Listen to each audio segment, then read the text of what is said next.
Hey guys, this is God Harry. How are you all? Please support and subscribe this channel for watching new interesting stories. This video includes a self-recorded human introduction in the first 30 seconds, followed by AI generated narration for creative storytelling purposes. So today we're gonna see what if Harry Potter discovered his royal blood hidden legacy as the Dark Prince. But before we start, if you want more stuff like this, then please support to subscribe this channel and share with your friends. Now let's start the video. Here is short summary. Cast out and broken, Harry uncovers a secret buried in his bloodline, royal, powerful, and feared. No longer just a boy wizard, he rises as the Dark Prince, ready to claim the legacy hidden from him and reshape the wizarding world forever. But before we start, if you want more stuffs like this, then please support to subscribe this channel and share with your friends. Let's start the video. July 5th. Harry stared down at his bare ankles in confusion. What happened to my pants? They were so short they didn't even cover his ankle bones, when they'd always been too long. Maybe they got shrunk in the wash. That was unlikely. His clothes had been washed a billion times over before they ever got to him. If they were gonna shrink, they'd have done it already. Maybe I grew. Almost as unlikely. He was short. He had always been short. He would always be short. The likelihood of that changing when he was 15 was very low. Lower than Dudley's clothing shrinking, though. And I've been so clumsy. Shaking his head, Harry stood up against the wall of his room, drew a line with a pencil to approximate the level of the top of his head, and measured it. Merlin. He was almost 5 foot 8 inches tall. He'd grown 4 inches in.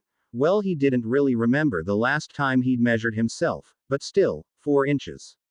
No wonder he'd been clumsy. No wonder his bones had ached. Come to think of it, I feel a bit stronger, too. Maybe that's normal for wizards. July 7th. His back itched. He tried scrubbing it with the long-handled brush in the shower, but it only helped for a moment before the itch was back. Finally, he got out of the shower to twine around to look at it in the mirror, figuring he'd just somehow gotten poison ivy in a strange place, and froze. That's not poison ivy. It was black, and had sharp edges like a tattoo, and seemed to be in his skin, rather than on it. But it itched. What the hell is that? Some sort of weird magical skin disease or something.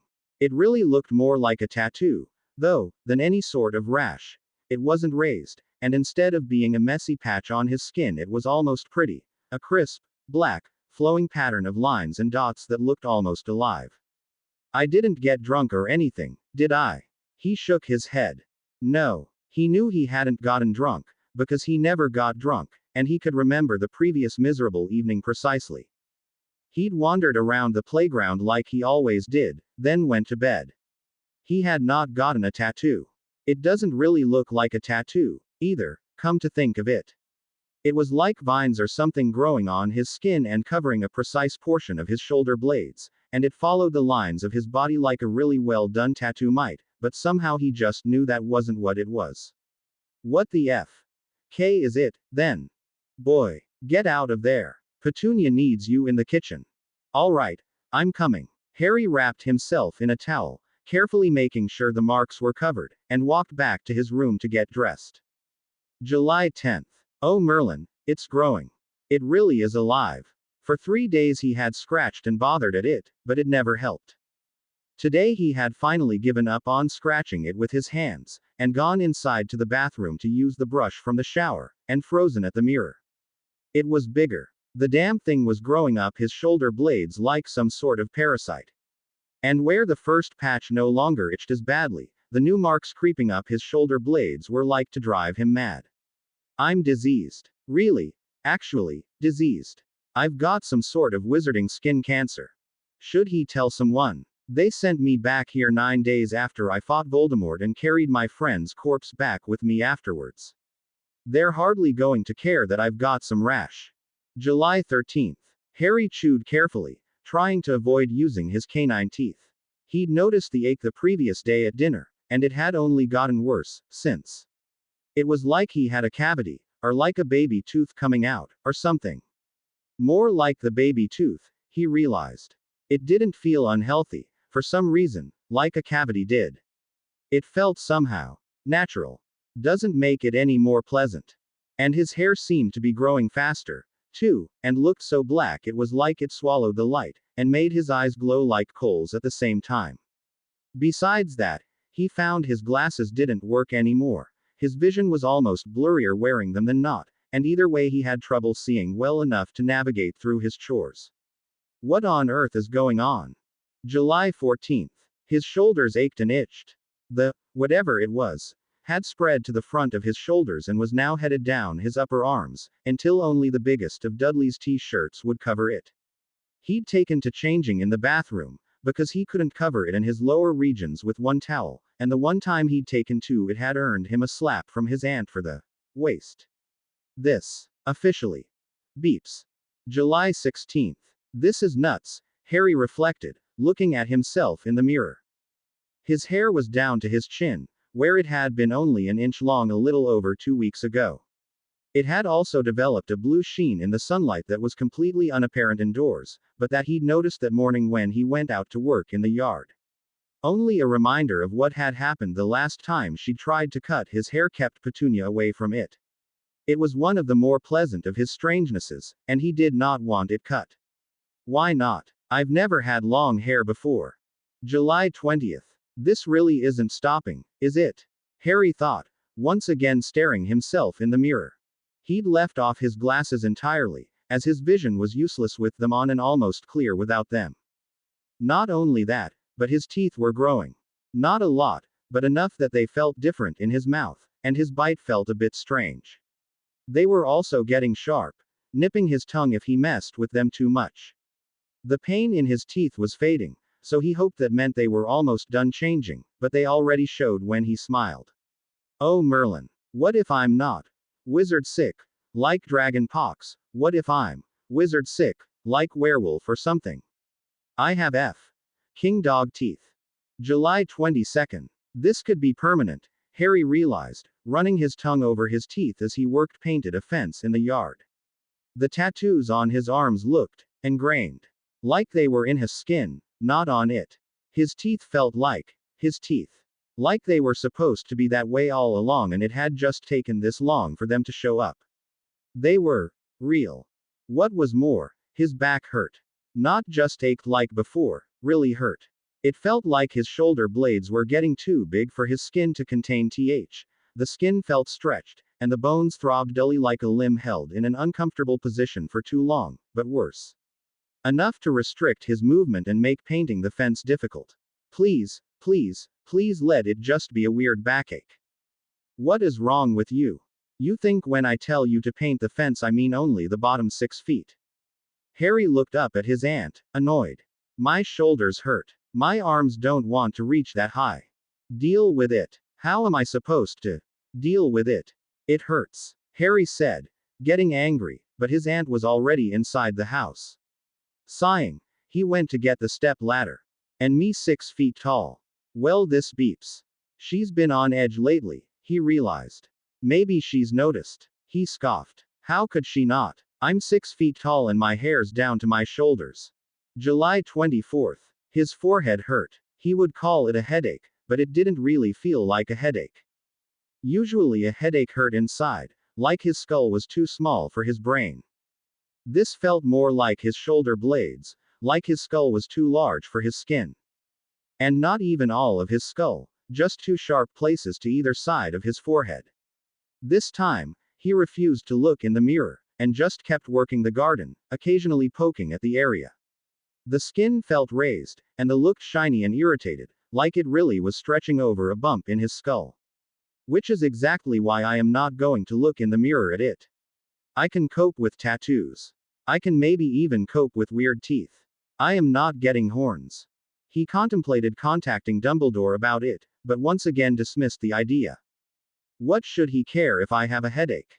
And a weird tattoo that grows of its own volition. And hair that won't stop growing. And sharp canines. Wait. Weird markings on his skin. Big, sharp canines that showed if he smiled at all. Bumps on his forehead. Something funky going on with his back. Shit. I really am turning into something. By now he'd figured out that whatever was going on with his back was big. Bigger than his new tattoos, even, and they'd taken over most of his upper arms and were encroaching on his elbows. Should he tell? If so, who should he tell? The headmaster had not told him anything this year. He'd barely acknowledged Harry's existence since the end of the Triwizard Tournament when Cedric no. Don't think about that. It's over. It wasn't your fault. Don't think about it. Concentrate on the fact that you're some sort of spotted thing with big teeth. He clutched his head, pushing his fingers into the almost imperceptible bumps to try and rub out the ache.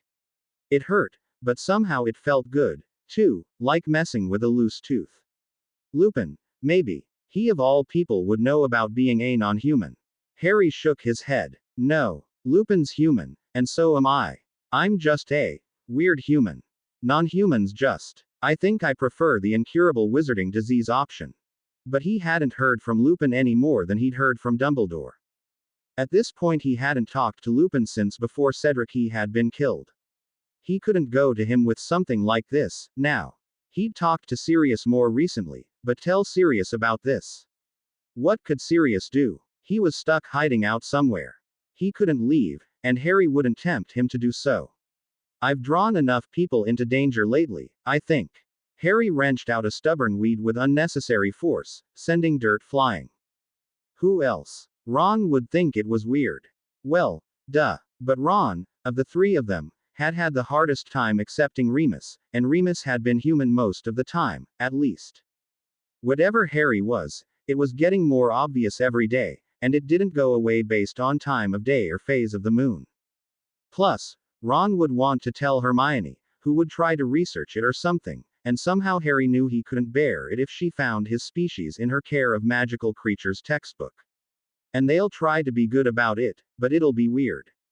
They'll never look at me the same way again. I mean, I can't look at myself in the mirror without a shock, for goodness sake. But was there really no one he could talk to about this? It was like the whole wizarding world had abandoned him. That's not fair, he told himself. Sirius and Ron and Hermione have been writing, they just haven't said anything. Even Sirius had just told him, be careful, don't do anything rash. Like he always ran off on purpose to get himself killed. And like Sirius wouldn't if he could. You'd think that after the Triwizard Tournament, I decided it just wasn't enough glory and portkeyed myself to that graveyard, and then turned myself into some weird magical creature just to be reckless. No. He wouldn't tell anyone. He'd just be a burden, and he'd been enough trouble for one lifetime, apparently. Let them have their summer away from me. I'll just be a good little freak, and stay out of trouble. Harry knew his thoughts were overly bitter, but he couldn't bring himself to care much. It was being a really miserable summer. Maybe I'm just overreacting. Maybe I am just sick and it'll go away on its own and I won't have to do anything about it at all. And maybe Snape'll run off to join the circus. July 26th. He was strong. Strangely so. His chores were getting easier and easier, and if it weren't for the pain in his shoulders he'd have almost enjoyed them. It felt good to move and stretch the new muscles, as long as he didn't try to reach above his head just yet. He'd also noticed that his food didn't taste good. He'd have thought it was the food. Petunia's cooking skills were unpredictable, but even some of the stuff he made tasted off. Finally he was reduced to eating bread and vegetables, finding that any cooked meat tasted nasty, though the raw seemed strangely appealing. Boy! Startled, Harry jumped and splashed water on the floor, then turned his head to bare his teeth briefly at his aunt. It wasn't until the horse-faced woman gave a little shriek that he realized what he'd done. Shit. At this point, his upper canines were as long as a dog's, impossible to mistake for human. Like bearing normal teeth would have been real, human. Humans roll their eyes, or something, they don't show their canines. What the F? Am I doing? His aunt was looking at him wide-eyed. What was that? She demanded shrilly. Freak.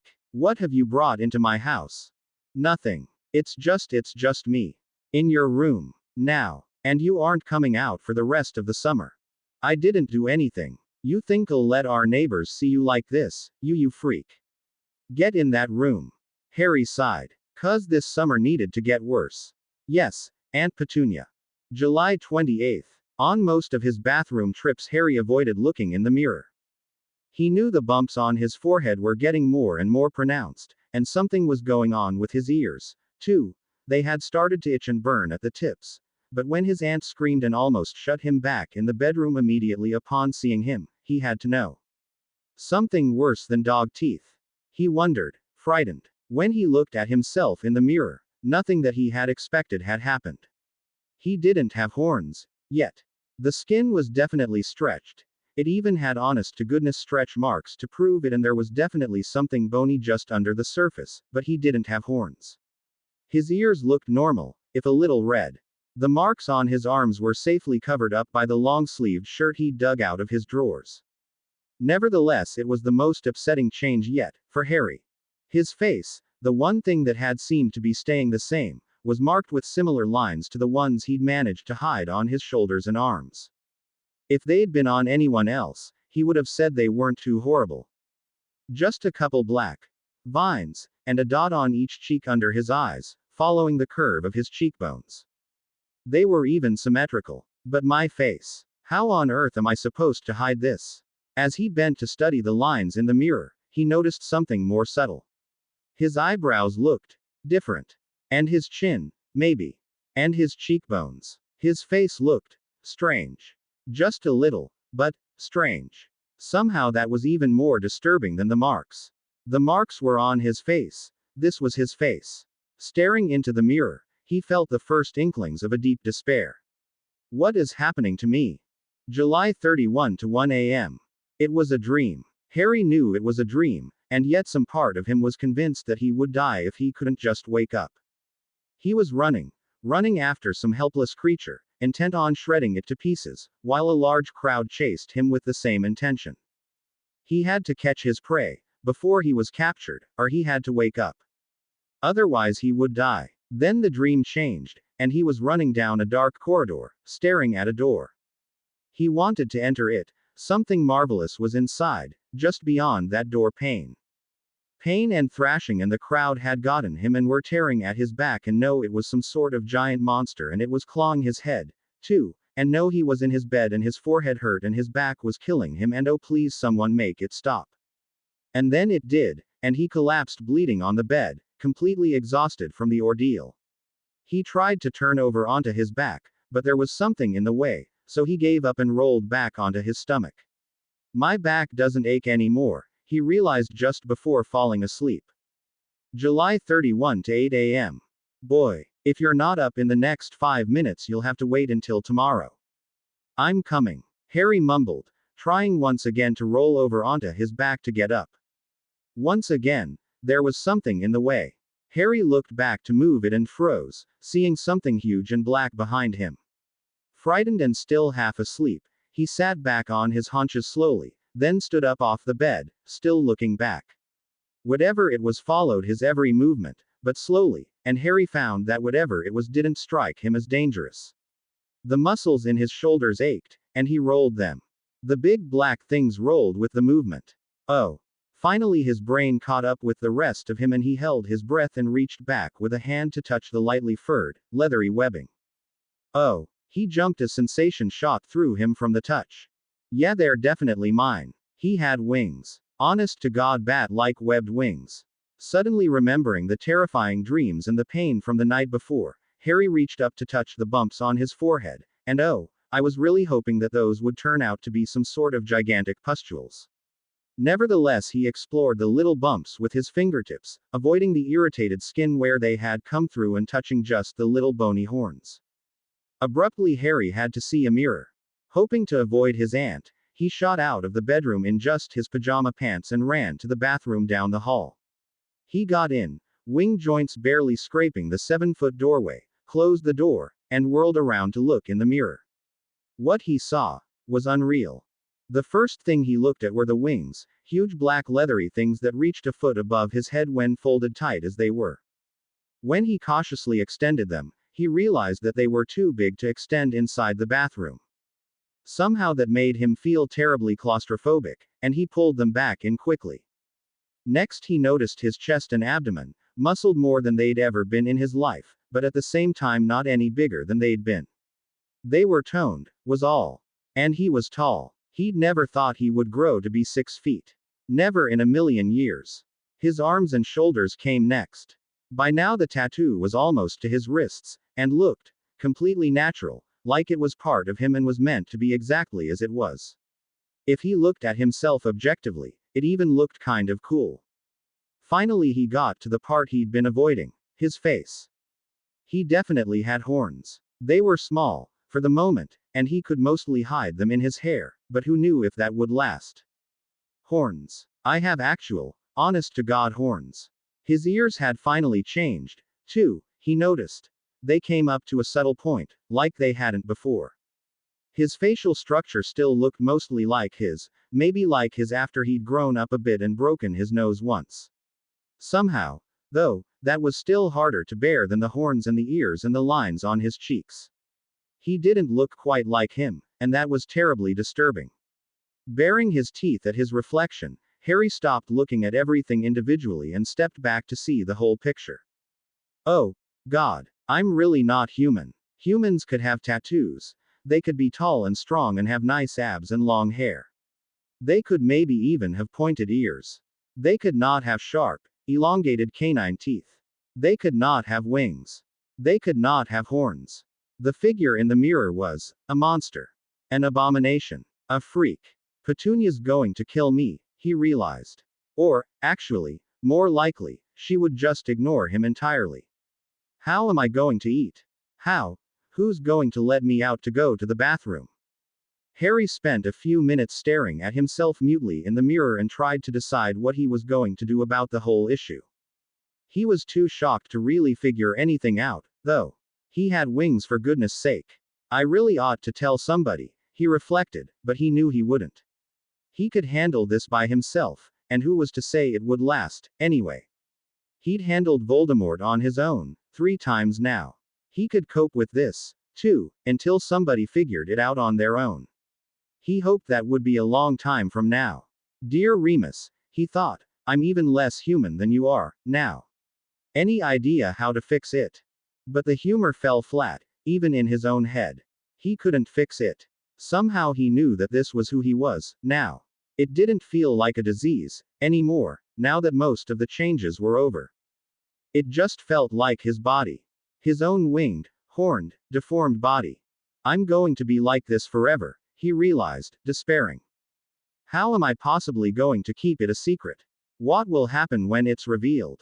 Remus had to deal with ministry restrictions and public prejudice every day of his life. He'd had to register, he couldn't get a job, he couldn't adopt children. He'd even had to leave Hogwarts when parents had found out he was a werewolf because everyone had feared for their children. Oh Merlin, Hogwarts. Dumbledore had let Remus stay, as a student, but Remus had been able to hide what he was. I can't be kicked out. I can't. I have got to hide. Boy, what are you doing in there? Get back to your room, now. I'm coming, Harry said automatically, before realizing. Aunt Petunia. I should warn you I look a little strange. Well, stranger. I didn't do it on purpose, but. You think it's new to me that you're a freak. Get out of there immediately. Harry sighed. This is going to go, I can tell. Yes, Aunt Petunia. Tucking his new appendages up tightly, Harry exited the bathroom, still dressed only in the huge sweatpants that he usually slept in. Petunia was less than 6 feet away, and gaped at him in shock. Belatedly, Harry realized that this was the first time she'd seen the marks on his arms, too. How am I gonna get a shirt on? Harry wondered briefly, before Petunia regained the ability to speak. Out, was all she said, a high, hysterical note in the one word. What? Out. Get out. Out of my house, out of my life, away from my family. Get out now. I will not tolerate your presence here any longer. That he had not expected. Locked in his room. Sure. Fed less. Likely. Not allowed out even to pee. Dreaded, but possible. Kicked out. Never in a million years. This was the only home he had. But Aunt Petunia, please, where am I supposed to go? I don't care. Get out of my house. Vernon. Vernon, get over here now. Vernon lumbered out of the bedroom, still clearly half asleep. Yes, darlin'. Make him leave. Finally focusing on Harry, Vernon did a double take before shaking his head, looking unsure. Petunia, he's 15. Please, Vernon, he can't stay here. Think what he'll do to Dudley. He's a monster. Take him away. Harry looked to Vernon as the more sane of the two and spoke. Look, I'll leave, but let me get some stuff, first. No. Petunia shrieked. Not here. Vernon. He can't stay here. Harry looked back at Vernon. Unless you want me to walk out to the car looking like this. Vernon went back into the bedroom and came out with a key, approaching Harry and speaking menacingly. 5 minutes, boy. Grab what you need, but be in my car in 5 minutes. Harry knew better than to push his luck. Yes, Uncle Vernon. And so it was that Harry arrived at King's Cross Station with nothing but the stuff he kept under the floorboard in his room. His wand, the photo album that Hagrid had given him, his invisibility cloak, and a handful of galleons. He hadn't been able to hide his trunk, the invisibility cloak, or even manage to put on a shirt. What do I do now? He wondered, keeping his invisibility cloak wrapped tightly around him as he watched Vernon drive away. Where can I go? Harry stood at the entrance to Knockturn Alley, staring down at the street that had seemed so terrifying to him as a child. Not that it didn't seem a bit scary now. The people there were definitely strange, and it was clearly not the best part of town. There were a couple of people that Harry suspected were vampires, who Harry knew were, for the most part, safe, and some other people with strange markings or piercings, and even someone with a tail, but nobody with huge fangs or claws like he'd expected. They're a lot more normal looking than I am, now. There was no reason for these people to be any scarier than he was. And there's nobody like me, either.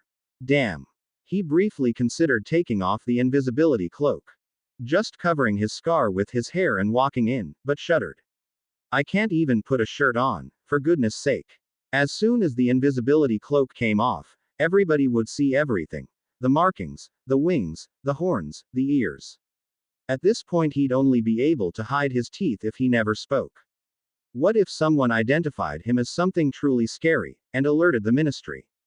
All in all, even in this environment, he preferred to hide, at least for now.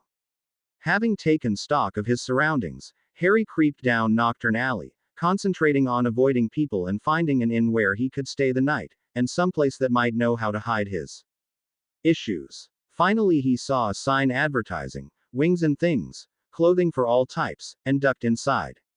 Staying under the invisibility cloak, Harry wandered around the empty store, looking curiously at the clothing on display. It doesn't look strange. Then one of the mannequins caught his eye. Oh, it was the usual blank-faced, big-beaked model except for a couple aspects. Its barbed tail, pointed ears, and small, curved horns.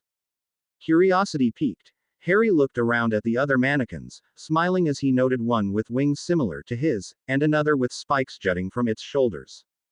The clothing closed seamlessly around the extras, and Harry couldn't for the life of him figure out how one got them on, but apparently it was possible. A sign on the wall even advertised robes that would phase when you do. He remembered how shocked he'd been as an 11-year-old when signs and mannequins had moved at all, and shook his head. It had been a long time since he'd been just Harry. Who's there? Show yourself. Thief. As Harry watched, startled, a wizened old man even shorter than Professor Flitwick came out of the back of the store, wielding his cane in one hand and a wand in the other. I said show yourself. I'll not have people skulking around my store. I'm not a thief. Well, you wouldn't admit it, would you? I'm hardly believin' you're not a thief just on your say-so. What are you doing sneaking around all invisible like, huh? You got an explanation for that? I just. Like I thought. Thieving. That's what why. Are. You want to prove me wrong, hey? Show yourself. He's got to see me before he'll sell me clothing, Harry realized. Tentatively, Harry removed the cloak and dropped it to the ground. I feel naked. Suddenly something dark came around Harry, protecting him from view but also blocking his view of the tiny shopkeeper. A moment later he realized it was his wings, and tightened them further to avoid seeing the man's reaction. Far from yelling or sounding frightened, though, the man sounded calmer when he spoke. Oh, one of those, are ya? Relax. Nobody's going to harm why, here. Why? Need clothes, I wager. Yes, sir, Harry said, relaxing his wings the tiniest bit so he could see through. Well, go on, let me see you. I can't hardly be expected to size Y up with all that membrane in the way, can I? No, sir. Feeling foolish, Harry slowly opened his wings and folded them back behind his back, until he was standing openly in front of the old man in nothing but a pair of huge sweatpants. Feeling terribly exposed, he stared straight at the floor, using his hair to shield his face. I can't let him realize who I am, he realized suddenly. If he tells, it would be a disaster. An absolute nightmare. The whole world would know. The headline of the Daily Prophet would read something like, Dark Creature or Dark Lord, the boy who lived as a monster. You're a medium, I think, with alterations for the wings. RY, looking for robes, or Muggle-style pants and shirts. Both, please. Really, he needed an entire wardrobe, he realized. He'd not been allowed to take his trunk with him. And socks and shoes and underwear. And a hat. Maybe. Do you have any suggestions for how to hide these? He asked, touching one of his horns carefully. Why? Won't have to do that around here. There are those who'd be a mite offended if Y did. I know that, I think. But I can't just stay here all the time, and I can't walk out to Diagon Alley looking like this. Harry paused, hearing his pitch rise a little on that last word. He would not have hysterics. Personally, he thought the situation merited some hysterics, but he would not indulge the impulse. Relax. I'll get you clothes. I was just suggesting that perhaps Y ought to let some of it show. Marks, or maybe even horns. You can acknowledge what you are the rest of us without showing everything or alerting the humans, yeah. The rest of us. As in, the rest of us non-humans. He shook his head to rid himself of the thought. Okay. Yeah, I guess. The marks on my arms just look like tattoos, anyway, he reminded himself. By the way, do you know a place I can stay for cheap, here? I thought you might ask that, the old man said, cocking his head. You are in a bind, aren't you? What do you mean? You're here, tryin' to buy a whole wardrobe worth of clothes and lookin' for someplace to stay, when you're clearly so new to your form. Y still can't stand to look at yourself in a mirror. It's not that hard to guess that you've lost your home. Harry turned away. I guess it's not, come to think of it. He turned back, searching for what they'd been discussing before and remembering that he'd asked if the man knew of a cheap inn. Well, do you? And maybe somewhere I could get a charm or something to hide my weirdness. Abruptly the man fixed him with a gimlet glare and Harry ducked his head, realizing his faux pas. Sorry. Why? Might want to be watching words, there. You're not the only one around here to be less than welcome in the wizarding world.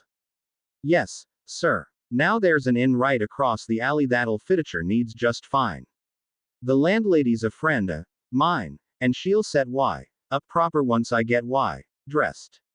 Mind you, some of her clientele are like to scare ye, but everybody knows Y don't want to cause trouble in Harlot's Inn. Harry choked at the name. Excuse me. Did you just say? Well, what would you call an inn run by a woman named Madame Harlot? Still surprised, but not wanting to offend the man, Harry shook his head and responded, good point, I guess. Now, I've got some modified Hogwarts school robes, here, the shopkeeper said, looking through one of the racks, as well as plenty of Muggle-style pants and shirts. What colors and styles do Y prefer? Black for the robes. And jeans. Suddenly Harry remembered, and dug a hand into his pocket to show the man his handful of galleons. This is all I've got, though, so, maybe just a shirt. I'll come back for the rest when I've gotten to Gringotts. The minuscule man shook his head at him. Why? Really ain't ever paid for anything except with cash. No. And y'ain't ever seen any wizard pay for anything without cash. I'm Muggle raised. The little man looked at him in consternation. And that'd be why Y lost her home, I'd wager. Yes. Harry sighed. They were just scared. Did Y attack them? No. Why would you think that? Well, exactly. I wouldn't immediately think that, and neither would you, but they did. They were scared for no reason, and didn't love Y, not a get over, Well, that was tactful. He couldn't figure out how to respond and eventually went for polite, but couldn't quite keep the irony from his voice. Thanks, sir, that really helps. Can I just get my clothes and go, please? What do you want, fair shirts, then? The man asked, and Harry returned gratefully to the previous conversation. Dunno. Whatever'll work over my wings. It'll all work over wings. It's the fabric what's modified, not the pattern. Okay, Harry said, smiling a bit for the first time that day. That's easy. Why? Also talked about hiding them. That's custom, and TLL be expensive, but it can be done. Why don't y'all let me know what is looking for, then, and I'll get the normal stuff now and the rest in a week or so. Harry looked at him in consternation. He'd just been planning on staying the night, getting his way to Hyde, and getting out of there and back to Diagon Alley where he belonged. Used to belong, he reminded himself, then wrenched his mind back on track. He couldn't go anywhere until he had those clothes. A week, he squeaked, but I can't stay for a week. Stay for a whole week in Nocturne Alley. Among all the other weirdos. Without clothes to hide what he looked like. And the order'll be looking for me for sure. What if they find me, looking like this? The man just looked at him. Where were you planning on going, then? I dare say I'll be much better off in Madame Harlot's than on Diagon Alley or the like. And, TLL, do you good tea, stay visible for a bit, and get used to what you're supposed to look like, for hide yourself. Harry just closed his eyes for a bit and took a deep breath. There's nothing I can do about it, I might as well be polite. So what can you get me today, then? I can get your standard stuff. Robes, jeans, shirts, but hiding wings is tricky. I would go down the street the shadowed drow. The cheapest and best way to get camouflage looking for is to wear charmed clothing like I can make ya, but for a bit of gold the drow'll get some temporary charms. They'll fleece you for 'em, and they'll only last a couple of hours, but if really need to go into Diagon Alley, they'll set ya up faster than I can. After getting his clothing, which he paid for by putting his thumb on a special pad that drew galleons directly from his vault, and promising to come back the next week for the charmed stuff, Harry put on a pair of jeans and a black t-shirt and looked out into the street, trying to get up the courage to leave without his invisibility cloak. He could cover his horns and his scar relatively easily with his long hair, but there was no hiding his wings. This is ridiculous. Everybody out there looks strange. Nobody's going to care that you've got wings when they've got a tail. He would just put on the invisibility cloak, but it was just past noon, and beastly hot. And hiding is ridiculous. You're a Gryffindor, for goodness sake. You've faced down Voldemort. What's so scary about a street full of people? He thought about it and almost groaned. Ridiculous. He was scared that everyone would stare at him, or be frightened and shy away, and at the same time he was scared of them, of their wings, and tails, and horns. Grimacing, he tucked his wings tightly against his back and walked directly out into the crowded alley. As he walked out of the shop, Harry almost immediately blundered into another passerby, who bared pointed teeth quickly but continued walking. Werewolf. He wondered. Lupin doesn't do that. Probably not. Lupin's teeth aren't big like that. Like mine, he didn't have time to think about it, though, as he dodged around the busy street traffic, trying to avoid bumping into anybody else but nevertheless knocking a hag with his wings when he turned too quickly. He apologized fervently, then finally fled from the railing hag, and safely reached the opposite wall of the alley. Well, that was anticlimactic, he reflected as he reached the other side of the street. I crossed the street, and got yelled at by a mean old lady. All hail the great brave Gryffindor. Looking up, he noticed that the sign in front of him said, Harlot's Inn, all welcome. It really is called that. Does that mean the owner's name is really Harlot? What kind of a person names their kid Harlot? He wanted to get off the street, though, safe to walk around on or no, and so went inside quickly. Harry noticed first that Harlot's Inn was mercifully quiet compared to the bustling street. As soon as he closed the door, he could hear the small crinkling sounds made by the room's single occupant as he read a newspaper, and second that it didn't look like an inn. It was more like a seedy pub. There was a large bar against one wall, with a long row of bar stools in front, and plenty of sturdy tables for eating or drinking. It was clean enough, he supposed, looking around in the bright sunshine that came in through the windows, but it was anything but fancy. The curtains on the windows were a little worn and faded, and the tables uncovered and unadorned. I like it, Harry decided. It felt very genuine, compared to Privet Drive, and very restful compared to the craziness that had invaded his life lately. Finally tired of looking around, Harry looked back at the man in the corner and spoke. Excuse me. The man ignored him. Maybe he didn't hear. Excuse me. Finally, the man looked up with an impatient expression. What? Do you know who runs this place? I'd like to rent a room. Try the kitchen. The entrance is there behind the bar. Thanks. The man didn't seem to hear, intent as he was on his reading, and finally Harry shrugged and headed around the bar. When he reached the doorway to the kitchen, he stopped at the threshold and peered in.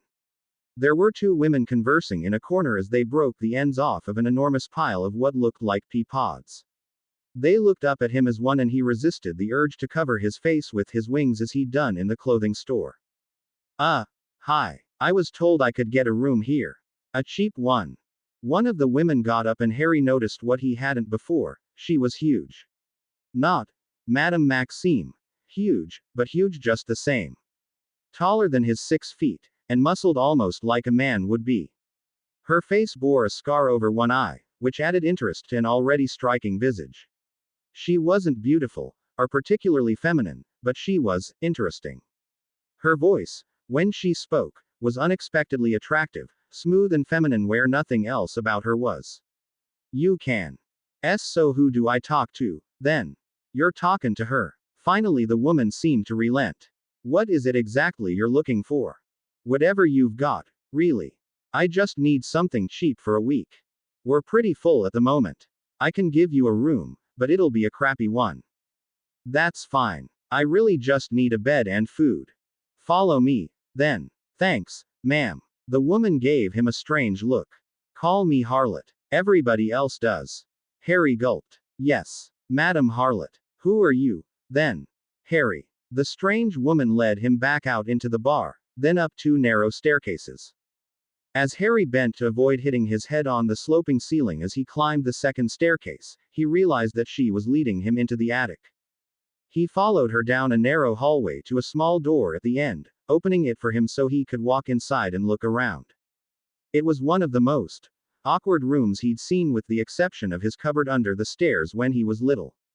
The door she opened for him was only 5 feet across a narrow corridor from another door, which Harry hoped was a bathroom.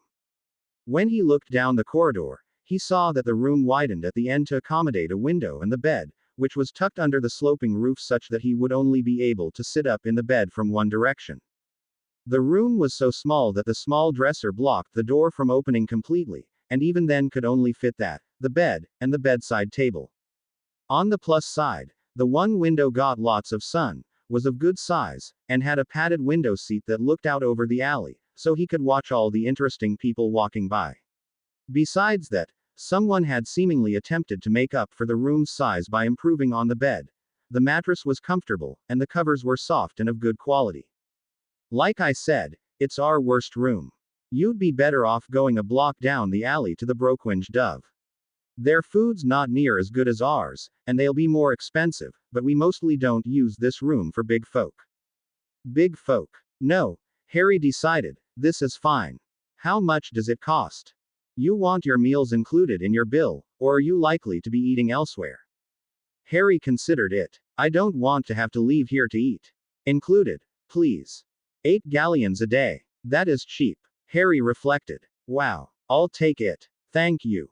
Good. Breakfast and lunch are communal, and served in the kitchen at 8 a.m. and 12 p.m., respectively. Dinner's whenever you want it, in the bar. Drinks are extra.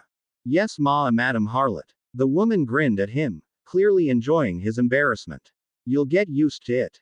Harry tried to glare, but the grin was infectious, and he instead gave her a small smile back. I suppose I will. When Madam Harlot left him alone, Harry sorted his new clothing into the dresser and the bedside table. Other than the clothes he was wearing, he had 2 pairs of dark jeans, 3 sets of Hogwarts robes, all black, a pair of sweatpants that actually fit him, a real set of pajamas, 3 t-shirts, 2 black and 1 blue, and plenty of socks and underwear. The Wings and Things didn't sell normal shoes, unfortunately, so he'd have to get by with the horrible sneakers he had from Privet Drive. He had also ordered 3 charmed t-shirts, and a charmed backpack, all of which he'd have to wait for. He wasn't sure how the backpack was going to work, but the shopkeeper had assured him that it would be as comfortable as backpacks had been before he'd sprouted wings. Reminded of his new appendages, Harry moved one forward to look it over more closely than he dared that morning, noticing for the first time the little hooks on the joints that were usually held above his head. He was a little clumsy with them, and he almost took out his lamp when he folded and unfolded them, but he found that other than that it didn't feel any less natural to move them than it felt to move his arms. Like his teeth and his marks, they were his, part of him. Permanent, a voice whispered in the back of his head, and he quickly went back to arranging his clothing. I need a new trunk, he realized. And new books. And a cauldron. And potions ingredients. And parchment and ink and quills. And oh my god, his firebolt. He'd left his firebolt behind his trunk in his cupboard. Vernon had probably burned it as soon as he got home from leaving Harry at King's Cross. Along with everything else that would remind them of me. He sat down hard on his window seat and put his head in his hands. They kicked me out. They actually kicked me out. I can't believe it. He'd have thought he'd be thrilled to leave Privet Drive. He'd have rather lived almost anywhere else. Hogwarts, even if it was completely empty over the summer. The burrow, the leaky cauldron like he'd done his 3rd year. His tiny room here would have been paradise if he'd chosen to leave, but he hadn't. He felt like he had nothing and nobody and, absurdly, he wanted to go home. He remembered what his uncle had said that morning, he's 15, and felt younger than he ever had. This beeps. Deciding that he couldn't stand being alone anymore, and realizing it was only a half hour until lunch, Harry gave up on his unpacking and went downstairs. Harry got to the kitchen without encountering anyone, but found the kitchen itself much more active than it had been before. The woman that had been talking to Madame Harlot before was now at work rolling cubes of raw meat in some sort of spice mix and stirring some sort of sauce on the stove, while a young girl who Harry guessed was her daughter put food and utensils on the table. They were both small and dark, and yet the mother moved around the kitchen with an almost unnatural grace that somehow gave the impression of great strength, carefully controlled. Wait a moment, sir. The older woman called. Lunch'll be ready in a minute or so. Yes, ma'am, Harry said, knowing from experience that too many people in a kitchen could be annoying. Anything I can do to help, ma'am? Yanni good at cooking. Decent. Yeah, if it's just simple stuff. Feel like chopping vegetables for me. Running a bit behind. Sure, Harry said, glad to find something to do. Where do you want me? 5 minutes later, Harry was chopping some sort of strange root vegetable that he didn't recognize, left largely alone by the busy cook and her daughter. This is a strange kitchen, Harry realized, looking around.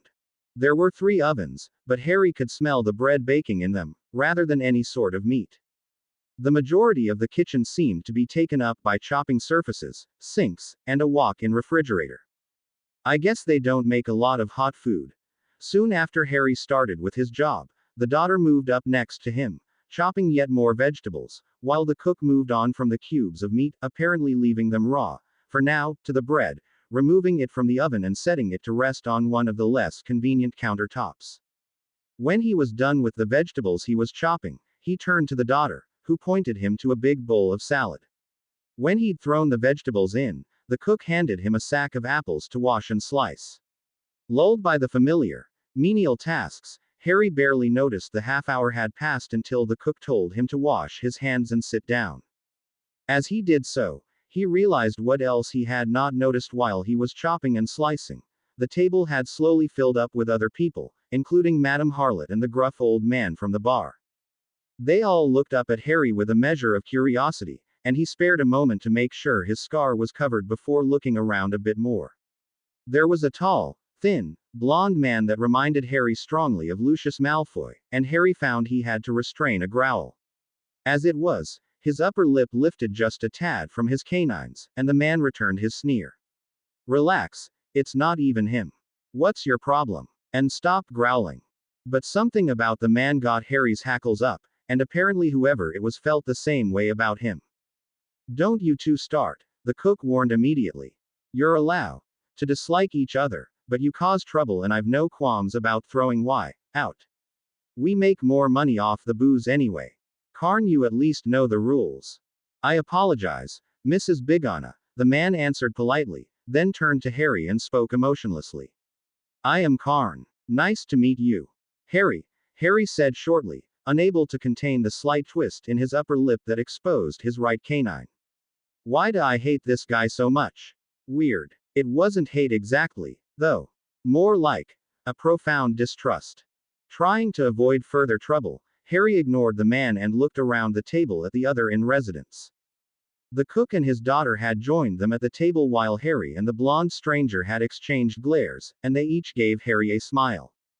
Besides them, the table held a goblin, a strangely gaunt old woman, and a pair of honest-to-God fairies. Harry knew from his care of magical creatures class that fairies came in many sizes and forms, but he had never met any. These two were tiny, only 5 inches tall, and had clear dragonfly wings instead of the colorful butterfly wings he might have expected.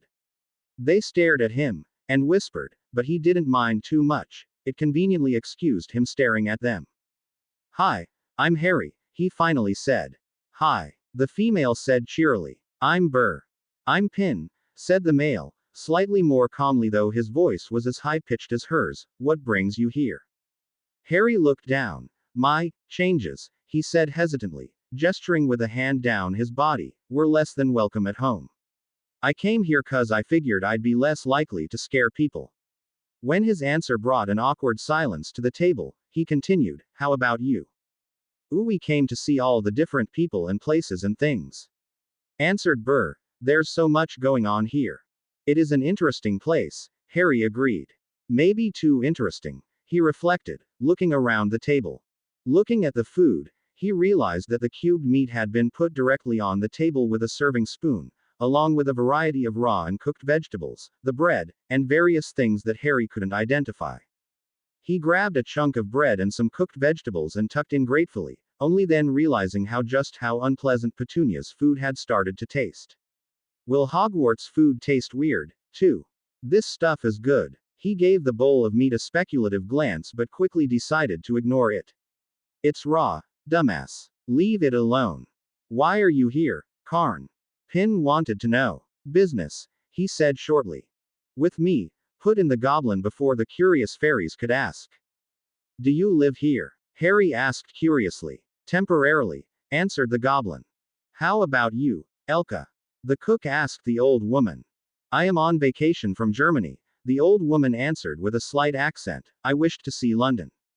Like it? Asked the old man abruptly, startling Harry. Yes, I do, said Elka. The alley is very interesting, and the shopping is very nice. Do you live in London? I do, said the old man, and it is not nearly as nice to live in as to visit, I assure you.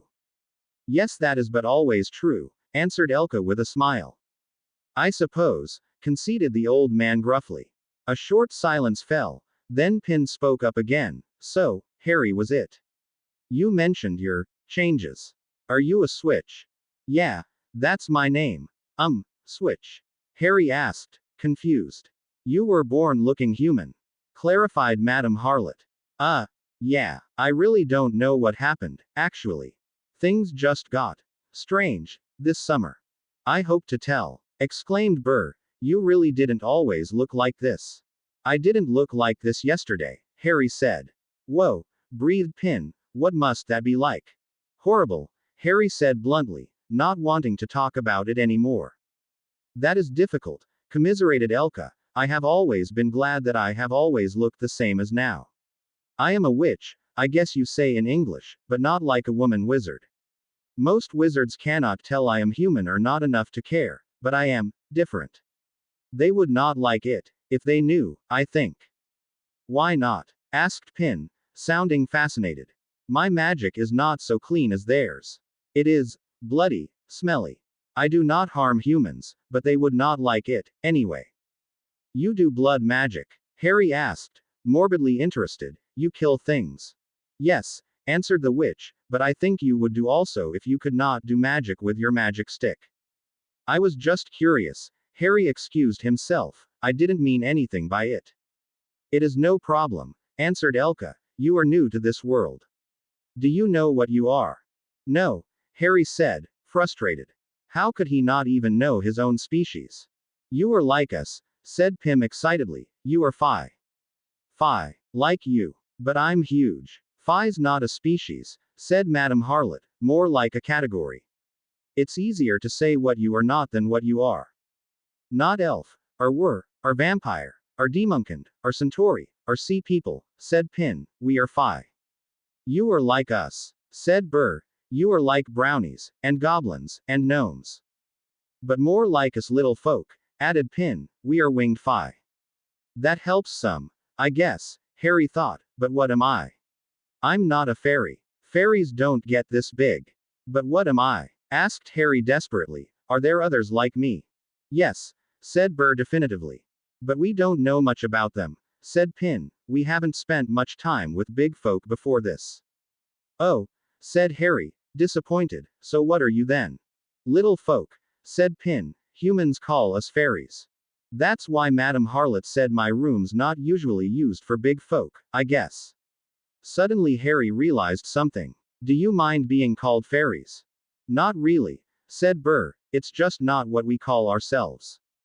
Usually in this world, we call things what they call theoselves, said Bigana, and it is generally more polite to do so. Okay, said Harry. Better to fit in here than nowhere, little folk, then. After lunch, Harry returned to his room to finish putting his clothing away, but was promptly interrupted by a tapping at the window. Hedwig, he said happily as he let the owl in, you found me. The owl sheered happily at him while he took the letter from her. The envelope was of old, slightly yellowed parchment, and fat with its contents. He turned it over to see where it had come from and gasped. Written on the front of the envelope in place of the address was, My dearest son Harry, on your 15th birthday. Wherever your life may have led you. Careful to not rip the face of the envelope, Harry ripped the letter open and pulled out the contents. A letter, 2 full potions vials, and a lock of auburn hair. It can't be. Taking a breath, Harry set the potions vials and the hair carefully aside, sat on his window seat, and opened the letter. Harry, it said, Happy birthday. It is nearly impossible to even imagine you 15 years old, let alone imagine you turning 15 without me, but I fear that is likely, and I needed you to know that James and I loved you completely, despite everything else that went on. You are our treasure, the most important thing in our lives. I don't even know how to start explaining this to you, surely you will hate me. Harry shook his head. Nothing could make me hate you, Mum. He went back to reading. You should be noticing some changes in your body, lately. Do not be alarmed by them. They are not harmful, and they do not mean that you are any less James's son, they just I am going about this all wrong already. Harry shook his head again. What is she going on about? Don't be alarmed. I've got wings. And, not any less James's son. What is she talking about? Harry, my child, I made a mistake. An awful, stupid, thoughtless mistake. I could tell you it was because I was stressed, because I missed James, because I feared for my friend, but I cannot expect you to appreciate what my life was like then. I am still overwhelmed that James has forgiven me so completely, and I only pray that you can, too. It was October 1978. James was on a mission for him. I'm sorry, but I don't know if I should tell you about that. Ask Dumbledore if you wish to know more. I don't know what your world looks like enough to judge whether it is safe to say. But James was on a mission against the Death Eaters, and I was at home, alone. Like I said, I missed him, so one night, I believe it was the 27th, I went out to a pub. I met an old friend there, one who I had not seen since we had left Hogwarts. He was a good man, I think, but he made some terrible decisions. I am not in a good position to judge, I suppose. Long story short, we stayed a long time, and drank too much. It was cold, and his apartment was closer, which gave me the needed excuse to stay the night. When I left the next morning, though I did not know it immediately, I was pregnant with you. The letter dropped from Harry's fingers as he shook his head frantically. No, no, no, no, no, no. Damn it, you can't do this to me. It's not enough that I'm some freak, you have to land this on me. Harry sat back and closed his eyes, feeling tears form behind and around the lids. James Potter is not my father. He died for me, but he wasn't my father. He couldn't process it, couldn't even believe it. Everyone says I'm just like him, hates or loves me just for that, and it's not even true. Damn it, Mom, how could you do that? He was off fighting Voldemort, so you screwed some asshole you hadn't even seen since Hogwarts. Some jerk-off you met in a bar. Anthesis, my father. Did Dad even know, or did he die thinking it was his son he was saving? I look just like him. Everybody says so. How could I look like him if he wasn't my father? She's got to be wrong. Please let her be wrong. Shaking his head, Harry returned to the letter. I felt awful the next morning, and I told James immediately after he got home. He was amazing. Upset, of course. Hurt, angry. He left to live with Sirius Black, a good friend of your dad's, for a week. But when he came back, he was back, completely. By then I knew I was pregnant, and he assured me that he would raise you as his own, as if nothing had happened, with one condition. He did not want others to know. We cast a series of spells to hide your appearance, to make you look like James, but we always knew they would only last a certain time. You must understand, James never cared what you looked like, he just knew others would. He didn't want the questions, and he didn't want your father to come back and reclaim his son. It was unfair to him, but I concealed your true parentage from my friend. I wanted life to go back to normal. I wanted to raise you with James, and he wanted the same. I felt it was the least I owed him after what I had done. I cannot regret it, now. My family survived my idiocy. Neither James nor I wants to reopen old wounds. We both agreed, however, that you should know, once you were old enough to understand, at least a little. Even I do not understand completely how I could do that to James. 15 seemed like a good age for it, especially since the spells would be wearing off by then. Abruptly Harry realized that he was getting angry. No. I don't understand, and you shouldn't either. He was fighting the Dark Lord, for God's sake. Then he realized what else he'd just read, and read it again. They put a spell on me.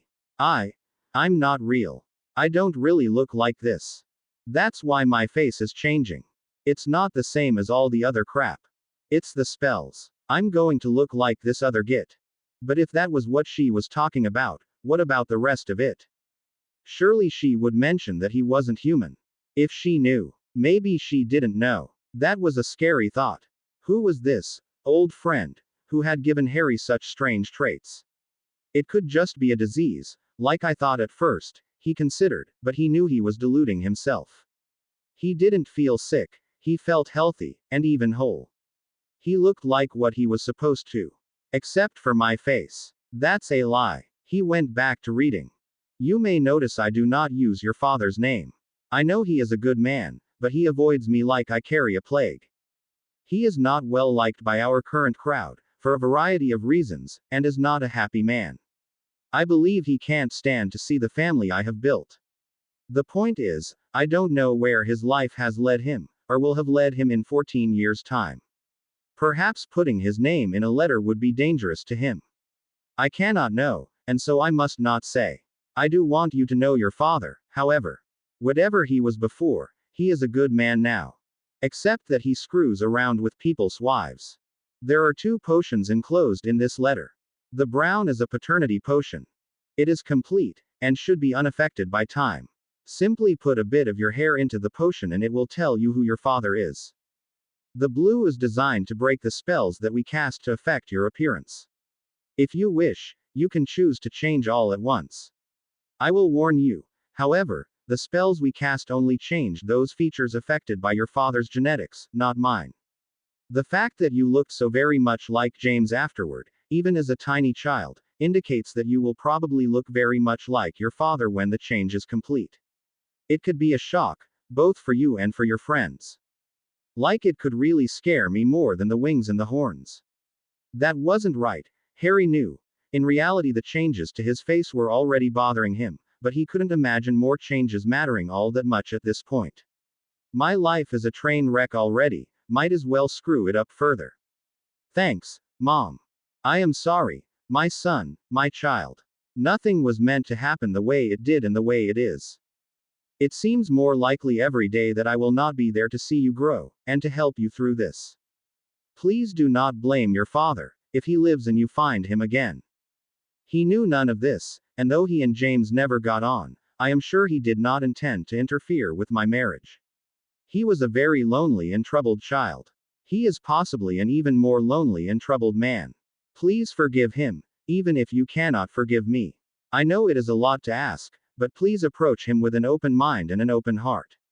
He is not the most easily approachable human being, but he has every reason to be the way he is, and he would certainly never harm you. Anyway, I cannot fix this. I screwed up. Please forgive me. I really don't know what to say, other than that. I love you. James loves you. He does not care that you are not of his blood. It pains me to think that this letter may be all that you have of me, but what more to say? You're a year old, to me. You're in the high chair beside me throwing peas. To you, well, maybe you will remember me, and maybe you won't. If you got this letter, I am dead. Who knows for how long already? What can I say other than that I love you? Please do seek out your father. He is a good man, and I think you could be good for him. Your loving mother, Lily Evans Potter. Harry stared at the letter in his hands, once again feeling his eyes burn as he tried to process everything he had learned. His father was not his father. All he'd had of his parents had been a book of photographs, some people's remembrances, and his own idealistic idea of who they had been. Now everything but the photos was a lie, and the photos didn't even show his actual father, but rather the man who had been betrayed by his mother and died for him anyway. No, James is my father. The old friend is just some jerkoff who screwed around with a married woman. My father is the man who threw himself in front of the Dark Lord to try to save me. He contemplated the paternity potion for a moment before walking to the bathroom and pouring it down the sink. There. Bye-bye, father, whoever you are. I'll stand by my real dad, dead or no. Getting rid of the paternity potion just after reading his mother's plea made him feel slightly guilty, but he pushed it away. She had betrayed his dad. He wouldn't do the same. He firmly focused his attention back on the other potion. Did he want to just get it over with, or let the spells dissolve gradually the way they seemed to be doing? His one comfort with all the strange changes to his body had been that he still felt like himself, like his body was real. Until now, when he found out that it wasn't, not yet. What if I'm unrecognizable? What if Ron and Hermione don't even know who I am? I won't look like James anymore. That stopped him. I'm not going to look like James anymore. Ever. It doesn't matter whether I take the potion or not, I am not his son. At that point, it was more a matter of now, or slowly over the next. He could only guess. 6 months. If it goes slow, people will notice less. Ron and Hermione will at least recognize me in September. They'd be more likely to discover the other stuff, though, if they were trying to figure out what was going on with his face. He'd have to tell them if he wanted them to remain ignorant of the rest. Might as well get that over at the beginning of the year, really. And he was getting very tired of his body changing every time he looked at it. At least if he took the potion he'd know what he was dealing with and be able to get used to it by September. Is that my decision? I'm gonna die anyway, so might as well get it over with. He reflected on his numerous encounters with Voldemort and smiled bitterly. I seem to have picked up a slightly fatalistic attitude, lately. But then, in the Triwizard Tournament, it had always been the unknown that bothered him. He'd freaked out about the dragons, but he'd handled it once he was forced to. The second task hadn't bothered him once he was in the water and the gillyweed started working. The maze ended badly. But the point still held. He did best dealing with things directly. His only other option was to wait and see what happened, and he hated that.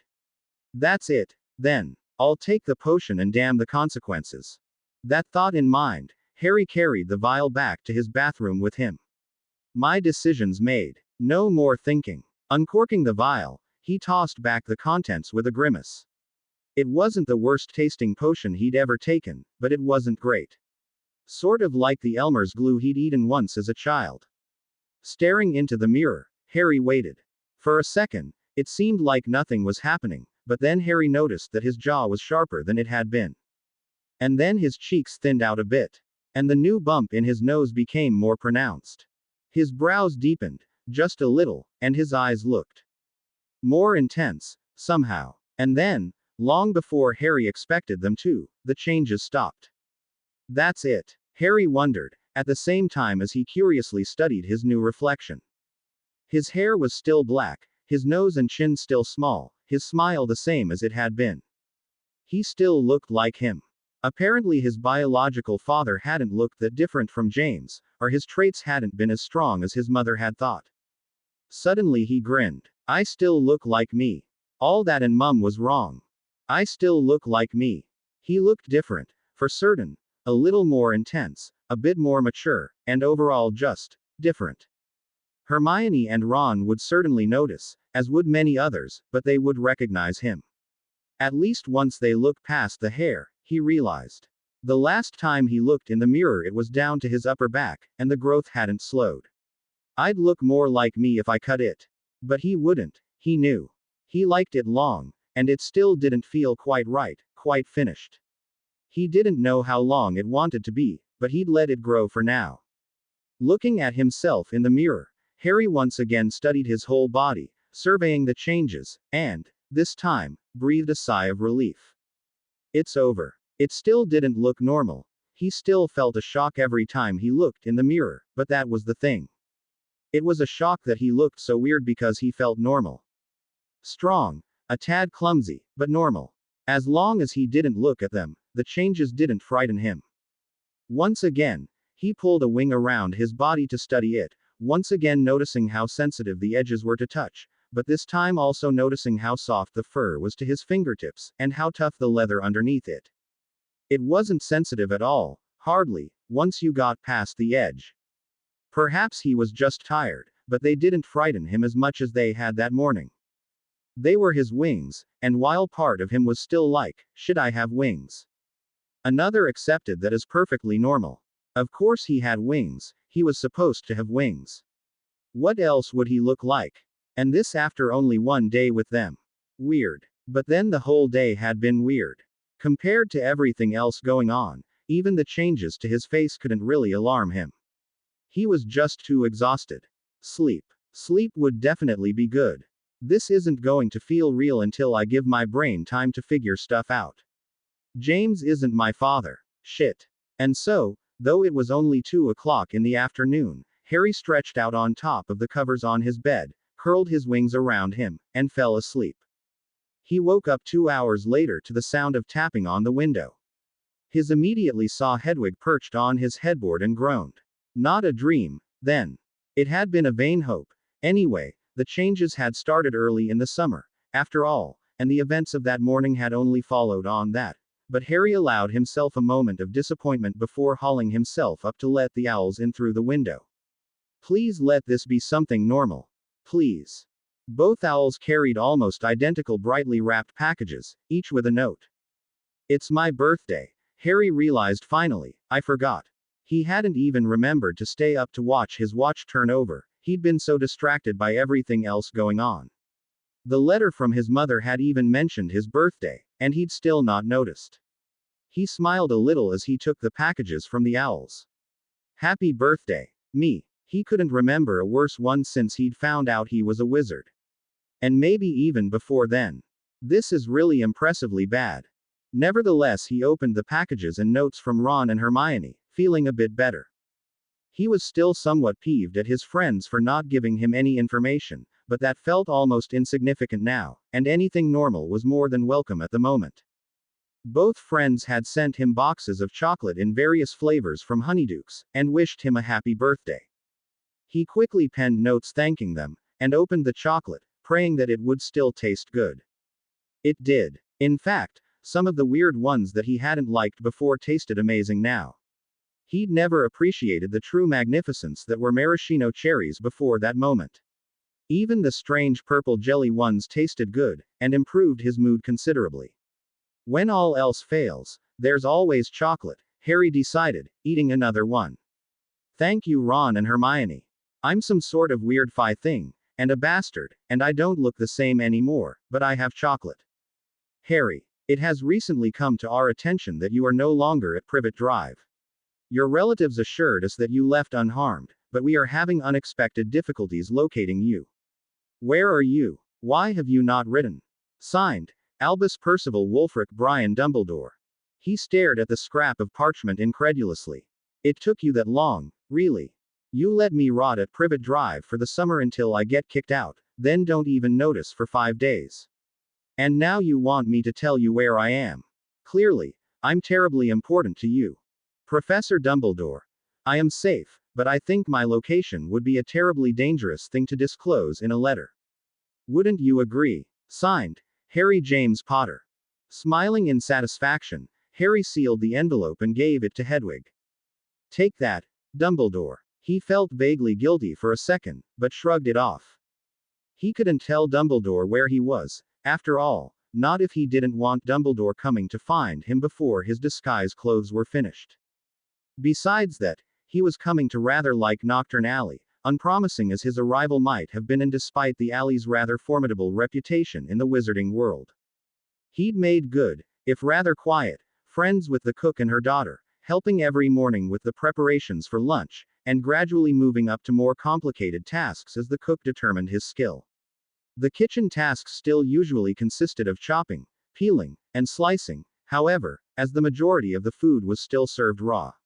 Both the cook herself and the goblin happily ate the raw meat, it turned out, but Harry had still not had the courage to try it himself. The alley itself was fascinating. He could never predict what he'd see out his window in the morning, or who'd move into the inn next. The little folk had left, to be replaced by a somewhat foppish man who openly identified as a werewolf and flirted outrageously with tiny Big Anna, who, it turned out, acted as the bouncer for the bar at night, pounding out of the kitchen to bodily remove any troublemakers. He still didn't know what she was, but she certainly wasn't human. The only clue he had was her strength, and the one time she'd bared her teeth at him. Her teeth looked human, but the gesture certainly wasn't. The fact that he'd bared bigger teeth right back had just made her smile. They both knew who'd come out on top in case of a fight, not that it would ever happen. Harry always looked forward to both lunch and dinner.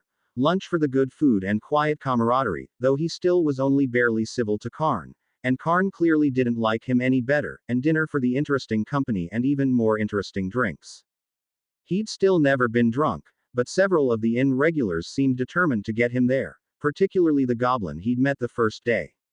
His name was Magger, and was evidently much more friendly at night, especially with some alcohol in him. He delighted in buying something either very strong or very strange for Harry, then watching the faces he made. Once others in the bar had caught on, there were always loud discussions before they handed Harry a drink to try. Fortunately, Harry had also come to enjoy the game, and to actually like some of the drinks, though he never asked what was in them. He prided himself on actually managing to swallow whatever they'd given him. The one time he'd spit, it had been from pure surprise, when he was handed a clear liquid he expected to be disgusting, that had turned out to be a sweet, coconut-flavored muggle drink the others called a Malibu. The bar customers had laughed uproariously, but Harry had carefully remembered the name of the drink. It was definitely a chick drink, but it was a good chick drink. Most of the other stuff they'd given him was pretty foul. Finally, Harry just didn't know what he would do once he was brought back into contact with the rest of the wizarding world. Would he tell people what he was? He was slowly becoming more comfortable with his reflection in the mirror, though his face especially still gave him a shock, but he wasn't ready to show others just yet. After all, he was still somewhat afraid of the other denizens of the alley, and he looked less human than most of them did, and had trouble repressing the occasional growl or other singularly non-human mannerism. Pin and Burr had been unable to explain those to him, just saying that different Phi had different instincts and habits, and so they couldn't predict his. All the two of them ate was fruit and nectar, for example, while he had a much broader palate. He'd tried to find a book on different kinds of magical creatures in the alley's one bookstore, but the bookstore owner had told him in a rather offended tone that magical beings did not share information about themselves or other magical beings with the wizarding world. Selling a book about it would be highly inappropriate, and make the author very unpopular in their world. When Harry thought about it, he had to agree that he would be very unhappy if someone were to publish information about him where anybody could read it. It would blow any chance he had at pretending to be human, for one thing. He was starting to despair of finding anyone who could tell him what he was before he got back to Hogwarts, though. There was no doubt in his mind, anymore, that he wasn't human, and that, more than anything else, bothered him greatly. How would Ron and Hermione react to that? Would they see him as a monster? Would Dumbledore allow him back to Hogwarts if he knew? Would Molly trust him near her children anymore? The thought made him shiver. The Weasleys were the only family he had, now, other than Sirius.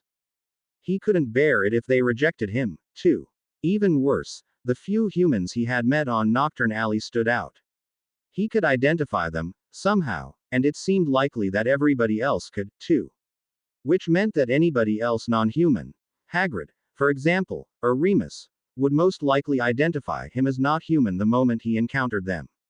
He could not afford to return to the wizarding world until he found a way to hide himself.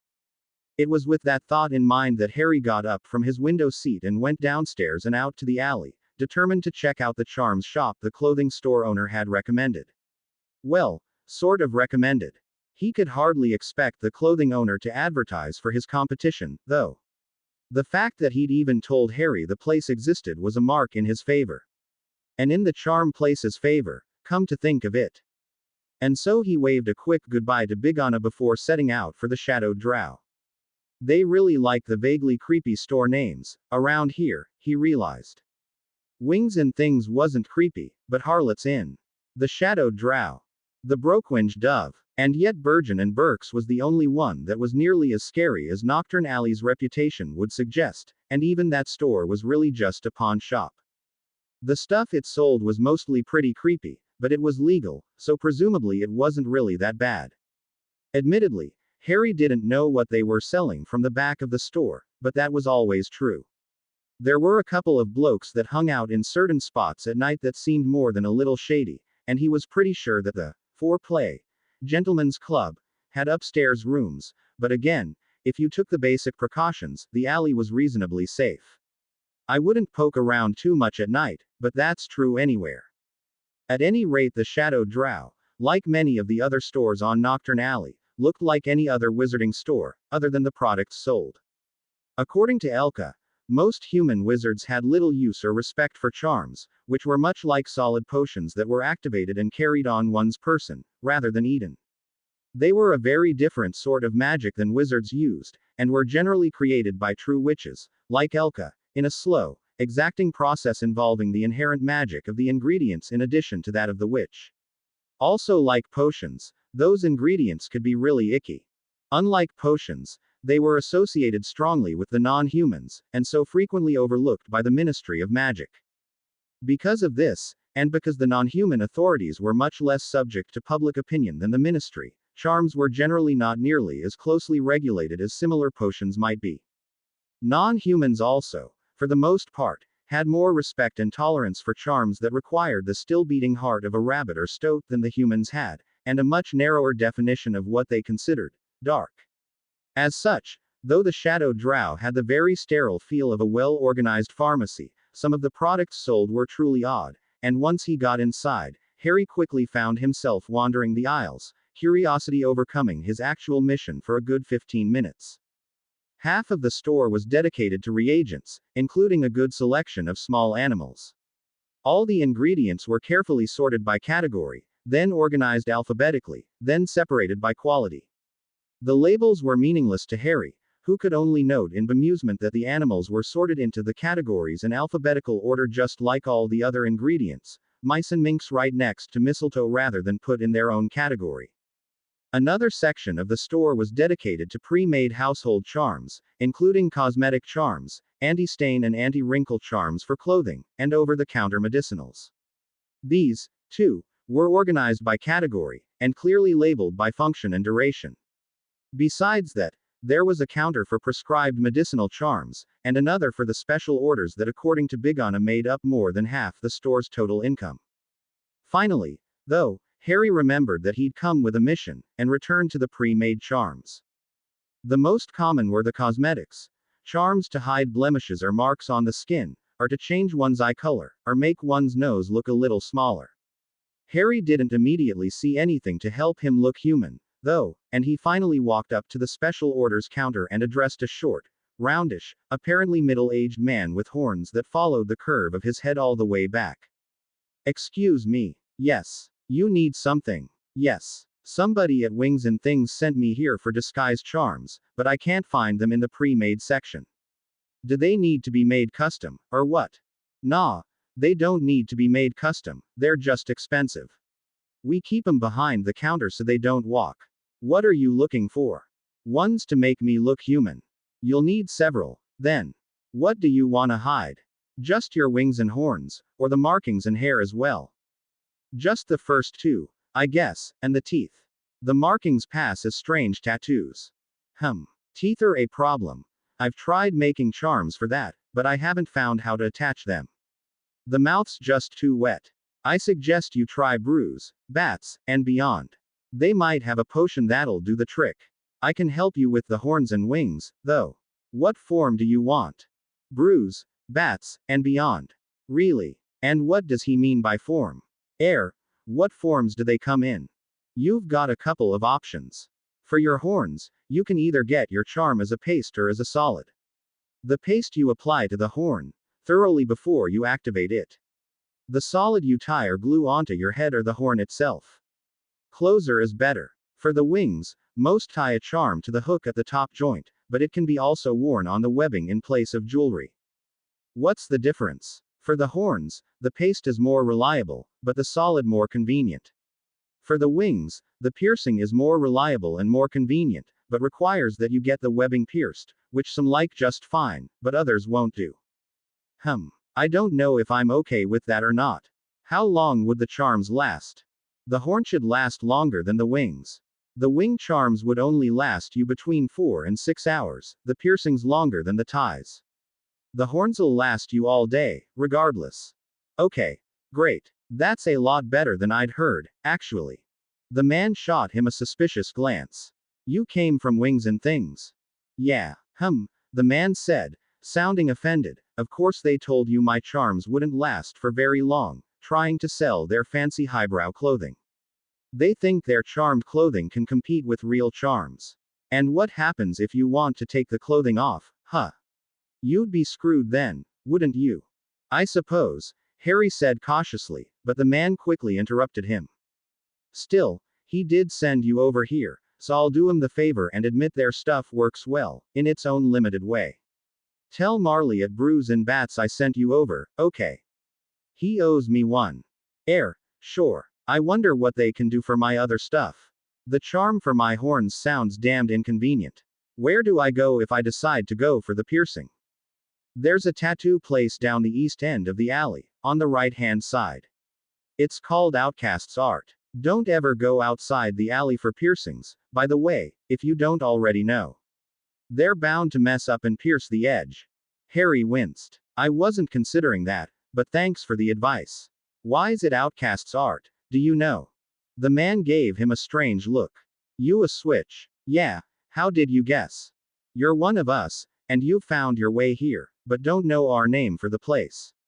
You're on Outcast's Alley. It's famous all over Europe as a place where non-humans are welcome and don't have to pretend. Outcast's Alley. That's appropriate. He'd not been on Nocturne Alley long, but he'd already come to see it as a sanctuary as much as a place of exile.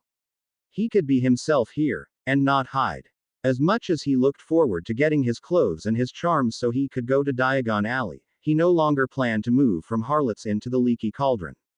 Nocturne Alley was more interesting, and he felt like he was making real friends as he never had at the Cauldron. Outcast's Alley, he said, smiling, I like it. After the charms shop, Harry went directly to the potions place the store owner had recommended. Standing just inside the door, Harry noticed immediately that it was a lot more cheerful looking than the potions supplier on Diagon Alley. From the decorations, it was one of the stores on the alley that played at being dark, in the most obvious sense possible. It looked more like it was decorated for Halloween than like it was truly dark. It had obviously fake bats hanging from the rafters, and strings of black garland around the banister on the stairs, and lanterns with colorful flames hanging from the ceiling. The most obviously creepy thing were the jars full of hopefully fake eyeballs that were magic to watch you move around the store. Once Harry started to wander the aisles, though, he was interested to see that many of the actual products were, well, borderline. Of course, it's the most innocent looking stores that sell the unicorn blood, he reflected. You wouldn't want to advertise darkness like Burgeon and Burke's as if you were actually selling illegal substances. Harry didn't even consider reporting them. For one thing, for all he knew, the unicorn blood had been acquired legitimately, without actually killing the unicorn. It wasn't unheard of, and Harry had learned that there were many products that had as many legitimate uses as dark ones. For another thing, you didn't report a creature to the human authorities. There were ways to get justice in the creature community, but going to the ministry was not one of them. As far as Harry could figure out, it was all complicated and depended on the species what authority you went to, and the different authorities negotiated among themselves how to deal with conflicts in the various laws. He did know the authorities were generally quite cooperative with each other, and that there was a loose hierarchy, but that was the limit of his understanding of the subject. If he was honest, he wasn't that interested. The actual laws weren't that different, after all. Looking around, Harry realized that, nicely decorated as the place was, it wasn't nearly as well organized as the charms shop had been. He'd need, as usual, to ask at the counter.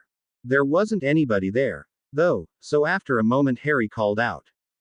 "Excuse me." Harry heard somebody moving around in the room behind the counter, but they didn't emerge right away, so he decided to call again. "Excuse me. Hello. Sorry." A girl's voice called, "I'll be right with you." A couple minutes later, a cheerful-looking vampire in pink and black goth gear flounced out of the back of the store chewing bubblegum. "Sorry about that. It's just so mixed up back there, you have no idea. How can I help you?" Wow, she's annoying. She reminded him of Lavender Brown, somehow. The guy over at the Shadow Drow said to come here for a potion to hide my teeth. Yeah, that's right. They can't do them 'cause they won't stick. Why they would even try when they can just use a potion is beyond me.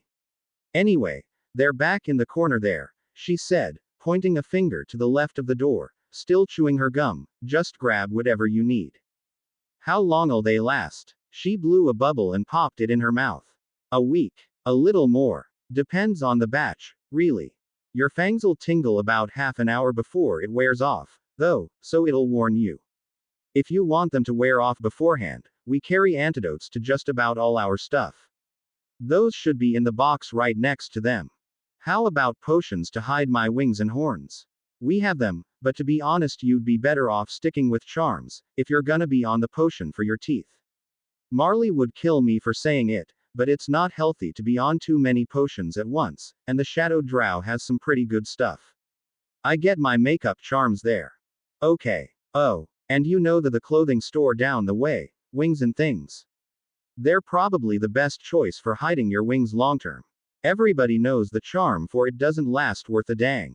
They'll tell you that the things last 4 to 6 hours, but it's always on the 4 end of things. Course, you might just want it for an errand or two, if you live here, so I guess they're not completely useless. She actually seems to know her stuff. Who knew? She was also the first to give him information about the other 2 stores without sounding overly resentful. Great, thanks, Harry said, moving back to the section she'd indicated. He found what he was looking for relatively easily, and checked the expiration dates. All of them would expire in around 2 years. Figuring that he could come back at Christmas, if not before, he grabbed 8 vials of inky purple potion, and 2 vials of the lighter purple antidote. He then realized that if he actually needed to use the antidote, he'd also need to retake the potion later, and grab 2 more of the dark potion. Cradling them carefully in his 2 hands, he brought the 12 small vials to the counter. 260 galleons, 5 sickles, and 20 nuts, please. Harry stared at her for a second, then pressed his thumb to the pad. Note to self, he thought, reeling. Potions are bloody expensive. 260 galleons for 12 potions meant they'd cost him about 20 galleons each, as much as his custom charmed shirts had cost. He felt dumb for not checking the price before bringing them to the counter, but then, what would he have done? He needed the potions, and that was it. Good thing I can afford it, I guess. The girl at the counter hadn't even blinked, which indicated that the price was not unusual. I should ask the charm's owner about pricing before I decide whose stuff to use. Oh, the bloke at the charm's shop wanted me to tell Marley that he sent me over. He says Marley owes him. Not anymore, he doesn't. I sent you back to the charm's place, after all. Now it's Wings and Things who owes us. True, Harry answered, amused by the weird relationship the three competing stores seemed to have. Thank you. When Harry got back to the inn, he was immediately approached by Madame Harlot, who informed him that he had a visitor, and that he should go find her in room 4, where the werewolf had been staying. When he asked her who it was, she just smiled and told him to go find out. He bared a canine at her briefly and climbed the stairs to knock on the door of room 4. When the door opened, Harry stepped back, eyes wide. A young woman stood in the doorway, cradling a mostly naked baby on one arm. Behind her, and extending above her head, was a pair of dark, bat-like wings. Her arms from shoulder to elbow were covered with dense, black markings, subtly different from his, but similar. She had no horns, but her ears were pointed like his, and she had ankle-length, dark purple curly hair. Her eyes were a strangely bright blue, and merry, like she laughed at him, though all that showed on her face was a gentle half-smile that left her canines half-covered. He blushed, realizing that he was staring. But she was one of his race, and pretty. Gorgeous. More like bloody beautiful. He blushed even deeper, and her smile widened. Finally she spoke. Harry, do come in. His eyes widened and he looked around quickly before whispering to her, how did you know? He'd been very careful all week to keep his hair over his scar. It wasn't hard to do, with his hair as long as it was. Come in. I will explain. Her voice had a note of command, and he finally acquiesced, following her into the room and sitting where she indicated. As he might have predicted, the room was much less awkward than his own. It actually had room enough for a desk and a chair, for one thing. I have been looking for you, she said once they were both seated. Your landlady told me your name. Oh, thought Harry, relieved, she doesn't really know who I am. Why? Asked Harry, worried. Can you not guess? You're like me, Harry said breathlessly, you're Big Phi. She smiled. You have been talking to the little folk. We are Greater Phi, specifically Unseelie Sidhi. But yes, that is, in part, why I have sought you out. And the rest. You were the one, she said simply. I am relieved to have found you. How long have you been looking for me? Harry wondered. I've only even been a non-human for 5 days. And more pertinently, the one. What do you mean, the one? She met his eyes, suddenly solemn. 5 days. She bit her lip. There's no time. Here. With no more warning than that, she thrust her baby into Harry's arms, forcing him to juggle a little bit to figure out how, exactly, he was supposed to hold the tiny thing. All he knew about babies was not to let their head loll. And no human could tell him how to cradle a Phi child without squishing the tiny, underformed wings, though he figured it out relatively quickly once he had to. Why does he, have wings already when I didn't get mine until I was 15? And why am I holding her, now?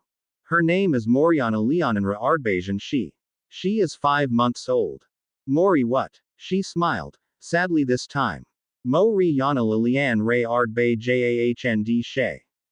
Moriana she. The Leonenra refers to me as her mother. My name is Leonin she. The Ardbasian refers to her late father, Basian she. Harry smiled, then looked down at the tiny, purple-eyed baby. Hey, Mo. When he looked up again, the woman had tears in her eyes. What's wrong? Here, you will need this, she said, putting a book on his lap. It is the best source for information on how our society works. Wah. Oh, and these. She reached a hand under her hair to her ear, then reached out quickly to grip his ear. He yelped at a sudden, sharp, pain, and brought a hand up to his ear to feel 2 small hoops lodged in the cartilage of his upper ear.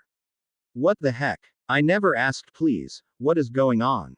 And finally she met his eyes. I am dying. I have no more time, and I know no one better to take her. She must be with you. Do you understand? If you give her to someone else, she will die. For a second, Harry's mind refused to process what she'd just said, but then it came back online. A horrified understanding came over Harry, and he looked back down at the baby, who promptly gripped his hair in a fist and brought it to her mouth. Take her. You mean like, take her, take her. I can't, I'm 15. I don't know the first thing of what to do with a baby. She's cute. Okay, but I don't even have parents. I can't. You are an orphan. Now, so is she. No, no, she's not. You're fine. You've got to take her to somebody else. He pulled his now slimy hair out of the child's mouth. She's, I'll be totally unfit, do you understand? I can't do this. Leonin moved to lean on one hand. My family will contact you. Soon, the earrings mark you as one of us. They will tell you much that I cannot. He looked down at the baby in his arms. You've got to be joking. Did you not hear me when I said I was 15? I'm sorry, okay, but I can't do this. You're insane. He looked up and realized suddenly that Leonin was no longer listening. She lay on the bed at a strange angle, hair spread about her, to all evidence dead. He'd not even heard her fall. As he stared blankly at the body, a sense of vague desolation growing in his chest, he felt a tug on his hair. He looked down to see his hair once again trapped in the small, slimy fist of a very alive baby girl. Stop that, he whispered, terrified. I can't be your dada, you understand. I'm a 15-year-old kid. I can barely take care of myself. Moriana Leoninra something or other just gave a big, mushy smile, and went back to chewing on his hair. Don't you get it, you little monster? He said softly, running a hand over her impossibly soft, tight, curls. Your mum's dead. You can't be so happy.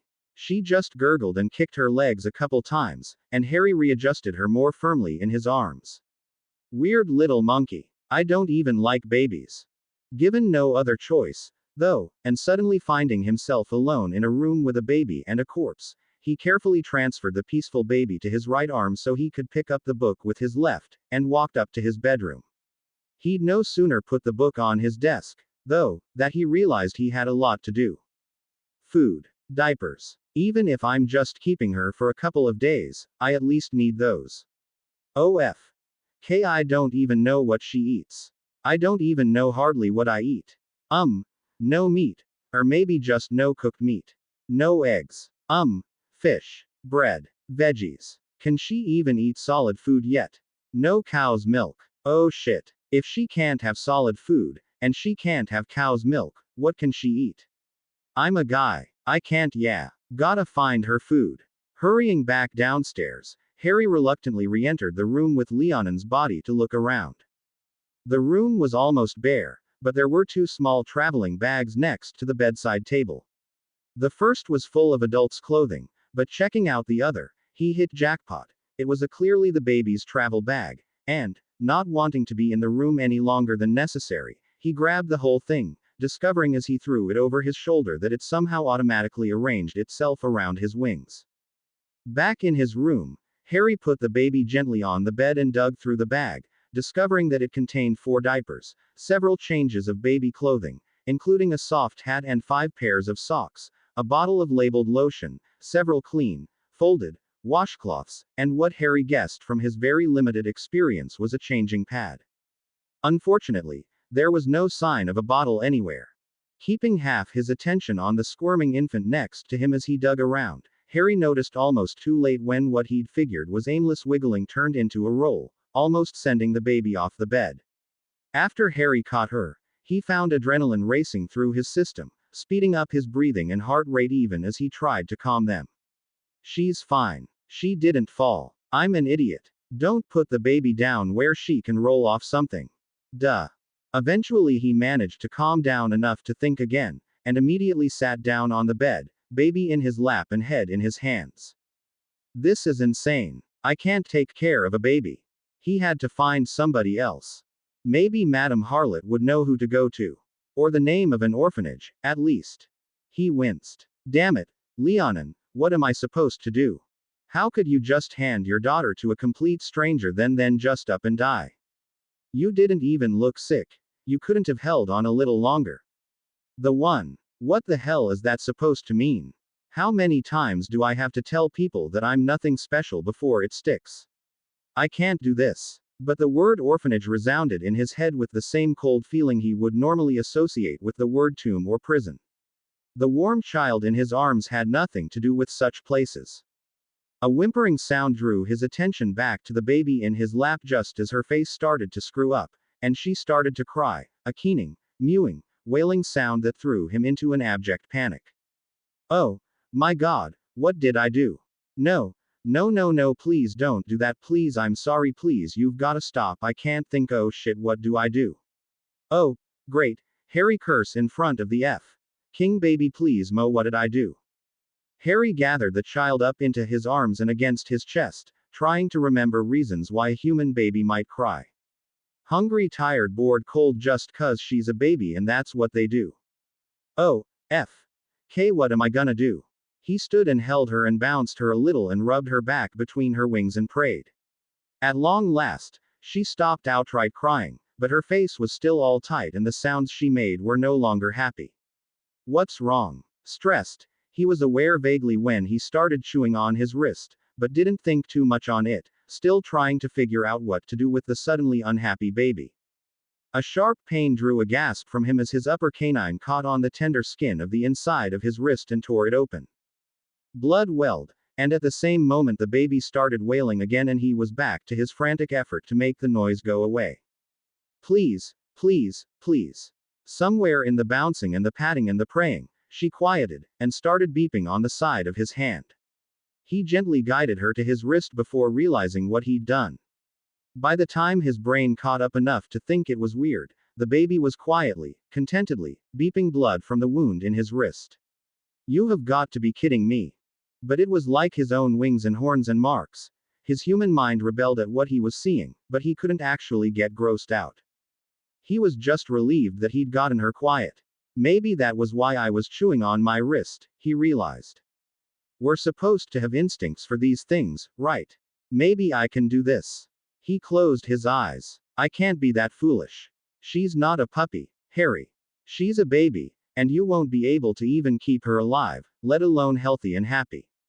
He did remember what Leonin had said. She must be with you. If you give her to someone else, she will die. I'll talk to Madame Harlot. She knows everyone here. She'll know what to do. When Harry got downstairs with the infant, however, Madame Harlot was talking quietly with Karn, and suddenly the room was way too small for the two of them. He held Mo closer as his lips drew back to fully expose his canines and a low growl ripped itself out of his throat. Karn looked up, eyes going from Harry's face to the child in his arms, and back, and Harry felt his snarls increase as he dropped into a crouch, fury roaring in his chest. The man raised both arms into the air. Easy, Harry. I'm going. I won't harm the little one. I'm gone. Harry watched warily, snarling the entire time, as the man eased across the bar room floor and out the front, Madame Harlot calling after him, I owe you one, Karn. Your stuff'll be at the Brookwinge Dove. Once he was gone, Harry started taking deep breaths, completely confused as to what had happened. He didn't think he'd ever been so furious, so quickly, in his life. It was like he'd lost all control. Belatedly, Karn's words came to him. I won't harm the little one. Was that the problem? And Karn had taken one look at him and left, apparently knowing immediately that he was the problem. I owe him an apology, he realized. He couldn't regret Karn leaving. He didn't like him, and it was clear that one of them had to leave. But now that his brain was back online, he realized that his reaction was completely unfounded. Sorry, Harlot, Harry said finally, blushing. I don't know what came over me. Save it, said Madame Harlot. You've got a child, it was gonna happen. Wah, forgotten how bad the Greater Phi can be with elves, said Big Anna, coming out from the kitchen, that were quite the show. No wonder the two of haven't gotten along. Huh, you're some sort of Greater Phi. Karn's an elf. A bit like the Wares and the Vamps, are the Greater Phi and the elves. So, species are worse than others, but it's quite common to have so issues. That's right. Leonin said I was greater phi. Unseelie Sidhi, she called it. And we hate elves. Harry knew that Wares and the Vamps couldn't be civil to save their lives. If an inn on the alley housed one or the other, they posted a sign warning the other species off. Harlot's inn's sign was permanent, making Harry wonder who was the were, or if Madame Harlot just didn't like vamps. To that everybody around here is careful with anybody that's got an infant, and you get why Karn left. It's just self-preservation. You're not the only one to react when they think they're young or under threat. The rule around here is, anybody with a chill, gets priority. I'm Sidhi, he said, gently running a hand over Mo's curls. Mo's mum was, too. She didn't tell me much, though. Unseelie Sidhi, Harlot asked, at the same time as Big Anna asked, why you say was? She's dead, Harry said quietly, once again feeling a sense of grief. I didn't even know her. I was wondering why you reacted like she was yours, commented Harlot. She is, isn't she? No, Leon and she said I had to take her, but she's not mine. I don't know what. The two women weren't listening to him anymore, and just stared, literally open-mouthed. Finally, Big Anna spoke up, her accent thick in her astonishment. Why? Say Leon and she. Yeah, and she just hand. Why? Her chill. Yeah. What else she give why? A book. Oh, and these, he said, lifting his hair off the hoops in his upper ear. Harlot was not the type to faint, but she was very white as she inclined her head and upper body in a brief bow, and Big Anna mirrored her. You Harry, your highness. Allow me to offer my congratulations. My whatness. Harry Big Anna took up gently, you're the new heir to the Unseelie throne, dear. I'm the what? I can't be the heir. I'm just some bastard. There's no way I'm royalty. You are now, said Harlot, starting to recover from her shock. You're wearing the earrings, and so's the babe. He looked down at Mo to see that she carried a tiny stud and a hoop in her upper ear where he had two hoops. But how? She chose you, said Big Anna. That's why I ask. If she gave something. It seem unlikely she will give you the chill, without naming you heir. She didn't tell me that. She just said they marked me as part of her family. They do, said Harlot. They mark you to any of the people and any human government officials as a member of the royal family, specifically as first in line to the throne. To that you're Sidhi. Though most even the people won't recognize you as it. They mark you as heir to our highest throne. So you're telling me she just handed me the kid and gave me the earrings and died, without ever mentioning any of this? Harlot snorted. What? And you'd have refused? Yes. There's no way in hell I'll accept more effing fame than I already have. More fame? Harlot asked him, but he was saved from answering by Big Anna, who commented. Why? Still can, technically. Really? How? Job goes with the kid, highness, said Harlot. She snorted.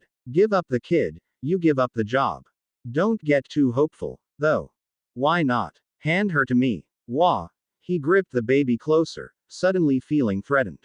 Do you rationally think I am going to hurt her, your highness? Don't call me that. I don't have a choice. And answer the question. He thought about it. No, I don't. And why don't you have a choice? You're the heir, highness. All the people will call you that, answered Big Anna. Lovely. The day was just getting better and better. So, give me the baby. Or Big Anna, if you prefer. She probably knows better what to do with one. Frowning, confused, Harry tried.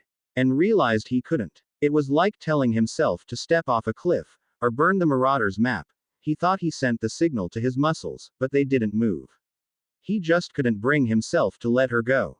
In fact, he stepped back a step away from the two women. See, you can't hand her off to a stranger, or even a casual friend. Don't know much about the Phi, but if you were Centauri or Elf, you'd be able to hand her off only to very good friends, and only for a short time. Harry felt a sense of dread begin growing in his stomach. So what are you saying? Big Anna took over. Why? Might want to get used to calling her yours. By every law we have, she is.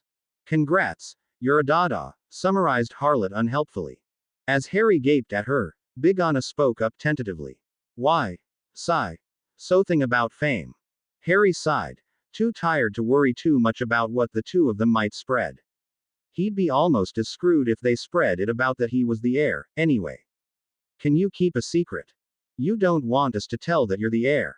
Harlot guessed. No reason why we should. Good, said Harry, but that's only part of it. He sighed and lifted his hair off his forehead. Fate's really got it in for why, don't she? Was Big Anna's only comment. Harlot just raised her eyebrows. Yeah, she kinda does, agreed Harry, and to think I thought life was interesting with a mass murderer after me, and with that damn tournament. Now Voldemort's back and I've gotta take care of the royal spawn. Big Anna winced. Harry thought it was because he said the Dark Lord's name, but then she spoke, and he realized it was the spawn comment that had bothered her. Why? Might want to be watching her words, Highness. The Unseelie might be a tad offended. They're the ones that threw her at me. I'll call her as I like. Don't be too hasty, cautioned Harlot. You think your life blows now. Try pissing off the Unseelie court. You did just tell me I am a member of the Unseelie court, right? A point, Harlot acknowledged. Still though, contributed Big Anna, in general, yote to try and get used to talking and acting like one of us. You can't afford to be pissing people off, anyor. What do you mean? We're not non-human, said Harlot bluntly, we're people. And don't ever insult anybody's child. Most of us don't make them often, and so very few of us are easygoing about them. Don't high or appearance on other of the people, especially Phi. Leave at least her marks showing, suggested Big Anna. Don't call the sea people mermaids, or the little folk fairies or especially pixies.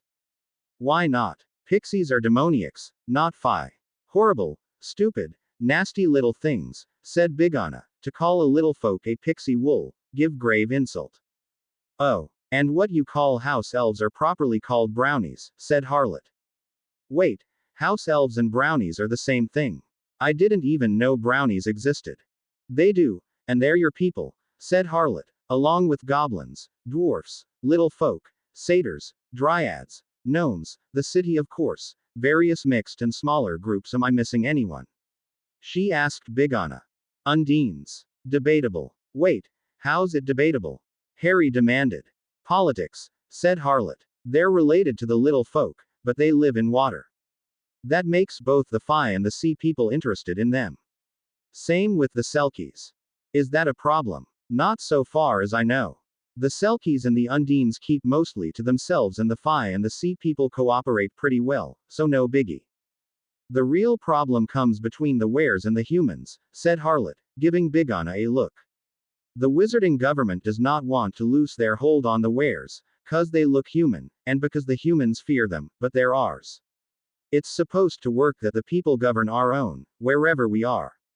It's a major point of contention between the ministry and all the courts, right now. Who do the Wares obey, then? Depends on the were, but mostly we watch the courts, said Big Anna. Harry looked up in surprise. But she and Lupin are so different. Strange. Big Anna was still speaking. Though, they aren't democratic, but since Wares can't vote anyway. I see, said Harry. He did, but he was also just overwhelmed at the turn his life had just taken and the litany of new information he'd just received. So let me get this straight. That woman was the heir to the Unseelie throne. She chose me to take care of her child, and made me the heir. I can't give up the position without giving up the baby, and I can't give up the baby. So now I'm not human, and a bastard, and a father, and a prince, in what? 2 months. Yup, said Harlot unhelpfully, that about sums it up. Do I have any idea why she chose you? Big Anna wanted to know. She said something about me being the one, but I have no idea what that even means. When he looked up, both women were looking at him seriously, and with a strange sense of pity. What? It's not a prophecy, or anything like that. It's more romantic, said Harlot. Why? We're hers, and she were yours. Or would have been, anyway, said Big Anna more gently. If she not die, you be prince regardless of the baby. You were meant to be with her. The perfect couple, and the perfect consort. That's how she knew to give why. The babe, fate would have led her to you. So, what? She was my great one and only, and now, he trailed off. No, said Harlot. She would have been special, really special, but you still have your normal mortal chance at a normal relationship like any other of your peers. Most of the Phi don't have a one, and never miss it. Harry breathed a sigh of relief, but felt the vague sense of grief he felt at Leonan's death grow. Cut it out. You didn't even know her. You don't think you've got enough on your plate right now. Feeling completely lost, Harry asked tentatively, so what do I do now? I would suggest you go back out and get supplies while it's still light, personally, said Harlot practically. I have some things, Harry said, enough for the night, anyway. Leonin had a diaper bag packed. Diapers? Big Anna asked suddenly. Bottle. Changing pad. A change of clothes or two. Yes to all except the bottle. She doesn't drink milk. Oh, that's right, said Big Anna. You can't stand milk, can you? Harry made a face, and Big Anna laughed, then asked. Surely she doesn't eat all solids yet, though. Harry hesitated. No, she doesn't. She, Finally he gave up and just showed them the red line on his wrist where the wound he'd cut into it had partially healed. To his surprise, Harlot started laughing. What? She laughed even harder. You poor thing. She hooted. You can't even bring yourself to eat the meat yet and now this. He bared his teeth at her briefly before letting himself laugh with her. I'm a mess, he agreed, looking down at the child in his arms. She was half asleep, and he shook his head at her. Look what you've done now, little monster. You put my whole life in shambles in a matter of hours, and then fall asleep. Big Anna smiled. That's what babies do, Your Highness. 'Cause utter chaos and confusion, and then sleep. You'll learn to value the sleep. Suddenly Harry felt the reality of his situation weigh down on his shoulders. He pulled out a chair and sat down heavily, careful not to jostle Moriana. This is insane. I can't do this. What am I going to do when I get back to Hogwarts? Bad enough that I'm some creature. Now I'm going to be asking Dumbledore to let me bring a baby to class. He could just imagine Snape's reaction, and McGonagall's, and Ron and Hermione's, and the Slytherins. Oh Lord, how could my life get so messed up in so little time? I think I'm gonna take a nap, decided Harry finally.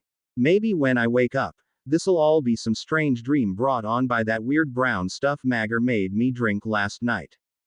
Big Anna gave him a sympathetic look, while Harlot stood look and said, let me just set up your room, first, Highness. My room's fine, said Harry. Not for a prince, it's not, said Harlot firmly. Follow me. Unsure what to do, and really tired, Harry followed her up the stairs, and as she led him to room 3, the nicest room in the inn. She opened the door and strode inside. Just a moment, Highness, while I change the sheets. The room was not that extravagant, really. Certainly, it was nicer than his, about 3 times the size, with a queen-sized bed, a sofa, hardwood flooring, and a nice rug, but it was only one room, and really no nicer than any high-class hotel room. The room's nicest feature were the huge windows that looked out on the inn's small garden, rather than on the street, but he liked the view of the street, and the room didn't have a window seat. He hated it on sight. I don't care if I'm a prince. My room is fine. You don't understand, Highness. If the court and the public found out that I knowingly housed the heir to the throne in our worst room, it would be a scandal. It could ruin me. Abruptly, Harry felt ready to cry. He just wanted a nap. A nap, in the room that he had made his over a week of intense adaptation and difficult adjustments. The last thing he wanted was for things to change again. Please, Harlot, he pleaded. I like my room. Harlot looked at him, unusual sympathy in her rough face, then suddenly seemed to get an idea. Order me. What? You're the heir to the throne. An order overrules any preferences or obligations I might otherwise have. I can't give you an order. Would you just treat me like normal, please? Are you slow or something? Harlot asked, suddenly angry. What? You're the effing heir to the effing throne. I don't have a choice. If you want me to do anything other than house you in our best room, and pay more than I can afford to get you whatever you want to eat at every meal, and wait on you myself at table, then you have to order it. It's the only solution I've got, okay. You don't like it? Then give me AF. King order, Your Highness. Harry gaped at her for a second, before hanging his head, defeated. I order you. Let me keep my room. Don't change the food. Don't treat me any different than your other customers. He got an idea. Call me Harry. Good enough. She smiled, apparently relaxing. Yes. Thank you, Harry.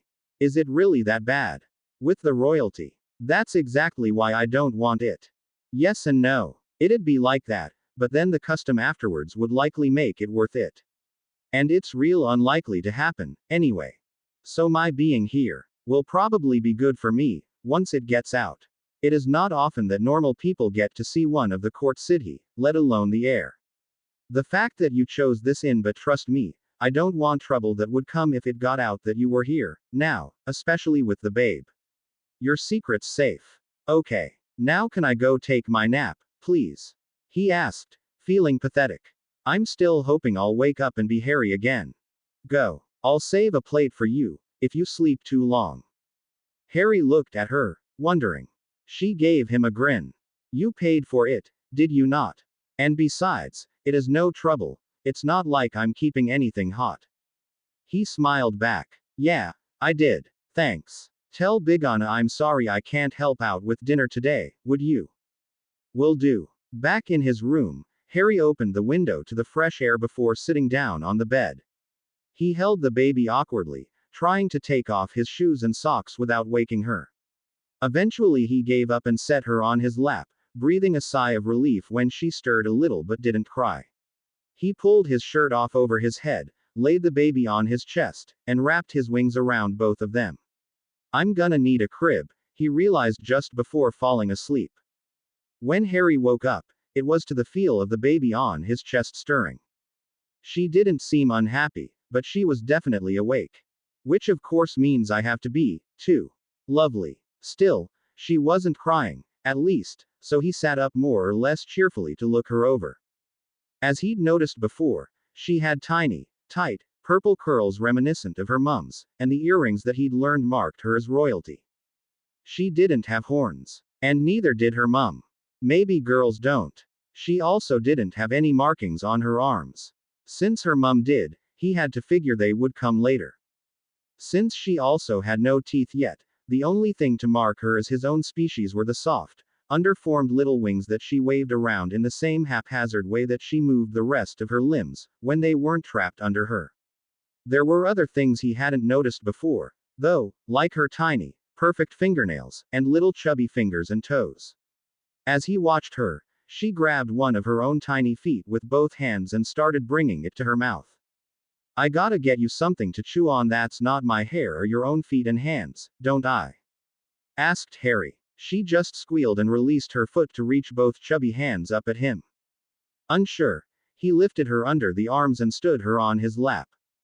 Her legs held for a couple of seconds before her knees buckled, and he stood her back up, and they buckled again. She seemed to like it, though, so he stood her up again. This time she bounced up and down a couple of times before falling onto her bum. He let her, studying her big bright eyes as she stuffed her fingers in her mouth. Remembering the bag he'd left beside the bed, he reached down and rummaged around until he came up with one of the soft washcloths, using it to wipe off her face and hands. Here, little monster. You'd think you were made to produce slime. Geez. Still, he found himself smiling. He remembered what Big Anna had said. She's yours, and though the thought still scared him out of his mind, sitting there with Mo in his lap, he found he didn't mind so much. His life was gonna be complicated, was all. We'll figure it out, somehow, he whispered to her. Dumbledore and Snape and McGonagall and his friends and the Slytherins would just have to cope. But what if they won't? What if I can't go back? If they couldn't? Well, he had money, and a place to stay. Alone. Maybe he'd contact the Unseelie Court. They'd help him out, wouldn't they? Leonin had mentioned that they'd be looking for him. And then I'll just live the rest of my life dressed up in prince gear being waited on by toting courtiers. Fantastic. But he was stuck being prince, regardless. It was nice to know that he had the option, at least. The Potter vault wouldn't last forever, and it wasn't like he could go ask the Dursleys to help him out. Remembering his last day with them, not even a week before, he frowned and picked up Mo to go downstairs. They're not important. Let it go. He had his life to live. When Harry got downstairs, he was met by Harlot, looking grim. She got straight to the point. You wanted us to keep it a secret that you're the heir. We can't. What? Why not? I've got a body upstairs, Harry. The princess died here. I have to report it. They'll be looking for the babe, and they'll be looking for you. Why? They can't just leave me alone. Harlot gave him a look that made him flush. Yeah, okay, that was stupid. What do you want me to do, Harry? You really can't just. I dunno. Tell them I'm not here. She snorted. Why do you wish to avoid them? They'll give you bodyguards, servants. This time it was Harry's turn to give Harlot an incredulous look. She didn't seem affected. Well, it's gonna happen sometime, Harry. They're not going to just leave you alone with the child, unprotected. But I just want to be left alone. Can't I just pretend not to be the heir? No, you can't, Harlot said. I have to report the death. When I do, they will come here, and they will ask me where the baby is, and I will have to tell them. Harry groaned, then had a thought. Not if you don't know. She gaped at him. Running is idiotic, she said bluntly. Even if you weren't heir, you have a child of their line.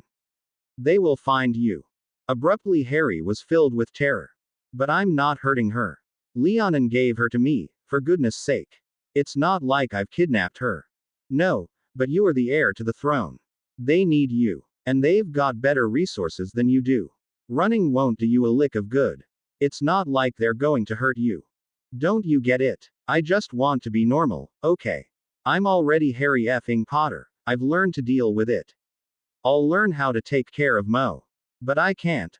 I won't be their heir just yet. I'm leaving. Harlot sighed. I'll tell them that the child's safe, and that Leonin she gave her to you willingly, but they will be looking for you. You won't evade them for forever. I know, Harry said, but not yet. I can't deal with that yet, okay. I've gotta go. She shook her head briefly, then finally said, stay for dinner. I can get the body removed, then wait to report until tomorrow morning. Okay, said Harry, thanks. Where are you going to go? She asked him.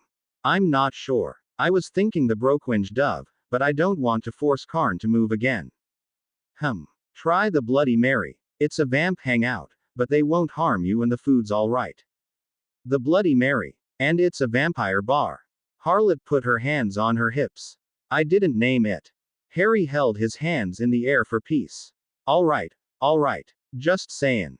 She grinned at him. Alright. Given that I recommended the place, I know where you're going. So, I also recommend Cassie's, further down the alley. It mostly caters to wares, and the food blows, but it exists. I recommend Dimitri's if you really want to spend the night on a dirty floor. I think they even have rats. But maybe you like rats. You might go there. Other than that, there's the Leaky Cauldron, on the wizarding side of things. Oh, and then I highly recommend you leave London, she said, still grinning. See, now I have no idea where you might have gone. Come with me to the bar and get dinner so you can get to the, wherever you're going, before they close. Big Anna's watching the bar while I talk to you, but she needs to cook. He smiled. Alright, he said, following her and taking his usual seat at the bar while she went behind it to set up drinks. What do you want, then? Harlot asked him once they were both settled. Whatever's ready, he said. Harlot walked back to the door to yell to Big Anna, then returned to the bar. Harry bounced Mo on his lap a bit while he waited, hoping the noise from the bar wouldn't bother her. Harlot brought him his food, winking as she set a bowl of the raw meat in front of him next to his usual veggies and bread. Realizing he was starving, he looked at it for a moment before sighing and popping a chunk into his mouth. Like he'd mostly expected, it tasted like heaven. Salty and spicy and meaty and juicy and filling like nothing else he'd been eating was. He ate the whole bowl without another thought for how his human self might have reacted a week before. Harlot handed him a second bowl with a grin and he started eating just as Magger joined him at the bar. Finally got over yourself, did you? He asked gruffly. Apparently, said Harry, too preoccupied to be bothered by the comment. Where'd the little un come from? Long story. Guess you'll not be drinking tonight then. Harry barely thought before saying, no. Definitely not. I'm leaving right after dinner, anyway. I thought you were staying until Saturday. I was. Problems. You could say that. Well, good luck, then. Harry arrived at the Bloody Mary at 8 o'clock. The bar, of course, would be open until at least midnight, but he was unsure if they accepted overnight guests that late.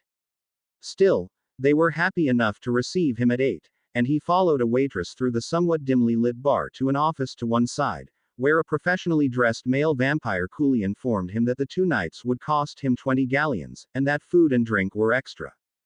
Apparently noticing Mo, he added that Harry could rent a crib for 4 galleons. Harry agreed to all of this, decided to pay in advance, and was promptly led to his room, a perfectly normal rectangular hotel room with a full bathroom of its own, a desk and chair to one side, and big windows. The curtains used the same fabric as the bedspread, which coordinated with the carpet, which was a solid color that complemented the bland wallpaper. On the wall was a print of some vaguely abstract, entirely inoffensive painting. All in all, if it hadn't been for the lack of television, and the vampires in the bar, Harry would have thought himself in any generic Muggle motel. He missed the warmth and quirkiness of Harlot's Inn. He put his bag down, and smiled slightly, remembering what Big Anna had revealed as she helped him pack his meager belongings.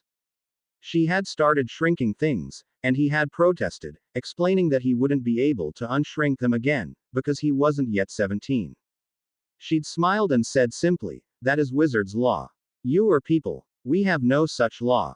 He'd protested that he couldn't reveal himself to be people at the ministry, and she'd informed him that he wouldn't have to. They wouldn't be able to detect his magic anymore now that he was under a different jurisdiction. He could do magic, and the ministry wouldn't know anything about it. At any rate, he was grateful for it now. It meant that he didn't have to make multiple trips, carrying bags and baby. All his stuff fit into one paper bag from Wings and Things, and all of Mo's into the diaper bag. Since the diaper bag fit over his shoulder, that left him one arm to carry Mo. It wasn't perfect, but he'd successfully moved. I need something to help me carry her, he realized. He knew, vaguely, that there was a Wizarding Baby store near Diagon Alley, but he couldn't get there until he got his clothing and charms. His clothing would be done in 2 days. Until then, he had to either use charms for everything, or stay on Nocturne Alley. 5 minutes later, a porter came with a folded crib, and set it up next to the bed without speaking to Harry other than to ascertain that that was where he wanted it. He left as quickly as he had come, leaving Harry alone in the lonely hotel room. Frustrated, Harry sat down on the bed, baby still in his arms. Why is this happening to me? He asked himself once again. It was the second time in a week he'd had to move in a hurry. Sure, this time he'd left semi-voluntarily, but the last time he hadn't had people after him, and he hadn't had to worry about the needs of a 5-month-old baby. As if she heard the thought, Mo started to fuss in his arms. Now what's wrong? He asked her. Are you hungry again? Grimacing, he used a canine to reopen the wound on his wrist and offered it to Mo. She quieted, and beeped for a little while, but when she let go, she was still unhappy. Once again he felt the terror rise in his chest as he realized he really had no idea what to do with a baby. Leonin, you idiot. Can't you see that anybody would have been better for this job? I'm only 15 years old.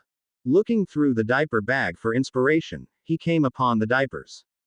Maybe. He lay the changing pad down on the bed, and put Mo down on her back on top of it. He carefully removed her pants and diaper and discovered that, indeed, the diaper was wet, but mercifully not soiled. He wrapped the diaper around itself, threw it in the minuscule trash can provided by the hotel, and got a new one out of the bag. Okay. Half done. He grabbed one of the washcloths, ready to clean her up a bit, then realized he'd have to wet it. He dragged Mo, on the changing pad, into the center of the bed where she wouldn't roll off, to give himself the time to go to the bathroom and wet the cloth, but as soon as he left the room, she started to cry, so he splashed some cold water onto the washcloth and hurried back out to her. She screamed even louder when the cold cloth touched her skin, and he just got more frustrated. Damn it, Mo, I don't have much of a choice here. You didn't want me to leave long enough to get you warm water, so it's going to be cold. Live with it. Luckily, that part was done quickly enough, and he unfolded a clean diaper for her as she kicked her legs and cried. Oh, F. K. He didn't remember which was the front, and it wasn't marked. Finally, figuring he had a 50-50 chance, he put the diaper on sticky tabs to the back, stretching the tabs a little like he remembered the dirty one had been. And finally, he had her pants back on and he could gather her up and go back to the cuddle, bounce, and pray routine that he'd established the last time she'd wigged out. What am I going to do with you, Mo? He asked her once she'd quieted. She had one hand wrapped in his shirt, and another in his hair, and showed no inclination to let go, so he just held her close while he unpacked and unshrinked his belongings with one hand. Eventually he realized that she had fallen asleep. Do you think I can put you down? He whispered to her. It was only 8:30. He wasn't ready for bed yet, and he wanted to take a look at the book Leonin had given him. When she didn't stir, he carefully, gently, set her on her back in the crib. She shuffled around a bit, but didn't wake, ending up curled in the fetal position with her wings wrapped around her arms and legs. Not finding any baby blankets in the room, Harry grabbed one of the beige, fuzzy hotel room blankets and unfolded it. Rolling up one end allowed him to fit it in the crib without burying her under 6 inches of fuzz. Watching her briefly, he decided she was okay and sat at the desk where he'd laid the book. He'd barely looked at the book since Leonin had shoved it at him that afternoon, too busy with the sharp turn his life had just taken. Now he did, and realized even before opening it that it was ancient. Like many magical books, it had remained in perfect condition over time, but it was like you felt that it was old. Maybe it was the size of the book. It fit on his lap, but it fit better on the desk, especially if you wanted to actually open it. It could also have been the style of the cover. Real leather, as far as Harry could tell, left a dark brown color, and embossed with a design much like the markings on Harry's arms and face, but more ornate. There was no title, and Harry was more interested in the contents than anything else, so he stopped his inspection at that and opened to the first page. Whosoever not of the Unseelie Court who, in taking, copying, or reading this book thereby causes the knowledge held therein to be passed on to any unauthorized persons shall fall under a painful, long-lasting, and ultimately fatal curse. Right, thought Harry. Better hope the book recognizes me, then. Surely Leonin would not have given it to him if it would harm him. Even more curious than before, Harry turned a page, and finally found the title, a short summary of information required for the accomplishment of duties required of a young heir of the Unseelie Court. Yet more evidence that Leonin knew exactly what she was doing to me, thought Harry. At least he'd finally get some information on what was going on. The first page after the title was a table of contents, listing 3 sections called Proper Comportment, Politics, and Duties. Each of the sections, in turn, were separated into sections. Under Proper Comportment, for example, were sections on how to address a peer, an inferior, the king and queen, and foreign dignitaries. Under Politics was a section on the different courts, and one on the inner workings of the Unseelie Court itself, one on the human governments, and one simply labeled Enemies. Duties was apparently a short section of only 10 pages, with no listed sections. Finally, the table of contents listed a family tree on the last pages. Curious, Harry flipped to the Duties section first, and read the introduction. The heir is a very important political position in the Unseelie Court. The monarch and consort, by tradition and necessity, do not leave the court more often than absolutely necessary. The heir is much more mobile, and so is used as a representative of the court wherever he goes. As such, the most important duty of the heir when young is to thoroughly learn the contents of this book, and to apply that learning to his every interaction with others, such that he reflects well on the monarch and consort. On the other hand, in the event that the heir is responsible for the care of a child, the child must be his priority at all times. At such time as the child is old enough to be put in the care of others for more than a couple hours in a day, the heir can then take up his other duties as outlined here below.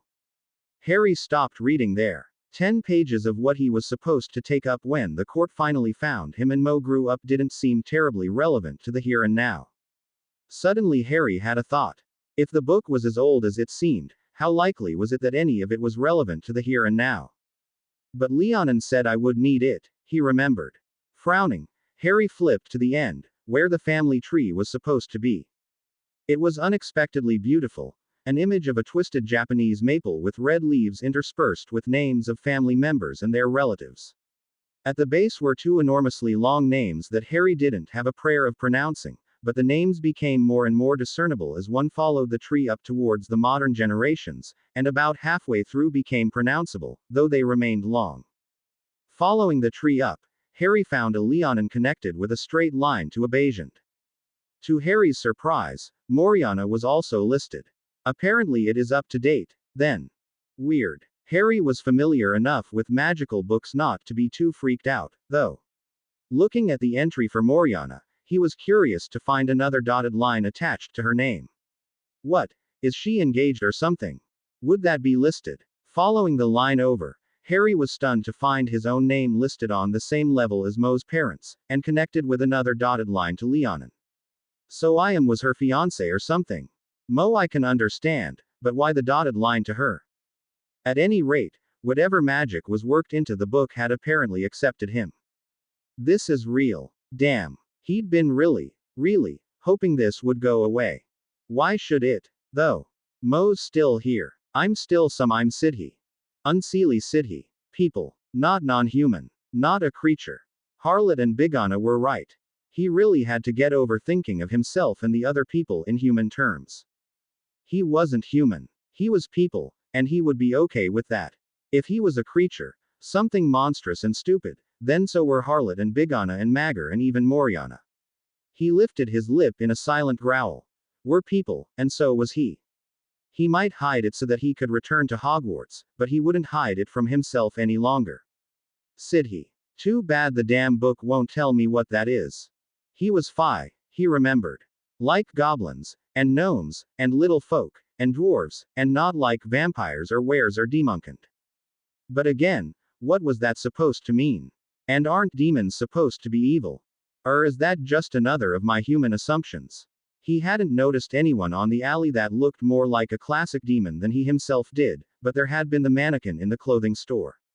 That could have been a joke, though.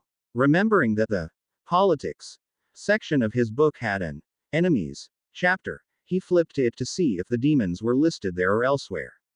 To his surprise, the enemies chapter was barely more than a paragraph, and stated only. Though it is primary in our laws that all species be treated the same in all of the courts, and judged on their individual acts and dispositions, there is one group for which we make an exception. The demonkand are categorically evil. Any demonkand found in people territory will face immediate execution. Any of the people known to cooperate in any way with one of the demonkand will be unwelcome in any of the people courts and exiled from all of the people territories. There are no exceptions. This may be hard to stomach for one accustomed to our policy of tolerance, but make no mistake. The human governments, for the most part, agree with us on this point. The demonkand are irredeemable. No encounter with them can go well for one of the people or the humans. Recent rumors and intelligence indicate that the human, Dark Lord, Voldemort, recently returned according to our intelligence, has had friendly dealings with demonkand in the past. As such, none of the people are to have anything to do with this Lord, or his followers, called Death Eaters. The sole exception to this rule, of course, are those bid by the courts to infiltrate and observe them. Interesting, thought Harry. I guess some of the Death Eaters aren't Death Eaters. Harry remembered those tortured at the graveyard earlier that summer and shivered. That can't be a fun job. The passage also decidedly answered his question about the demons. Not that the ministry can probably tell the difference between the demons and the Sidhi, he'd just have to hope his friends would. Or that they never find out. He sighed, suddenly depressed. He could tell himself all he wanted that he was people, not non-human, or creature, but it wouldn't make any difference once anyone at Hogwarts found out. Sidhi. Might as well be. Demon. To them. August 5th. Harry started to roll over before remembering the infant held to his chest. He groaned. Good morning, Harry. The night had been horrendous. He'd gotten tired and decided to go to sleep at around 10 o'clock. An hour later, he was still tossing and turning, and Mo had woken up. He'd changed her diaper, which was soiled this time, and fed her, before putting her back in her crib, where she'd started to cry. He'd picked her up again, soothed her, held her, and put her back in the crib. That time she'd been more okay with being there, but when he'd gotten into bed, really tired this time, he'd found he still couldn't sleep. He'd kept looking over to the crib, making sure Mo was still there. Was still breathing, was all right. Finally he'd rolled the crib over closer to the bed, and put one of the sides partially down so he could reach her easily, then finally stuck an arm through the bars to keep a hand on her. That had finally seemed to work, and he fell asleep. Only to wake up 2 hours later with his arm almost completely asleep. When it had woken up some, he'd lifted Mo out of the crib and settled her on his chest as before, his wings wrapped around the two of them. He'd fallen asleep before his head hit the pillow, only to wake up an hour later when Mo woke up and started crying. Once again, he'd fed her and changed her diaper before going back to bed. Now it was 8 a.m., the sun was shining in his face from his window, and it felt like he hadn't slept at all. Well, at least now I know I don't need a crib, he reflected morosely. Can't even King sleep without touching the King baby. Brilliant. He was also on his very last diaper. He had to get to a baby store today, which means he'd have to get the charms today as well. His clothes wouldn't be done until the next day. I should just get the dang piercing, he realized. More convenient and more reliable meant it was one less thing he'd have to worry about. Outcast's art, he remembered. Finally the sun in his face got irritating enough to motivate him to get up. Come on, Mo, he said as he rolled up. He looked down her tiny face, feeling bad when her eyelashes fluttered and she gripped tighter to his shirt. Oh sure, I feel bad for waking her up, he thought grumpily. 5 months old and already a spoiled brat. He had to get her to release his shirt in order to change, and so gently pulled it free, breathing a sigh of relief when she didn't fuss. He put her down gently on her stomach in the crib and grabbed a clean shirt quickly, growling when Mo started to fuss and kick. Quiet you. I have to take care of me sometimes, too, you know. But she continued to fuss as he threw on a pair of sweatpants and finally picked her up again. He changed her into the very last diaper and set of clothes, realizing as he did so that he had to get her clothes like he had to accommodate her wings, fed her, and was ready to go. Bringing one of the tooth disguise potions with him, and leaving everything else other than the diaper bag in the room, Harry left and walked directly to the charms shop, buying 7 of the piercing charms and enough horn balm to last until Christmas, though the price made him wince. Bloody hell, has life gotten expensive all of a sudden. From the charms shop he went directly to Outcast's art, ignoring his nervousness as he approached the counter where one of the foot-tall little folk sat filling out some sort of chart with a tiny quill. Can I help you? Asked the shopkeep, flying up from the desk. Magical tattoos are on sale today, and we're the only place in London where you can get them done by a foot tall. Foot tall. They're named by size. What were burr and pin, then? 6 inches. Shaking the thought out of his head, Harry asked curiously, what's the difference between a magical tattoo and a muggle one? The magic. The fairy said enthusiastically. Yes, I did guess that much, Harry answered patiently, but what does the magic do to the tattoo? The foot tall smiled, and Harry realized that he was being laughed at. Half annoyed, half amused, Harry defended himself. Look, I'm muggle raised and a switch. A little sympathy, please. The tiny shopkeep laughed, but finally answered, they move around a bit. We can do muggle type, too, if you prefer. No, that's okay, Harry answered, I'm not here for a tattoo. You do piercings, too, right? Oh, said the shopkeep, sounding disappointed, yeah. But are you sure you don't want a tattoo? You get an additional discount with your piercing. And we've got the best tattoo artist anywhere. Ask anyone. I don't have the time, Harry explained, hefting Mo up higher on his chest, but I really need the piercing for a disguise charm. Oh, very well, said the foot tall, seeming suddenly cross. I've just never done one of the big five before, and then you just walk in and all you want is a boring piercing. Sorry to disappoint, Harry said, a little confused, then perked up. What did he have to lose? He was going to be explaining his markings as tattoos, so it wasn't like another one would get him in more trouble.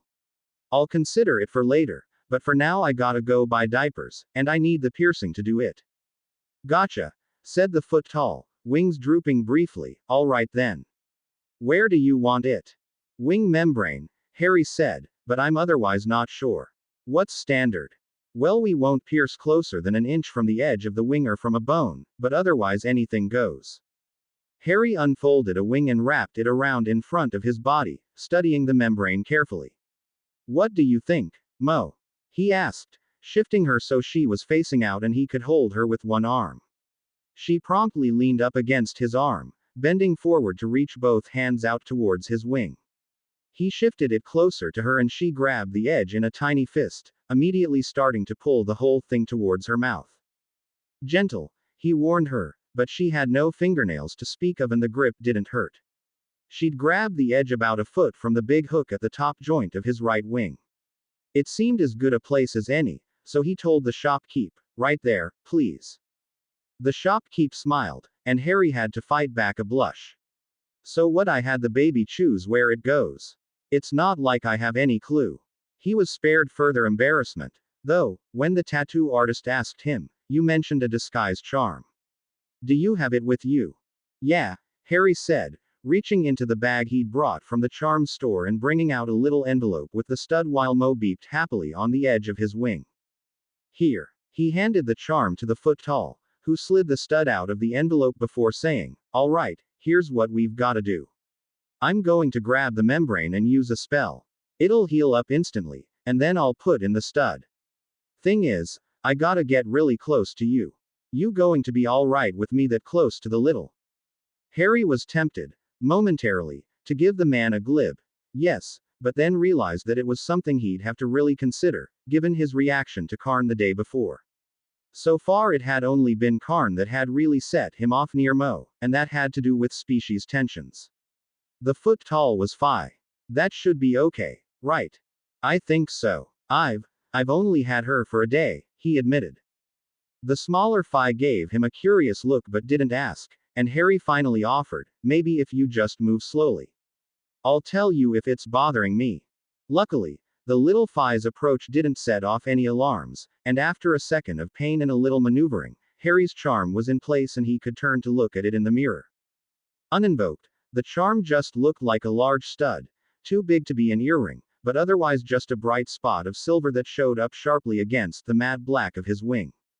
Surreptitiously lifting his hair off the hoops in his ear, Harry found that the silver in his wing only drew attention to the silver of the hoops. Funny, he realized. Mo's are gold. Leonin had taken her earrings off and given them directly to him, so he knew it wasn't because he was somehow different from her. Maybe just personal preference. At any rate, he was glad for it. Gold might have looked trashy on a stud the size of the one in his wing. The silver looked cool. Dropping his hair down over his earrings, Harry smiled at himself ruefully in the mirror. Why should I care if it looks cool? It's not like anybody's gonna see it. Then he realized. Sure they will. Unlike the potions and the shirts, the charms could be turned off, extending their life considerably and allowing him to show his wings and horns at will where the shirts and potions he was getting wouldn't. Wanting to do it where he could look in a mirror and check everything, Harry grabbed one of the pots of horn balm out of the bag from the charm store and carefully applied the thick gray paste to his horns. He then drank the tooth disguise potion and invoked both charms before looking himself in the mirror. He still didn't look particularly human, he realized. The most obvious signs were gone, but his ears were still pointed at the tips, and his tattoos really didn't look like tattoos, at least to anybody who knew how to look. His hair was really too black. In the sun, it would gleam blue and people would hopefully assume he'd dyed it, but in the artificial light of the store, it just looked strange. It was also down to his waist. Something that he'd forgotten to check since he'd gotten to Nocturne Alley. I wonder how tall I am, he mused. He knew his growth had finally slowed because his legs had stopped hurting, but he didn't know how tall he'd gotten in the meantime. He wasn't that much taller than he'd been when he'd left the Dursleys, but he suspected that he'd continued to grow at least some. Some like what? 2 inches. 4. In a week. My definition of some has changed a bit lately. And he was strong. Around Outcasts Alley, he was almost a weakling, but he suspected he'd have to be a bit careful once he got back into contact with humans, especially with his wings. He was still really clumsy with them, and tended to break furniture if he moved too quickly. Harlot had been nice enough about it, in her own way, laughing her ass off and then informing him that he was paying for the bar stool, but he'd quickly learned to keep them folded. Looking at himself in the mirror, he realized another thing. If it weren't for his scar, a casual observer would never recognize him for Harry Potter. They'd see the weird hair, and the tats, especially the ones on his face, and they'd never see him. Add to that the subtle changes that removing his mother's fancy glamour had wrought, and he didn't look anything like just Harry. I wonder if the charm store has something to cover up the scar. That would be really convenient. He could walk down Diagon Alley in broad daylight and nobody would know that the Harry buying baby supplies was in fact Harry Potter. I might want to avoid Harry Potter being seen, too, if I don't want to lead Dumbledore back here, he realized. On the alley, he just covered his scar and his earrings, and was Harry the Switch. On Diagon Alley, he'd cover the wings, teeth, scar, and horns, and be Harry, the tall, tattooed, long-haired stranger. Nowhere would anyone see him as Harry Potter, the boy who lived. And shouldn't, he realized. As soon as anybody realizes who I am, it'll be in the papers that I went all rebellious and got some girl pregnant. He'd want to be under Dumbledore's wing before that got out, despite any feelings he might currently harbor about the man. At the very least, he'd want to explain to his friends first. Before or after I explain that I'm people and a bastard and a prince. He shook his head. He had enough stress as it was without borrowing trouble. He'd cross that bridge when he came to it. When he'd freed himself from his thoughts, Harry looked down to find Mo beeping on his hair. You know that's really gross, right? He asked her softly. She gurgled, adding another layer of drool to the hair tangled in her fist. He scowled at her. I ought to get you a chew toy or something. You like rawhide. Ow. Hey. He turned her towards his chest and carefully removed his hair from her fist, throwing it over his shoulders. She promptly gripped his t-shirt in both grimy hands, spreading slime all over the soft, navy blue cotton. He gripped the back of her head gently in one hand, making sure her head stayed securely against his chest, then impulsively pressed a soft key to her soft curls. Little monster. When he looked up, he once again saw the shopkeep watching, and blushed hotly. The shopkeep smiled, clearly amused, and Harry bared his now human teeth briefly before asking, so how much do I owe you? After the tattoo place, Harry went back to the charms place to pick up the charm to cover his scar. As he'd hoped, it was a paste, and a relatively cheap one. Thus disguised, Harry was finally ready to go back to Diagon Alley. Once again removing his hair from Mo's mouth, Harry left the shop.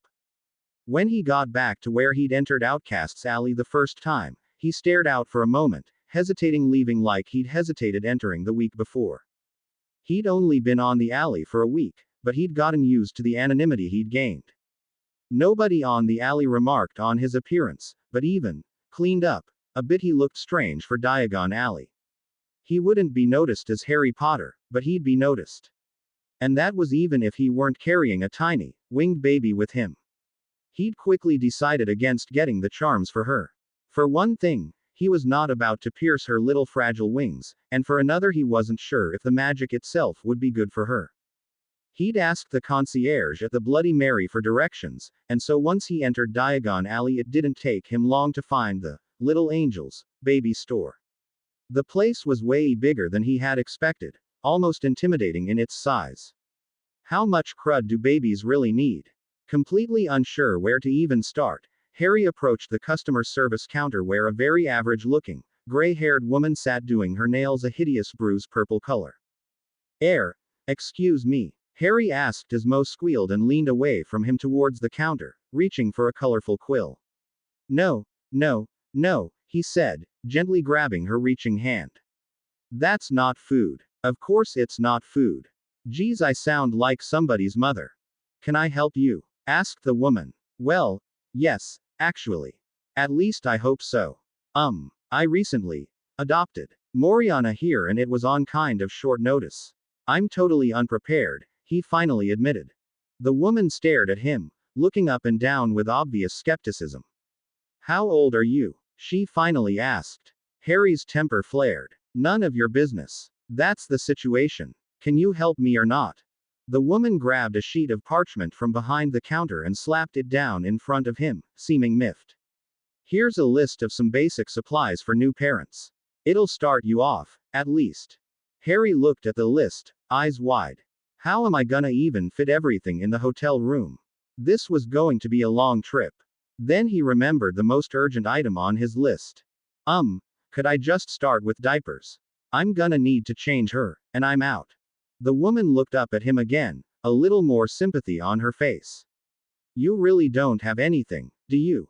Harry smiled ruefully. I started out with 4 diapers, a diaper pad, some washcloths, 3 changes of clothing, and a tube of lotion. And that was yesterday, Harry answered. Look, I know I'm young. She's the child of a friend. Her parents are dead. I didn't have much of a choice, and I'm doing my best. At that moment, Mo twisted towards Harry, giving the shopkeep a good look at her tiny wings. Harry turned Mo to face him as she wanted before looking up at the woman, seeing her looking at him with wide eyes. For a moment Harry thought it would be a problem, but then she said, interesting friends you've got. He smiled a little. Yeah, I guess. She gave him a small smile. All right. Look, since it sounds like the diapers are the most urgent, why don't you go grab a pack? You can go ahead and break it open and change her, and we'll ring everything up at the end. Thanks, Harry said, relieved. I'll do that. After that, the trip went relatively easily. Well, easily for a shopping trip that was supposed to prepare him for caring for a 5-month-old in a single trip. The list was long. Self-cleaning wash clothes, both wet and dry, an infant-sized bathtub, soft, baby-sized bath towels, special soap, special shampoo, tiny nail clippers, a whole set of bottles and bottle nipples. He wasn't about to explain to the assistant why he didn't need them, and for all he knew he could give her another type of blood, various blankets, piles of diapers, a Moses basket, which turned out to be a portable carrier thingy with handles that Mo could sleep in, a high chair. There were a couple of things that the woman suggested that Harry refused. He decided not to bother with a crib, though he did get a pad for the floor that had a rod for a mobile that sang softly and spun little plushy horsies around in a circle. Hopefully she could play and he could work. He also refused the myriad noisy toys and stuffed animals she suggested, buying instead some easily cleaned plastic and wooden toys that she could safely chew on. At the end of the trip, though, he ended up buying one goofy-looking stuffed hippo. Mo had reached for it, making a loud squeal Harry had identified as one of her happy noises, and he'd grabbed it. And that is it, he told her. At this rate my hotel room is going to look like a daycare center. She just squealed some more and grabbed his hair. He freed it and handed her one of the plastic shoe rings he'd bought. Do you want to buy some hair ties or clips while you're here? The assistant asked. She doesn't have enough hair, he answered. And I am not giving her pigtails. That's my limit on the daddiness, thank you very much. I mean for you. It seems to get in your way a lot, and you obviously don't want to cut it, why not pull it back? Harry looked at her. He'd been using his hair to cover his scar and earrings, but a low ponytail or braid would still cover the earrings, and he had the charms now, for the scar. Sure. Yeah. And so he finally left the store with his hair secured low on his neck in a thick braid. He'd bought enough stuff that the delivery to his hotel was free, and so he was able to walk out carrying nothing but a newly fed and changed Mo, her true ring, and his newly refilled diaper bag. He had originally intended to go straight back to the hotel, but on the way home he passed Flourish and Blots and realized that, though he didn't have his book lists for 5th year yet, he could buy the books from 4th year that he needed to get a start on his summer assignments. And I'm going to do this, when. Still, he'd like to at least try, and he did have a month. He entered the familiar bookshop with a smile. See, Mo, he said, someday we'll come in for the first year textbooks for you. And wasn't that a scary thought? 10 years. Really? By the time she's 11, I'll be 26. And like when he thought of the Dursleys or of the royalty chasing him, he shook his head and focused himself back on the here and now. He really didn't have the time or energy to worry about much else. He found the Hogwarts textbooks quickly, and grabbed the books that he'd need for his assignments: potions, transfiguration, charms, and herbology. He would have left then, but his attention was caught by a section of the store called Magical Creatures and Non-Human Beings. That would be me, as designated by the ministry, Harry guessed. Maybe they could tell him something about the city. There was clearly a taboo against writing about other of the people in the people world, but he already knew that the humans didn't respect that. They'd studied werewolves and vampires in defense, after all. The magical creatures section was organized into smaller sections by species. Werewolves had their own category, for example, as did vampires, and there were sections labeled horse-like, cat-like, and dog-like beings. Interestingly, there was no category for the Fae. This was interesting because, according to Madame Harlot, the Fae were the biggest category of the people. Maybe the humans don't recognize that distinction. At any rate, there was a section for fairies, and Harry went there first. He looked up Sidhi in about 10 different books before realizing that the humans probably had a different word for whatever he was. He started just flipping through the books, and finally came up with something approximating his own appearance in a book called Magical Beasts and Beings. It was labeled a dark fairy, and the initial description was relatively correct. The dark fairies are the biggest of the fairies. The males average 6 feet 2 inches in height, the females 5 feet 8 inches. Their most obvious feature is the huge, dark-colored, bat-like wings that extend from their shoulder blades. Also obvious are the dark markings on their arms and shoulder blades. These markings lighten as the fairy ages, and can be almost any hue. Other features include horns, sharp, dog-like canines on top and bottom, long, thick hair, and pointed ears. Not too bad, Harry thought. I didn't know that the marks lighten. Leonin wasn't that much older than I am, then. Of course, he didn't know how long he might live, and therefore how fast or slow he'd age. Strange thought. So the description wasn't too bad. Thing was, whoever had done the picture was clearly not the same person as had done the description. Either that, or I look really strange, Harry realized. The fairy in the image was ugly, huge and over-muscled, with bright green marks on his arms that looked more like some sort of war paint than anything natural, and coordinated with its weird, glowing eyes. Its horns were huge, and Harry could only hope that that was another inaccuracy in the picture, rather than his future. Its ears were inhumanly long, and its wings were tattered. It looked evil. Dark fairy, Harry reminded himself. The ministry probably thinks we are evil. But no, that didn't make sense. Harlot had said that the Unseelie Court was negotiating with the ministry over the status of the werewolves, and that human government officials would recognize his earrings. The ministry had to know that the city weren't evil, or they wouldn't be working with them, right?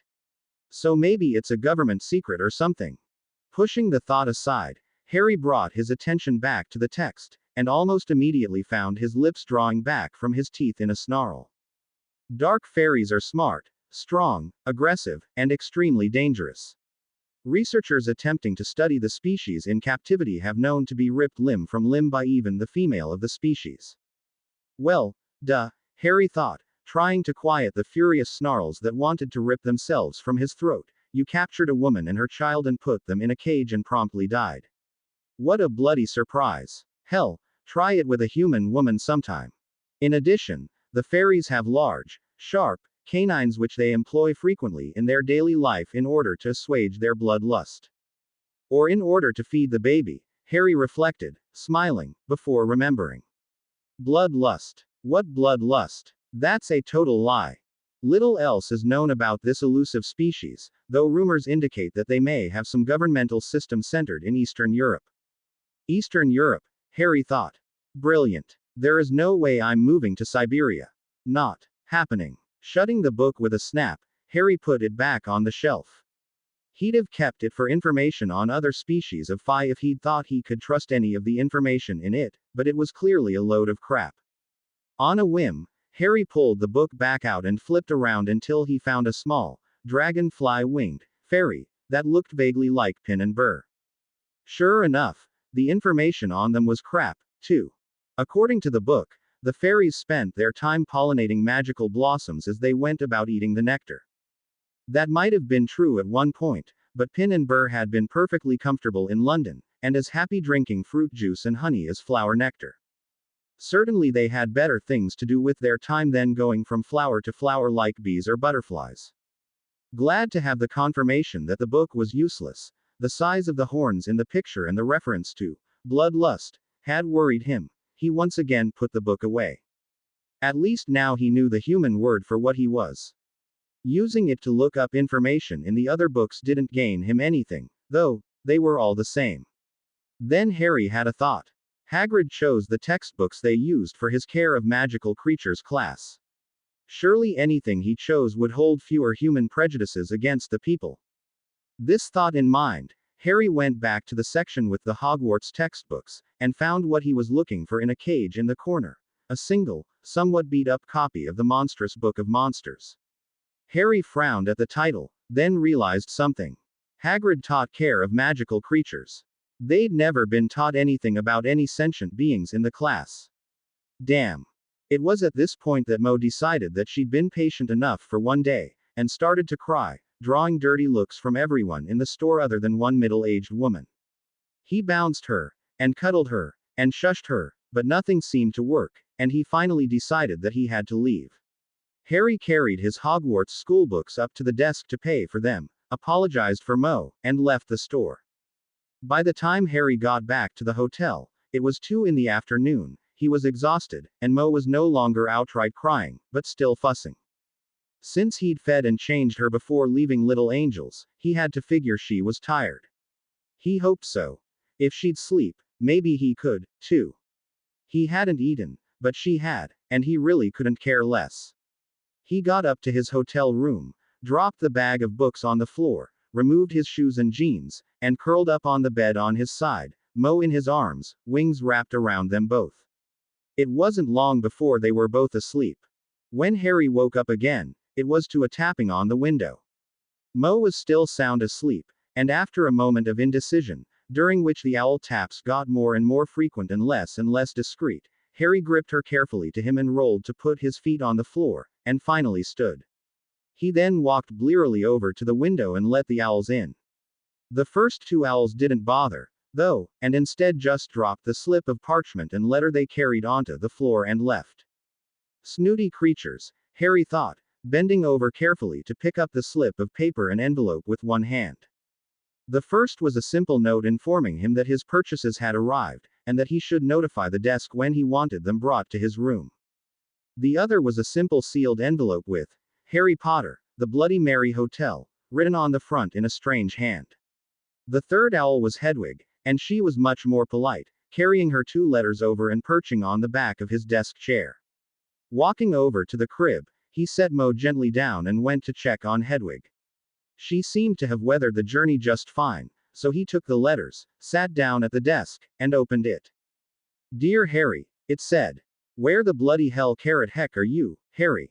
Dumbledore says he's looking for you, but you won't tell him where you are. Why the hell carrot heck not? Why do you want to be alone? We miss you, mate. Grr, Hermione keeps changing everything I write. Okay, Hermione's gonna write next. Harry, what are you doing? Don't you know it's dangerous?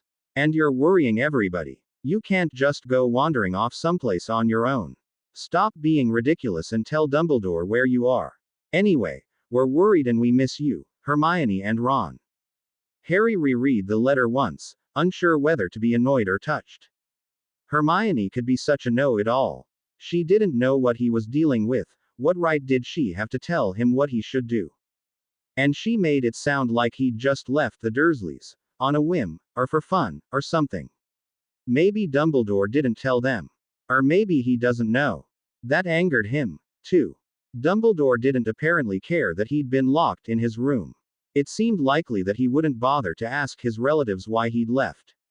Shaking his head, Harry got a piece of parchment and wrote out his reply. Ron and Hermione, I'm sorry that I've worried you, but I'm just fine. You'll have to trust that I have my reasons for not coming back. And I find it a little unlikely that Dumbledore is all that worried, considering it took him 5 days to even figure out that I was gone. And seriously, I'm fine. I mean, how likely is Voldemort to find me if Dumbledore can't? Harry.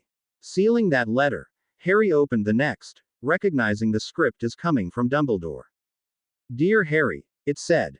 While it is true that it would be dangerous for you to reveal your location in a letter, it is far more dangerous that you remain alone. I apologize if you are angry with me, my boy, but it is imperative that you return to us. Please, where are you? Signed, Albus Percival Wulfric Brian Dumbledore. The please bothered Harry, for some reason. It made Dumbledore sound almost desperate, and made him feel that his previous letter to Dumbledore had been a tad childish. They were worried about him, and though he was less than thrilled with any of them at the moment, he felt a bit guilty that he'd responded so rudely. At the same time, though, he couldn't go back. Dumbledore was probably right that he was in some danger, but what he'd told Ron and Hermione was true. If the Unseelie nobles couldn't find him, and Dumbledore couldn't find him, how likely was it, really, that Voldemort could? Voldemort was human, and looking for a human. He'd never find Harry. Another problem was Dumbledore and the Weasleys. If he told them where he was, they wouldn't let him stay on Knockturn Alley. They would want him to move someplace near them or with them, where he could be monitored. Only he had even more reason now to avoid them as before. He had the materials he needed to look human, but he would still have a ton of explaining to do as soon as they saw him. Tall, with waist-length hair, earrings and tattoos, when he'd left them short, with short hair and a general, good kid, look. Not to mention the changes to his face. He couldn't imagine their reaction. The likelihood that he'd even manage to hide that he wasn't human was pretty low. His shirts would come in the next day, and they would help, but he had to come up with some damned good excuses if he wanted to keep people from digging around. And then there was Mo. How could he explain her? A sudden thought made Harry blanch. He was only 15, and she was clearly not human. What if they tried to take her away from him?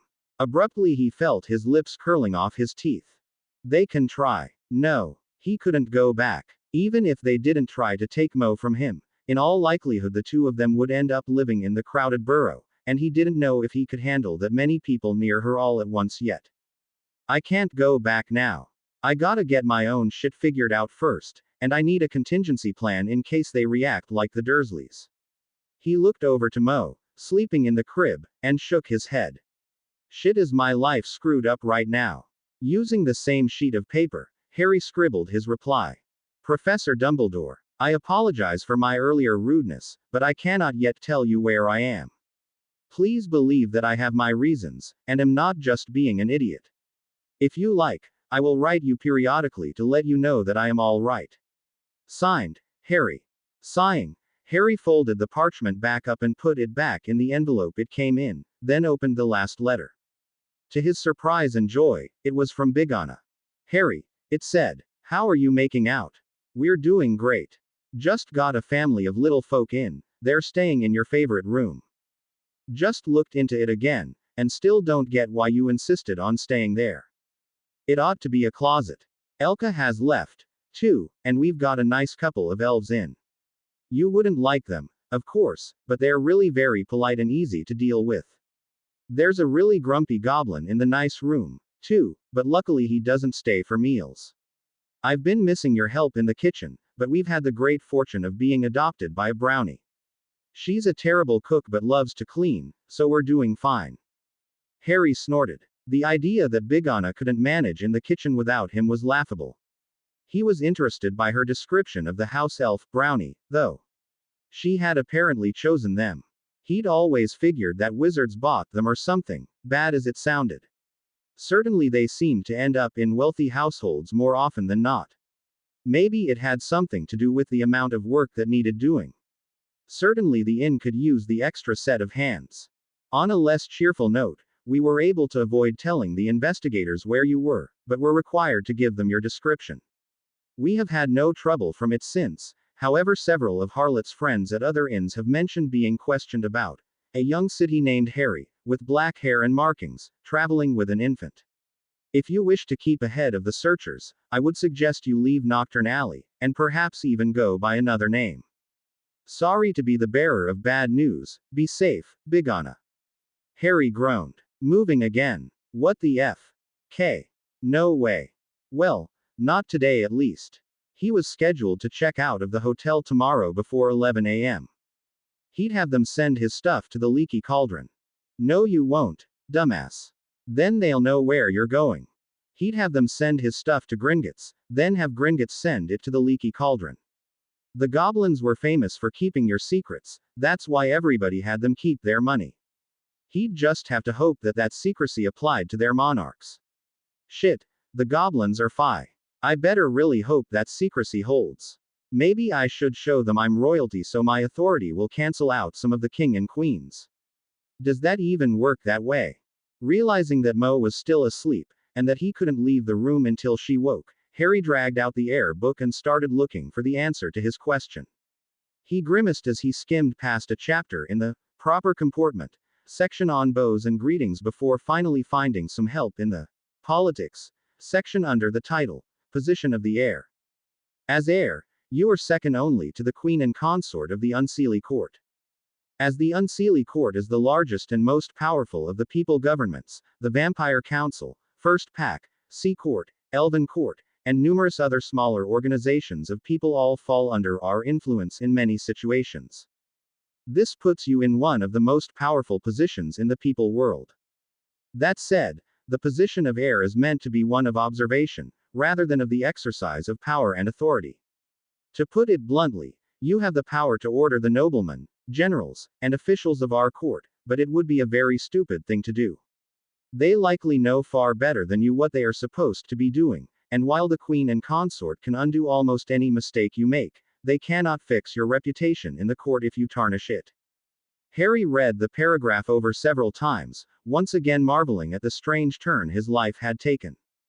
He knew all about one's reputation with the public, but with a court, with generals and noblemen, it was unbelievable, and, Harry realized, it didn't really answer his question. The passage made it clear that the king and queen had authority over him, and that they could veto any order he lay down, but would his wishes soften an order made by the king or queen enough to allow the goblins to keep their confidentiality? He also had no idea what the court actually looked like. Most of the people he'd met had seemed happy enough with the courts, but that was all the information he had. It sounded like he was going to have a lot of dealings with the king and queen. Were they ambitious and power-hungry, or did they care about the people they ruled over? Harlot had seemed free enough to criticize the court, so that was a good sign, but that was all he knew. Maybe the king and queen wouldn't violate the goblins' confidentiality, even if they could. It would make sense, politically, to preserve it, but he really had no clue. No worries, I don't think I'm going to feel confident making political decisions for a good long time. I'll leave the noblemen and generals to you, thanks. The power you are given is through that of the queen and her consort, and all who know who you are, all people, and all human government officials, must acknowledge your position and treat you with the respect due a prince, but it is also expected that, as prince, you act with the courtesy befitting your station. Which means I've gotta study the damn greetings and bows, I suspect, Harry realized. Yuck. Can't I just tell people not to bow to me and then treat them the same? Besides the formal behaviors and social niceties as laid out in the proper comportment section of this book, this also refers to the treatment of others. One's inferiors, especially, are to be treated with the utmost courtesy and consideration. Well, that's nice, at least, Harry thought. Above points being made, it is unlikely that you would be lacking in the qualities necessary to an heir of the Unseelie Court, being chosen for Her Highness Leon and she. We look forward to meeting you, Harry. Harry snapped the book shut, eyes wide. What the F? K. Okay. I dealt with the self-updating book. But I'm with Mr. Weasley on this one. Never trust anything that can think for itself if you can't see where it keeps its brain.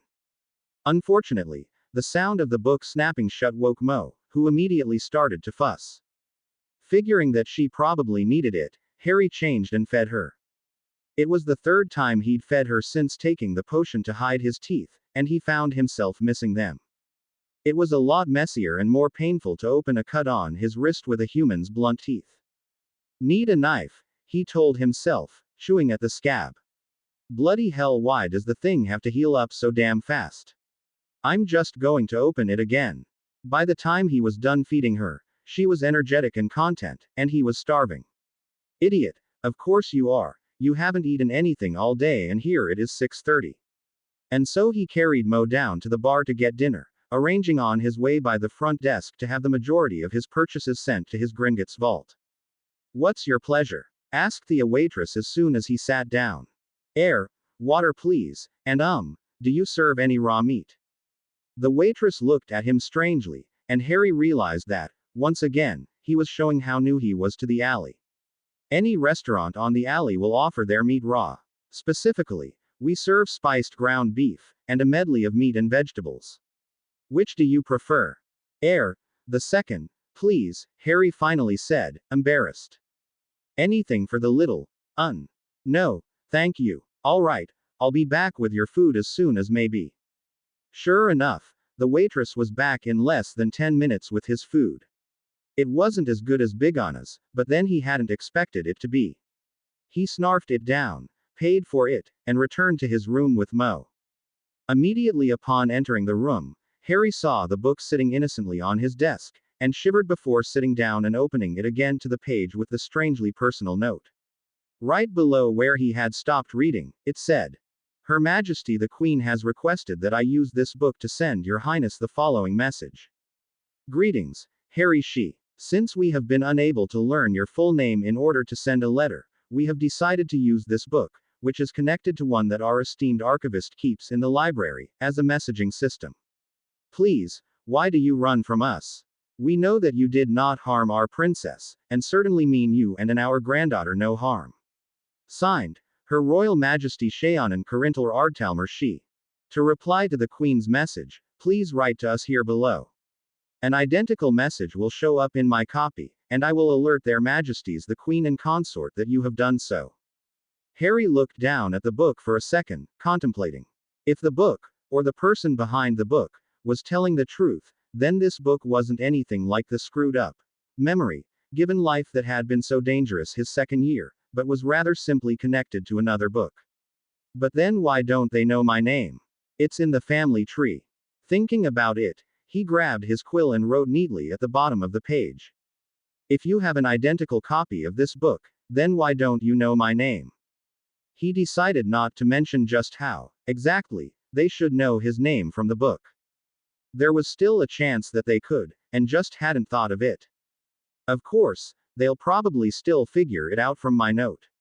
But it seemed unlikely that the archivist wouldn't have thought of the family tree, if he was the one updating the book. He stared at the book for a minute or two, waiting for a response, before realizing that if it was true that it was a real person on the other end of the line, that person might have written the note to him several days ago, and might not realize right away that he had finally responded. In the meantime, though, Mo was quiet in his lap with her hippo, and he had his fourth-year textbooks. And no assignment list. Damn. But he did have parchment and quills, so he could write to Hermione for them. She'd probably send him perfect, very specific instructions for each assignment, too. She was helpful that way. And so he wrote.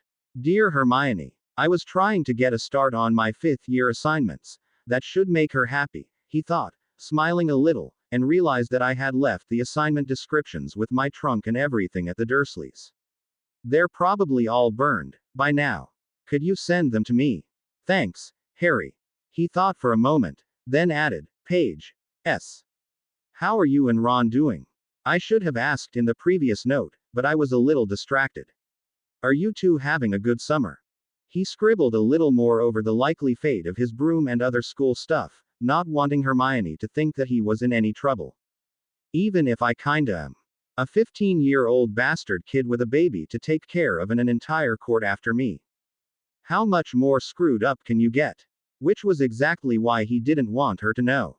she'd just get more worried, and be even more annoying and even more intent on convincing him to come home. Home to where? Plus, for all he knew, she thought he'd left voluntarily. If that were so, then for the moment he didn't want to disabuse her of the notion. Again, she was worried enough as it was. He held his quill still for a second, before accidentally drawing a long messy line across the parchment as Mo grabbed a hold of the quill. Hey, I'm writing here. She just squealed at him happily and reached for the quill again. He tickled her with it before giving in to fate and folding the letter. He was really done, anyway. Checking the book quickly for any response to his question, Harry carried Mo and her fuzzy hippo downstairs to send the letter with one of the hotel's post owls for rent. The grumpy owl clacked his beak at Mo's reaching hands. Harry growled, showing his teeth. That's my baby you're clacking at, you dumb animal. The owl quickly subsided, seeming to realize just how outclassed he was, but Harry was still careful to keep Mo's hands away from it when he handed the letter over. Leave the owl alone, Mo. They nip sometimes. She ignored the advice totally, squealing and still reaching for the stuffy bird, and he finally backed up as the owl took flight, keeping Mo carefully at arm's length from all of the birds as he paid. Okay. Moving again, Harry thought when he got back to the room. Packing tonight while Mo's not fussing would probably be smart. Only he didn't want to. God, I'm tired, he thought. I don't know if I've ever had such a long day in my life. Well, maybe the day he'd left the Dursleys. Maybe. But then, he'd been in Harlot's Inn by the early afternoon, and he'd had a good night's sleep ahead of time. This time he'd spent all night taking care of Mo, then all morning shopping for stuff for her, then finally taken a nap with her. He hadn't even remembered to eat lunch, for goodness sake. Maybe one of the days of the Triwizard Tournament. But none of the tasks took more than a couple of hours. He'd been stressed ahead of time and tired afterwards, but the day hadn't been as long. Scarier, definitely, but not longer. If anything, things had seemed to happen too fast. Nope, he thought tiredly, today was definitely longer. And tomorrow he had to move again. And get his stuff from Gringotts. And keep Mo alive while doing it. As if on cue, Mo squealed and wiggled, bopping him in the chest with her hippo. Hey, little traitor. See if I ever get you toys again. She squealed again, apparently liking the attention, and he carried her over to the bed to lie on his back with his wings outstretched and her on his chest. Impulsively, he lifted her with two hands up into the air, watching her little wings unfurl with the movement as he flew her around. She squealed around her two fists, drooling, and he brought her back down to lie on his chest, where she gripped his shirt and lifted her head a little bit to look at him with an open-mouthed smile. He smiled at the drool on her chin, and lifted the edge of his shirt to clean it off. Close your mouth, grossness. You're drooling. Finally she put her head back down on his chest, gripping his shirt with one hand and chewing on the other. After a little while of this, Harry realized that he had to pee, and so put Mo in the crib while he went to the bathroom. He didn't feel comfortable just leaving her there in the room alone, though, so foolish and awkward as it felt, he left the door to the bathroom ajar. When he was done, he washed his hands and splashed some cold water on his face before going back to the room to start his packing. Luckily, he'd left all of the already dirty clothing from Madame Harlot's still shrunk, so all he had to do was shrink the new dirty clothing, and some of the new baby stuff that he'd brought up to the room in case of need, and arrange everything as compactly as possible into his backpack, the diaper bag, and the paper bag that he still had from Wings and Things. The charms were the biggest issue, as they could not be shrunk, but he did manage to get everything down to the 3 bags. When he was done, curiosity overcame him once again, and he checked the book to see if he'd received a response. Seeing the space under his simple question still maddeningly blank, he returned to studying the contents of the book, sifting briefly through the diagrams of various bows he was supposed to learn before once again deciding to skip them. How important can it be, which bow I use? I don't want to bow at all. That's so medieval, he scoffed, shaking his head at his own idiocy. Like everything in the wizarding world is so modern. Really, Harry, get a clue. It was funny, though. Some of the stuff in the wizarding world, like the quills and parchment and pewter cauldrons, seemed totally medieval, while other things, like the baby stuff he'd bought, and the flush toilets in Hogwarts, were totally modern. He supposed some of it had to do with magic itself. If you could take a quill, and then give it drip and spill free ink, then why would you ever invent the pen? But toilets were better than privies, regardless, and nobody would argue against disposable diapers given the choice. He'd asked why they weren't self-cleaning, as were the washcloths, and the clerk had explained that many parents didn't want their children's clothing to contain too much magic. Not really knowing how spelled clothing worked, Harry had been forced to agree. Finally, Harry's attention was caught by another paragraph from the Politics section, with the heading, A Brief Introduction to the Allies of the Unseelie Court. The Unseelie Court has many allies among the people, the most important being the Vampire Council, the First Pack, and the Elven Court.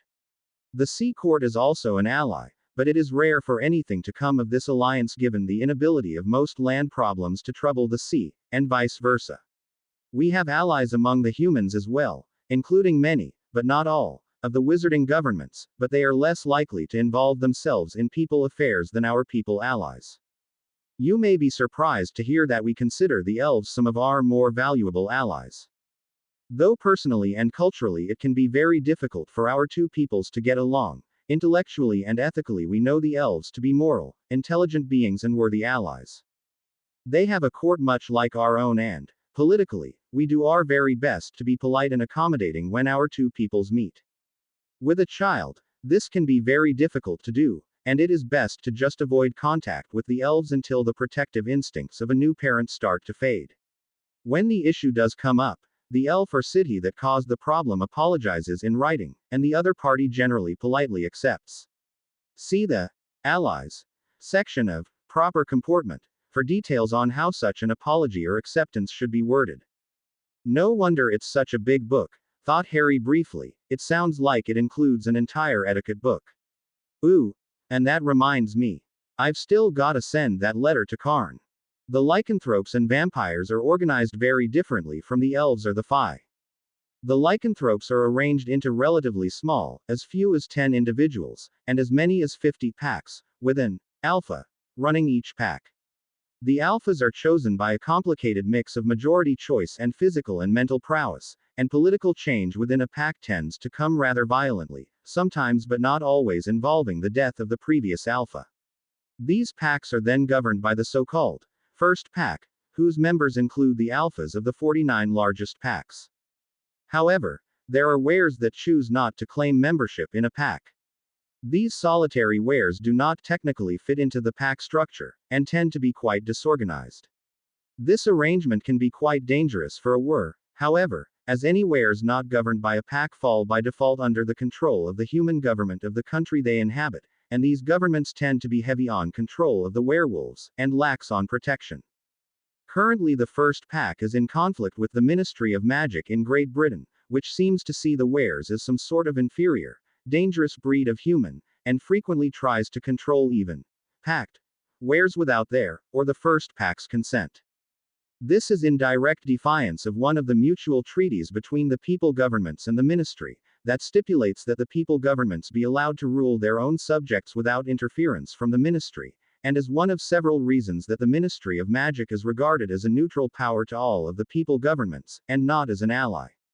As a side note, the people government's alliances can largely be summarized as, the enemy of my friend is my enemy. Therefore, because the ministry is cooperative with the First Pack, they are officially considered a neutral power to the Unseelie Court. Unofficially, while the two governments are not at any sort of war, and the ministry is not considered an enemy of the court, it is well known that we are not friends. This leads into the following advice. As a representative of the Unseelie Court, it is important that you be very, very careful with ministry officials. Neither of us wants a war, but both of us know that it would not take much to start one. It would not do for a member of the court to cause a scandal within ministry territory. Okay, no killing the Minister of Magic, then, got it. It was important to know, though, considering that Harry's own feelings towards the ministry were less than charitable at the moment. Finally, the Vampire Council is made up of the oldest, most powerful vampires in Europe. Vampires tend to be solitary creatures, but given a common cause can make up quite a powerful force. Their ties to our court are not as strong as those of the first pack, but we have cooperated well in the past in times of mutual need. Finally, there are multiple smaller groups that look to the Unseelie court for guidance and protection. Among these are the Centauri, true witches, gargoyles, and some smaller groups of lycanthropes, for example the Amazons and were hyenas. While not as numerous as the vampires or the wares, and not nearly as numerous as the Fae, these groups put together are a significant part of the people community, and not to be underestimated. In addition, the Unseelie court does not discriminate based on species, and that includes outside the Fae. These groups are as worthy of our attention and concern as any other species, up to and including the Sidhi. Harry stopped there, realizing that it was 9:30, and probably time to go to bed. For Mo, at least. Still, bedtime for him sounded excellent, too, and it would be best for him to leave early the next day. Moving again. And he had to change Mo's diaper and feed her before he could sleep. Lovely. So when do I get to do what I want to do? But he got up and changed her diaper. Correctly, this time, since the lady at the baby store had helpfully pointed out that the tabs actually went towards the front, and fed her, before finally brushing his teeth and taking his jeans and shoes off. By the time he curled up in bed with Mo on his chest, it was 10. Arg, what is happening to me? I'm 15. I'm not supposed to want to go to bed at 10. Harry opened the book first thing in the morning to look for his response, realizing as he did so that it was likely that there was a time difference between Great Britain and wherever the archivist was. But the man had had more than 12 hours now since Harry had written his question. If anybody really cared about communication with Harry, then they should have answered sometime overnight. Sure enough, the previous message from the archivist and the Queen had disappeared, and written underneath his question was a new message. Suspicious one, aren't you? I heartily approve. To answer your question, my copy of the book does not include the family tree at the end of yours, as it is self-updating, and the purpose of my having a copy of the book is purely so that I can update it. We know your first name, of course, because the innkeeper at the inn where you met Her Highness Leonin, she knew it. She claimed that you never told her your last name. I bring another message from Her Majesty the Queen. Please find it here below. Greetings, Harry She. I write once again to ask why you run from us. Please explain, as I do not understand. Truly we wish you no harm. We want only to help you, to keep you and our granddaughter safe. I just lost my daughter, Harry She. It was not unexpected, and we all knew she was ill, but to have her disappear so suddenly, looking, as it turned out, for you, we were relieved to know that we would still have an heir, but it was still a shock. And now you are gone, and our little Moriana with you. Please, once again, why do you run? And is Moriana all right? Signed, Her Royal Majesty Shaonan Carintal Ardtalmer She. Harry swallowed hard. He had not thought about things this way before. Leonin wanted him to take Mo, and he had not wanted to be royalty. He hadn't realized that Moriana might have grandparents, and that those grandparents might care about Mo more than as their princess. Damn it, Leonin, yet again you screw with my life. What am I supposed to do? He couldn't trust these people. Not yet. Harlot had said they wouldn't hurt him, but at the very least they wanted to make him one of them. And he didn't want that. Sure, he'd study the book and try to be a decent representative, since a lot of that he was doing anyway, but what if they wanted him to go somewhere with them? Was he supposed to just leave Ron and Hermione and Sirius behind? All his friends, his studies, the whole human world. Not happening. Stuffing his guilt away to a corner of his mind, Harry flipped back to the etiquette book section in the air book, found the section on letter writing and used it to help compose his reply. To Her Royal Majesty Shaonan She, greetings. You asked for an explanation of my actions regarding your court. I apologize, but a significant part of my reasoning is that I simply do not trust you. I cannot know for sure that your intentions regarding me are good, and until I can I will not risk Moriana. Your daughter sought me out to ask me to take her child, rather than staying with you. I cannot know why she did so, but I agreed and I stand by that.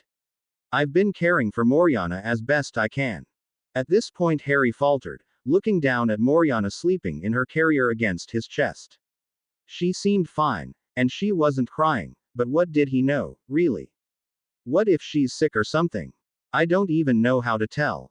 Finally, he figured out his wording and continued. I am inexperienced with children, but Moriana seems fine. She's currently sleeping against my chest. I've been feeding and changing her every 3 hours or so. Harry stopped again, suddenly nervous. What if that's not enough? She'll cry, if she's hungry, right?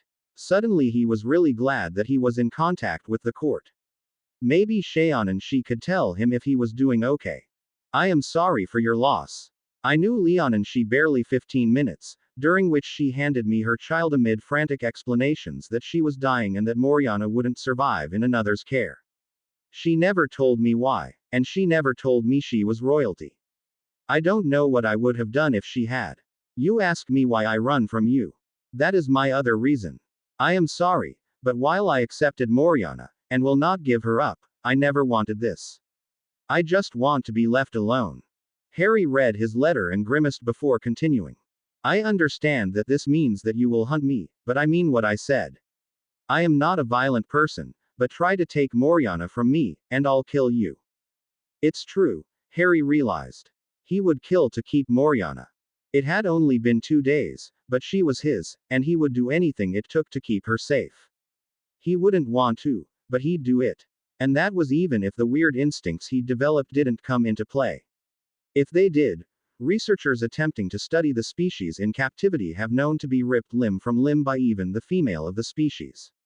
Harry smiled grimly. Yeah, like that. But he didn't want to end his letter that way. He really didn't want to make enemies of these people. That said, I do hope we can come to some sort of arrangement. You mentioned that you could not owl me without a last name. That I will not give you, but I have been going by the name Harry the Switch. It should be specific enough to allow the owls to find me. Signed, Harry. His letter finished, Harry impulsively jotted down a quick note for the archivist. To the esteemed archivist of the Unseelie Court, greetings. Sorry for the strange greeting, but I don't know your name, and I'm really no good at formalities anyway.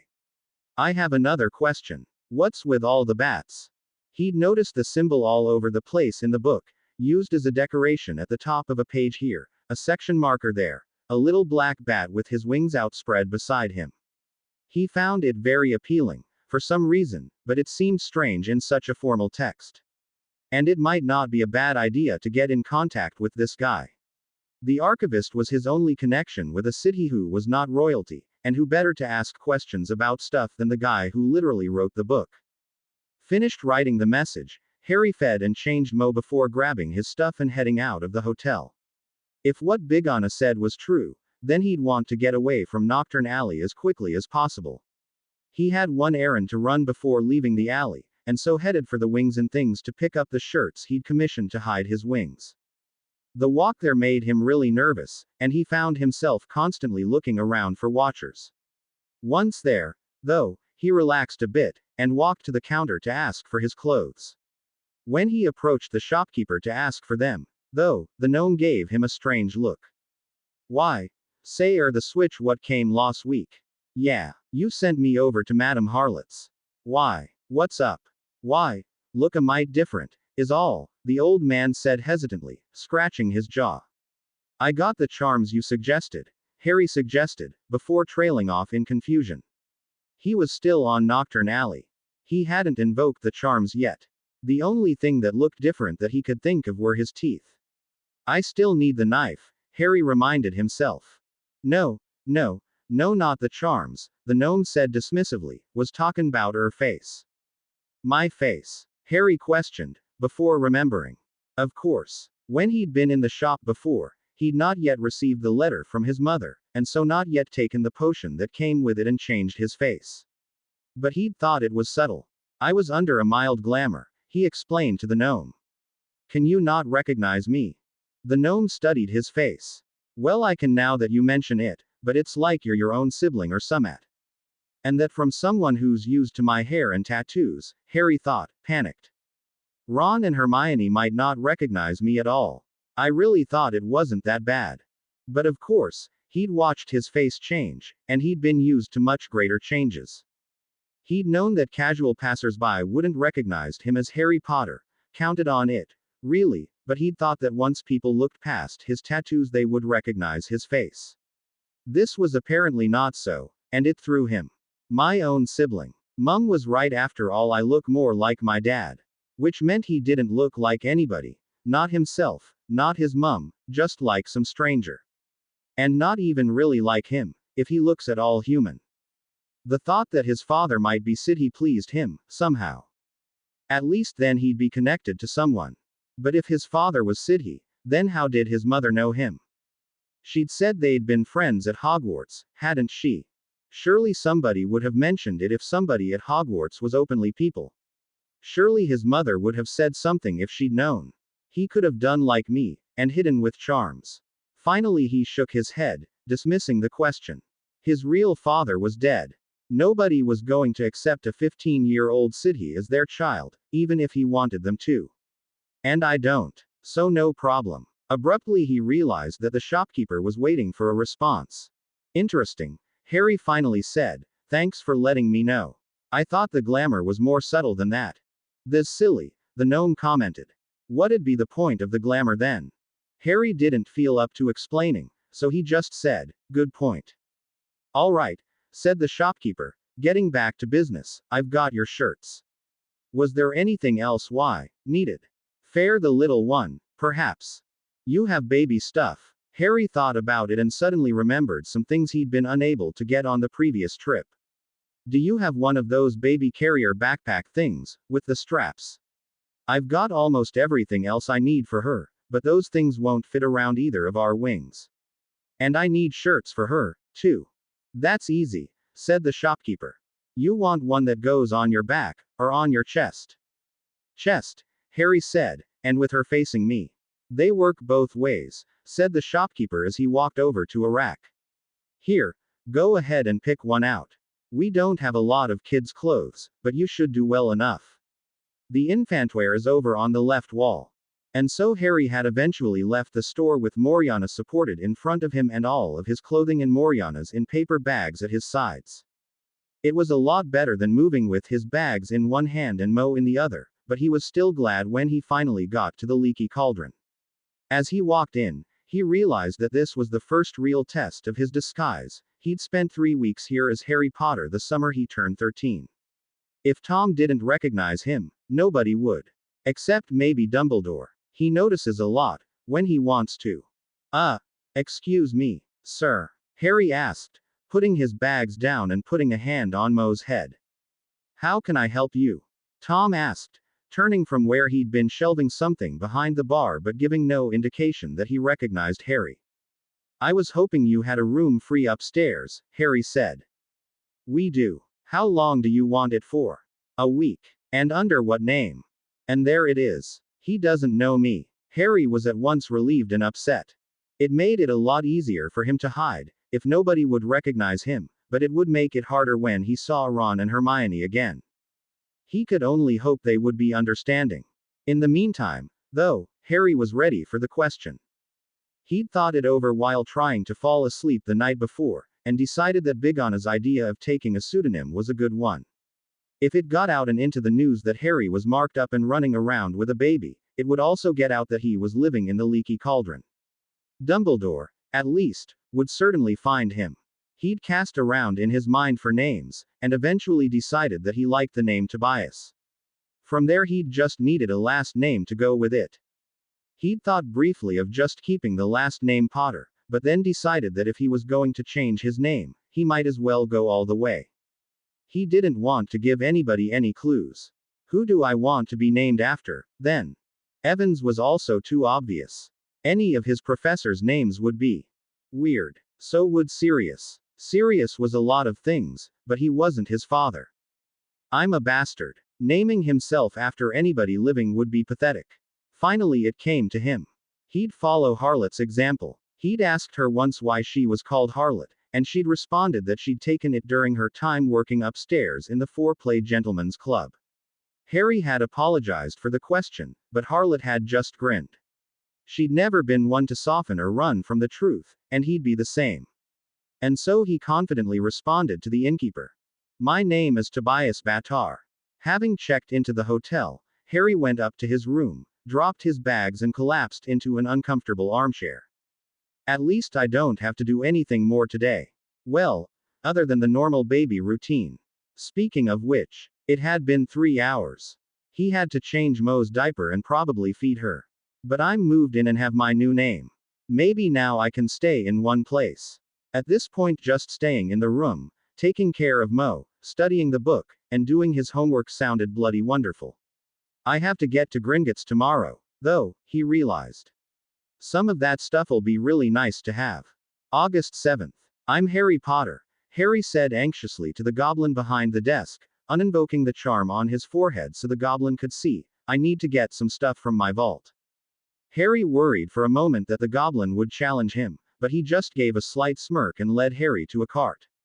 At the vault, Harry found all of the baby stuff he'd bought in a large box labeled, Harry Potter, items forwarded from the Bloody Mary Hotel the 5th of August 95. Something suddenly occurred to him, and he looked at the goblin in shock and growing anxiety. How did these get here? He asked. I never gave the concierge my name, I just asked to have the stuff sent here. It was generally assumed on Nocturne that people didn't want their names known. You checked into hotels and such on your thumbprint alone. You paid with your magical signature, said the goblin simply. Harry looked at him, confused. Sorry, I don't understand. The goblin gave him a condescending look. You paid with your magical signature. The concierge just forwarded that along with your stuff, and we knew it was yours. Oh, Harry said, then realized something. So, in theory, then, you could track my movements based on my payments. The goblin smiled. Now that was a more intelligent question. Yes, in theory, we could. So if someone, say your queen, were to be looking for somebody, you could tell her where they were.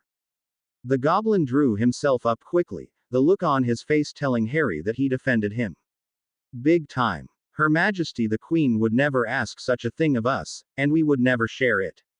We keep our clients' secrets as carefully as we keep their gold, Mr. Potter, and the Queen respects that. Abruptly, Harry wished he'd looked over the etiquette section in his air book. Apparently he'd just stepped in it. He looked down briefly, then met the goblin's eyes. I apologize, sir. I meant no offense. I had to know. The goblin gave him a shrewd look. Naturally, Your Highness, I take no offense. Harry felt his mouth fall open slightly as he stared at the goblin and his heart started pounding in his ears. Shit. How'd you know? The goblin smiled. Young city with black markings, traveling with a child. There is a rumor circulating that the city seek their heir. There is a reward for any who forward information leading to your capture, and even under this disguise of yours any of the people who get close enough will know that you are not human. Any who see the babe won't even need to get all that close. So I'm screwed then. In the long term, yes. In the short term, moving to Diagon Alley was a good idea. Nobody need know that Harry Potter, His Highness Harry She of the Unseelie Court, and Tobias Batar are one and the same. Just avoid others of the Phi, and be a bit discreet about Moriana She's wings, and you should be alright for a little while. Harry shook his head, overwhelmed. You know a lot. The goblin's smile grew. Do not worry. We are not omniscient, and usually a single goblin would not know so much of what the group as a whole knows. But you must see the entertainment value that this game of cat and mouse has for us. The most powerful people in our world apply all of their resources to seek out their heir, and one of the most powerful people in the wizarding world seeks his boy who lived, and only us goblins know the connection. The goblin got a mischievous glint in his eyes as he rubbed his hands together, and the ministry knows nothing at all. They still think that Harry Potter is hidden in the Muggle world, dressed as a hobo. Harry found himself smiling, too. He hadn't thought of it that way. Go me. Thank you, Harry finally said, I can see that. That's kind of awesome, actually. Glad to be of service, said the goblin. Us goblins, at least, hope to see the game go on for a little while. Well, you know my name, Harry said finally. May I know yours? I am called Galrock, the goblin smiled. Which name would you like us to use, please? My name in this guise is Tobias Batar. Very well, Mr. Batar. Suddenly Harry had an idea. Any chance you know a goblin named Magger? I got to know him while I was staying at Madame Harlot's. As it happens, yes, I do. The goblin smiled. He's been bragging about his efforts to get the future heir of the Unseelie court drunk. Harry smiled. I'd point out that he failed. Oh, he doesn't care. He just thinks it's funny that he met you in a bar. Harry smiled. He would. Back in the leaky cauldron, Harry sat at the desk in his room and opened the book, sure this time that he would have a response to his message from the day before. Sure enough, the archivist and Queen had both responded. This time the message started with the Queen's response. Greetings, Harry She. Thank you for your explanation. I hope that my own can ease some of your fears. First off, know that we would never attempt to take Moriana from you. Our daughter chose you to care for the child, and that is enough for us. Besides that, fate would never have led her to you if you were not meant to be part of our family. That is all we want, Harry She, to support you and the child, and bring you into our family. Your information on Moriana was reassuring. I thank you, and ask that you forgive my worry. I do not doubt that are caring for her to the best of your ability, but she is my granddaughter. It was reassuring to hear that you would fight for her, and that you are taking good care of her. Please contact me if you have any questions about her. Like I said, I only wish to help. You say that you want to be left alone. We will not harm you, but we cannot honor your wishes on this point. You need bodyguards, and we need an heir. You are royalty, and that will be true no matter where you go. The same is true of Moriana. Would you leave us with no heir? We are not old, but we will be eventually. Would you leave the Fae without a ruler? Perhaps you do not believe in fate, but we do. You are meant to be our heir. It is your duty, and your destiny. Signed, Her Majesty Shaonan Shi of the Unseelie Court. Harry read the letter over once more, unsure what to think. On the one hand, some of the things the Queen had said were reassuring. It didn't sound like she thought he was doing anything wrong with Moriana, or that she felt that he had stolen her in any way. But on the other hand, she clearly intended to continue to search for him, and to bring him into the family. That was exactly what he'd been hoping to avoid. But her arguments made some sense, if he took her perspective. Their Majesties had as little control over recent events as he did, and they needed an heir. They clearly believed that the connection he'd had, however briefly, to their daughter, and her choice to give him Moriana, indicated that he was their destined heir. He had accepted being Harry Potter, the boy who lived because it was the price he paid for entering the wizarding world. Was this, then, the price he paid for entering the people world? Why does everything always happen to me? Why couldn't Ron be their bloody heir, for goodness sake? He'd love it. Realistically, though, it would never happen the way it did, with Ron. He just couldn't see Ron accepting a baby from a strange woman. Ron was a great guy, but responsibility just wasn't his strong suit. Like it's really mine. What about Hermione, though, or even Neville? Either of them would be totally capable of taking care of Moriana. Way better than me, at any rate. But then, if I'm doing, why not an adult? Whatever the reason, Leonin clearly wanted me, specifically. Shaking his head briefly, Harry read the short paragraph written by the archivist before trying to respond. To His Highness Harry She of the Unseelie Court, greetings. Do not worry about your greeting. You managed pretty well, given the information you had. My proper title is Royal Archivist, and I am a member of the court, but not of the royal line. You would therefore greet me, to Royal Archivist Kylpan of the Unseelie Court, greetings. This is, however, an extremely formal greeting, and not necessary in this case, especially given that you are my social superior. You might just say, greetings, Archivist Kylpan. Your greeting to the Queen was close to correct, except, of course, it's formality. Completely correct would be, to Her Royal Majesty Queen Shaonan Shi of the Unseelie Court, greetings, but this is extremely formal.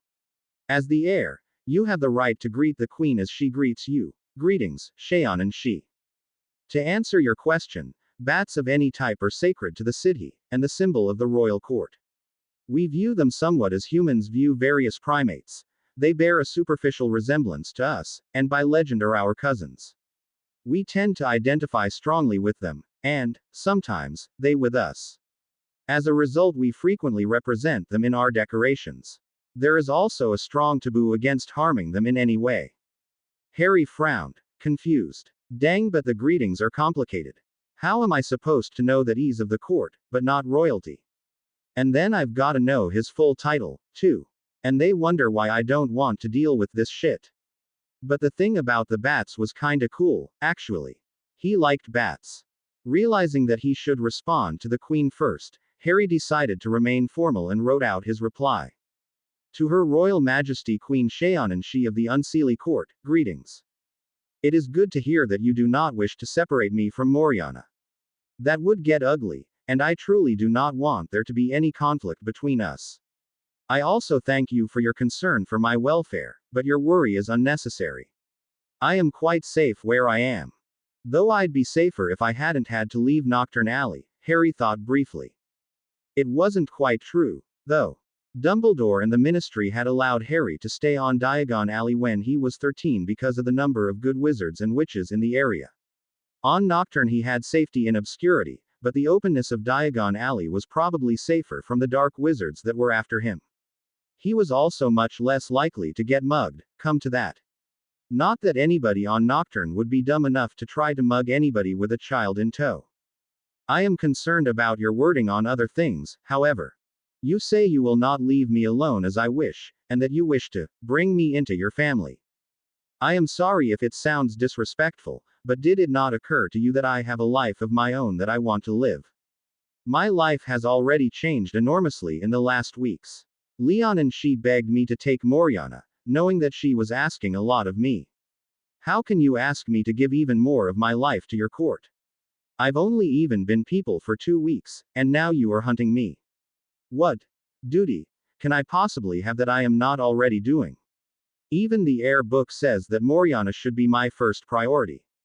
Respectfully, Harry the Switch. Greetings, Archivist Kylpin. Thanks for the answer, and your corrections. If you don't mind, I've got more questions. If my greeting to you may be so informal, why does yours to me sound so formal? Also, what sort of power does the Queen have over her subjects? For example, I have heard that the Gringotts goblins won't give out information on their clients for anything, but they are Phi, and so presumably bound to obey the court. What happens if the two come into conflict? Do others of the people who are not Phi still have to obey the Queen? Would they have to obey me? Signed, Harry the Switch.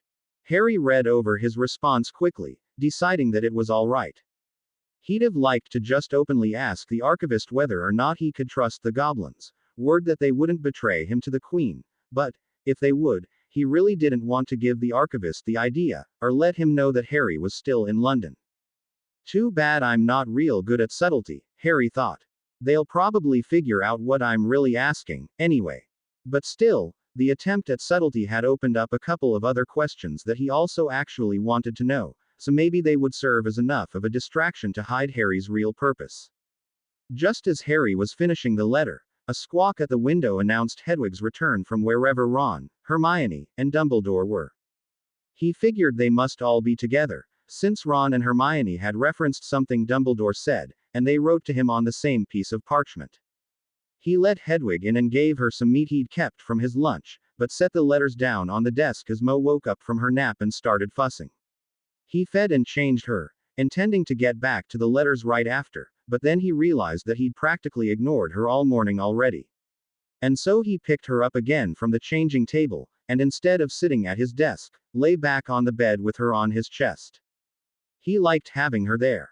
She was warm, and had a tendency to pick herself up shakily on her 2 little arms to smile at his face. This she did now, drooling as usual, and he found himself smiling back. Hey, Mo, your grandma misses you, he said, petting her head. He felt kinda guilty about that. It wasn't enough to motivate him to let them find him, but it still made him sad that him having Mo meant that they didn't. But Leonin wanted me to take care of her, he reminded himself again. It's not my fault she didn't think about her parents. After a little while of this, Mo got tired and dropped back down onto his chest, gripping his shirt in both hands. And there goes my last clean shirt, Harry realized, resigned. Sure enough, no sooner did Mo have a grip on his shirt than it was in her mouth. Good thing my hair's back, at least. He'd discovered that he could sleep with the braid in, and so hadn't bothered to take it out from before. He didn't have so much free time that he wanted to spend it on his hair. After 15 minutes or so of just relaxing and holding Mo, Harry decided to get up and check out the letters he'd gotten. To that end, he rolled up to sit, then stand, and carried Mo over to sit on his lap while he opened the first letter.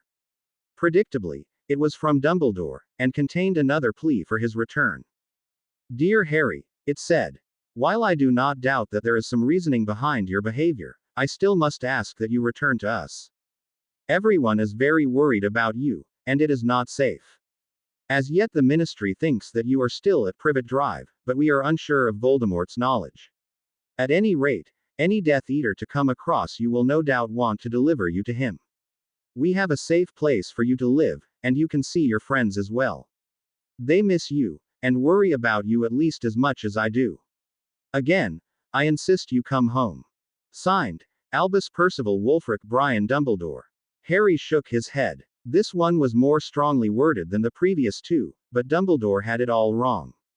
He couldn't see his friends, now. He missed them, for sure, but he dreaded the first time they laid eyes on him. And returning to being Harry Potter would hardly keep him away from the court. His picture would be all over the newspapers, and then they would find him. He was much better off as Tobias Battar. Professor Dumbledore, greetings. Whoops. Harry started over. Professor Dumbledore, home to where? I do intend to return to Hogwarts in the autumn, but it is still summer, and you've made it clear that I cannot stay there.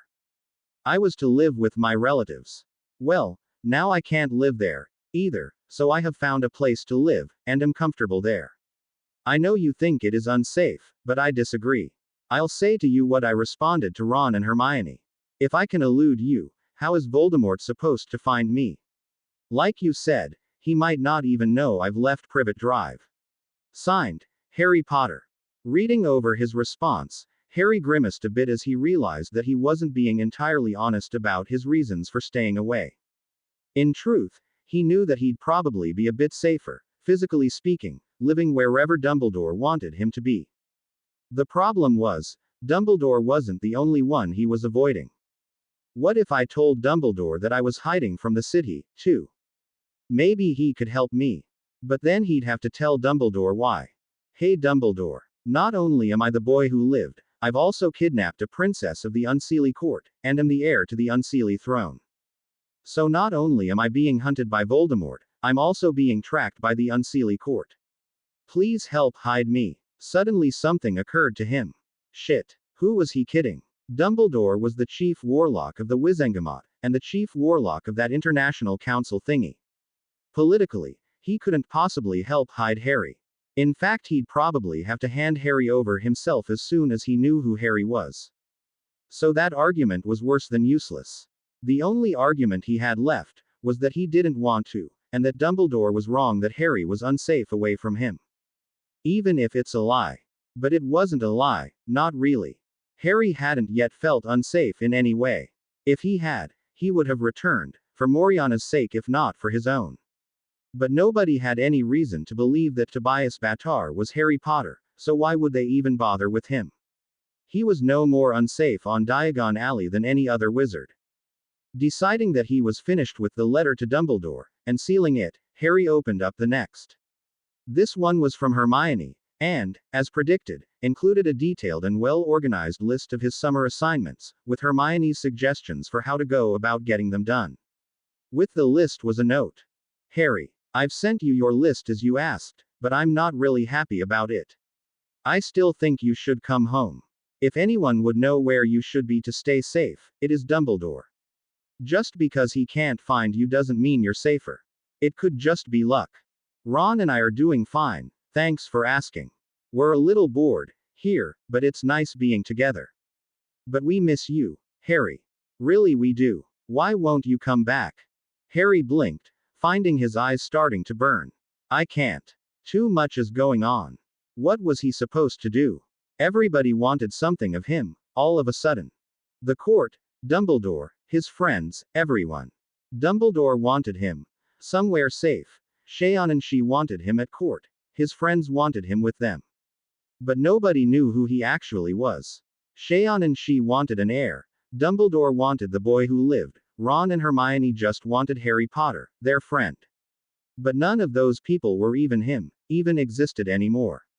Hell, he didn't even know who he was. Too much had changed. Thinking this over, Harry was startled when a tear fell from his eye onto Hermione's letter. He swiped at his face with one hand, impatient, and just held Moriana for a moment as he struggled for control. Feeling his shift in attention, Moriana gripped tighter to his shirt and looked up, gurgling happily. He looked down at her to see her wearing a huge smile. Well, that's one thing clear, at least, he realized. Whatever happened, he had to take care of Mo. It didn't matter to her who he was, or what he did, as long as he was there for her. Was it unconditional love? Not really. But she needed him. The thought put him back on an even keel. If nothing else, he had that one point of stability. He had to take care of the baby. My baby. It's like Leonin said. I'm an orphan, and so's she. So now instead, she's mine. Whatever else he was, he decided, he was Mo's daddy first. Even if I won't give her pigtails. Feeling better, Harry reread Hermione's letter quickly and responded. Dear Hermione, thanks for your help. The list is great. I miss you, too, but I have something really important to do. I'm also worried that being with Dumbledore would not be the safest thing to do, given my circumstances. I'm absolutely fine, but the situation has gotten complicated beyond what you can imagine. I'll come back eventually, I promise, but I've got to figure some things out first. Love, Harry. August 8th. Greetings, Harry She. I am grateful that you do not wish there to be conflict between us. I, too, hope that we can work these things out. I am aware that you have your own life, but what would you have me do? You are our heir, and Moriana is our second. We have no one else. Do not think that we ask this of you on a whim. We have no more choice than you do. In addition, you argue yourself that Moriana is your first priority. Would it not benefit her to have bodyguards? Signed, Her Majesty Shaonan She of the Unseelie Court. Harry read the letter, finding himself a little shaken up. Either bodyguards or returning to Dumbledore would be safer, and there were Death Eaters after him, even if he'd avoided them so far. Was he really putting Mo in danger with his actions? Could he live with it if he was? I'm not in that much danger, though, he told himself. The Death Eaters are looking for Harry Potter, not me, and they might not even know I've left Privet Drive.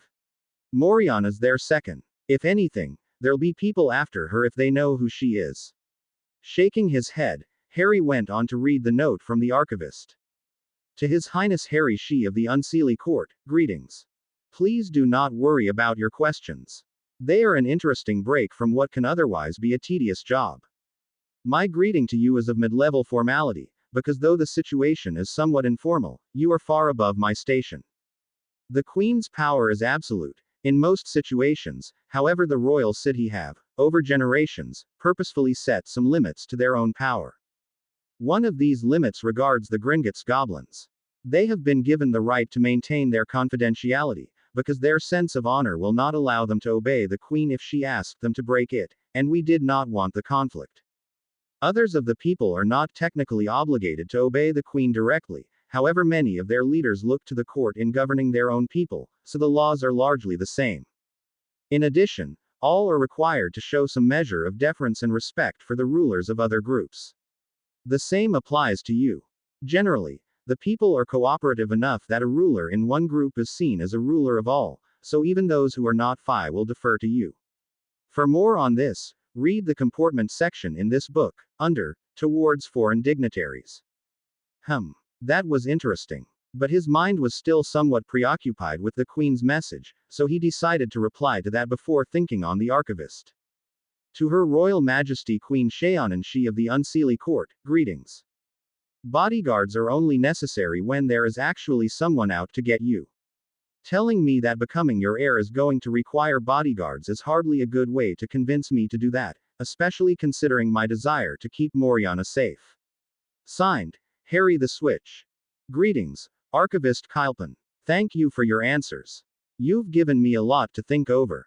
You say your job can be tedious, and that you update the heir book, but that you are minor nobility. What exactly is it that you do? And forgive me, but how is it that one of the court nobles has this job? Signed, Harry the Switch. August 9th.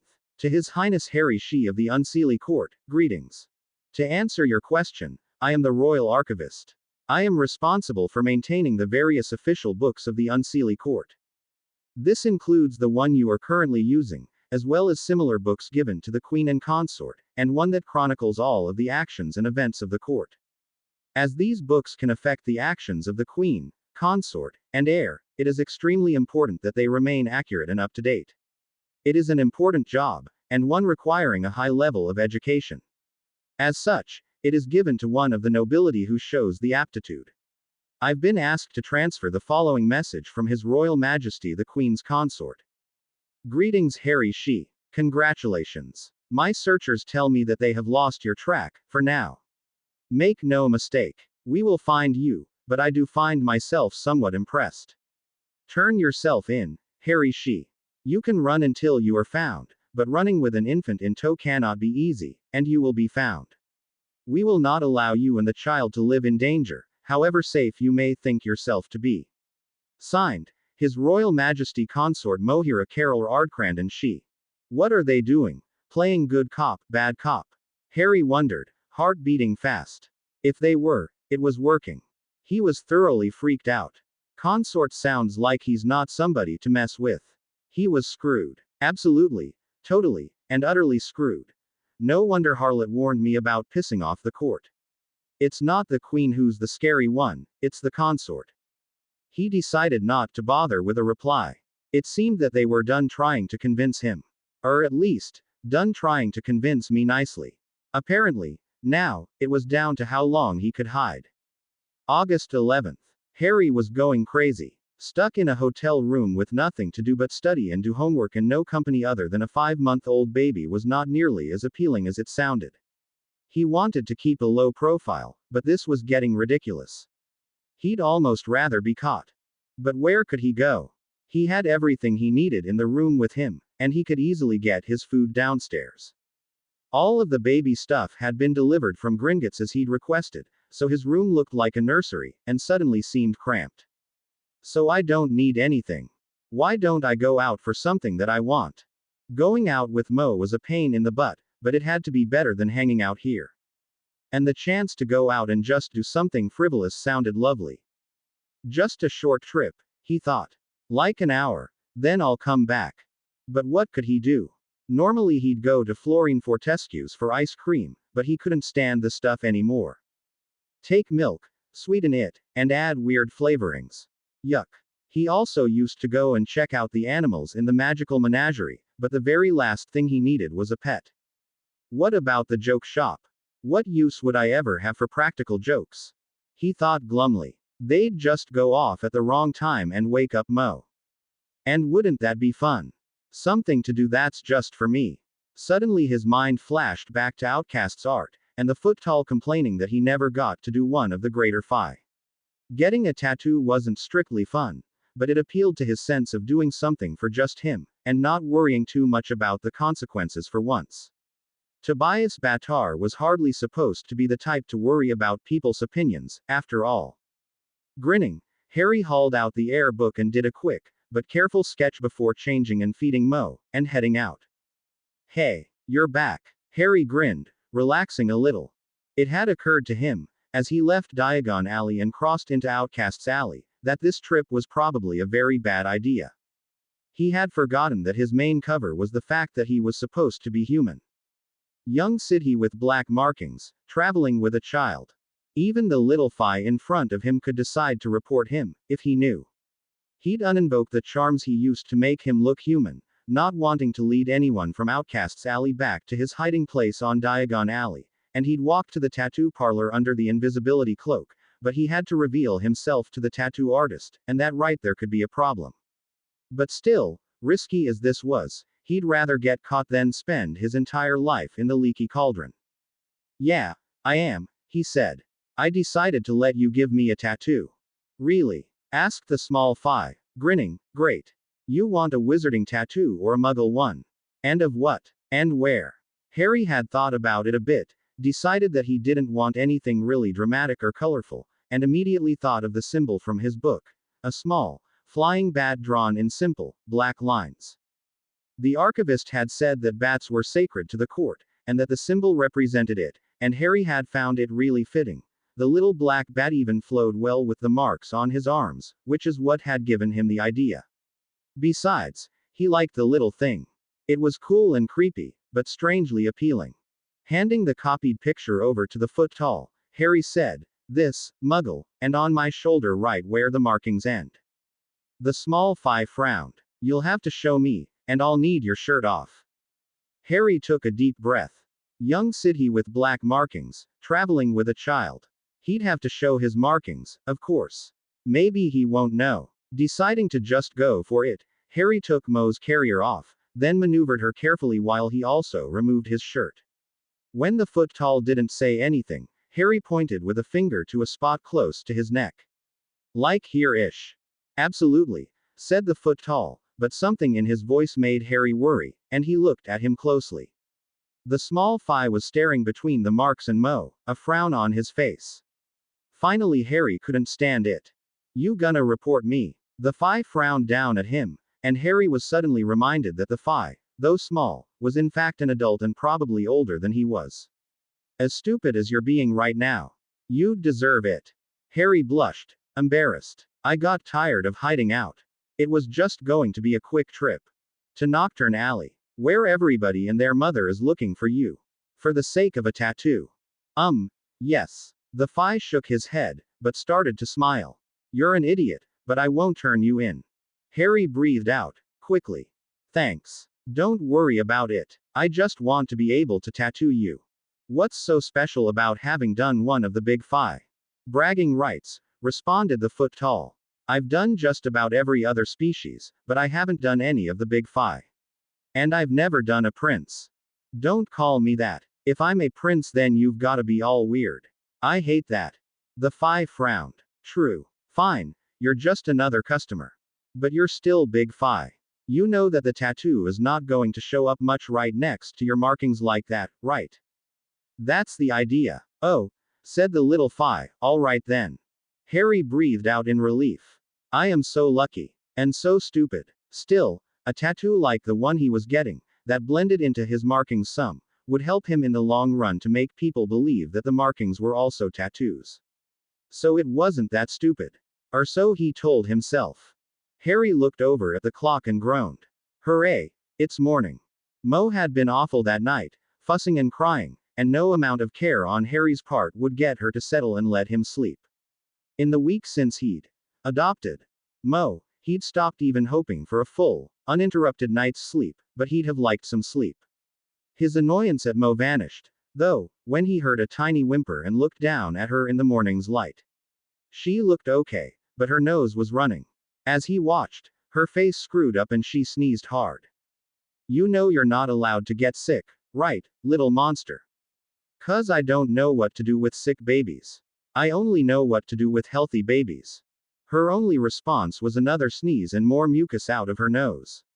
Shit. She better not be sick. She was sick. Her nose was runny. She sneezed. She didn't want to eat. She fussed even more than usual. Harry told himself it was just a cold, and tried to work on his potions essay, but he couldn't leave her on her play mat and listen to her fuss, especially when he could hear her breathing through the stuffy nose. And so she was on his lap, distracting him and occasionally making him smear his ink. Usually, she'd be happy like this, but not this afternoon. The poor little mite was miserable, and she made her displeasure known. And Harry couldn't concentrate. What could he do? Should he take her to a doctor? It's just a cold, he told himself. But she was so little, and so unhappy. He sat and worried and tried to do his work and felt like the worst daddy that had ever been for letting her get sick. Shit. Shit shit shit shit shit. She had a fever. Her little head felt warm and her curls were damp. Fever. Fever is bad. He had to get her to a doctor. Today. And it was already late afternoon. Is there a doctor on Nocturne? Harry tried to remember. There's not on Diagon, that's for sure. Surely there existed such thing as a wizarding hospital in London. He could hardly take her to a Muggle one. Shit. Where am I gonna take her?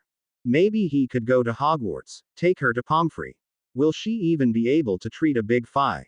She'd at least be able to get him to somebody who could. Damn, no. It was the summer. She probably wasn't even at Hogwarts, even if in theory he could get there and she could treat Mo. And she'd hand me into Dumbledore. Wait, F.K., what am I thinking? What kind of an asshole was he? He cared if he got caught afterward. Mo was sick. The Phi. Maybe Shayon and she will know where I can go. Getting out his book, Harry wrote hastily. To Her Royal Highness Shayon and she of the Unseelie Court, greetings. Mo's sick. I thought it was just a cold or something, but now she's got a fever. I'm still in London, and I can't apparate. Where can I go? Will anybody know what to do with her? Signed, Harry the Switch. And I'm screwed, Harry thought grimly. They've got me. Unless he managed to leave London undetected, and maybe go to the Muggle side. Without them catching me at the hospital or whatever first. Sure. And now he had to wait for a response. How long, though? They might all be asleep, or something. Should he go out on Diagon Alley looking for second options? I could go out and bring the book. If I find a second option, great, and in the meantime I'll keep checking the book. The thing weighed about 1,000 pounds, and shrinking it wasn't an option, old as it was, but what other option did he have? And so Harry closed the book and put it in his backpack, tucked Mo carefully into the baby carrier, checked his glamours one last time, and left the room. Nothing. Still, it had only been 2 hours, but things on Diagon Alley were starting to shut down. They've never responded in less than 6 hours, dumbass. Don't count on them. Damn it, why did I wait so long? I should have started looking when I thought it was just a cold. That was it. He really was the worst parent anybody could ever have. Damn it, I have got to find somebody. He'd been going store to store, trying to find anybody that he knew he could trust, but the alley was almost abandoned. Things really were shutting down. But they're not closed yet. I'll find somebody, if it's the last thing I do. Hell, I'll go to Gringotts and ask the goblins. Actually, that wasn't a bad idea. 1 or 2 more stores, Harry thought, ducking into the Slug and Jigger's apothecary, and then I'll ask the goblins. Or wait. No, of course. Madame Harlot. If he had to, he would go and see if Madame Harlot knew anything of what to do. It was even more guaranteed to get him caught than the note to the Queen had been, but that didn't matter at this point. But she might not even be able to help me, Harry reminded himself. He really needed someone like Madame Pomfrey, or Mrs. Weasley, or Snape. For there was the greasy git himself, talking to the man behind the counter about several different items from the store. Well, isn't that ironic? I look for somebody I can trust and promptly run into the one person I least want to. But also one of the people most likely to be able to help him, he realized. Potions overlapped with medicine quite a bit. Shit. He's a bloody Death Eater, you moron. But Dumbledore said he was a spy. He trusted him. He could have let me die first year, or third, Harry remembered. Hell, he could have killed me himself at pretty much any time. He knew where I was. Harry bit his lip. Does it have to be Snape, though? And what would Snape care if Mo was sick? He wouldn't even recognize Harry. And if he does, he'll immediately take me to Dumbledore. If Dumbledore's right and he doesn't take me straight to Voldemort. Could he trust Snape, just on Dumbledore's say-so? At that moment, though, Snape finished up whatever it was he was doing and headed for the exit. Professor. Snape turned. Yes, Mr. Tobias Battar. Please, sir, I need help. Snape lifted an eyebrow. Do I know you? No, Harry lied. Who knows? Maybe he'll help me without knowing my name. Maybe. Sure. Professor Snape, the Good Samaritan. And yet you called me Professor. Harry just shook his head. Sir, please, it's my daughter. She's sick, you see, and I have no time for this. Take her to a Meadowitch, boy. At that, Snape turned away and headed once more for the door. No, please, Professor. Snape didn't turn back. Professor Snape. At that, the professor turned. So now you do know me. Why, yes, sir. You teach at Hogwarts. Please. She's sick. Do you know where I could find Madame Pomfrey, at least? And you know Madame Pomfrey, too, Snape observed, seeming to ignore Harry's desperation entirely, and yet from your appearance you are not a student at Hogwarts. Give it up, Harry. He's not going to help you, otherwise. I am a student, Professor. Polyjuice. A glamour. Just a long story, Harry said, looking Snape full in the face for the first time. To his surprise, Snape's eyes widened and he latched onto Harry's arm. Stupid boy, he hissed. Harry didn't get a chance to respond, though, as Snape was already apparating out. A very unpleasant second later, they were standing in the middle of a dirty, dilapidated street, and Mo was screaming. Shooting Snape a quick glare, Harry pulled his arm out of the man's grasp to hold Mo closer and talk softly to her. Poor bub. Today is just not your day, is it? Me neither. Snape made a disparaging sound and Harry focused back on him angrily, his voice raising over Moriana's cries even as he held her tightly to his chest. Perhaps you wouldn't understand why I might be distressed that a child is unhappy, Snape, but regardless, she is the only reason that I am cooperating with you at all right now, so unless you want to tell Dumbledore that you King lost me, you do well to bloody help me out with her.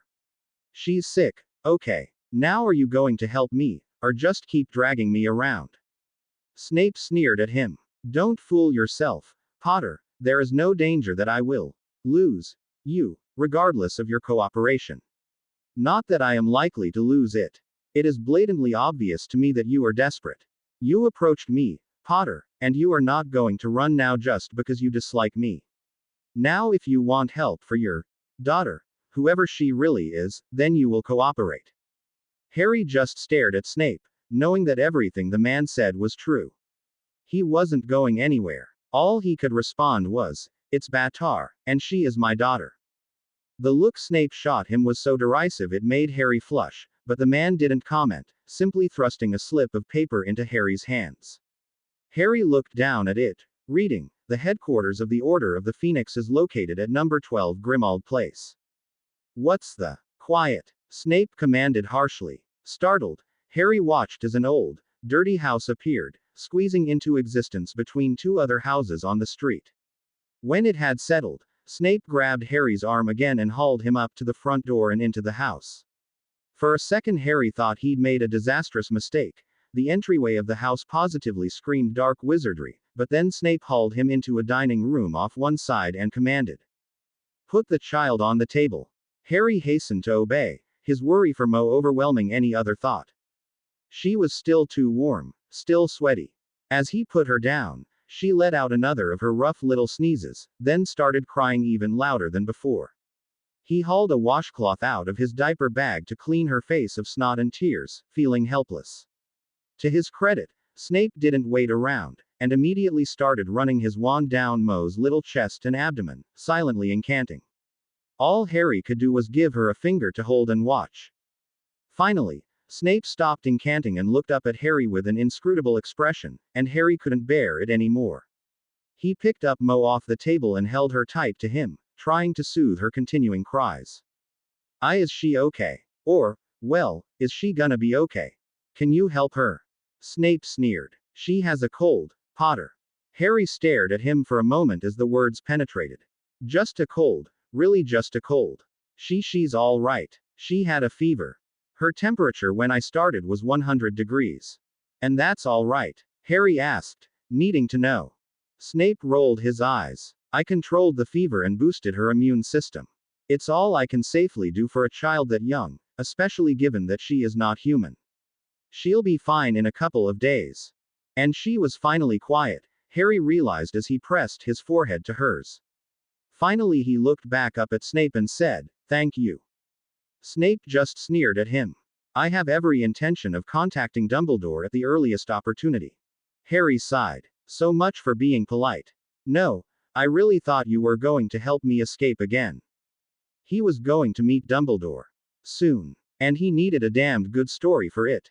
Trying to look like he was just playing with his hair, he made sure that the earrings were fully covered. Dumbledore probably wouldn't recognize his markings as Sidhe.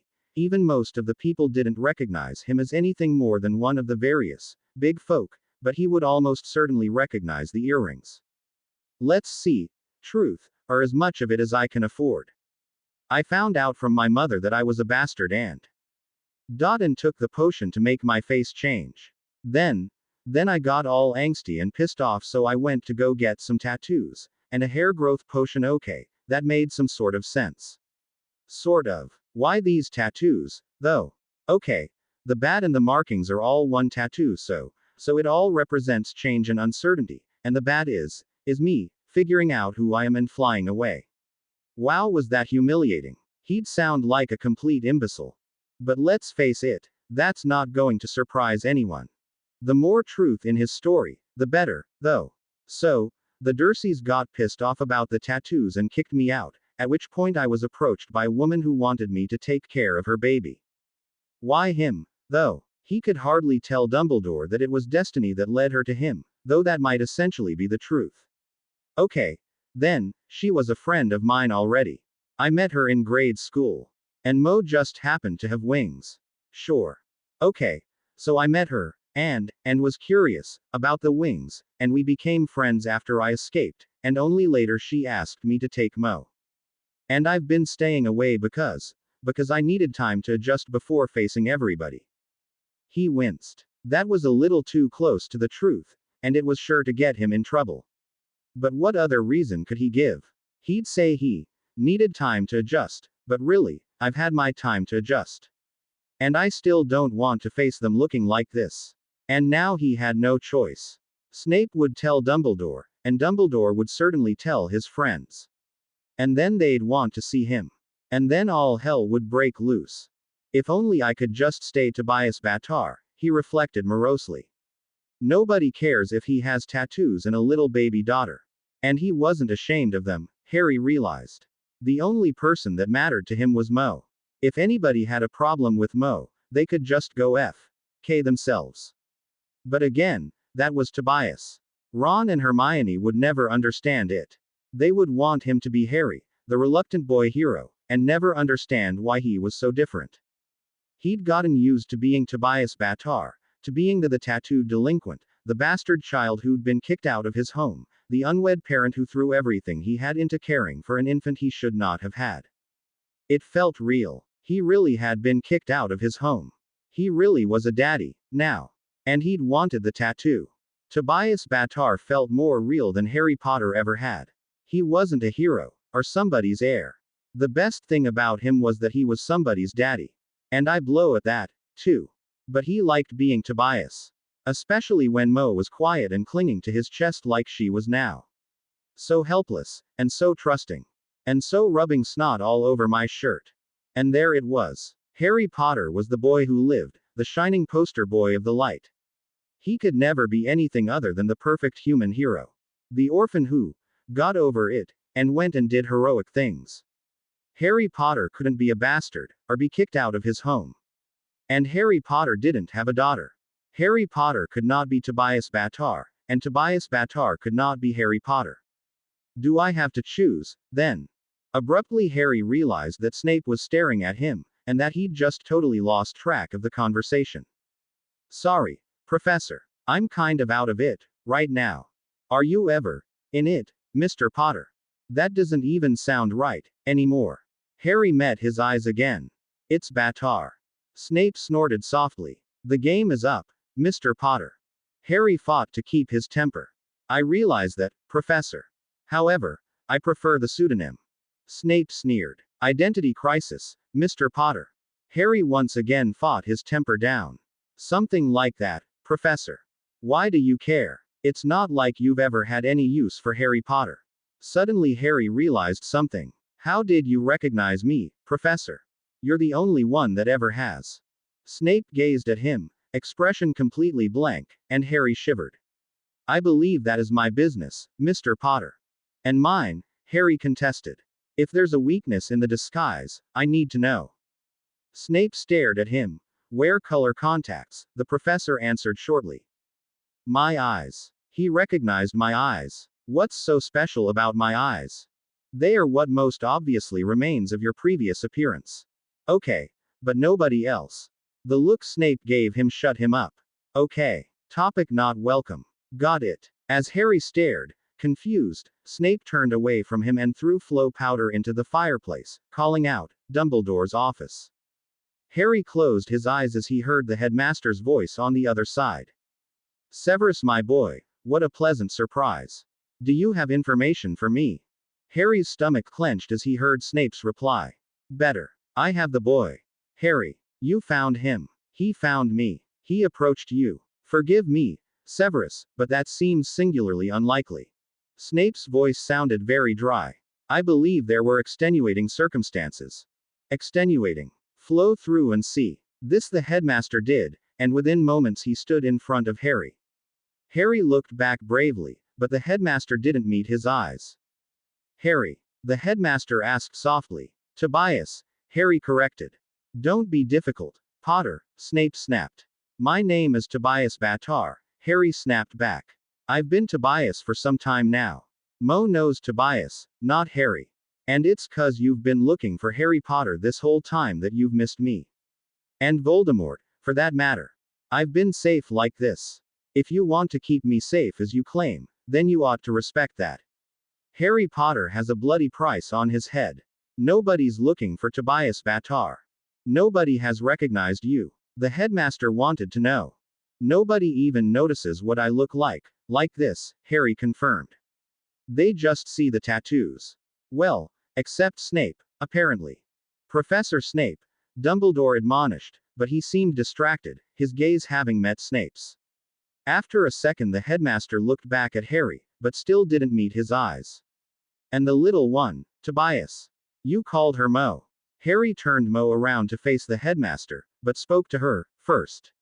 "Mo, this is Headmaster Dumbledore. Professor, this is Mo. I adopted her. It's kind of a long story." The headmaster smiled slightly, eyes twinkling. "How fortunate that we have such a surplus of time. How about we go downstairs?" "Like I really have a choice," Harry reflected. "So where do I start?"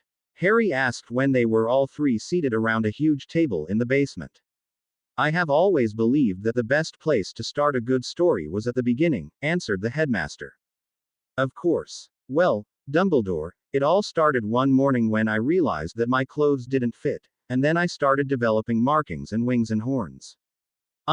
Well, I got this letter from my mum," Harry started, seeing both adults in the room turn to him sharply. "She'd sent it ahead 14 years so that I would know some stuff." Harry stopped. This was going to be harder than he'd thought. He'd thought the difficulty would be in lying believably, but the truth. "I'm a bastard," he said bluntly, looking up for their reactions. Dumbledore looked a little startled, but Snape whitened. Feeling compelled to continue, Harry spoke. "James Potter is not my biological father. He was gone, and Mum met some guy she knew and got drunk." He trailed off. Snape was acting really strangely. He'd gotten up and was pacing. Dumbledore looked up at Snape too, before looking back at Harry and urging, "Go on." And here was where the lying started. "So I got kinda mad, and wanted to do something crazy, so I got the tattoos. The Dursleys didn't like them, and kicked me out. Well, that was easier than expected. But then I've been lying to a lot of people, lately. And Dumbledore's not even looking at me. So then I left, and started telling people I was Tobias, so that people couldn't find me. I mean, I looked different, anyway, 'cause Mum also sent me a potion to get rid of the glamour that made me look like James." At this, the potion master turned back towards Harry sharply, a dark expression on his face. "What is up with him?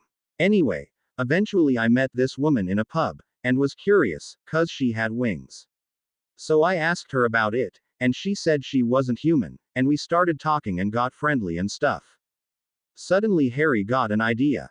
This story makes a little more sense if we were dating, sorta. And so, well, she wasn't that much older than I was, I guess, and we met a couple times in the bar, and we talked, and I met Mo. But then, one day, LL Lily gave me Mo and said she couldn't keep her anymore. I tried to say no, but then she just left and I was stuck. She left me a note that said that by their laws the baby was mine, and that was it. And hopefully Dumbledore doesn't know much from people law. She's only mine 'cause I bonded with her. At that point I moved to Diagon Alley, where we'd both be safer, and have been there for a week. But then Mo got sick, so here I am. It was the child's sickness that led you to approach Professor Snape. The headmaster inquired. Yes, sir. Professor Snape said she just got a cold, but she had a fever, and I didn't know who to go to. And so you handed yourself in for the sake of the child. Dumbledore pressed, looking at Snape thoughtfully. The potions master was still staring at Harry like he'd never seen him before, but he looked up, startled, at Dumbledore's words. What is he staring at? Harry frowned back at the potions master and held Mo closer as he responded to the headmaster's question. What? Wouldn't you? She's my daughter. Harry looked down at Mo and took a deep breath, petting her hair to help him calm down. She needs to go to bed soon, he realized absently.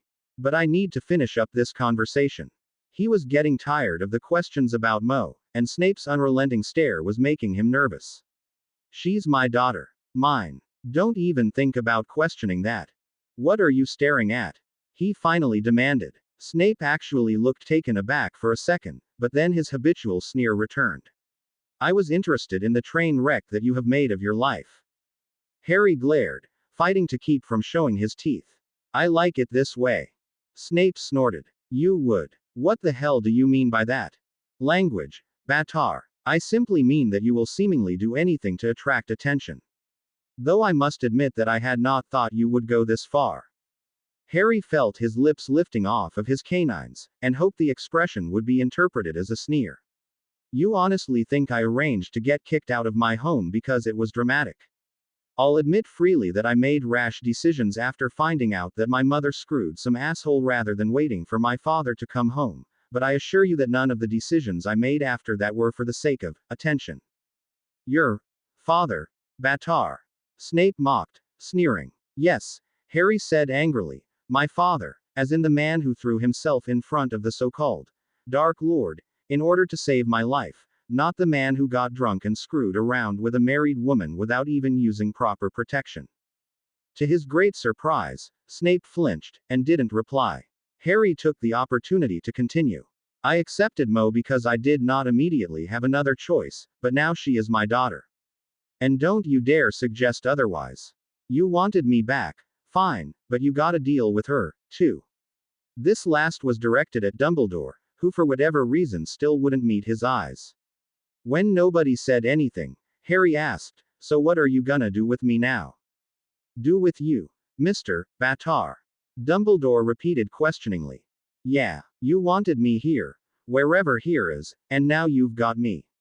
What are you going to do now? Here is number 12, Grimmauld Place, and the headquarters of the Order of the Phoenix. Which is a small, clandestine organization founded during the First War to oppose Voldemort. This is the safest place for you right now, Tobias. The building is unplottable, in addition to being protected by a Fidelius charm. 'Cause that worked so well the last time Dumbledore wanted to protect someone, Harry thought bitterly. He wasn't quite sure why he was so pissed off at Dumbledore right now, but somehow everything the man said was getting on his nerves. Something about the way the man wouldn't look at him, maybe. What is wrong with him? It's like I'm a pariah. And so I'm just supposed to hang here, then. I'm afraid so, my boy. But you won't be alone. The Weasley family is here, as are Sirius Black and Ms. Granger. And you expect me to just walk up there and be Harry Potter? Harry asked. Is that a problem, my boy? Snape spoke up then. Perhaps Mr. Potter is pointing out the danger he constantly courts in openly being the great Harry Potter. For once I must agree with him. Perhaps, indeed, in order to keep the boy who lived living, he must cease to be Harry Potter. Even, perhaps, to his friends. What? Harry gasped. No, that's not what I meant at all. Dumbledore looked thoughtful, and Harry was filled with a vague foreboding. Professor, that's really not what I meant. I just meant, well, I've been Tobias for a while, now. I'm just worried they won't be able to relate to me anymore. And they'll have a ton of questions. I do want them to know who I am. Of course I do.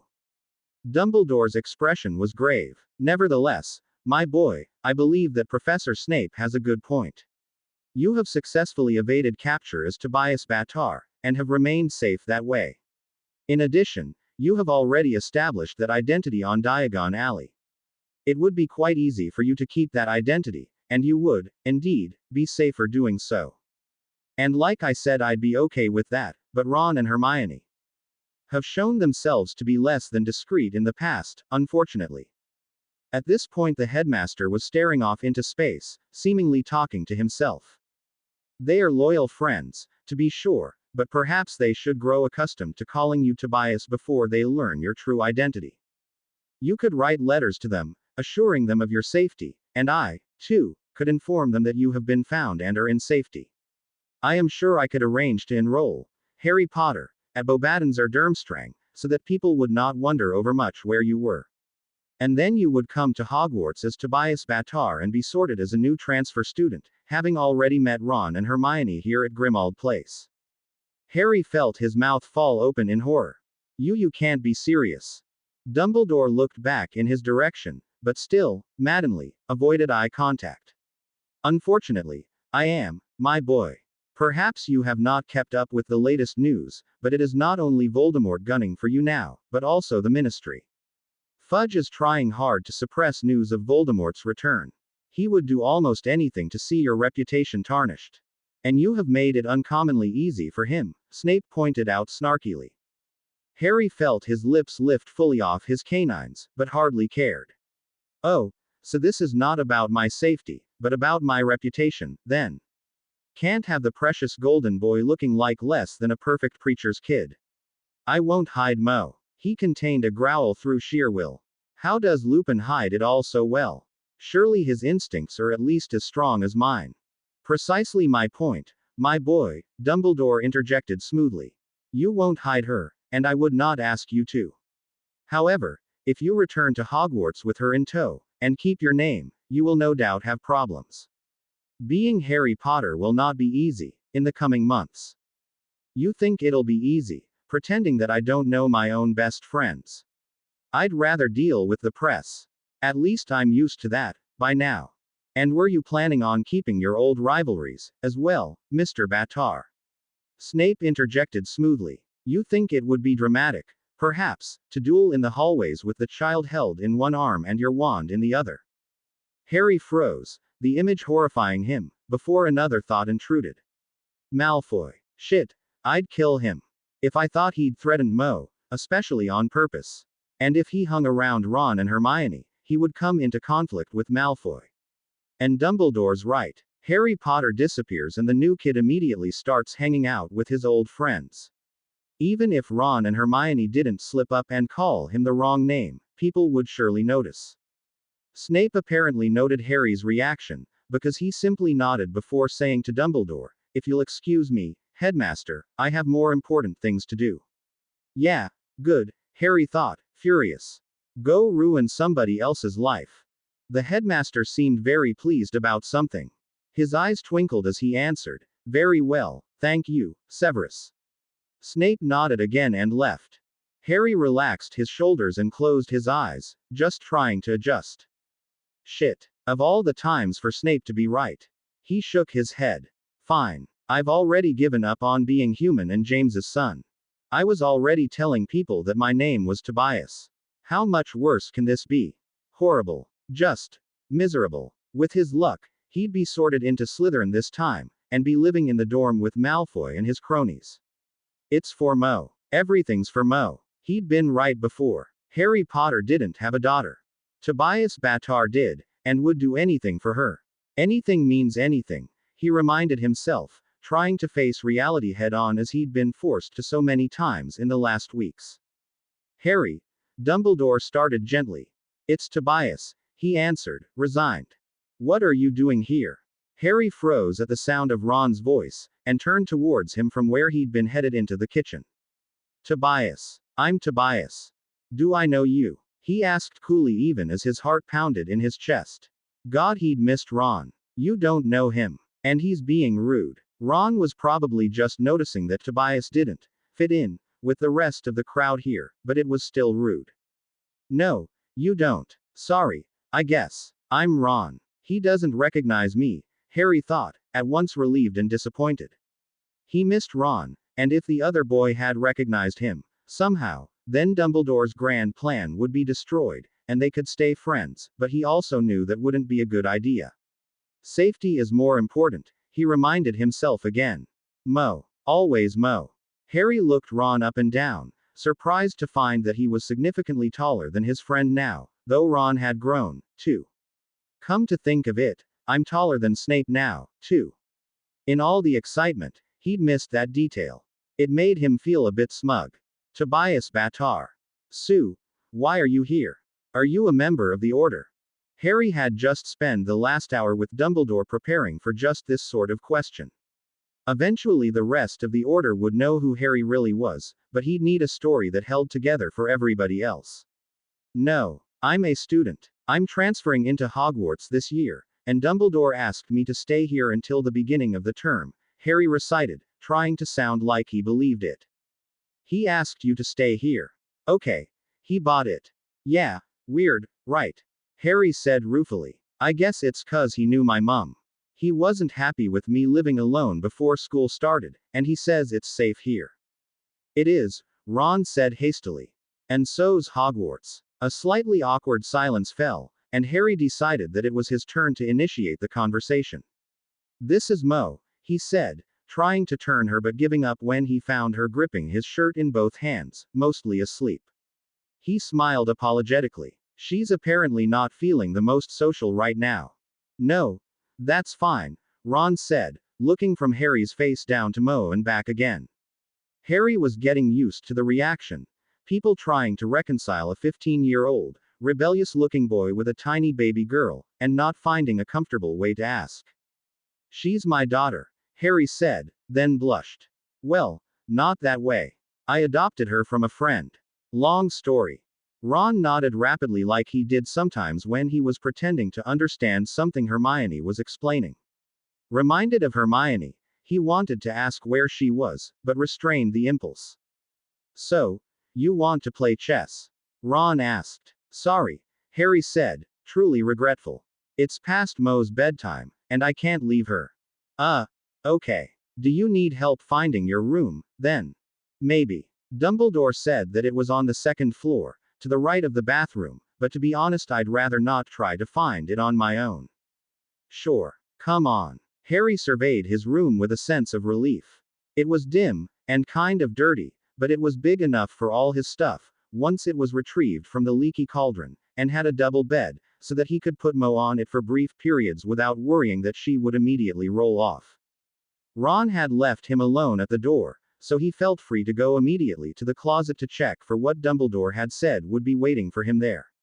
He opened the closet door and grinned, unbelievably happy to find his trunk and his broom tucked away safely. Of course, my clothes won't still fit, he thought, grinning crazily, but who cared? It's not all burned. It's here. They got it for me. Look, Mo, he said to the child sleeping in his arms. I've got all my school stuff back. She didn't stir, and he smiled. It was time to go to bed. Should he wake her up and feed her first, though? She'd wake him up later, unless he did. Damn, yeah, this was why he usually tried to stick to a schedule. And so he went down to the bathroom to brush his teeth and get ready for bed, so that he could sleep immediately upon getting done feeding Mo. When he left the room, though, a soft, "Oh," alerted him to the fact that he'd startled Hermione. Oh, sorry, miss. I didn't mean to startle you. Miss. I just called Hermione, miss. Harlot would laugh her ass off. Course she laughs at me for just about everything, he remembered, smiling. I'm Tobias, he offered. Hermione Granger. Hermione answered tersely. Nice to meet you, he said, a little confused by her slightly off-putting tone. Is she always this way with strangers? He wondered suddenly. She looked him up and down and said dismissively, pleasure. He looked up, almost startled as he remembered the first time Hermione had met Ron in the train, how she'd looked down her nose at him and said, you've got dirt on your nose. Of course she'd disapprove, he realized, suddenly glad that he didn't have to tell her all of who he was just yet. I've got tattoos and hair down past my hips. Anyway, it's my daughter's bedtime, he said, not bothering to explain like he had to Ron. Hermione would either get over herself or not, and it really wasn't his responsibility to try to make her like him. I was just going to brush my teeth. Yeah, all right, Hermione said, letting him pass in the corridor even as she stared. He grimaced, but kept walking. On the street, when people stared, it didn't seem all that different from when people had stared at Harry Potter. People stared at him, whatever. But Hermione had never stared at him, before. Delinquent with a baby, Tobias thought bitterly. She's probably trying to figure out how she can rescue her. He brushed his teeth quickly and returned to his room to feed Mo, trying to ignore his thoughts, and failing. Ron and Hermione were his best friends as Harry Potter, but their acceptance and treatment of the strange newcomer was still to be determined. Ron was nice enough. He's not the greatest at polite introductions, but he did offer to play chess, he reminded himself. And I just don't look like the type of person Hermione normally spends time with. She needs to get used to it, is all. Mo whimpered as he gently disentangled his shirt from her fists and lay her down. Taking out the sharp folding potions knife that he'd finally remembered to get, he flipped it open and nicked his wrist, hissing slightly at the sharp pain. Luckily, Mo woke up enough to eat without getting upset or even really opening her eyes. He smiled down at her. She looks like she's sleep eating. Wish I could do that. When she finished, he placed her carefully on the bed before hauling out the air book to write a quick note. To Her Royal Highness Shaonan Shi of the Unseelie Court, greetings. I apologize for the frantic note this afternoon. I have found help, and Mo and I are both safe. Signed, Harry the Switch. I guess they still didn't get the note from before, Harry realized. They'd have responded, if they had. Closing the book, Tobias joined Mo on the nice double bed and fell asleep. August 14th. Harry woke up the next morning feeling wonderfully refreshed. Mo had actually slept, what a concept, and starving. Shit, I forgot to eat. Again, Tobias thought as he sat up. Still, he followed his normal morning routine as closely as he could, given the different circumstances. He fed and changed Mo and got them both dressed for the day. He was forced to put on a pair of pants from his trunk, one that only mostly still fit, and the same shirt from the night before, having left all of his clothes on Diagon Alley. He had the diaper bag, of course, though, so at least Mo got clean clothes. I'd better get my stuff soon, though, or I'm gonna run out of diapers. Finally ready to leave the room, Harry headed to the bathroom, brushed his teeth, and went downstairs to the kitchen, hoping to dig something up out of the fridge. To his surprise, Molly and Arthur Weasley were both already up and talking to another woman in the kitchen. Both stopped speaking and looked up when he stopped at the threshold, and Molly spoke. Good morning, dear. You're up early. Tobias, isn't it? Yes, ma'am, Harry answered politely. Dumbledore had decided to let Harry tell those of the Order members who knew him already who he was if he wished to. Those who didn't know him, and those whom Harry did not choose to tell beforehand, would be appraised of the situation at a meeting that evening. He wasn't sure if he was going to tell anybody at all, just yet, but it was nice to see the Weasleys, anyway. She's so short. He realized right away, looking at Molly. He wasn't that tall. Somewhere between 6 feet 2 inches and 6 feet 4, he figured, but Mrs. Weasley didn't even come up to his chin. Mr. Weasley was taller, certainly, but still noticeably shorter than Harry himself. It was weird, being taller than people. And the little one? Molly asked. This is Mo, he said, turning her around and walking closer so Molly could see. Molly smiled broadly. Oh, and isn't she a pretty little one? She said, obviously enchanted by little Mo. Mo squealed and waved her teething ring in the air, and Harry grinned broadly, finding himself blushing. My pretty little one. And she was energetic again. Just as he thought it, she gave a loud little sneeze, but he wasn't worried anymore. It wouldn't quite make Snape his favorite person, but the man had seemed to work a miracle. Mo had slept through most of the night, and woken up her usual lively self, the remaining stuffy nose seeming not to bother her at all. The man could, and no doubt would, taunt and torture him all year, but Tobias would remember this.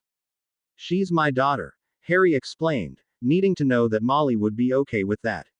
She looked up at him, frowning a bit, but then smiled a little. I was wondering, she admitted. Where'd the wings come from? She's Phi, Tobias answered. A friend of mine couldn't keep her, and for some reason wanted me to take her. I told her I was only 15, but, he shrugged. Molly smiled sympathetically and offered Mo a finger. Mo latched on and started pulling towards her mouth, prompting Molly to gently free herself. That age, is it? Tobias smiled. I've tried convincing her that her feet aren't edible, but even that's a lost cause, he admitted. Molly smiled back, before saying, "Oh, I'm sorry, how rude of me. I am Molly Weasley, dear, and this is my husband Arthur." She gestured to Mr. Weasley, who nodded and smiled, and then at the young woman. "And this is Nymphadora Tonks. Watch her." "Tobias," the younger woman said excitedly. "Call me Tonks." "Hi," Harry said, smiling, finding he liked Tonks immediately. If nothing else, the woman's spiky, bubblegum pink hair made him a little less worried about how his own appearance would go over with people at the meeting that evening. The woman gave him an appraising look and said, "I like your hair," and then screwed up her face in a look of intense concentration. A couple of seconds, and her hair matched his. Another second, and it took on a dark maroon coloration. "Wouldn't want to be a total copy," she said, winking. "What did you do?" Harry asked, amazed. "Does she have charms, too? I thought mostly only people used those. But no, charms wouldn't let her choose an appearance on the spot like that." "I'm a metamorphagus," Tonks explained, shrugging. "Just lucky genetics. You and me both," Tobias thought briefly. "Well, lucky or unlucky, depending on how you look at things." "Cool," he said. "Would you like some breakfast, dear?" Molly offered. "I could make you eggs and toast, or porridge." Yeah, if you don't mind," Harry said hesitantly. "Porridge, please. I'll help cook lunch," he promised himself. "I can cook it myself, though," he added as an afterthought. "It's no problem." "Absolutely not, my dear," she said amicably. "You sit and take care of the little one. It's no trouble, and I know how precious the quiet moments are." Tobias smiled, appreciating Molly's wisdom, and sat down. He sat Mo up on his lap, facing towards him, and smiled broader as she reached her fingers out to his mouth. Shielding his teeth with his lips, he gripped her hand gently in his mouth, then let go, growling playfully. "Got you." Mo squealed and clumsily grabbed at his nose. He reached out and tapped hers with a finger, earning a huge, open-mouthed smile and another squeal. He found himself grinning crazily in response. It was a relief to just sit and play with Mo, without worrying about her or if anyone was tracking him. From Dumbledore's explanations of the security measures on Grimmauld Place, there was really no way the court would find him here. And, for now at least, he was still Tobias, so he didn't have to face everyone's judgment. He'd have to be careful to hide his own people status, but other than that, he was safe, and it felt good. The others in the room talked quietly while Molly prepared the porridge and Harry played with Mo, and in seemingly no time at all, Molly was calling him to table, the tender expression on her face making Harry blush as he sat. "Thank you," he said shyly as she set down sugar and cream next to him. Suddenly realizing that Molly was probably more versed in babies than he was, he asked hesitantly, "Do you know if it would be okay for her to try this?" "I haven't tried her on solids yet, 'cause I haven't been sure." Molly gave him a smile. "How old is she?" "Around 5.5 months," he answered. "Definitely," she said. "Just take it slow, stick with the porridge, and don't give her too much at once." She handed him a small spoon from a drawer, and he tried the porridge for temperature before offering some to Mo. About half got spat back at him, but he'd mostly expected that, and just scooped it off her chin to offer it back to her. She seemed to like it well enough, and soon he was alternating bites for himself and for her. It occurred to him about halfway through the bowl that he should probably not be using the same spoon, but shrugged. Too late now, at any rate. If I get a cold, I get a cold. Realizing that Molly hadn't said anything since he started eating, he looked up to find her watching him, a soft expression on her face. When she met his eyes, she blushed and turned away to pull out pots and pans for breakfast. I wonder if she misses her kids being this small, Harry thought suddenly. Certainly they got into less trouble. Of course, Mo was probably in danger just by virtue of existing, same as he was, but she was a special case. And the world was a safer place, when Ginny was this small. Watching Mrs. Weasley starting to prepare breakfast, Harry hoped suddenly that he hadn't worried her too much. I suppose I'll find out tonight at the meeting, he realized, dreading it. Oh God. She's going to kill me. Harry's thoughts were interrupted then by another hard little sneeze. He looked down at Mo, a little concerned, then looked up to see Molly once again looking at the two of them, a small frown on her face.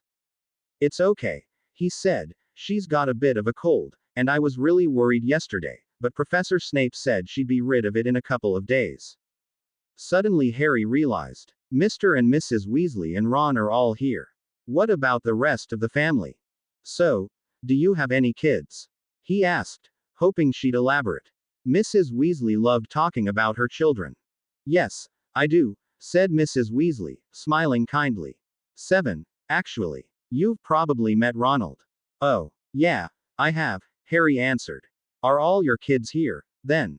To Harry's surprise, Mrs. Weasley saddened at the question. No, they're not, she said. My oldest son, Bill, lives nearby, and Ronald, Fred, George, and Ginny are here, but my son Charlie is in Romania, and, well, Percy's not here, right now. The last few words came out choked, and Harry wondered what must be wrong with Percy. Arthur came to stand with her and squeezed her shoulder gently, and she continued. And Harry's off somewhere, too, she finished. Be glad your daughter's still little. Little ones you can just keep home and safe. Eventually she'll get older and decide that she knows what's safe, and then you'll just have to wonder. Is that what happened to Harry, then?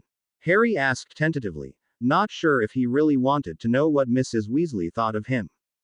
I don't know what happened to Harry, Mrs. Weasley said, sounding upset. He's not mine by blood, he lives with his relatives in Surrey. But then one day he disappeared, and he's sent letters saying he's all right, but he won't actually say where he is or what he's doing, so all I know is that he was alive at the time he sent the letter. And it's dangerous out there. And then Dumbledore. You know Dumbledore, yes. Harry nodded, wanting her to go on even as her words hurt him. Dumbledore says I shouldn't write him, because we don't know if it's safe for him to be sending and receiving too many owls, and he's right, but then what am I supposed to do? For whatever reason the boy won't come home for him, and I just don't know. That's why she didn't write me. Finally Harry couldn't stand it anymore. He's safe. He's safe. How would you know? Mrs. Weasley sounded really skeptical. How to go about this? She really is going to kill me. Well, here's supposed to be safe, yeah. Quite safe, confirmed Mr. Weasley, nodding and giving him an appraising look. Well, he got brought here yesterday night by Professor Snape, Harry said slowly. He'd have stayed hidden, but then his daughter got sick, so he had to find help. He doesn't have a, oh. Mrs. Weasley stared at him for a minute, gobsmacked. I'm sorry, Mrs. Weasley, Harry said. My name really is Tobias, now. Even the goblins call me that. I'm Tobias James Battar. You're Harry. Yeah, Harry answered uncertainly, that too. Out of the corner of his eye, Harry watched as Tonks put up silencing spells all around the kitchen, locked the door, and left. As soon as the door shut, Molly set in. Harry James Potter. Do you have any idea how worried everyone has been over you?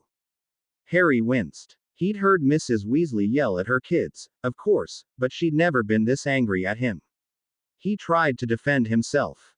I wrote 2 letters. You really think 2 letters is going to reassure everybody that you're safe when you're gone for 2 weeks? I was safe. Honestly, Mrs. Weasley. So you told us in your letters. Safe.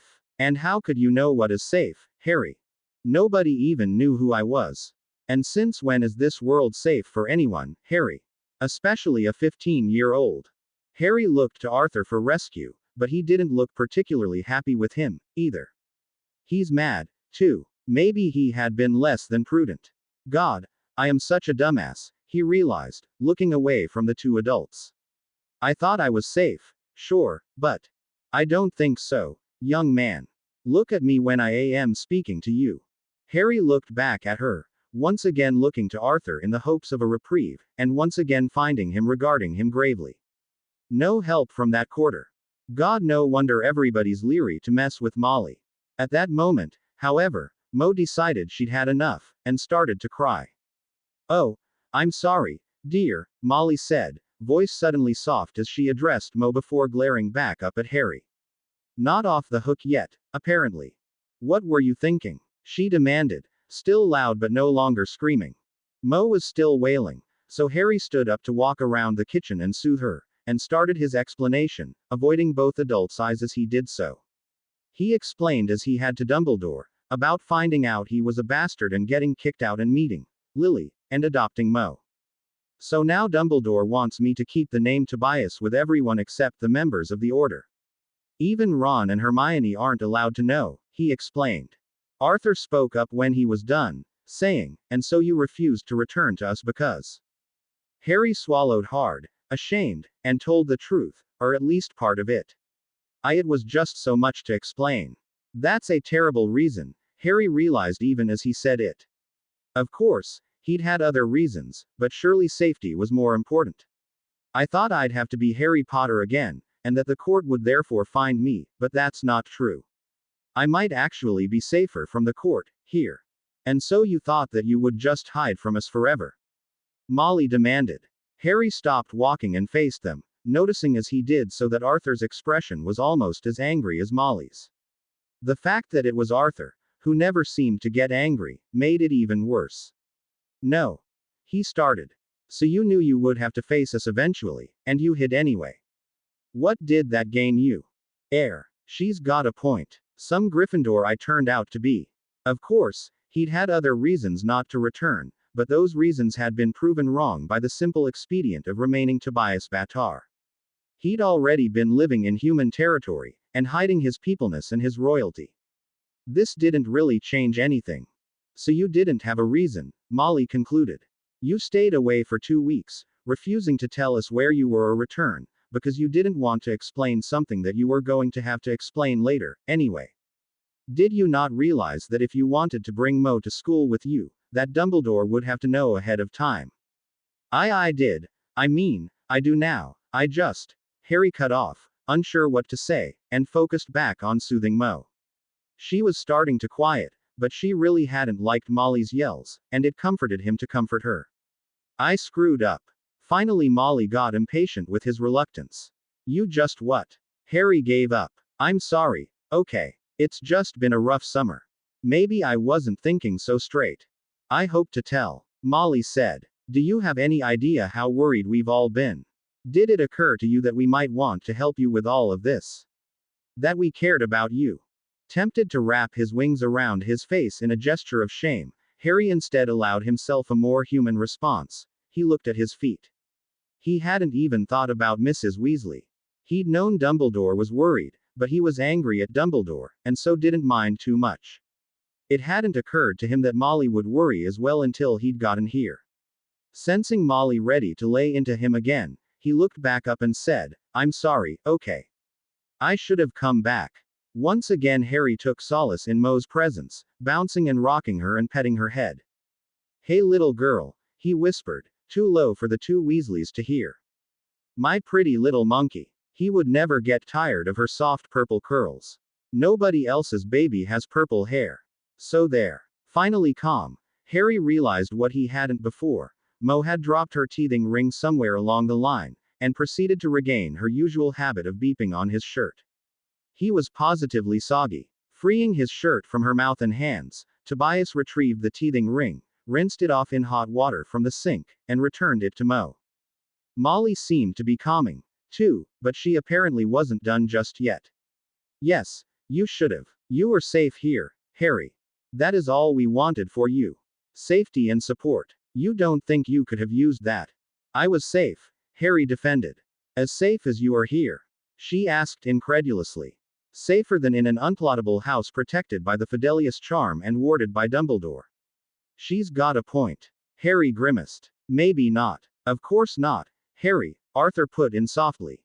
His sudden input surprised Tobias anyway, though. He'd almost forgotten the man's presence, for all he knew he was there supporting Molly. Tobias met the man's eyes, then nodded. Okay. No, I wouldn't have been. But I didn't know that, sir. Dumbledore said that I was safest at Privet Drive, but then I didn't have anywhere to go. I didn't know that Dumbledore had this place, and he's never let me return to Hogwarts. He told you that he wanted you to return and that you'd be safer, didn't he? Don't you trust him? I don't know, Harry said honestly. He's been acting strange. He won't tell me anything, or even meet my eyes. I'm sure he has his reasons, dear, Molly said complacently. Yeah, but that doesn't mean I agree with them, Harry said. I mean, he didn't even know Mo existed. Because you did not tell him, Arthur pointed out. Because he doesn't tell me anything. Harry answered hotly, frustrated.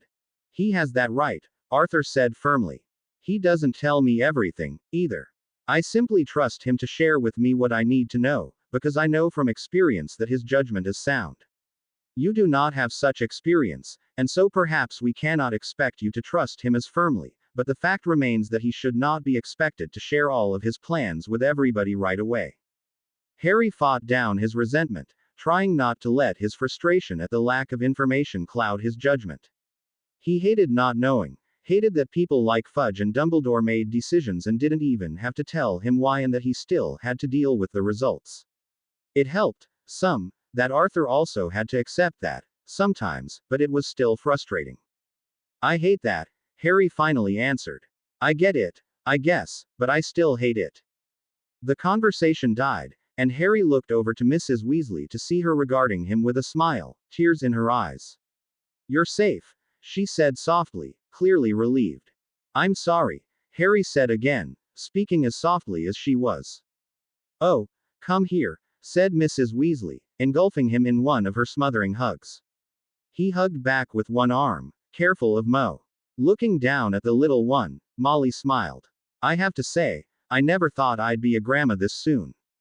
Harry beamed at her. It's gonna be okay. Oh, thank God. Pulling out of the hug, he suddenly realized that he hadn't felt threatened by her proximity to Mo. He hadn't even thought to be. You want to hold her? He offered. Molly's face lit up. I'd love to. Just be a little careful of her wings, he said. They're a bit fragile. Paying careful attention to his own reaction, Harry handed Mo slowly over to Molly. In a moment, he took his hands away, leaving Mo in Molly's arms, and smiled. I did it. I can let other people hold her. Well, at least Molly, who was probably the number one person he would trust with a baby, but still. He was all right with it. He missed Mo, a little, but it was more a problem of him not holding her than Molly holding her. And Molly was clearly thrilled, smiling down at Mo as the little one gurgled and reached out for her hair. Grabbing a lock of it, Molly tickled Mo's face. She's beautiful, Molly said as Mo reached clumsily for the lock.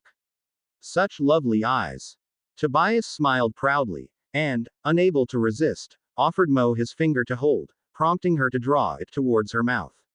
Noticing that she had, once again, dropped her teething ring, Harry freed his finger and once again went to rinse it off and return it to her.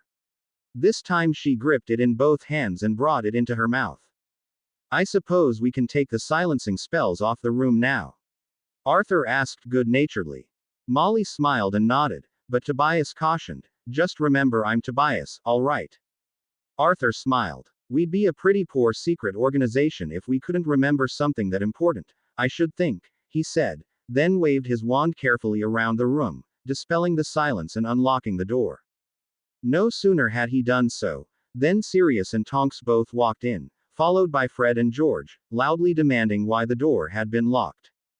We apologize, but we needed the kitchen for a private conversation, Molly explained. And who's this, then? Sirius asked. Tobias Batar, Harry answered, telling himself that he'd introduce himself more fully during the meeting that night. I'm not James's son. If anyone was going to react badly to that, it would be Sirius. Tonight, we can't talk in front of Fred and George, anyway. For now, he'd be Tobias. I'm transferring to Hogwarts this year, and Headmaster Dumbledore invited my daughter and I here for the rest of the summer. Even as Harry repeated the story, he realized it was a bit strange. Even if the headmaster had known his mother, why would he want Tobias Batar, who had no obvious relevance in the war against Voldemort, to spend the summer at the headquarters of a secret organization like the Order?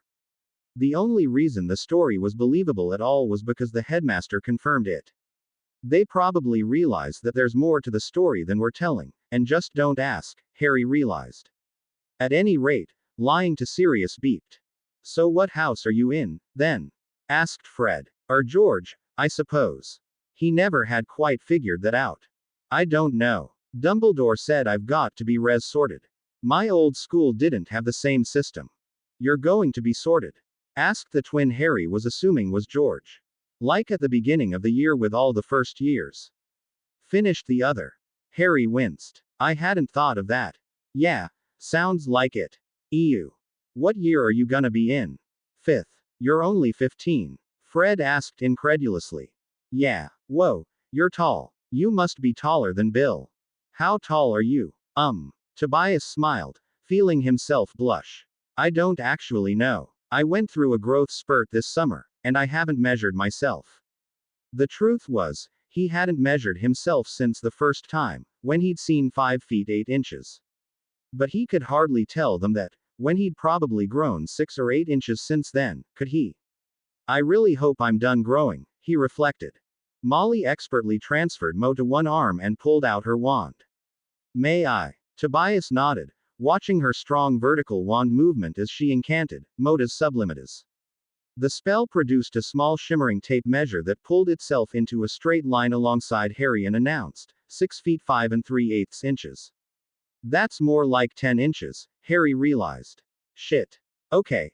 Fred said, so he's not really taller than Bill. But he's only 15, George pointed out. I'm also right here, Tobias said. True. So how do you get so tall? Your dad like ridiculously tall or something? I don't know, Tobias said, I never knew him. Oh. After that, talk moved on to other things, and Molly handed Mo back to Tobias to prepare breakfast. Finding himself still hungry, despite the porridge, Harry ate again with the rest of the crowd before returning to the quiet of his room to study the air book and work on his homework. Greetings, Harry Shee. Please accept our apologies for the delay in communications. Should you wish to contact us with any urgency, please write the word emergency in capital letters before your message. This will cause the book to alarm, such that we can respond more rapidly to your need.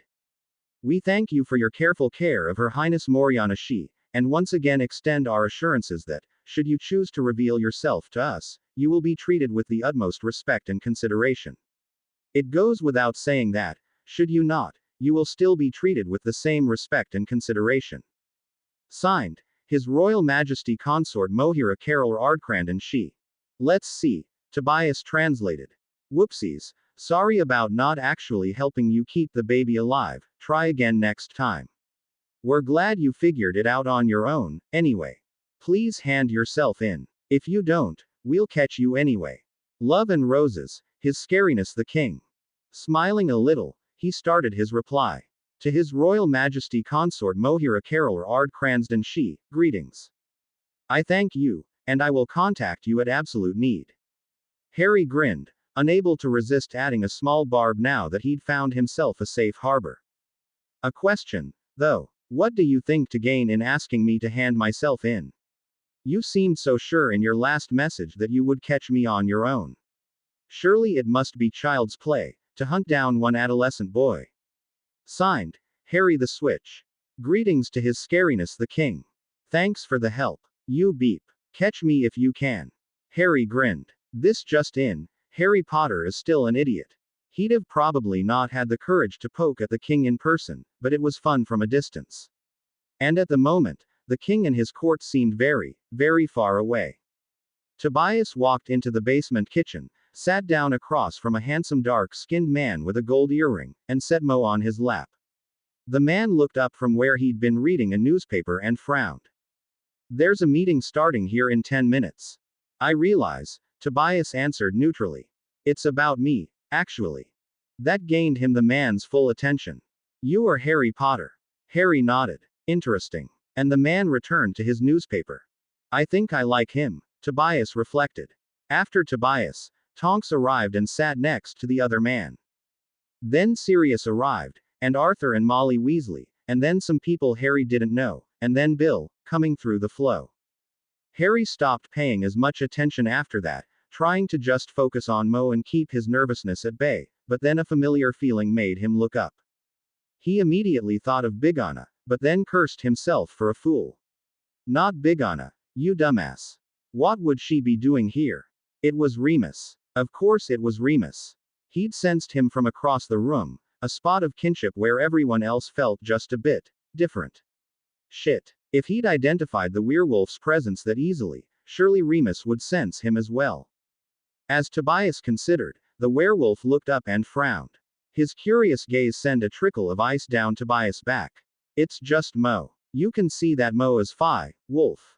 You just sense her. But the combination of werewolf and the threat Tobias felt his presence to be made him want to snarl a challenge at the man, to warn him off. Yeah, 'cause that would improve matters. But he hadn't planned for Remus's reaction to him. For in that moment Remus saw Tobias' expression, and the small challenging sneer that he'd not been able to suppress, and his upper lip lifted the slightest bit off of his canines in response. Tobias felt his lips lift totally off his canines, and a quiet snarl rumbled in his throat. Shit. It would still look to everybody else who noticed that Tobias had simply taken a quick dislike for Remus, but the werewolf would know the difference. There was no way he hadn't heard the snarl. In the next moment, Remus even confirmed it, looking at Mo and lifting a hand in a placating gesture. Tobias took a big breath, knowing that Remus was truly no threat to Mo, then passed on his own message, looking around the room before bringing a single finger to his lips, eyes pleading. Remus pursed his lips briefly, then nodded. Looking around, Tobias didn't think anybody had noticed. Except the earring guy, Tobias realized. He had the impression the man didn't miss much. Tobias turned his attention away from Remus, noticing that the room had filled and people were starting to settle into chairs. Snape's not here, he noticed. That's funny. Having seen him the day before, Tobias had assumed that the man was in the order. He could still be, I guess. He might just have not come to this one, or he's late.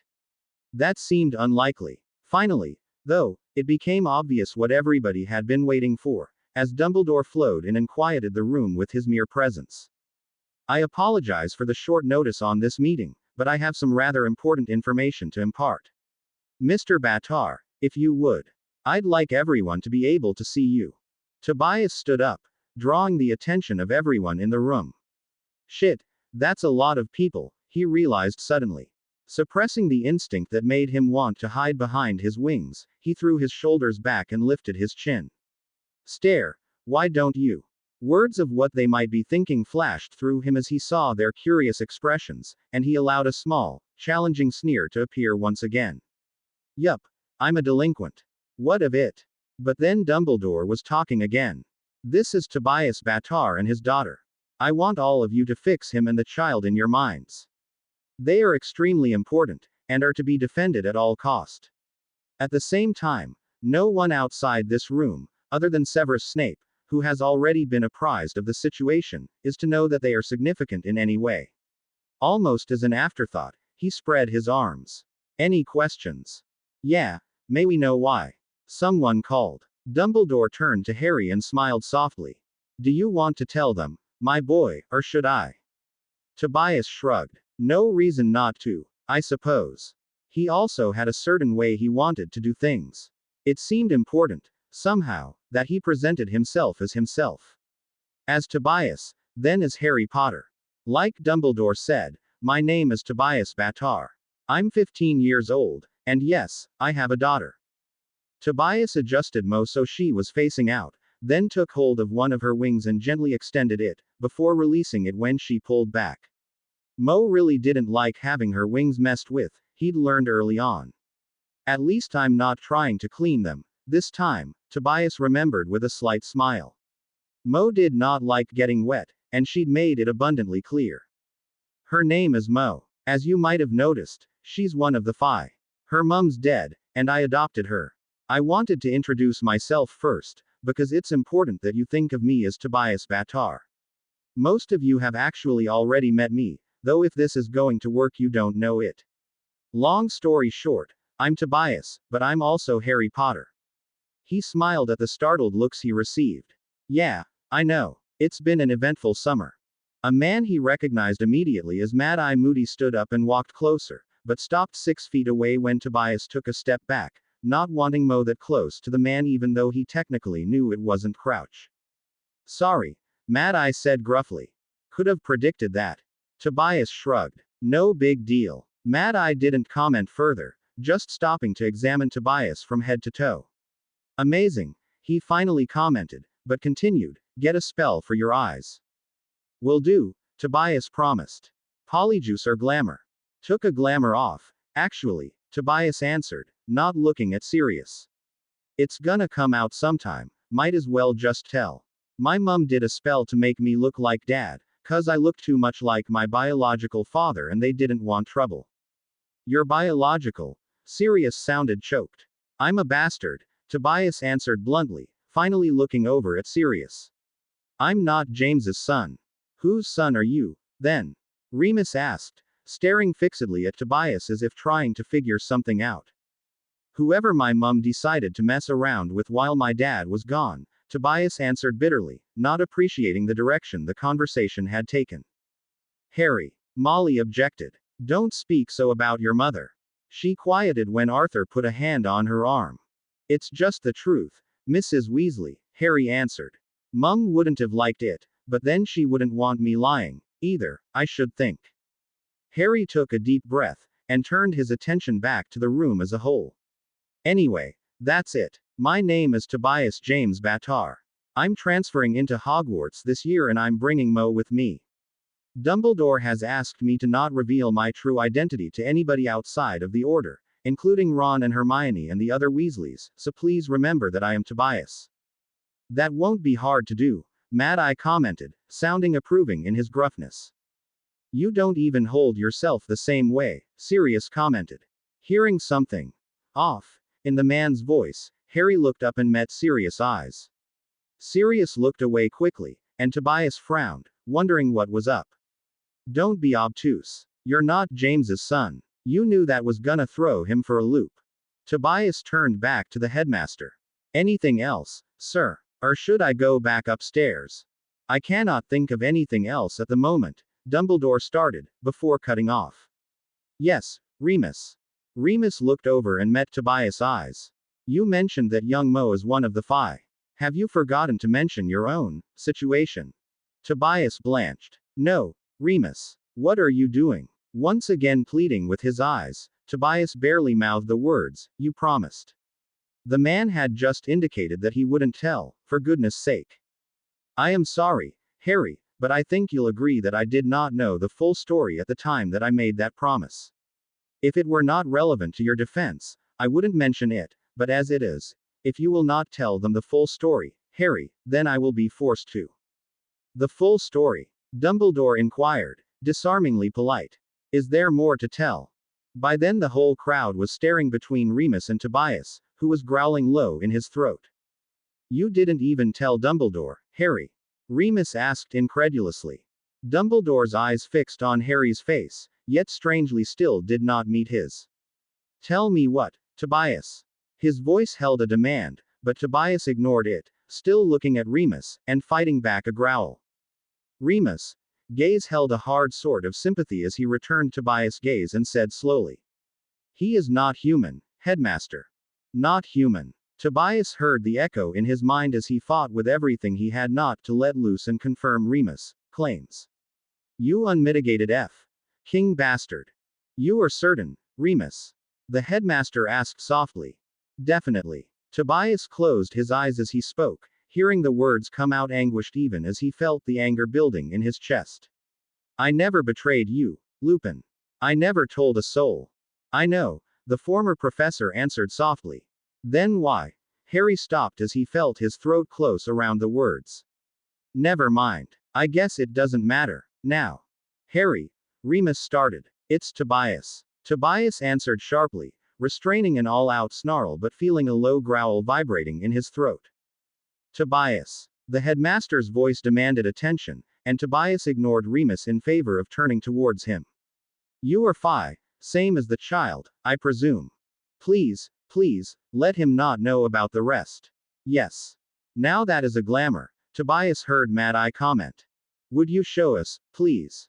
With pleasure, Tobias thought savagely, before a more cautioning voice calmed him a little. It wasn't just Remus and Dumbledore in the room, after all. Thanks, Remus. Really, great job. Couldn't just tell Dumbledore, had to tell everybody I cared about. He looked over to the Weasleys, and saw Arthur regarding him with a frown. Sirius was looking at him like he expected him to immediately or something. Lovely. And here I thought I was done moving every week. Maybe if I just show my wings, that'll be enough. After all, they'd only seen Mo. The only aspect they knew he should have were the wings, and they weren't really the scariest bit, in Tobias's opinion. Remus got by in this crowd, and they knew he was a werewolf. All he had to do was be like Remus, just show his wings, 'cause they already knew they were there anyway, and continue to tone down his strength and his normal reactions to things as he had been doing since he got to Diagon Alley. Everything should be okay. Nobody had to know there was more to it. It was a good plan, really. And it disgusted him. Remus is a coward, he suddenly realized. I am people, not non-human, not a creature, people. They can King deal with it. I'm not going to spend the rest of my life pretending to be something I'm not. If he had to move, he'd move. If only I could go back to Nocturne, he thought. I was welcome, there. Sure, Tobias answered neutrally. Standing up, he moved to the end of the table where nobody was sitting and set Mo down on her stomach, smiling a little when she immediately propped herself up on her two hands to look up at him. Stay put, monkey, he whispered, keeping a gentle hand on her back so she wouldn't roll off. Deciding to go for the smaller parts first, Harry reached into a pocket in Mo's diaper bag and fished around for his potions and charms, finally pulling out the light purple potion that would reveal his teeth. Determinedly keeping his gaze on Mo, he downed it, then deactivated the charm on his horns. Finally, he let go of Mo so he could remove his shirt. He hesitated for a moment, shy about baring his chest to the whole room, but then mentally shrugged and peeled off the shirt. His wings immediately sprang free, and Tobias could pick Mo up again and hold her to his bare chest. Holding Mo, Tobias finally looked up at the rest of the room, knowing that his expression showed his canines and not caring. Here we go. If they were going to have a problem with this, he had to know now. Well, they were staring, that was for sure. He'd expected that much. Nobody was screaming, so that was good. Nobody was reacting much at all, though. It was like they were petrified. That's probably not good. Surprisingly, it was Tonks who spoke first. So how'd that happen? She asked bluntly. When he looked at her face, trying to figure out how she felt about things, she gave him a slight smile, allowing his snarl to fade. Just lucky genetics, he answered, parroting her earlier phrase and earning a bigger smile. Presumably my dad looks something like this. Not necessarily, she answered back. Genetics can be funky in the wizarding world. He hadn't known that. Interesting. He nodded back, and the room returned to silence before Bill spoke up, just as blunt as Tonks had been. You're a dark fairy, he identified. Unseelie Sidhe, Tobias corrected, stress making his tone unnecessarily sharp.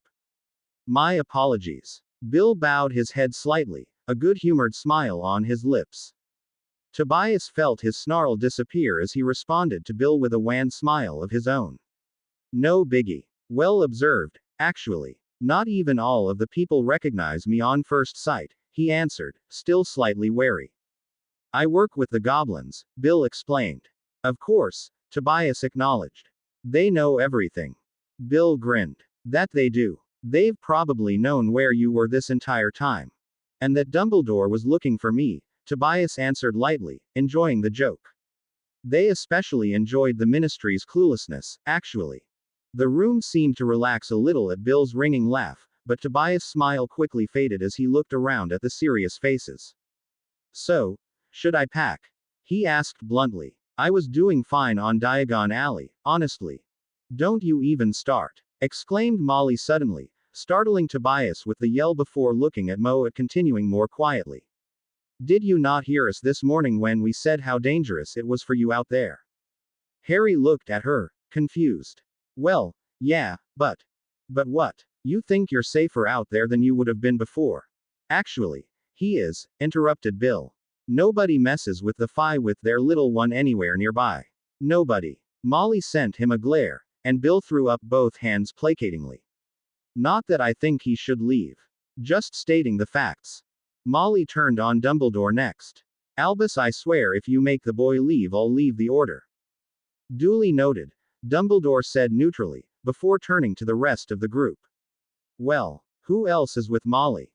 Bill and Arthur both raised their hands immediately, and then Sirius and Remus, and Tonks, and then the man with the earring, and immediately a whole bunch of other people Tobias didn't know.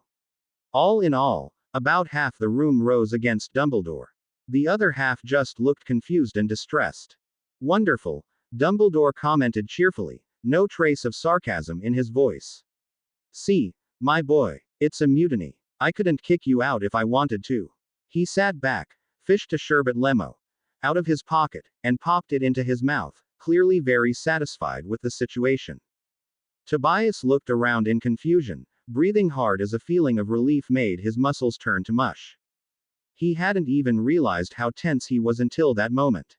Mrs. Weasley must have seen something in his eyes when he met hers, because her whole face softened, and she walked up to him fearlessly to wrap him in her arms, fumbling just a little to figure out how to hug him around the wings. Hardly believing it, Harry hugged back with one arm, gripping the back of her shirt and briefly laying his head on her shoulder. Confused and relieved and stressed as hell, for a minute he just held on and breathed. Oh, thank God, I don't have to move again. This is the real reason you didn't come back, isn't it? Molly asked him softly when he pulled back to look at her. He nodded. What I told you was true, too. At first I couldn't come back 'cause I didn't have any of the stuff I needed to pass as human, but then I could have come back, but I. Molly glared at him, and he revised what he was going to say. Okay, maybe I should have come back then, he admitted. Someone cleared their throat, and Tobias turned back and faced the room, Molly standing at his side with a protective air. Before anybody could even say anything, Molly was addressing the group. Anybody have a problem with Tobias? Of course, after that nobody was going to say anything. If they had a problem, Tobias supposed, he'd find out later.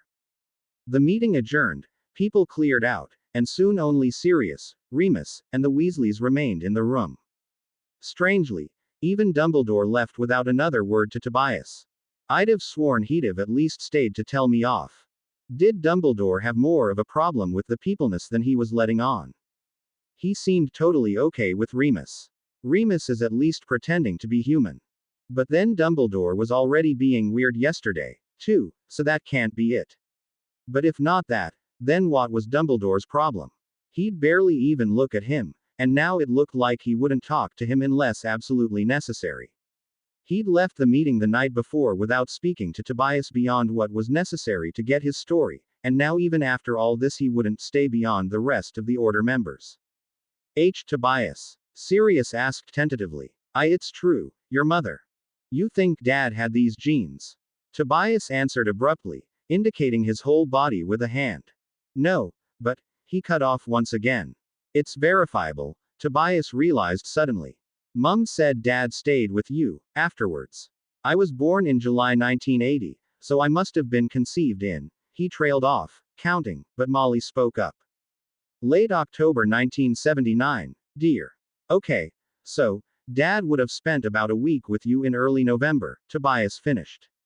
It was right after Mum told him, and he needed some time to think things over. Sirius bore a look of intense and unhappy concentration for a moment, then nodded. Yeah, I do remember that. James asked to stay with me, but wouldn't say why. Tobias looked over at the three Weasleys, and, this time, nervously allowed his wings to wrap around his body. He didn't hide his face, wanting to be able to see and be seen, but the protective gesture felt natural. You can put your shirt back on, if you like, Bill commented. True, Tobias said, relaxing enough to smile. Mrs. Weasley, would you take Mo? I'd rather not just put her on the table. And, wonder of wonders, Mrs. Weasley once again approached him fearlessly, compassion the only emotion showing on her face as she took Mo. Considering the shirt, Tobias wrinkled his nose. He only had 2 of the shirts that hid his wings. He hadn't thought about it that morning, but the one he was about to put on had already been worn for 3 days in a row. His other clothes had arrived that afternoon with the rest of his stuff from the leaky cauldron, but he hadn't changed because his other shirts wouldn't conceal his wings. After a moment's hesitation, he put the shirt on, grimacing as the concealing spells tingled on his wings, but then turned to Molly. On second thought, this shirt is gross, he said apologetically. Will you hold Mo while I go grab a clean one? Sure. Go ahead, Molly said. Let's see if I can manage to leave Mo for a bit, Tobias thought. It was the first chance he'd had to try it since taking Mo, he just hadn't been around people that he trusted quite well enough. And so he slowly walked away from Mo and towards the door, ready to turn back immediately if Mo protested or he felt threatened at all. He walked away. Nothing. Left the room, and shut the door behind him. Nothing. He was fine. Reassured, Tobias hurried upstairs to grab the shirt. It was one of the older ones, that wouldn't conceal his wings, but it was clean. Once he found it, though, he hesitated, worried about encountering Ron or Hermione in the hallway with his wings out and his glamours off. Should have thought of that on the way here, he realized. His teeth and horns were showing, regardless. Deciding that he'd just change downstairs, he carried the clean shirt out of the room. When he got back down, he found Molly talking to Arthur and Bill, Mo in her arms happily chewing on her hair. They were ignoring Remus almost entirely, and Sirius had left. Closing the door behind him, Tobias changed his shirt quickly, showing his wings once again, before moving towards the group of Weasleys. When he got there, Mo twisted to reach out for him with both hands, suddenly. Fussy. Molly turned to him and smiled as he took her back. She's just hungry, I think, he explained. You want food, Mo. Other than my shirt, I mean. The three Weasleys chuckled, and he turned to go find privacy upstairs but was stopped by Remus. Soft call.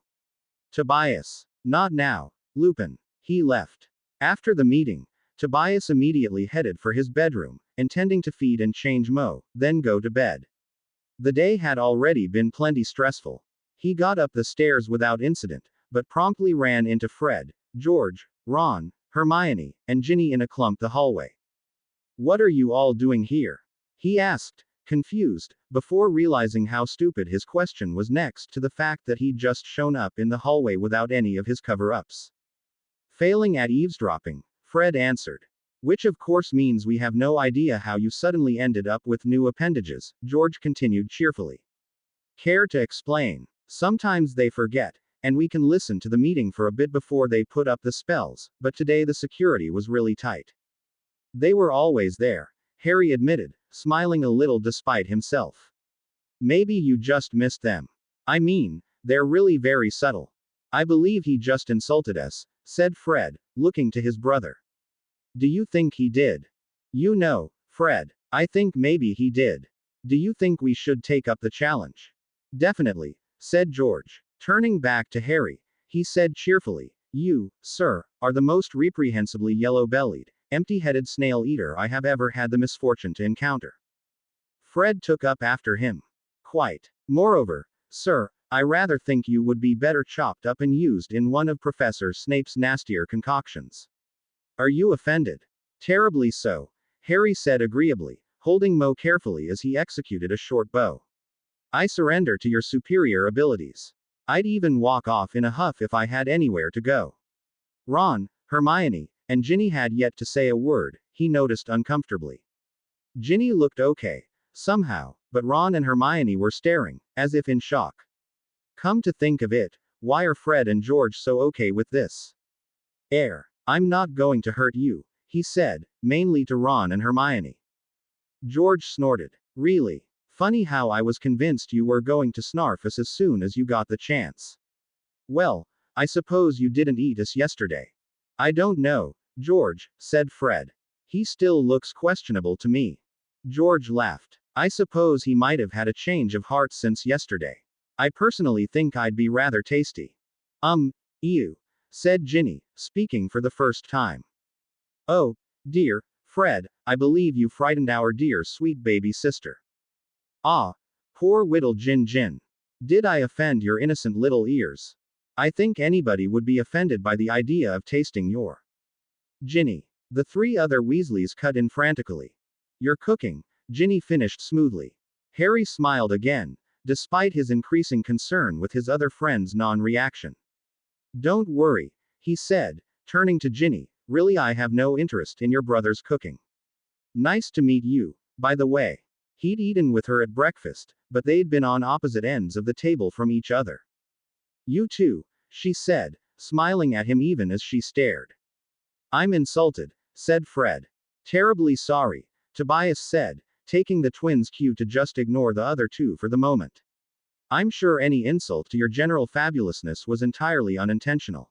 I simply meant to reassure your fragile little sister as to my good intentions.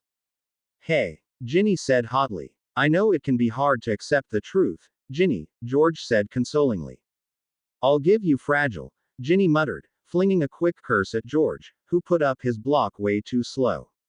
Next thing Tobias knew, George was gasping and blowing small black bundles out of his nose. Harry watched incredulously as the bundles unwrapped in the air and flew off, squeaking out their indignation before turning to attack George's face as full-sized bats. Okay. George exclaimed quickly, laughing and trying to fend the creatures off with his hands and failing. You win. You win. Smirking at her brother, Ginny lazily waved her wand and dismissed the bats. Don't mess with Ginny, Fred said as a side to Harry. I'll keep that in mind, he answered seriously, absently petting Mo's head as he felt her tug on his shirt. So, you ever gonna answer the question about why you have extra limbs today that you didn't have yesterday? Ginny demanded, mock fierce, before cracking a huge grin. 'Cause if it's anything you did by choice I am totally in. Yeah, how do we get some? Asked George. Not on sale, unfortunately, Tobias answered confusedly. The twins and Ginny always seemed to take things in stride, but this was, frankly, amazing. Ron and Hermione still had yet to say anything, though. Looking at them, he caught Hermione's eyes, and she opened her mouth as if to speak before closing it again and breaking the eye contact. Tobias moved his gaze to Ron, and found him looking at his siblings before staring back at Harry. Oh, good, no competition then, Fred answered. Oil of fluxweed, you think? George asked, turning towards his brother. And maybe some doxy wings.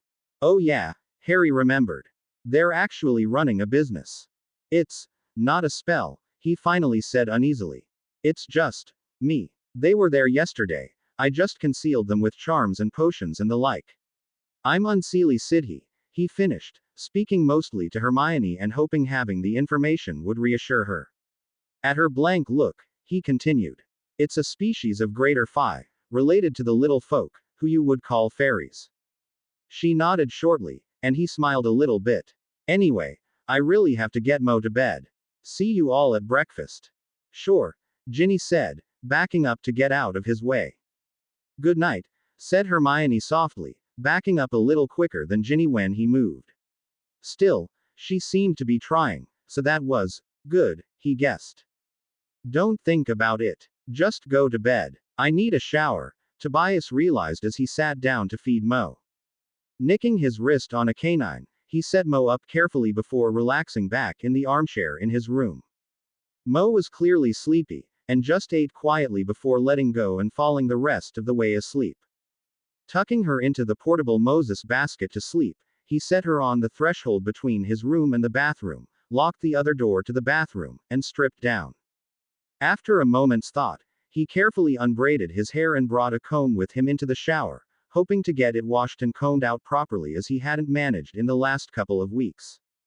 I really ought to just cut it, he realized, but he knew he wouldn't. It felt like too much a part of him to just cut off, and had really given him surprisingly little trouble, for how long it was. Still, it was nice to have it actually clean and brushed out, rather than in an increasingly gross braid. When he got out, he took the time to dry his hair as best he could and rebraid it so it wouldn't tangle while he slept.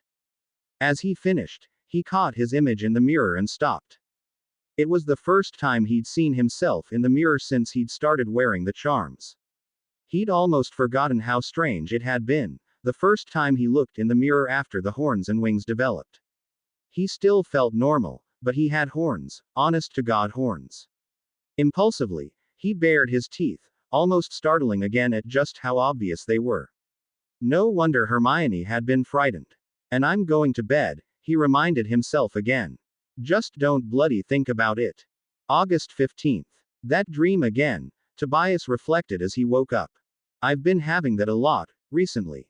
It was sort of frustrating, actually. Every time, over and over, trying to get to something beyond a stupid boring corridor and waking up before he got there. He snorted. Trelawney would probably have something to say about that. Oh, my poor boy, you are being shown your imminent and horrible death, behind a door. I'm worried. He got up and worked on getting ready for breakfast, deciding to take his hair down out of the braid for once. Geez, it's almost to my knees.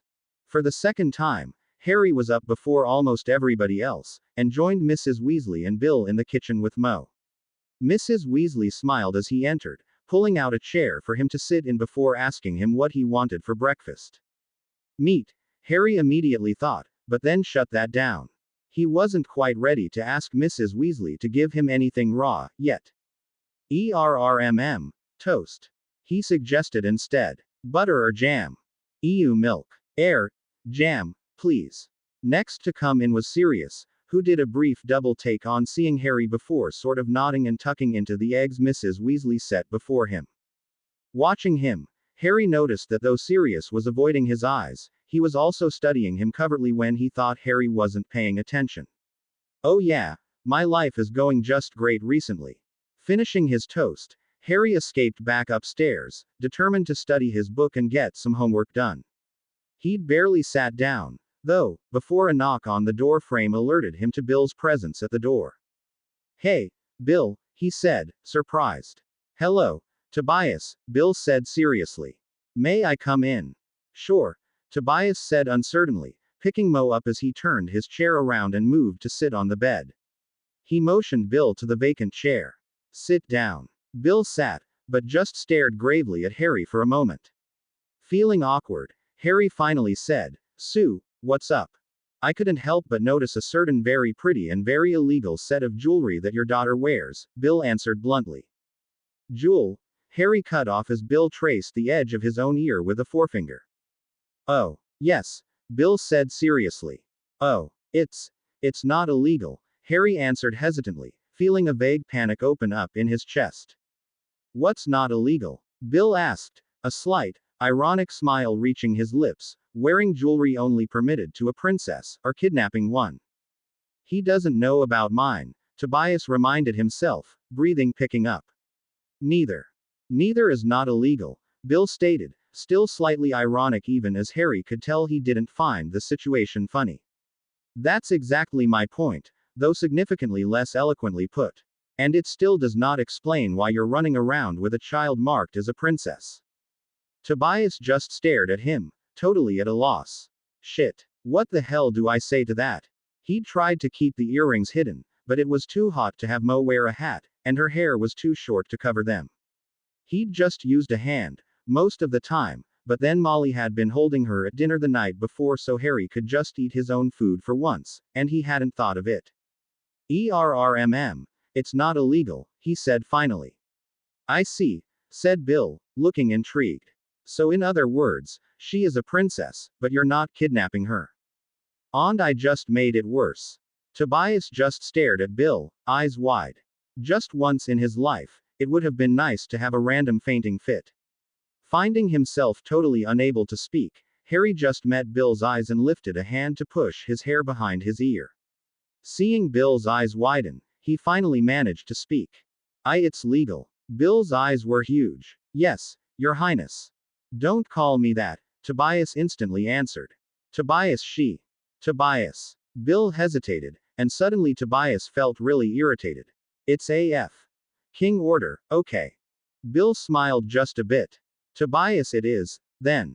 Tobias breathed a sigh of relief. Thanks. And sorry, he said.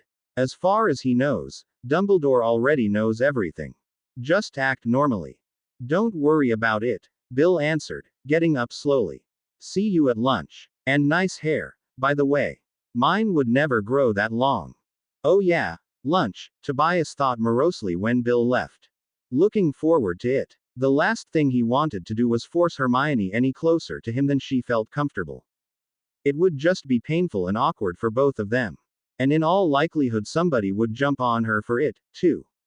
Like she can help being scared. I'm AF. King Monster. He immediately shot back at the thought with a firm, people, I am people. Not a monster, just different. It didn't help. As far as Hermione was concerned, he was a monster. Actually, I think I'll pass on lunch, for today. Besides, Mo was happy and relaxed on her play mat. It would be a shame to move her. Studying the book late in the evening, he'd finally gotten around to reading about the damned bows, as really anything was better than thinking about how his life was going. Tobias realized that he hadn't been checking for messages from the court since he'd sent his last rather insulting message. That was probably not a good idea, he realized once again. But then, he'd known that at the time, and it had been really fun. He couldn't make himself entirely regret it. Moving quickly to that section of the book, he found a message from the Queen. Greetings, Harry She. I couldn't help but notice that you have been in some rather intense discussions with my husband lately. I feel that these are becoming less and less productive, and so decided to intervene, if nothing more than to ask after my granddaughter.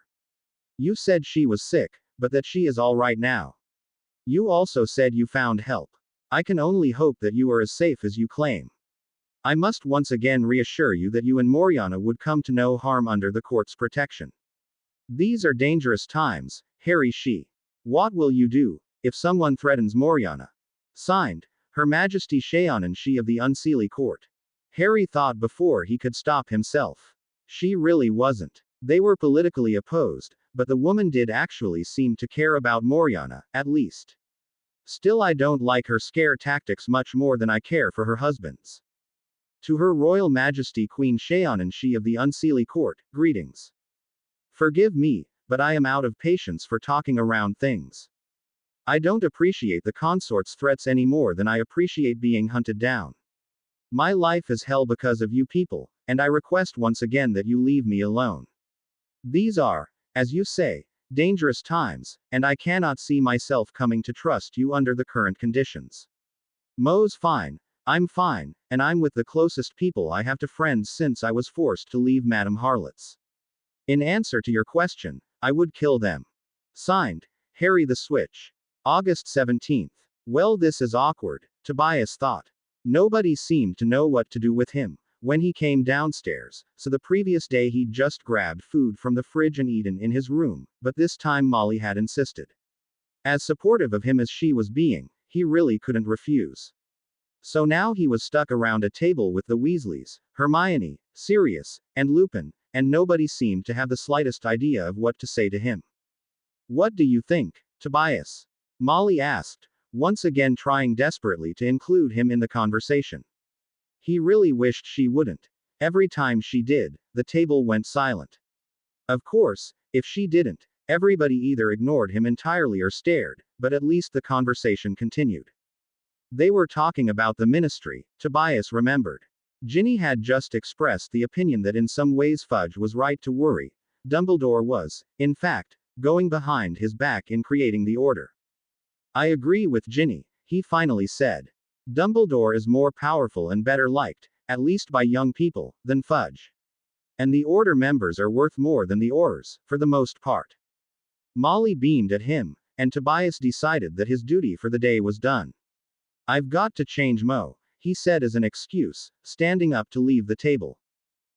Tobias. Tobias turned towards Lupin, feeling a snarl lift the edge of one lip off his canines and hearing Hermione gasp and the whole table go silent. Oh, yeah, that just improved things. He missed Madame Harlot's. Here, he couldn't even express mild annoyance without people thinking it was violent. I'll try again later, Lupin offered. Coward, Tobias snarled to himself, turning and returning to his refuge upstairs. August 18th. Tobias. Tobias stopped on his way out of the crowded kitchen and turned towards Lupin, arms around Mo. What do you want, Lupin? Remus winced. I am sorry. You really think I'm going to be okay with this? You sold me out. You'll be safer, Remus said weakly. And you're still trying to defend yourself. Bullshit. He turned toward the stairs and started to walk away. Language. Mr. Batar. Bastard. Yourself. Tobias was already starting up the stairs, and he didn't turn. August 19th. Tobias, stay and talk to me, please, Molly requested. Can I please just sit and eat a meal without being attacked immediately afterward? Sighing, he sat back down at the table. Hermione and Ron were starting to get used to his presence, but it wasn't really an improvement. Rather than just sitting silently, they were back engaged in the conversation, but without ever talking to him. He wasn't speaking to Lupin, and Sirius didn't seem to know what to do with the two of them at the same table. Well, that and his own issues with my parentage and everything else. The man barely managed to meet Tobias' eyes. It didn't make the conversation any more comfortable, even with the other Weasleys trying desperately to cover it all up. I have to talk to Sirius, he realized. He'd never get a chance to talk to the man alone if he didn't start leaving his room more. Not today, though. Apparently today I've got to talk to Mrs. Weasley. After everybody had cleared out of the room other than Molly, she put up silencing wards and turned slowly to him. Harry, I wanted to talk to you about Lupin. What about him? Tobias asked, hearing it come out with an edge. Harry, I understand your feelings, and I'm not particularly happy with the man, either, but you're hurting him. He just wants to apologize. No, he doesn't, Tobias said harshly. He wants to explain. There's nothing he can explain to me that will make anything better. Molly sighed. He made a mistake, she said softly. He doesn't think so. How can you know that, if you haven't let him talk to you? Molly sounded exasperated, talking to him with both hands on her hips. Because the first thing he said to me was that I'll be safer. Tobias exclaimed, only just then realizing it for himself. It only made him angrier. What's the point of him apologizing if he thinks he did the right thing? He did not mean to hurt you, Harry, Molly implored. But he did mean to betray me. What's the point of having a friend if you can't trust them with something that basic? Tobias answered angrily. Friends sometimes do things you don't like, because they believe that what you want is not what is best for you. Yeah, and sometimes it breaks the friendship, he informed her coldly. Molly sighed again. All right, I'll leave you alone about it, she said finally. Dear Harry, how are you doing? Dumbledore says you're safe now, but also that you're not returning to Hogwarts next year. Is it true? Why didn't you tell us? I mean, Dumbledore says you'll be safer at Beauxbatons, but Hogwarts is supposed to be really safe, too. The protective wards are legendary, and of course Dumbledore is really powerful. Oh, you just can't, Harry. Ron and I will miss you terribly. I'm glad you are safe, though, and that you're back in contact with Dumbledore. We were all really worried about you. But why didn't you tell us anything? Anyway, I need your opinion on something. There's this new guy here, and I'm worried about him. His name is Tobias, and he's not human. Dumbledore says he's safe, but he won't tell us anything about him. The thing is, everybody trusts him, but I'm not so sure. Harry, you know I never had a problem with Lupin, or Hagrid, but you've got to understand how this guy's different. He says he's some kind of greater phi, like a fairy, but he's huge. He's only 15, but already he's more than 6 feet tall. And he's got horns, and canines like a carnivore, but he doesn't eat any meat. And that's suspicious, isn't it? I mean, he came here pretending to be human, and now he's pretending to not eat meat. Well, I don't know, he's pretending, I suppose, but why else would he have those sort of teeth? I'm just not sure we can trust him. He hides in his room all the time, and just comes down for meals, and then he barely talks to anybody. He and Professor Lupin really don't get along, for some reason. Or, well, Professor Lupin seems to try, but Tobias just brushes him off, every time. He's even growled at him once or twice, and showed his teeth like some kind of animal. And, oh, I know that comparison sounds uncharitable, but what else am I supposed to call it? Humans don't growl. Anyway, like I said, he really doesn't like Professor Lupin, for some reason, and Mrs. and Mr. Weasley are really nice to him. Oh, and Sirius seems kind of unsure what to do with him, too. It's like everybody knew him before, and like he's somebody important, but then everybody denies that. And that's another thing. Everybody's acting really suspicious about him.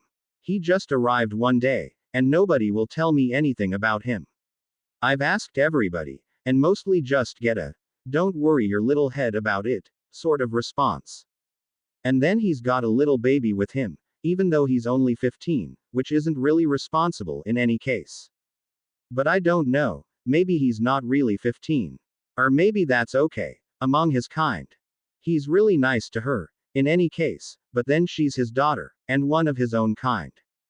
How can we know who he's loyal to, really? I just can't trust him. Not entirely, and now everybody thinks I'm prejudiced against non-humans. I got in a big argument with Ginny about it yesterday. I'm not saying that we shouldn't trust him just because he's not human, but nobody seems to want to tell me the truth about him, either, so what am I supposed to think? But then nobody will listen to me because they think I'm just scared and prejudiced. And okay, maybe he does make me a little nervous, but that certainly doesn't mean I should just throw away all logic and automatically trust everything he says. What do you think? Doesn't it seem strange to you? Sincerely, Hermione Granger. Tobias reread the letter, smiling without joy. Poor Hermione. Damn, she's smart. What was he supposed to say to her? She was absolutely right, his story was fishy. Everybody did know him. He was hiding the fact that he usually ate raw meat, and he didn't know who he was loyal to anymore, so how could she? And I was right. She is scared of me. Her behavior kind of pissed him off sometimes. If she was so suspicious, why didn't she just talk to him instead of all the adults? But the letter was just so Hermione. It sounded half like a letter, and half like a critical essay. And it really wasn't her fault that he made her uncomfortable. Suddenly curious, he started his letter back. Dear Hermione, I'm doing fine, but yes, it's true that I'm not coming back to Hogwarts. The Ministry is really suspicious of me, right now, and between them and Voldemort, Dumbledore decided that I would be safer at Beauxbatons. Who knows, maybe I'll meet up with old Fleur Delacour again. I'm sorry I didn't tell you before, Dumbledore, but I only found out just recently, too. I'm going to miss you, too. I told Dumbledore how much this plan beeps, but he didn't seem particularly concerned. Sometimes it seems like he doesn't give a damn about me as long as I'm alive. And isn't that true? Tobias reflected, thinking over Dumbledore's continued avoidance of him. He knew that the man had been in and out of the Order headquarters in the last couple of days, but Tobias hadn't seen him since the eventful Order meeting earlier that week. He hadn't said a word about Tobias' people status, or Mo, or anything. This Tobias person sounds interesting. You said he had horns, and sharp teeth. He sounds hideous. And he does sound kind of suspicious to me.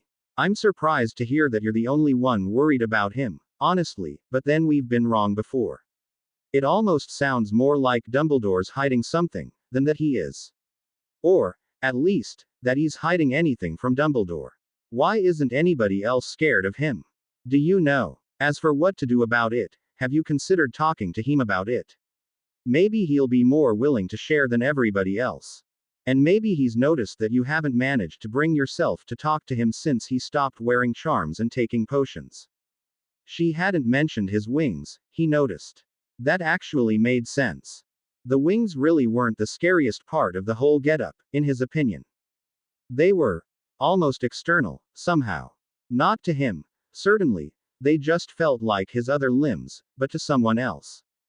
Without the horns and teeth, he could be a human who just happened to have wings, but somehow the teeth, especially, were an integral part of his body. And as Hermione had pointed out, they marked him as a carnivore. Well, partially, Tobias reflected.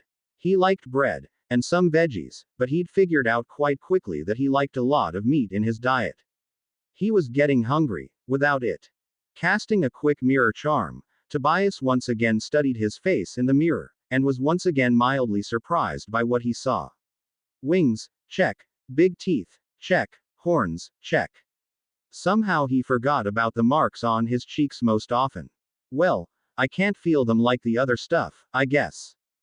I look savage, he realized, staring into the mirror.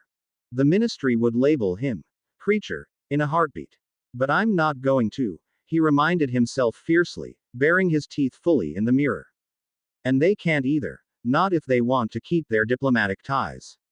They could think it, and even be rather obvious about it within their own borders, but they couldn't actually legislate on it.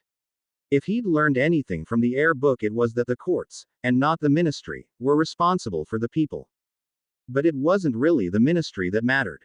The ministry was an it. Hermione and Ron were people. And they were frightened of him.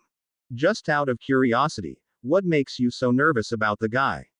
I mean, he sounds ugly, but what makes him scary? Like I honestly want to know that. I have no sense of self-preservation. Deciding he was done, he scribbled a quick, "Your friend, Harry," at the end and left it.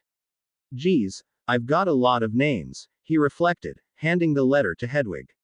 Harry Potter, Harry the Switch, Harry She, Tobias Batar, Tobias She.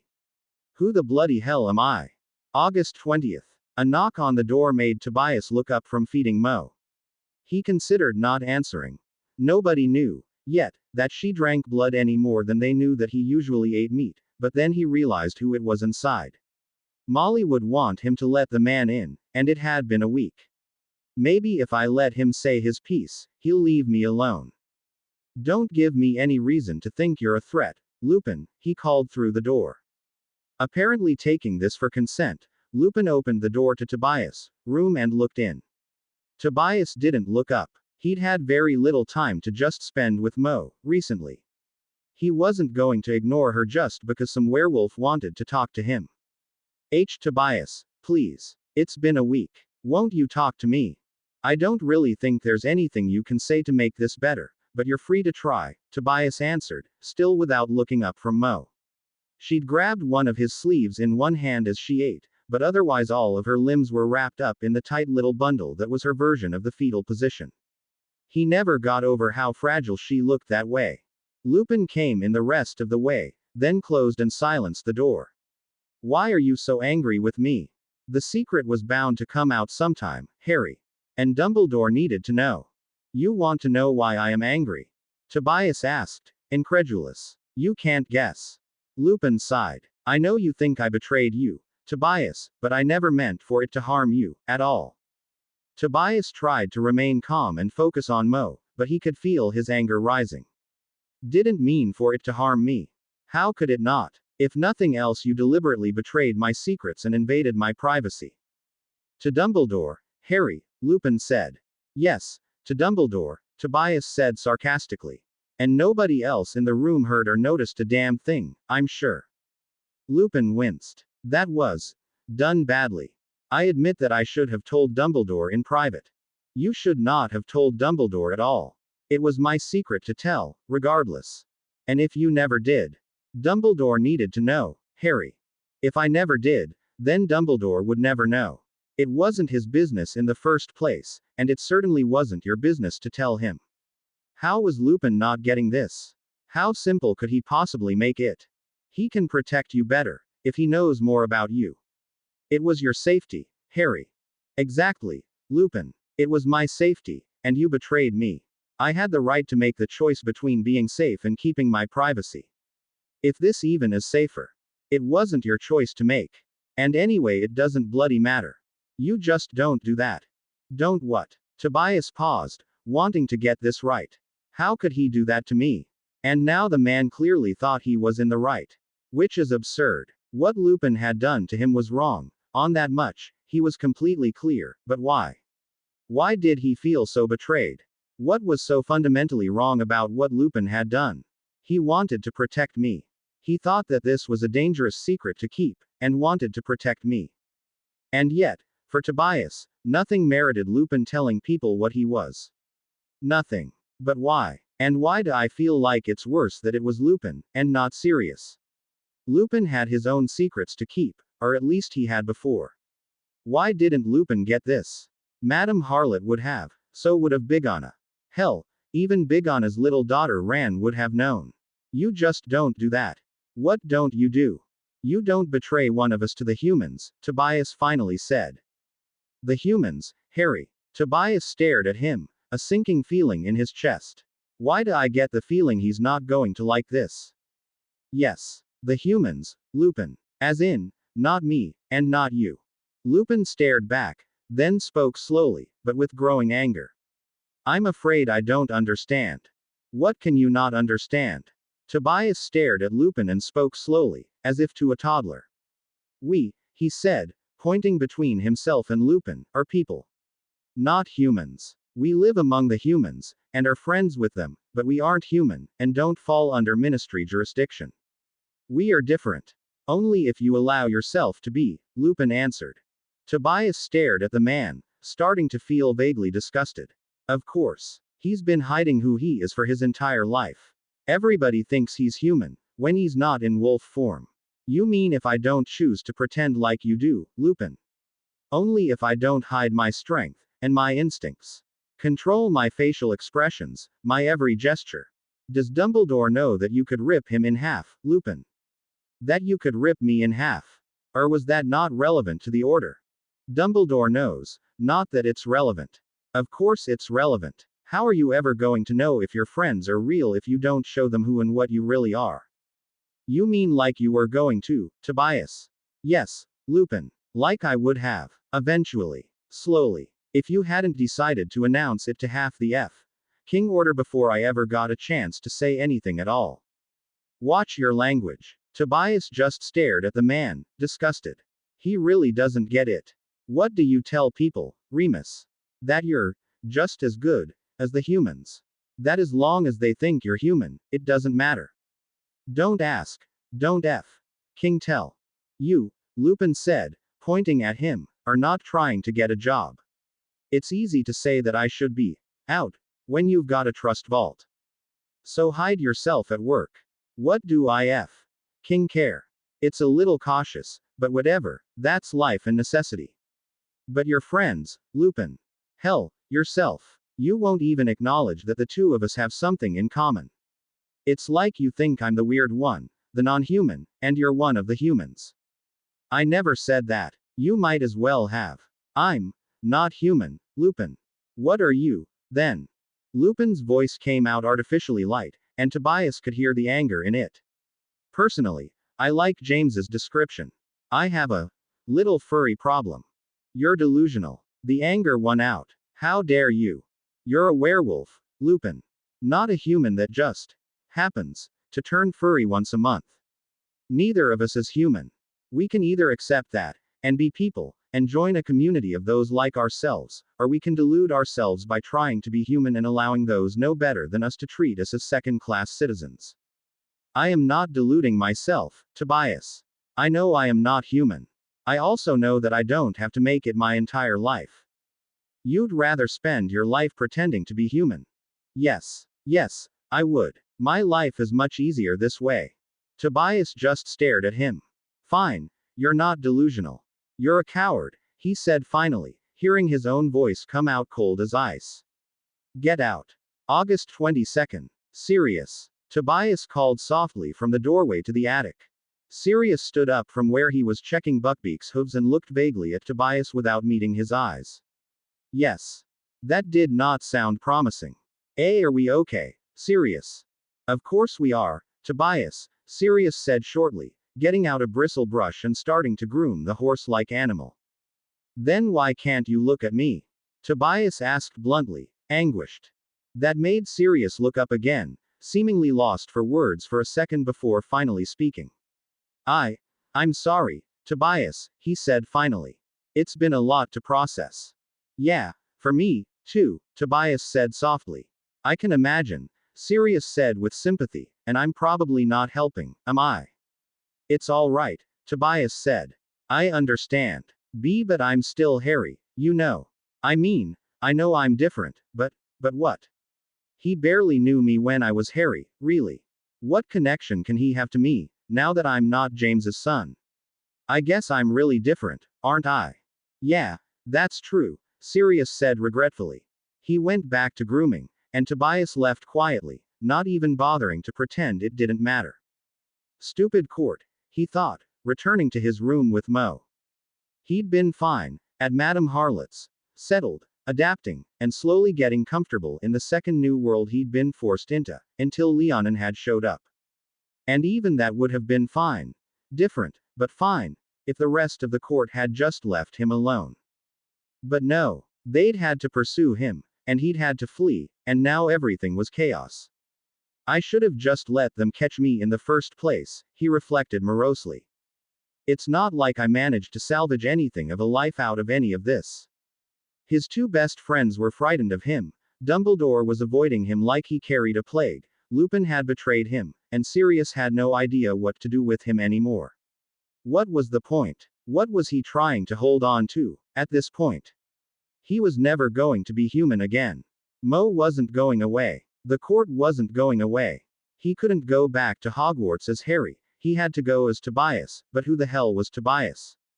I should seriously just turn myself in. At least then he'd be able to stop running, and just be himself.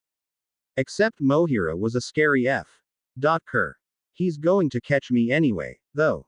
Unless he told Dumbledore the truth, and stayed at Grimmauld Place for the rest of his life. Yeah, 'cause that's a life. And, once again, as a member of the Wizengamot, Dumbledore would be politically obligated to turn him in, if he knew. And Mohira's a scary F. Cur, but he might actually be an okay scary F. Cur. Certainly Leonin had seemed nice, and Shaonin, too. And they're his wife and daughter. And none of the people would be scared of him. What, honestly, was he bothering with all of these people for? They were just scared of him. Part of him wanted to protest that these were his friends, but were they, really? They didn't even know him. They were scared of him. What kind of a connection was that? The Weasleys. The Weasleys really are my friends. Family, almost, even, if you talked about Molly and Arthur. They aren't scared. And neither were their kids. Well, Ron was, but he always took a little bit of time to adjust to things. And he hadn't been mean about it, just really quiet, like he didn't know what to think. Once he figured it out, he'd be fine, too. He had somebody, at least. August 24th. You know what? Screw it. Mo was hungry. He would feed her. Who the hell cared what everybody else thought? Having finished eating. In silence, as usual, Tobias pushed back from the table and tipped Mo, fussing noisily, back into his arms and cradled her gently, careful not to trap her wings. Once she was in place, he caught the tender skin of his wrist under a large canine and pulled, wincing a bit as it cut the skin. Still, he healed incredibly quickly from such cuts, so it really wasn't a big deal. He set Mo to eat comfortably before looking up, realizing as he did so that the table had gone silent. She eats blood? Ron asked, looking green. Strangely, Tobias was just happy Ron actually asked him. Yeah, mostly. She likes porridge, too, though. Neither of us can stand milk in almost any form. That's gross, mate, Ron said. Ronald, Mrs. Weasley exclaimed, apparently scandalized. It's all right, Mrs. Weasley, Tobias said. The human method seems gross to me, too, honestly. And did before the change, too. Yick. Mrs. Weasley huffed loudly, but Ron smiled a little, just so you know, mate. I'll take it under advisement. All of a sudden, Ron grinned, and Tobias couldn't help but grin back, petting Mo's hair as she beeped happily at his wrist. He looked over at Hermione, and noticed her watching the two of them with a slight frown. He tried not to care. Hermione'll come around eventually, and I didn't think I'd manage to be friends with either of them, anyway. August 26th. Once again escaping after an uncomfortable lunch, Tobias lay back on his bed and lifted Mo off his chest in both hands, smiling as she promptly spread her little wings out wide, flapping slightly like she was trying to fly. She smiled broadly and squealed, and he bounced her down and back up gently. She laughed and flapped her wings harder. He ignored Hedwig when she came in through the window, and she dropped the letter on his head before going to sulk on her perch. Putting Mo down on his chest and holding her there with one hand, he picked up the letter and noted Hermione's handwriting on the envelope before slitting it open. Dear Harry, Tobias read. I'm really sorry that things are being so difficult. It's really horrid that you can't return to Hogwarts. Don't be too worried about Dumbledore, though. I'm sure he cares, he's just busy, or something. I haven't seen him much lately, either. He just comes to meetings, then leaves immediately afterward. Huh, she's noticed, too, then, Tobias noted. I think you might be right about him and Tobias, though, like, whatever is secretive about Tobias, Dumbledore is in on it. He won't say anything about the guy, except that his secrets or lack thereof are none of my business. Which I suppose, maybe, they're not, but it does seem kind of weird. No, no, they're definitely not, Tobias thought, mildly amused. Hermione had trouble admitting that anything wasn't her business, most of the time. Maybe I should go talk to Tobias. He doesn't seem to really like talking to people, though. Not to you, certainly, Tobias realized. Whoops. He's gotten even weirder with Sirius and Lupin, by the way. He and Lupin don't speak, and I think I even saw Lupin growl at him once. Surely that's not right, though. Lupin wouldn't growl. Sirius and he are just kind of awkward. Well, that's an understatement. And sorry, Herm, but where's do growl? And yes, Lupin didn't like being called a coward to his face. I'm not surprised he's not speaking to me. Come to think of it, though, it was pretty impressive that Hermione had noticed. Both he and Lupin were maintaining courtesy wherever possible. Oh, and Ron's apparently decided he's okay now, so now it's really just me. He fed his daughter blood and somehow the two of them decided they were okay. Boys are weird, you know that. Harry laughed. Yeah, that was a bit weird, come to think of it. Anyway, as to why he makes me nervous, I'm not really sure, other than the fact that he's so obviously not human. He's not really ugly, like you'd think. He's just big and striking. He's got black markings that look almost like some sort of tribal tattoo, but not, and cover his arms completely, and a little bit of his face. Oh, and I somehow forgot to mention in the last letter that he has wings. They're huge and webbed, sort of like a bat's, and he's got one of them pierced. I think maybe one of his ears is pierced too, but I haven't gotten a good look. He's also like 6 feet 6 inches tall, despite being only 15 years old. I really wonder how big he'll be as an adult. She doesn't find me ugly. That was interesting. Striking. He could cope with that. She'd noticed his earrings, though, however briefly. He'd have to be more careful about that. It was bad enough that Bill knew, though he'd apparently not said anything to Dumbledore. Or, well, at least Dumbledore hasn't said anything about it. I tried to research his species, but none of the books around here say anything about it, at least not that I can find. He said he's an Unseelie. Something or other, she'd, shied, and that it's some kind of fairy, but none of the books on non-humans say anything about anyone called Unseelie, anything. It's very frustrating. And yes, I suppose I should ask him about it, but approaching the guy would be difficult no matter how safe he was. He just doesn't encourage anyone near him, or at least near his baby. Same thing, really, given that he hardly ever puts her down. It's not even like he's unfriendly, though. More like he's just watching you, all the time, when you're near him and the kids around.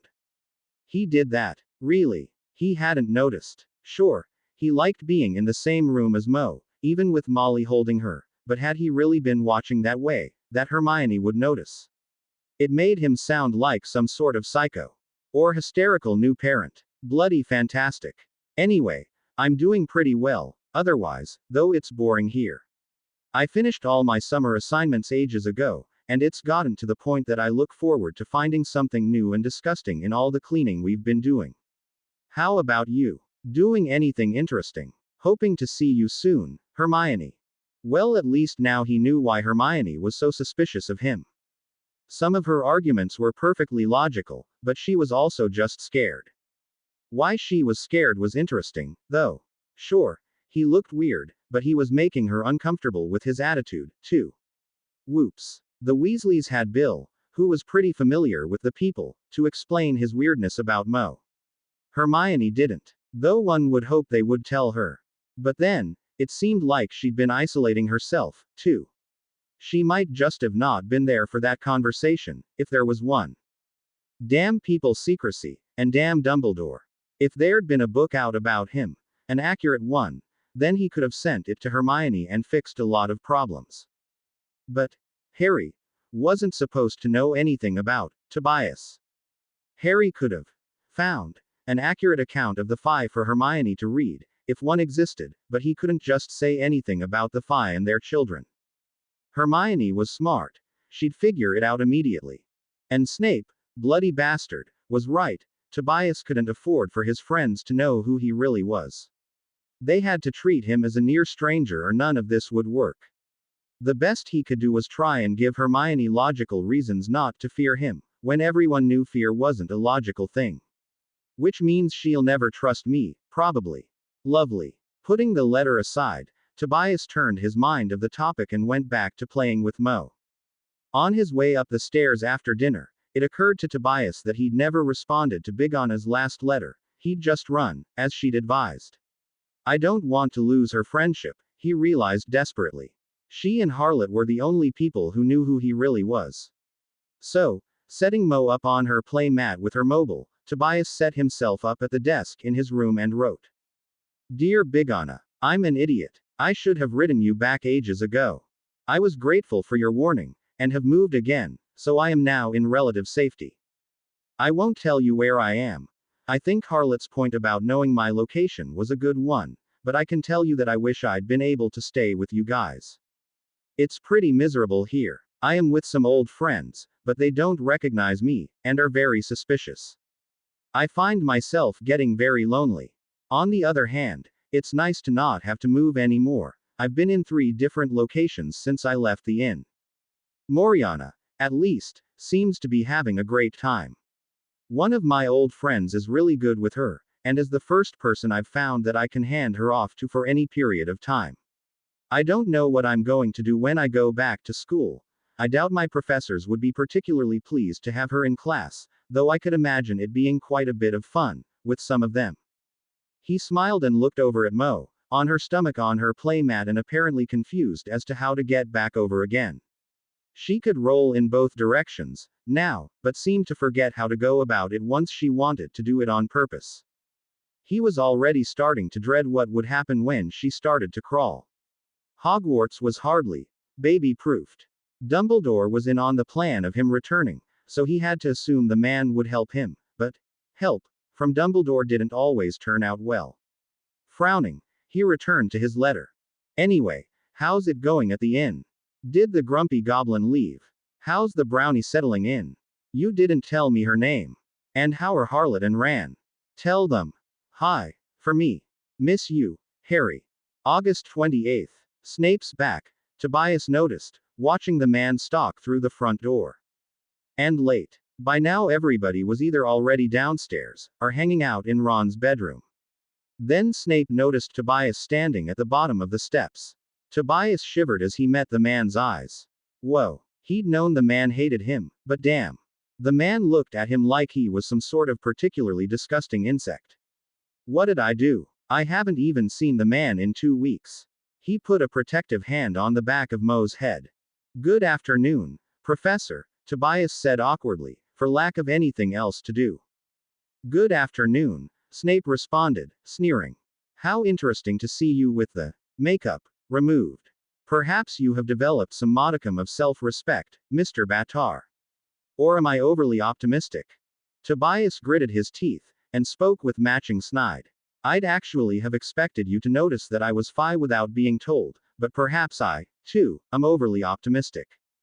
Snape's brow furrowed briefly, but then the expression cleared to be replaced with a deeper sneer. Be careful, Mr. Battar, he advised coldly. I am still your professor. If I choose, I can make your existence truly miserable. And since when have you held back from doing that, sir? Tobias asked. Snape just stared at him without responding, and Tobias shivered again at the coldness of his gaze. What the hell is his problem? He helped Mo, he reminded himself, and gritted his teeth. I apologize, sir. I thank you, once again, for your help with my daughter. She's fine, now. Of course she is, the man answered derisively, turning to limp down the stairs. And you're so humble and gracious, sir, Tobias thought, growling at the man's back. Why the hell do I bother? He was sincerely grateful to the man, but that didn't make him like him. But I'd still better be polite, if I can, he realized. The man was absolutely correct. He alone had control of how miserable Tobias would be in his classroom in the following year. Geez, just a couple more days. At this rate, the bloody book lists won't be here until the day before school starts. Hogwarts seemed singularly disorganized about the whole book list process. They came at a different time every year. August 29th. Tobias took the fat, yellowish envelope with disbelief, immediately recognizing the plain emerald green print of the address on the front. Tobias Battar. The large second-floor bedroom to the right of the bathroom. 12 Grimald Place, London. You have got to be kidding me. It looked exactly like the envelope that had contained his first-year letter. He flipped the envelope open to find, as expected, a purple wax seal bearing the Hogwarts crest. Slitting the envelope open, he drew out the letter, and read. Hogwarts School of Witchcraft and Wizardry. Headmaster. Albus Dumbledore. Order of Merlin. First Class, Grand Sorc. Dear Mr. Battar. We are pleased to inform you that you have been accepted at Hogwarts School of Witchcraft and Wizardry. Please find enclosed a list of all necessary books and equipment. Term begins on September 1st. We await your owl by no later than July 31st. Yours sincerely, Minerva McGonagall. Minerva McGonagall. Deputy Headmistress. P.S. I apologize for the lateness of this letter, Mr. Battar. Your identity caused some confusion. Please ignore the missed deadline.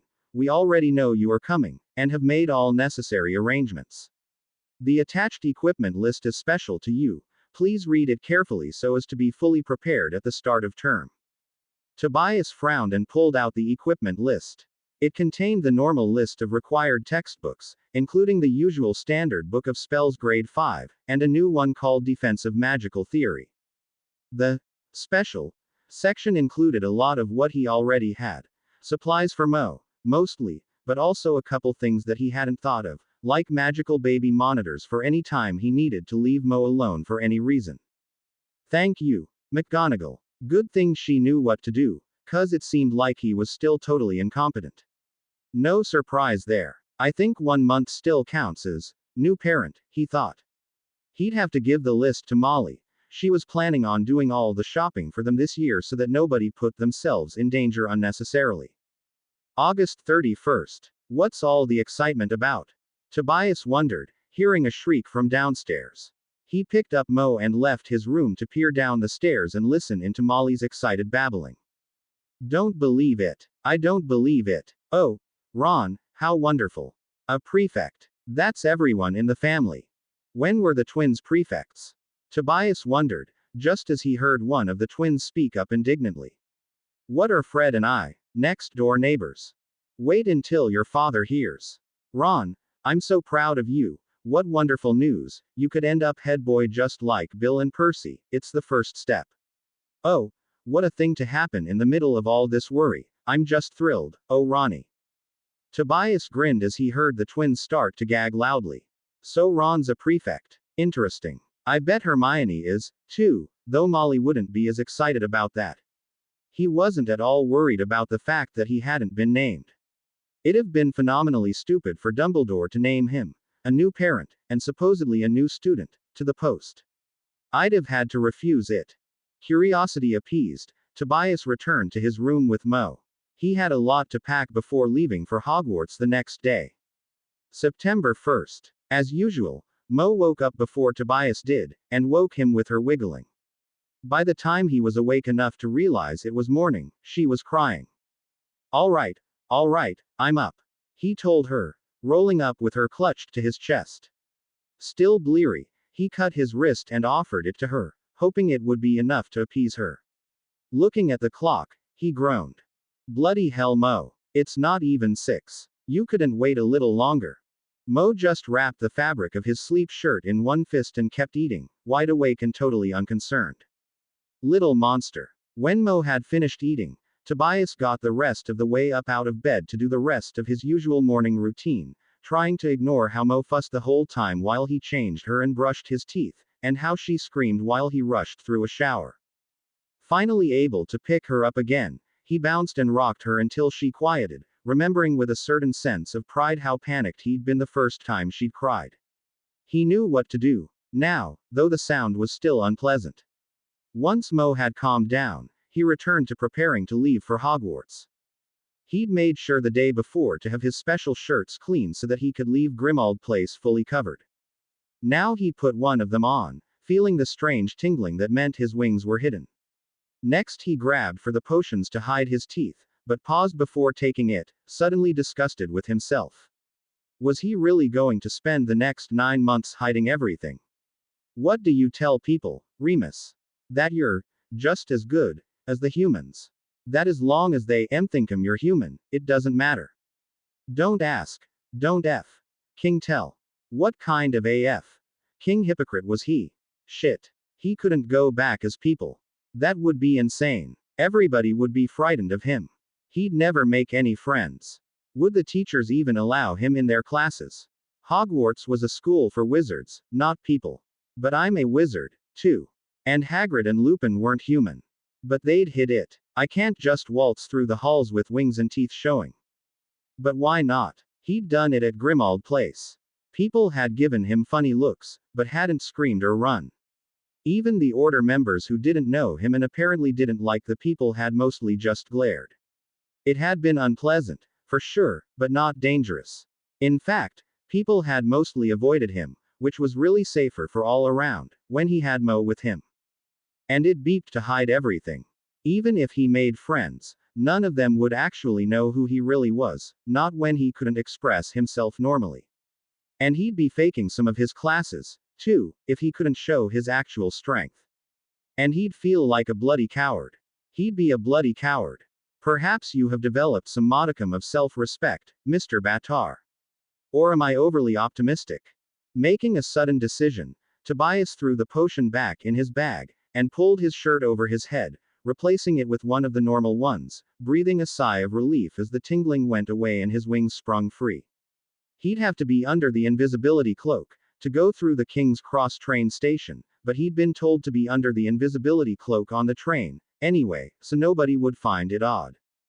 Tobias sighed with relief and whispered a quick thank you as Fred and George Weasley shoved the last load of his belongings into the compartment with him, then locked and silenced it behind them and settled back into his seat, Mo in the carrier on his chest. Finally. The trip thus far had been a total pain in the ass. Tobias had come downstairs with the others to climb into the Weasleys' packed car, already wrapped in the invisibility cloak, and followed them through the King's Cross station and onto the platform, where Molly bossed everybody into getting Tobias' enormous pile of belongings on the train for him while he cared for Mo and kept himself carefully under the cloak as Dumbledore had ordered. He'd take it off on the platform, and follow Hagrid with the first years, but for now he couldn't spare a hand to carry anything other than the cloak and Mo. And Mo was not a happy camper. It happened sometimes, for no reason Tobias could discern. She'd just wake up in a bad mood, and the day would go downhill from there. Sometimes she'd snap out of it eventually, again for no particular reason that Tobias could see, but sometimes she'd be miserable all day long. And, being a baby, her being miserable meant that she'd make everyone around her miserable, as well. Why did it have to be today? He wondered, unbuckling her carrier so he could hold her in his arms to feed her. Of all days. He slit his wrist carefully and brought it to her mouth. Could you please be good today, Mo? Please. Well, she was quiet now, at least. Moving carefully, Tobias tipped himself back with Mo on his chest, and closing his eyes. It was only 11 a.m., but he was tired. And maybe if I sleep, she will, too, he reasoned without much hope. To his surprise, when he woke up, Mo was still asleep on his chest. Checking his watch, he realized that he'd slept for 4 hours, and so estimated that he still had about 2 hours left to the trip. And if I don't wake Mo, she won't sleep tonight. Dang. He'd enjoy the quiet, after the difficult morning. Still, he needed to feed and change her before they arrived, anyway. Cradling her carefully, Tobias sat up, and slashed his wrist for the 3rd time that day to feed her. She stirred and whimpered at the move, but then latched onto his wrist happily enough, one hand as usual wrapped in his shirt. Monster. Luckily, once awake and changed, Mo seemed to be a pretty happy camper, laid back in his lap, clutching and drooling on her hippo while he hauled the enormous air book out of his bag to continue studying it. He'd need to know this stuff, if and when he got caught. More likely when, he admitted to himself. They couldn't find me at Grimmauld Place, but Hogwarts. Even if he had been wearing his charms, it was highly unlikely that he'd manage to stay hidden without continually moving like he had been, especially in an area that had at least a few other people. Well, at least without the charms I won't look like I'm hiding. Whatever. There was nothing he could do about it now, at any rate. He'd just study his book and hope for the best. Whoa, Tobias heard somebody murmur as he got off the train. He'd waited until most of the students had cleared out before getting off the train, knowing that the first years wouldn't leave until the entire train was empty. It had allowed him to remove his invisibility cloak and get off the train without anybody realizing that he'd been invisible in the first place. There were still plenty of students on the platform, though, and his emergence from the train drew stares. He'd expected it, and tried to ignore it, looking around instead for Hagrid, just as he heard the half-giant shout the usual, "Furs years. Furs. Years over here." This time, though, Hagrid also shouted, "Tobias Baatar." Making his way over to the half-giant was unexpectedly easy, and extremely depressing, as the students on the platform parted to let him through, whispering among themselves fearfully. "I'm new here. I've never done this before," Tobias reminded himself as he approached Hagrid.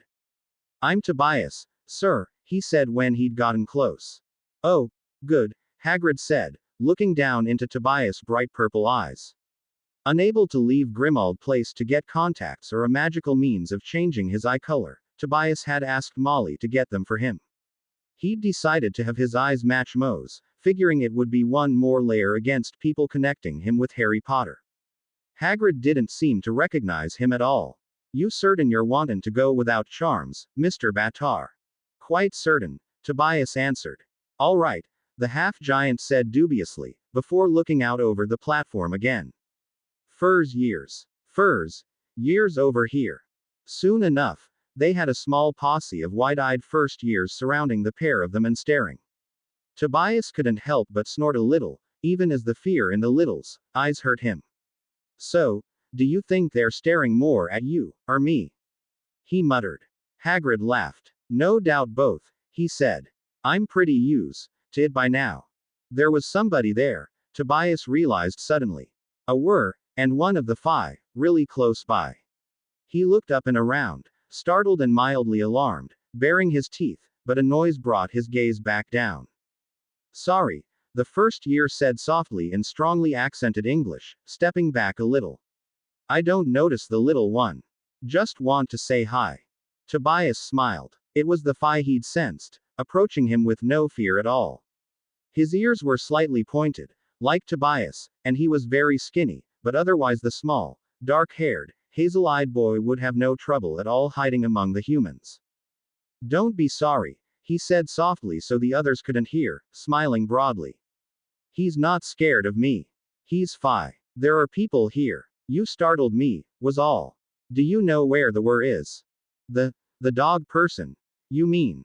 Tobias smiled. "Yeah, the werewolf. Yes, I sit with her on train. She is Aquila, the short," he frowned, "short, dark, quiet one. She don't talk." From his greater height, and able to sense her, in a limited way, it wasn't difficult for Tobias to pick her out of the crowd. She was, in fact, tiny, and looking at him with enormous brown eyes under a head of tight black braids. He smiled at her, showing canines, and she bared her teeth back, half in greeting, and half in challenge. He smiled broadly. "Fierce little thing, isn't she? We're children were, sometimes, at least according to Big Anna. Certainly Ran could be, though she would never be described as quiet, once you got to know her." You don't hide," the Phi child said to him hesitantly. "No magic, lotion, or jewelry. Charms," Tobias supplied. "And no, I decided I didn't like them." "I also don't hide?" the kid asked hesitantly. "No," Tobias said. "This shouldn't be my decision. You should hide, for now. Wait until you are older before making that decision." The kid nodded vigorously, obviously relieved. "I'm Tobias," Tobias offered finally. "I am Ilitobe," the little boy said, smiling with more confidence. "Ilitobe." Tobias tried. "You please just call me Toby," Ilitobe suggested. "It is what I tell humans is my name." "Toby," Tobias agreed. Toby stuck to him like a burr on the walk to the boats. The rest of the children hung back, still pointing and whispering rather obviously, but not quite as fearfully as before he'd talked to Toby. He'd take what he could get. Akila stayed in the crowd, but he could feel that she, too, stayed relatively close to him as the new students got their first look at the castle. Great. Here I thought the kids would avoid me like the plague, and I'm developing an entourage. He grinned at the thought, prompting a couple of the human kids to shrink back further away from him. There are other people here. Oh, thank God. He really shouldn't be happy about it. It was likely to mean he got caught that much faster, but he'd forgotten how wonderful it felt to be among them, among people who neither feared him nor viewed him with any kind of suspicion. No more in 4 to a boat, Hagrid instructed as they approached the boats. Tobias, Akila, and Toby, your me. Thank you, Hagrid, Tobias thought gratefully. He'd not been looking forward to forcing some poor first year into unwanted close contact with him. Akila, too, looked relieved, though she eyed the boat with some dubiousness before climbing in next to Hagrid. He'd forgotten how beautiful the trip across the lake was, Tobias realized, looking up at the castle with almost the same wonder as the first years. Look, Mo, he whispered, turning her to face forward. Isn't it pretty? The lake was perfectly still, the ripples from their boats the only disturbance, and the lights from the castle made the water sparkle. Nobody seemed at all inclined to speak, so the only sound was the quiet lapping of the oars, and Mo's happy and oblivious babble as he bounced her gently on his knee.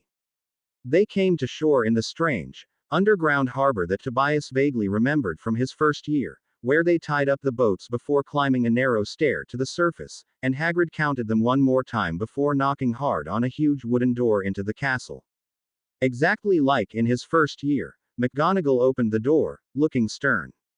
This time, though, she gave him an especially sharp glance, and he suspected that she was unhappy with him, probably either for coming to Hogwarts without his charms, or for not warning anyone ahead of time, but he couldn't be sure.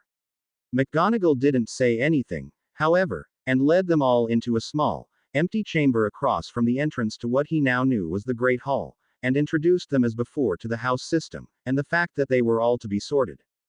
Remembering that he was supposed to be new, too, he paid close attention, and hid his amusement at the first year's nervousness. He'd been scared, too, though of course he'd had Ron telling him that it was a test, and going to hurt, besides. This year the rumors were different. Once McGonagall left, and the talking started, they started right up. One boy thought that the houses were actual separate physical houses, but he was quickly whispered down by a boy who said that of course they weren't actual houses, because then they couldn't fit in the castle. Another boy argued that of course they could, and what was the other boy, a muggle? One of the girls spoke up, then, saying that the sorting was probably totally random and she personally didn't care. They argued for a while, but unlike his first year, no ghosts came in to frighten them, and soon the most interesting thing in the room proved to be Tobias. What are you? One boy finally asked, after everyone had been staring at him for a while. Darren, that's rude, protested the same girl who'd said the sorting was random. Oh, shut up, Miss Manners, Darren responded. Well, it was, the girl argued, tossing her shoulder-length hair. No, it's all right, Tobias said. I'd rather you ask than just be scared of me. I'm Unseelie Sidhe, a sort of really huge fairy with big teeth. That means you're coniferous, right? Another boy asked. Tobias held back a laugh. Yes, kid, clearly I'm a tree. Carnivorous, and no, I'm an omnivore. I do eat more meat than most humans, though. Do you eat people? A third boy questioned hesitantly. Tobias heard a soft growl, and gave Akila a grin. He'd never been in a community that defended itself as fiercely as the people did. As far as he knew, Akila didn't even like him. No, I don't. I eat beef, same as you. You're scary, one of the girls said then. I know, Tobias said. Are you going to bring a baby to class? Miss Manners asked. If the headmaster will let me, Tobias answered. Excuse me, said McGonagall, re-entering the room carrying a stool and the sorting hat, but if you are finished, would you please form a line and follow me? It is time for the sorting to begin. Clearly overawed by the setting and the sternness in the professor's demeanor, the first years obeyed with alacrity, and they were soon entering the great hall, Tobias taking up the rear with Toby and Aquila as a buffer between him and the still nervous human first years.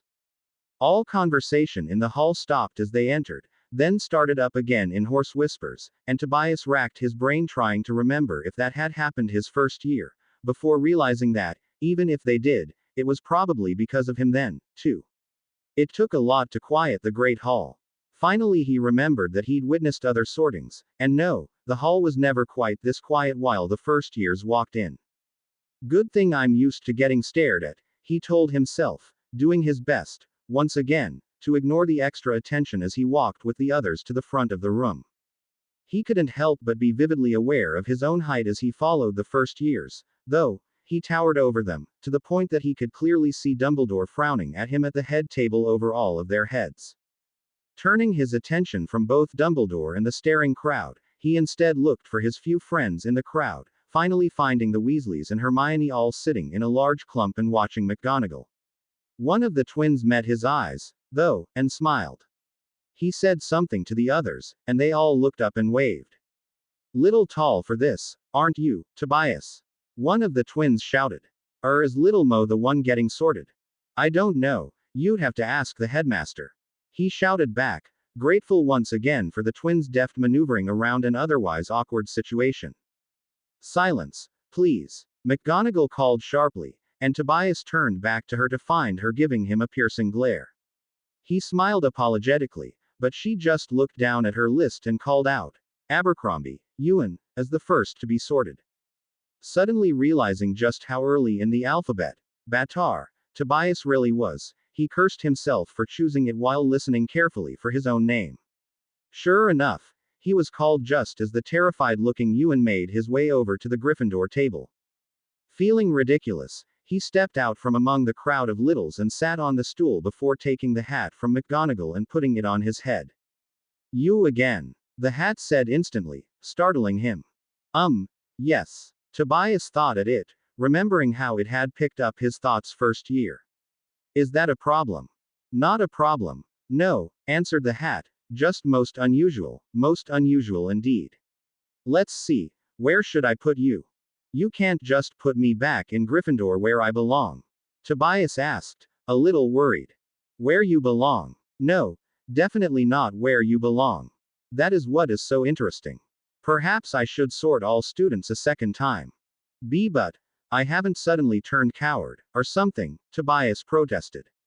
What's wrong with Gryffindor? Coward. You. Surely not. No, you are no coward. But you are practical. Now, cautious. You think more carefully before rushing off to do things, and you value a single person more than any other, and more than any ideal. A very nice mix, I must say. I quite like how you've turned out, young Mr. Batar. Thanks, I guess, Tobias thought to him, more nervous by the minute. More than any ideal, he really is going to put me in Slytherin. No, not Slytherin, the hat admonished. You are clearly meant for Hufflepuff. You have got to be kidding me, Tobias thought, getting up off the stool and putting the hat back before facing the silent room. Hufflepuff. That was the very last thing he'd expected. Better than Slytherin, though. He walked slowly down the steps towards the Gryffindor side, remembering that the Hufflepuff table was right beside it. They were cheering for him, though less enthusiastically than they might have. He made his way to it, before getting confused. Did he sit further down the table, where the first years usually were, or with the other fifth years? Doesn't matter, just sit. Having no time to decide, Tobias sat in the middle of a largish gap towards the upper end of the table, allowing his new housemates to stare while he turned his attention back to the others being sorted. Hello, somebody from the group next to him said, voice a little shaky. Tobias looked up to see one of the older Hufflepuffs sitting right next to him and staring him straight in the eyes. Welcome to Hufflepuff. Tobias felt his jaw drop a little. Jesus, the hat was right. Hufflepuffs don't lack nerve, either. He gave the other boy a grin. Thanks. I'm Tobias Batar, and this is Mo. Gabriel Martinez, the boy said, offering a hand. Tobias accepted it, and they both went back to watching the sorting just as McGonagall called, "Durai, Ilitope." Toby walked up to her hesitantly, seemingly more worried about the professor than about the magic hat. I wonder how much contact he's had with humans before, Tobias suddenly realized. There were definitely places in Europe that were distinct. People, territories, and Toby didn't speak English all that well. Hufflepuff. Hufflepuff cheered louder for him than they had for Tobias, and Toby came happily enough to the table, sitting next to the second years because there were no other first years at the table yet. The next to be sorted went to Gryffindor, and then two to Ravenclaw, and a third to Hufflepuff. Tobias noted her name absently, Amanda Hinkle, before digging into his ever-present diaper bag for Moe's hippo as she started to fuss. "Oh, I know," he told her absently, listening with one ear as two students were sorted into Slytherin. "You've been so good all day." "Well, at least since your nap. Just be patient a little longer, okay? This is going to take a while, but then I'll get you some porridge, I promise." She probably wasn't really hungry, more bored, but she liked porridge. "Actually. Hey, can I talk to one of the kitchen brownies, please?" He said quietly to no one in particular. "Zuka is happy to serve, sir." The female brownie answered, popping into view right next to him. Mo startled a little, then smiled and leaned forward against Tobias' arm, reaching for one of the brownie's big ears. "Hello Zuka," Tobias greeted. "Could you do me a favor and get my daughter some plain porridge, please?" "You want Zuka to cook for the little one, sir?" "Yes, please, Zuka," Tobias said. Zuka smiled hugely. "Thank you, sir. Zuka is most honored, sir. Zuka will make very nice porridge for little big one." "Thanks, Zuka," Tobias said. The overexcited brownie smiled broadly before giving a bouncy little curtsy and apparating out. "Little big one?" Gabriel asked him curiously. "We're Greater Phi," Tobias explained. "Called Big Phi by some of the smaller species. But Mo's a baby, so little big one." "Cute," the boy said. Tobias smiled. "Osei, Aquila," McGonagall called. Tobias looked up as Aquila walked straight up to the stool and sat down. Apparently the hat's speech startled her, because she promptly bared her teeth and hauled the thing back off of her head to face it fiercely. Tobias couldn't hear what was said, but eventually she gave the thing a dubious look before putting it back on her head as some of the other students snickered. "Gryffindor," the hat exclaimed. Tobias smiled. He could have guessed that, the way she'd challenged him and stood up for him in the same half hour. "That one looks like she could be trouble," Tobias heard another of the Hufflepuffs comment. "Really?" Another said. "I hadn't noticed." The other snorted. "I thought she was going to eat the hat." "She needs to be more careful," Tobias noted. "So why was Zuka so honored to help you?" "I mean, I've got house elves at home, but they've never acted quite the way she does with you," a sharp-faced girl across the table from him asked. "It's probably to do with Mo," Tobias explained. "The Phi don't let many other than themselves do anything with their young. So she's honored because you trusted her to cook porridge?" Gabriel asked skeptically. "I think she's probably also just young," Tobias said. "But you're Greater Phi?" asked the girl curiously. "Greater than what?" "I think it mostly means greater, as in bigger," Tobias answered. "Bigger than the Lesser Phi, I guess, though you're right that it seems like a pretty useless distinction." "I'm Tobias, by the way. Esmeralda Legwin. Nice to meet you." She even sounded like she actually meant it. "I suppose puffs are supposed to accept everybody, but I didn't know it actually worked," he reflected. "Why are you so okay with me?" he finally just asked. "You're a puff," Gabriel answered. "You can't be that bad." "Yeah, after all, there's not a wizard gone bad that wasn't in Slytherin," Tobias remembered. "Rule of thumb. All Slytherins evil, all puffs good." Got it. It was bullshit, but if it meant that they accepted him this easily, he'd take it. He needed all the help he could get. When the last first year was sorted, Zeller rose into Hufflepuff. Dumbledore stood and spoke briefly. "To our newcomers," Dumbledore announced, beaming, "welcome. To our old hands, welcome back. There is a time for speech making, but this is not it. Tuck in." Dumbledore sat down, and Tobias turned his attention to the food that showed up in front of them on the table. To his surprise, Zuka returned with a tray, and handed him a bowl of porridge for Mo, and a plate of raw, seasoned meatballs and vegetables for him. Thanks, Zuka, he said. That's very helpful. Zuka beamed, blushing, and bowed low. Zuka is happy to serve, Master Fi, sir. Tobias grinned. It's Tobias, he said, and thanks again. She bowed once more, and disappeared. Excuse me for asking, the sharp-faced Esmeralda Legwin said, but why did she bring you special food? I am people, Fi. He really didn't want people thinking of him as some sort of screwed-up human. Humans are much more likely to eat their food cooked than the Fi, Tobias answered bluntly, purposely putting distance between the Fi and humans. That's raw, another girl exclaimed. Tobias sighed. This again. Yes. And before you all freak out, in about 15 minutes I'm going to cut my wrist in order to feed Mo. My kind don't drink milk. Okay, the girl said, sounding mildly affronted. Sorry, Tobias sighed. I'm just tired, and everybody who so much as looks at me has to stare. I understand, and I don't mind questions, but I do get tired of feeling like everything I do is weird. Don't mind her, Esmeralda said, giving the other girl a glare. She's just being rude. The other girl tossed her head in mock arrogance. I was not being rude, Ralda, I was being righteously offended. Yeah, which is frequently synonymous with rude, Esmeralda told her friend. Well, that's not how I meant it, the friend answered, tossing her hair saucily before turning to Harry with a contrite smile. Sorry, she said. I'm Jody. Tobias Batar, Tobias said shortly, and I really don't mind. Everybody's either rude or scared. Trust me, I prefer rude. Gabriel gave a low whistle.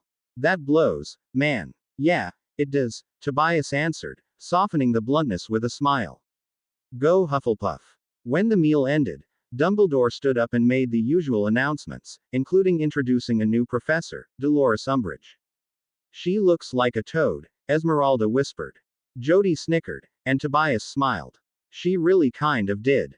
As Dumbledore moved on to talk about the house teams, however, he cut off and looked at the new professor, who had stood up to speak. The headmaster got over his confusion quickly, sitting down to listen attentively. The other professors didn't look quite as happy. Thank you, headmaster, the new professor said unctuously, for those kind words of welcome.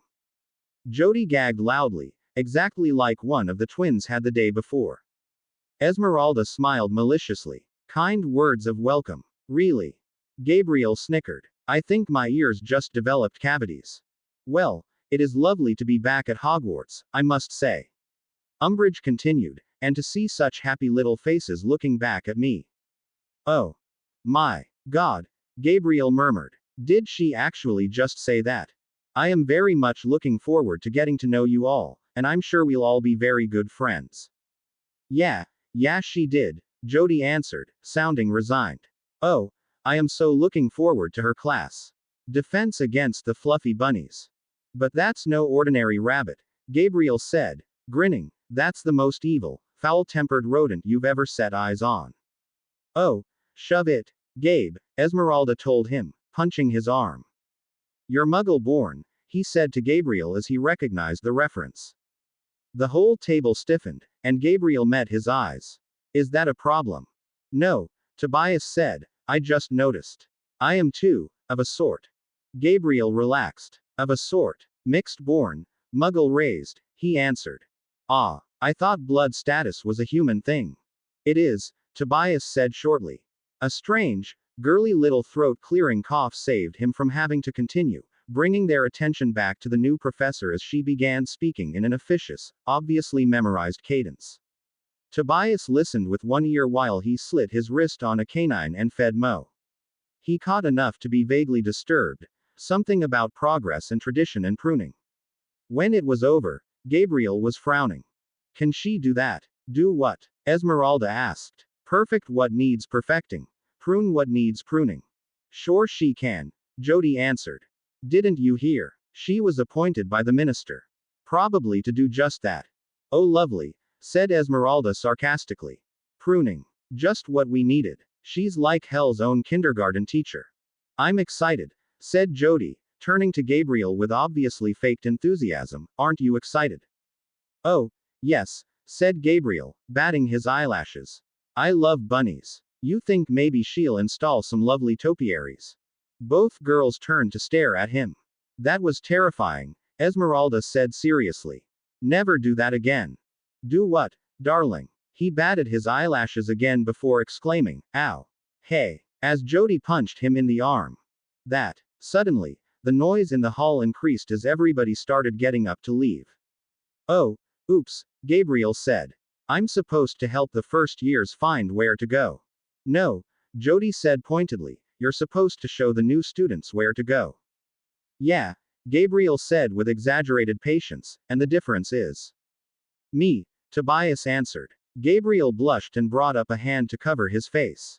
And I'm an idiot. He brought the hand down and gave Tobias a look of confusion. I don't actually know what to do with you, though. I was honestly just told what to do with the first years. Surely they're not going to put you in the dorm, what with the little one and all. I don't know, Tobias answered.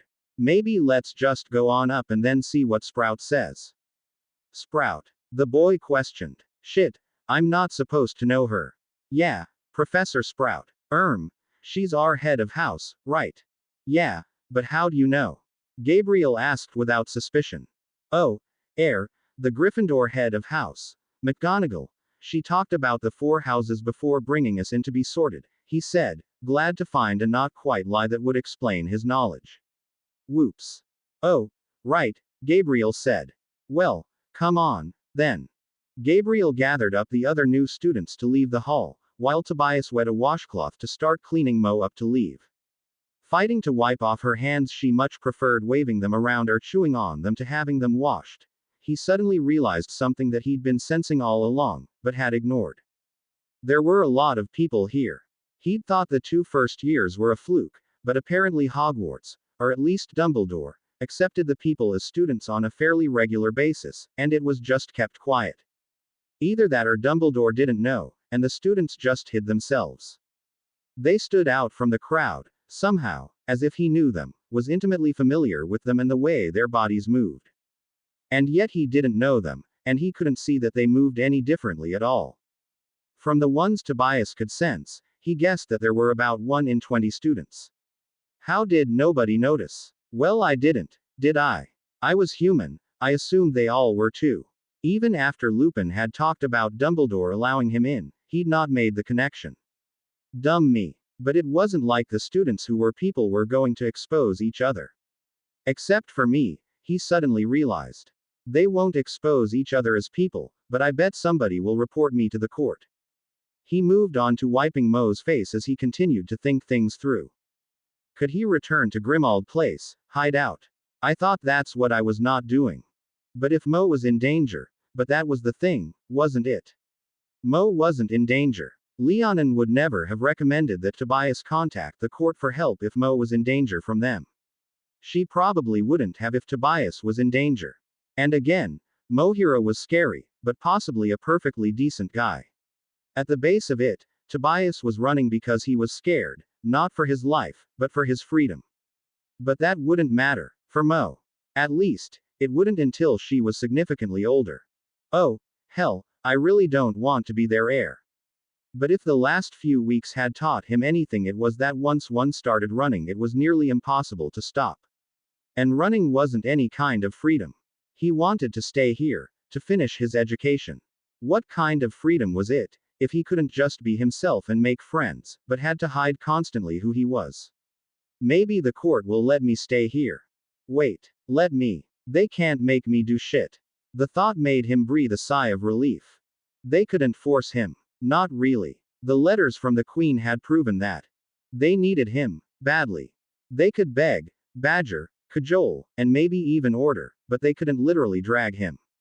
Even the order would probably be too strong. They needed him to be at least somewhat cooperative with them. He was the only heir they had, and the second's guardian. They certainly wouldn't want to alienate him any further. He already had a fair amount of power over their relationship, just like that. Okay, so that's helpful. But how did he preserve that? Great. And already I'm playing politics. But it was important. He didn't want to meet the queen and consort for the first time from a position of weakness. And he was losing this chase. How did one lose, and look strong at the same time? By resigning, and pretending the game wasn't all that important in the first place, he realized. By handing myself in, willingly. Sue. What? I write them back, hey there, you, caught me, I'm at Hogwarts. He'd just barely gotten to Hogwarts. He hadn't even gotten to his dorm, yet. And just his luck, he'd send them the note today, and they'd show up tomorrow. No good. I need to get settled in here, first. If he could keep things quiet for just a couple more days, he could get settled here, then deal with the court. It'd be a balancing act, to make sure he was the one that contacted the court first, but with any luck, he would have that time. The Hogwarts students, even the people ones, were mostly children. Most of them probably wouldn't even know that the court was looking for him, let alone what he looked like. And those that did might make the connection, but they also might not, at least not right away. He was some species of greater phi, but they didn't know which, and he was carrying around a baby, which was strange, but they'd hardly expect to find the heir to the Unseelie thrown up to his elbows in mud in Sprout's herbology class, or getting growled at by Snape in potions. And I only need to get by for like 2 or 3 days. Long enough to get on my feet here before dealing with the next set of difficulties. He'd dealt with moving every 2 days with an infant, he could deal with this. He was all right. Or I will be, once I get some sleep. God, am I tired. Oi, Tobias, you coming? Tobias looked up quickly to see that Gabriel and the other prefect had finished getting everybody organized to leave. Oh, yeah, sorry. Tucking the wet washcloth back in his diaper bag, he gathered Mo into his arms to leave. Paying attention to her, he barely noticed the students parting to let the Hufflepuffs through.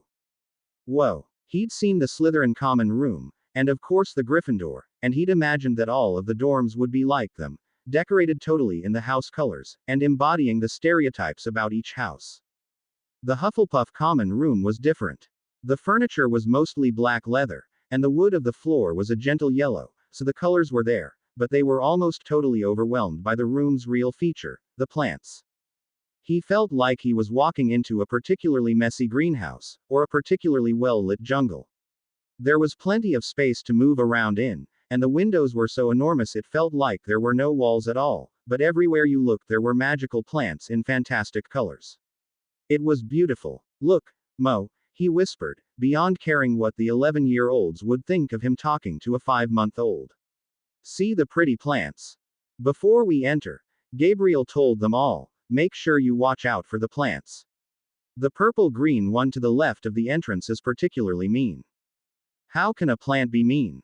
A blond boy in the front of the line asked loudly. It bites, of course, Gabriel answered simply, leading them around the plant in question. Scratches. The first-year guessed. No, I really mean bites, Gabriel said calmly.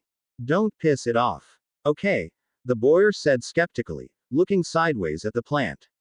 Tobias felt a tug on his robes, and looked down to see Toby clinging with one hand to his robes. Do this plants really bite? He asked carefully. Yes, Tobias answered. Okay, Toby said uncertainly, hand still gripping Tobias' robes. Of course Sprout has carnivorous plants guarding the door. Why not? Tobias thought, shaking his head. Hogwarts really was a strange place. Welcome to Hufflepuff, students. A voice greeted them happily as they got to the middle of the room. I am Professor Sprout, your head of house and herbology teacher. The first years all looked up at the kind-faced, matronly woman as she entered the common room from a door off the side. Tobias watched over all their heads, glad to be 15 years old, and not 11. This whole process was terribly overwhelming as a first year. Hopefully Toby'll figure out that Sprout's okay and cling to her, he thought, giving Sprout a smile. Oh, Tobias, yes. The headmaster gave me instructions for you, she said enthusiastically. He thought you'd appreciate having a separate room, so that the other students would not wake up the little one, and vice versa. What do you think? It is no trouble at all, I assure you. As if she'd heard her name, Mo squirmed in Tobias' grip. He turned her around to face Sprout, and the woman smiled broadly, clearly delighted. Oh, and she is so sweet, isn't she? What a little darling. Yes, you'll need a separate room, I think, and big enough for a crib and a changing table. That's not something we've needed at Hogwarts for quite some time, I must say. Now, you don't worry about a thing, we'll get you all set up in a moment. Now, first years. Your rooms are upstairs, girls on the left and boys on the right. There's a list of basic rules up there for you. We'll discuss some other things in a bit. For now, you should all get upstairs and get your pajamas on, and then come downstairs for some chocolate.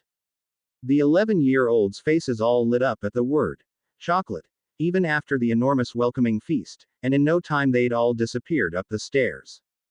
Once they were all taken care of for the moment, Sprout turned towards Tobias with a sympathetic smile. How was your trip over, dear? You look exhausted. Tobias smiled. Jesus, people here are amazing. Exhausting, he said. But it's nice to be not back here, anyway. And the brownies have been wonderful.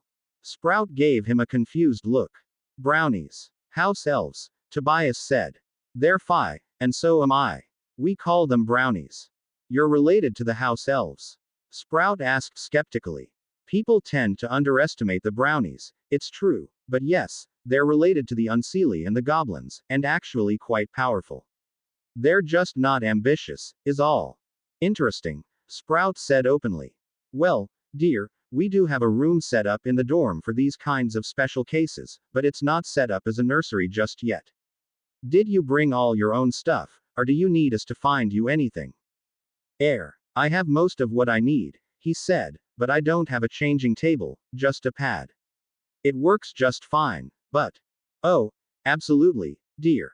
No problem at all. Will you need a crib, too, or did you bring one?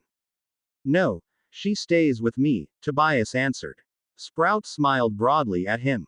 All right then. Now the changing table might not get there before you go to bed, but at the worst we can get it for you while you're in class tomorrow.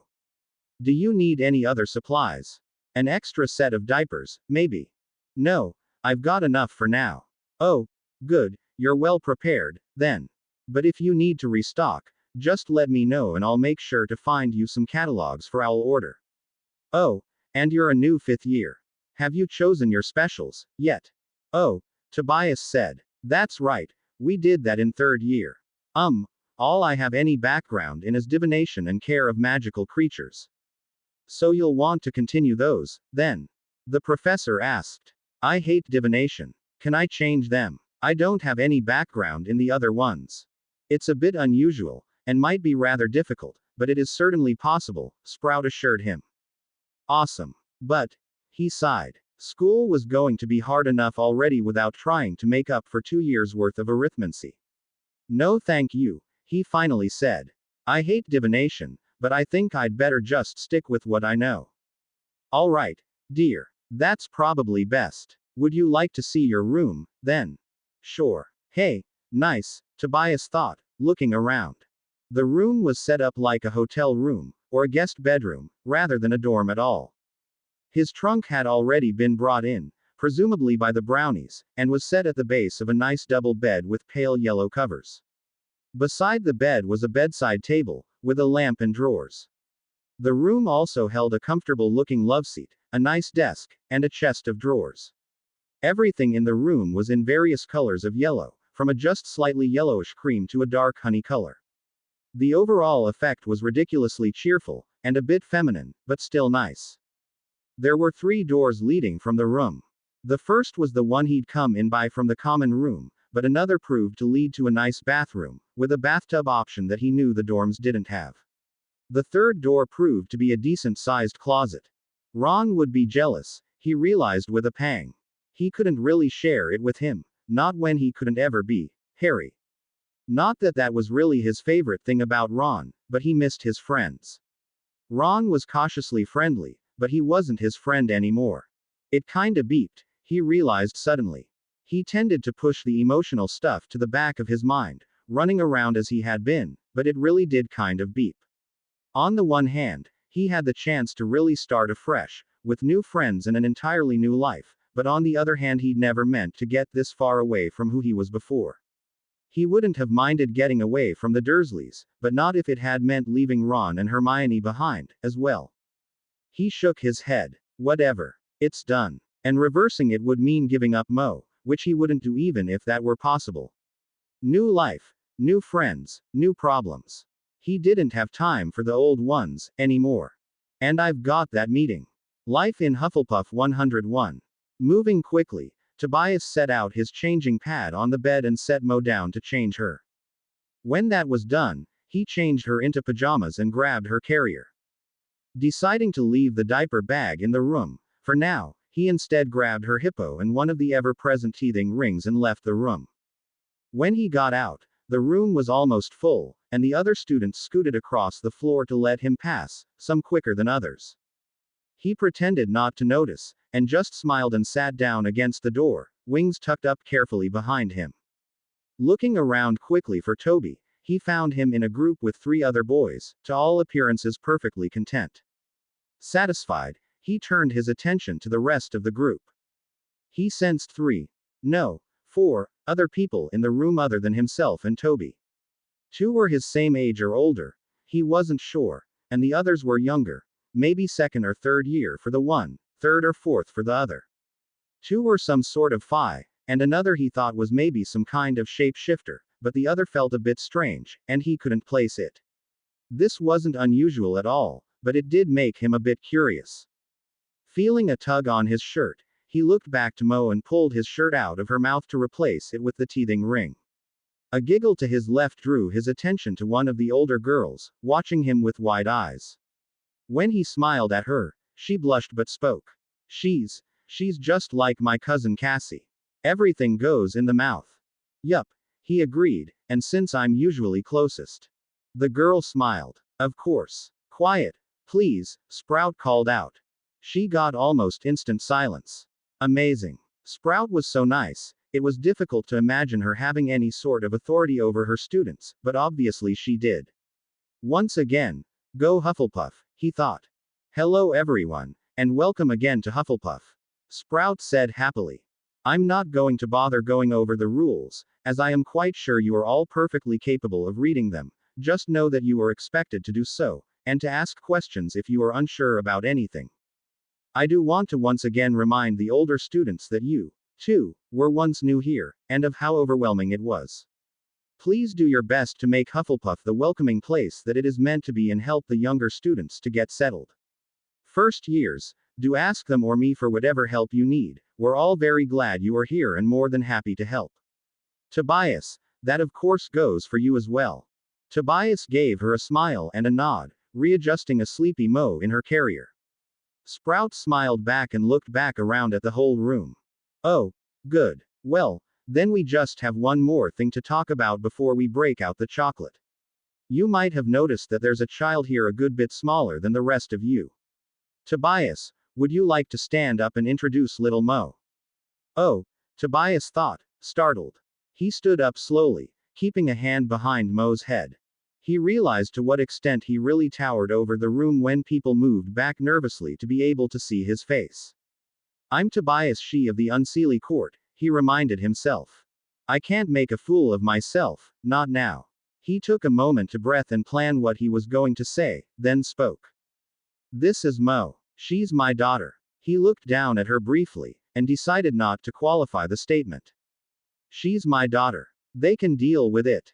The important thing to realize is, she's a baby, and so a good bit more fragile than any of you. My instincts make me extremely protective of her, so please be careful. I really don't want to hurt you over a misunderstanding. Hopefully that didn't sound too violent, he thought.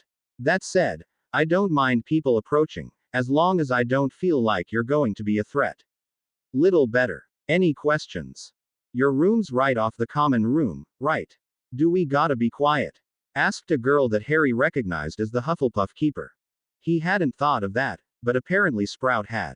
His room is silenced. Unless you actually knock on the door, you won't disturb them. The girl nodded, apparently relieved. You going to bring her to class?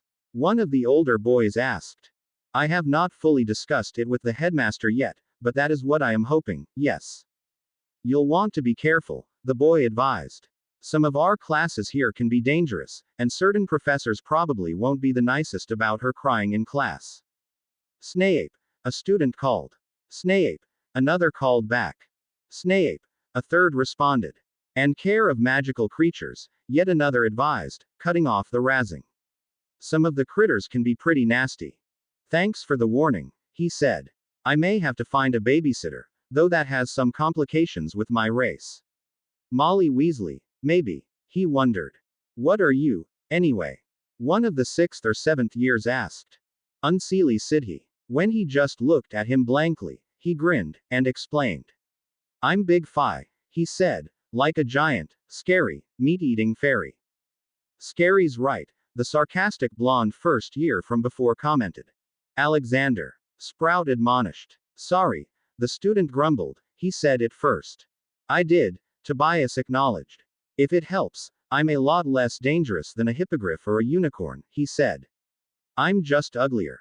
Nobody seemed to want to answer that. Tobias didn't blame them.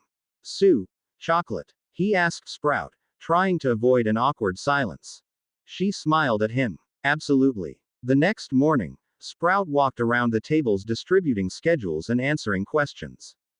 He'd finished his own meal and was once again cleaning oatmeal off of Mo's face when she finally got to him.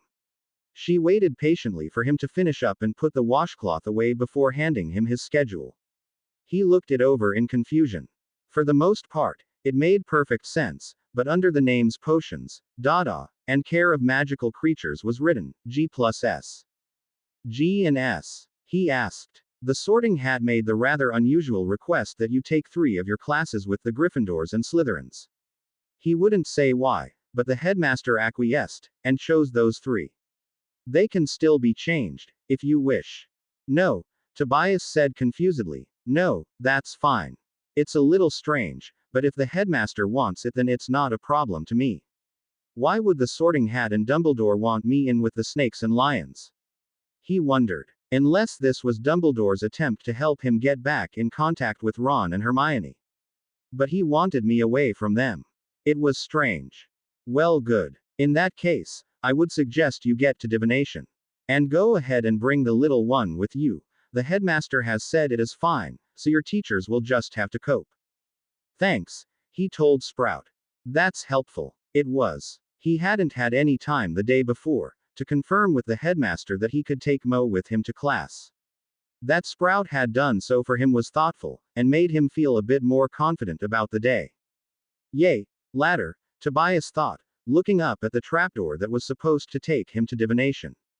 Mo was strapped into the carrier on his chest, and he had a backpack for his books, but then he had Mo's only semi-portable play mat to get up there, somehow. Fi somewhere. Maybe if you climb up, and I hand it to you. A voice said behind him. He turned around to find a Ravenclaw girl that he vaguely recognized from the previous years. Well, maybe. Wasn't her hair longer, before? No, maybe he didn't recognize her at all. Certainly he would have remembered the tattoos. Or maybe she just had fewer tattoos. She was even more marked up and pierced than he was. She had sleeves, like his, but hers were actual tattoos, not markings. They were colorful and showy, a varied tangle of flowered and tentacled magical plants that seemed to weave in and out among each other as she moved. Maybe they do, he realized. The tattoo guy who'd done his bat had mentioned that magical tattoos would sometimes move. Her piercings, at least, were stationary, a small hoop on her nose and lip, and 3 in each of her ears, in addition to a stud in her eyebrow. Her hair was blonde, and cropped very short and somehow spiky. The overall effect was odd, but somehow not ugly, especially when she smiled. She'd stayed at a bit of a distance, but the smile was tentatively friendly, and very welcome. That would be really helpful, Tobias said, thanks. Leaving the play mat at the bottom, he climbed the ladder and entered the smoky classroom. That's no good. He'd had enough of the thick incense smell in his lungs to know he didn't want it in Mo's. Thinking for a second, he remembered the air-clearing spell he'd learned the year before in Charms, and cast it. Instantly the room cleared of smoke. Better. Hey, he heard a boy off in the corner say, "Who-oh?" He fell silent. Hi, Tobias said. The boy didn't respond. Maybe he just didn't hear me. Hey, take your mobile thingy, he heard the tattooed girl call up. Thanks, he said, turning around and leaning down to grab it from her. She climbed up the ladder and clambered through the hole. Oh, good, you got rid of that dreadful smoke. It always gives me a headache, she said. Ah, but my dear, the smoke is helpful to the opening of your inner eye, Trelawney said, appearing through a door at one corner of the room. Yeah, well, it stinks, the girl answered. Trelawney looked distinctly affronted, but her voice didn't lose its usual misty tone. It is Gula wood, and is said to help the brain to escape its normal boundaries, and see the true wonder and magic of the world, she said. It's hallucinogenic? The girl asked, sounding appalled. It is illuminating, Cassandra, Trelawney answered, at least to those versed in its use, and open to the possibilities. You have got to be kidding me. Do you use it often, then?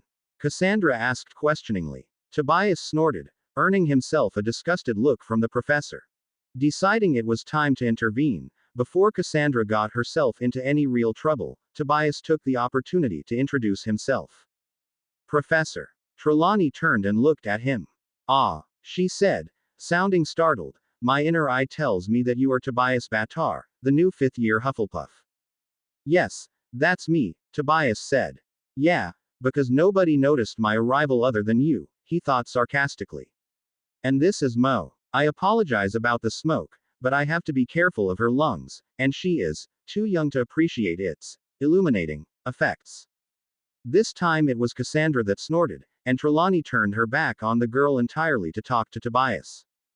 Ah, yes, that is likely true, young man, she said mysteriously. But of course, those of your race must have a natural acuity of mind and spirit. Perhaps, Tobias said politically. A couple other students had trickled in while they were talking, so Tobias finally got a chance to scope out a good spot while Trelawney's attention was on them. The classroom was round, so there was no real back, but he did manage to find a place against the wall, and near the trap door, that would allow both for easy exit in case Mo got upset, and relative quiet. He sat there, and set up Mo's play mat at his side before unstrapping her from her carrier and setting her in the mobile. To his relief, she immediately set to grabbing for the revolving toys, and ignored him entirely. Watching her, he only vaguely noticed Cassandra approach. You mind if I sit? She asked him, indicating the spot across the table from him. I want to check out your natural acuity of mind and spirit. Tobias smiled. No problem. Trelawney called you Cassandra. Andra. Last name's Carson. Tobias Batar. Batar. You realize that means, she cut off. Why's your last name Bastard? She finished bluntly. I'm gonna be a prince, but then he was determined to be himself, first. Because I don't know who my father is, he answered, just as blunt. She laughed, blushing just a little. And aren't I a? Only a little. Well, that's good, I suppose, Andra told him. Balance in all things. Healthy, Tobias agreed. Good day, Trelawney said then, interrupting the conversations that had been building in the room, and welcome back to divination. I have, of course, been following your fortunes most carefully over the holidays, and am delighted to see that you have all returned to Hogwarts safely, as, of course, I knew you would. You will find on the tables before you copies of the Dream Oracle, by Inigo Amago. Dream interpretation is a most important means of divining the future and one that may very probably be tested in your OWL. Oh yeah, Tobias remembered suddenly. The OWL. That's supposed to be important. He'd forgotten about its very existence. Whoops. Quote. Not, of course, that I believe examination passes or failures are of the remotest importance when it comes to the sacred art of divination. If you have the seeing eye, certificates and grades matter very little. And what if we don't? Tobias wondered suddenly. Are we just supposed to rot, then? Quote. However, the headmaster likes you to sit the examination, so, she trailed off with a shrug. Turn, please, to the introduction and read what Amago has to say on the matter of dream interpretation. Then divide into pairs. Use the dream oracle to interpret each other's most recent dreams. Carry on. Sighing, Tobias flipped open the leather-bound book on his desk, and started reading. He'd barely gotten a page in when a happy squeal from Mo drew stares from all over the room. Shish, he told her absently, trying to ignore the stares and his very happy daughter to read the dry text. Would it be better if he picked her up, or left her on the floor? She generally liked being on his lap while he read. The next happy squeal drew whispers and giggles, and he gave up. Leaning down, he lifted Mo up by her armpits, gently removing one of the revolving elephants from her hand, and set her on his lap to hold her against his chest with one hand. Now shush. He went back to reading. 15 minutes later, a tug alerted him to the fact that a length of hair had escaped from his long braid, and was getting eaten. Determined to get his reading done, he ignored it and read. When Trelawney called for them all to start working with their partners, he had only managed to read half of the chapter. Frowning, he tried to flip through quickly for the gist, but was stopped by his partner. Don't, said Andra, there's a table in the back that makes a lot more sense, anyway. Page 24. Ravenclaw, Tobias remembered. Hermione always did admire their efficiency. Nice, he said. Andra shrugged. Hufflepuffs work hard. Ravenclaws work smart, she said with some pride. It sounded like it might be their motto. Gryffindors don't work at all, and Slytherins pay someone off to work for them. He suggested. Andra laughed. Or just pay off the professor to give them the grade. So, dream anything recently? Dream. Well, there was always the weird one with the corridor that came up every once in a while. Or, wait. Yes, actually, he said, frowning. I didn't realize I remembered this. It had been a very strange dream. Promise not to laugh. Long as you don't laugh at mine, Andra answered. All right then, Tobias agreed. I dreamed that Madame Pomfrey was insisting that my wings were an unhealthy growth, and should be removed. Dumbledore seemed to disagree, but he also seemed to agree with Snape, who was convinced that they would be more valuable boiled into one of his potions. But then there was this weird shadowy king there, who said that the wings were an important symbol of my position in society. Any suggestions? Andra frowned skeptically. Maybe let's look it up under wings. Okay. Tobias looked through the table in the back, which was helpfully organized alphabetically by category. Wings. Representative of freedom, air, flight, and sometimes chaos. Are just the fact that you have actual, physical, wings. Andra pointed out. Not helpful, Tobias answered acerbically. Yes, clearly it must have some greater meaning. Well, fine. They represent freedom, so you seem to think Hogwarts wants to remove your freedom and use it for potions ingredients. Now king represents. She frowned and flipped a couple pages in her textbook. Authority or an authority figure, opulence, power, see, chess. It wasn't a chess king, Tobias said. Okay. A real king, then. So, no any kings. Tobias almost winced, but kept his face and tone smooth. Let's just go with an authority figure. So then, Hogwarts wants to boil up my freedom for potions ingredients, but some authority figure thinks it is important to my position in society. Well, that's clear enough, then, Andra said cheerfully. It is your destiny to leave Hogwarts and run off to join the gypsies, in order to allow yourself the freedom to fly. You will be supported in this by an important authority figure, who will also help you find your place in society. Good, Cassandra. Trelawney gushed, startling both of them with her sudden proximity. Perhaps your inner eye is more open than I had thought. But, Tobias, dear, beware your king. Dark can merely mean secretive, or mysterious, and not indicate evil, but dangerous things can hide in the shadows. She said it in her spookiest voice, but the advice actually made sense, given that he knew who this king actually was. After divination, he had a short break, and took the opportunity to change and feed Mo before potions. He was almost looking forward to the class, for once. Sprout had all but told him Snape couldn't do anything about him bringing Mo, and needling the man still gave him a perverse pleasure, though it was rarely worth the trouble it inevitably brought. It still mildly disturbed him, how strange Snape had been around him lately, but he dismissed it from his mind. The man had hated him for absolutely no reason since the beginning of time, it seemed like. He probably just hated him more now because Tobias was people, or something. At any rate, he wasn't going to agonize over it. He arrived early to potions, and chose a seat in the back, near the door so that if Mo got really disruptive he could leave easily. The other students trickled in afterward, conversations quieting as they caught sight of him. He hadn't really expected it to hurt. He should be used to it by now, after all, but it did. He'd forgotten, when Professor Sprout had asked him about taking some classes with the Slytherins and Gryffindors, that they would be the same Slytherins and Gryffindors. It came as a shock to see Seamus and Dean sit across the room from him, to stare and whisper. Neville gave him curious looks, surprisingly devoid of fear. Ron gave him a confused look as he came in, but sat near the other Gryffindors. Hermione came in afterward, and joined Ron. Nobody took the chair next to Tobias. The Puffs would have, he realized. So much for brave Gryffindors. A sudden feeling made him tense and stand suddenly to face the door in a defensive crouch just as Draco Malfoy walked in, talking to his usual sidekicks Crabbe and Goyle. Whoa, relax, Fairy, nobody's going to hurt the little monster, Malfoy exclaimed, obviously startled but still sounding disdainful. Tobias found his lips lifting off his teeth in a fierce snarl as the words registered, a growl ripping its way out of his chest. Malfoy looked slightly alarmed. Back off, Malfoy, he bit out around his growls, feeling muscles bunch at the elf's proximity.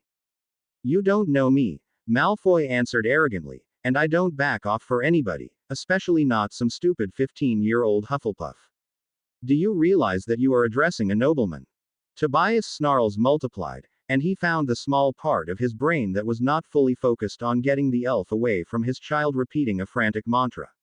He's a dumb kid, just a dumb kid, don't King kill him, he's just being stupid, he's not a threat. Just a dumb kid, don't kill him. Bloody hell, what is happening to me? Draco was pale, but he didn't back off. Draco. One of the Slytherins started. I don't think. I would take Batar's advice, Mr. Malfoy. You've already proved yourself to be quite the mindless cretin, there's no need to get your noble self killed as well, Snape said sneeringly, entering the room behind the two of them. Malfoy opened his mouth angrily, obviously ready to protest, but Snape just grabbed the back of his neck and marched him to a chair in the furthest corner from Tobias' seat. Malfoy sat sullenly, and Snape looked back to Tobias.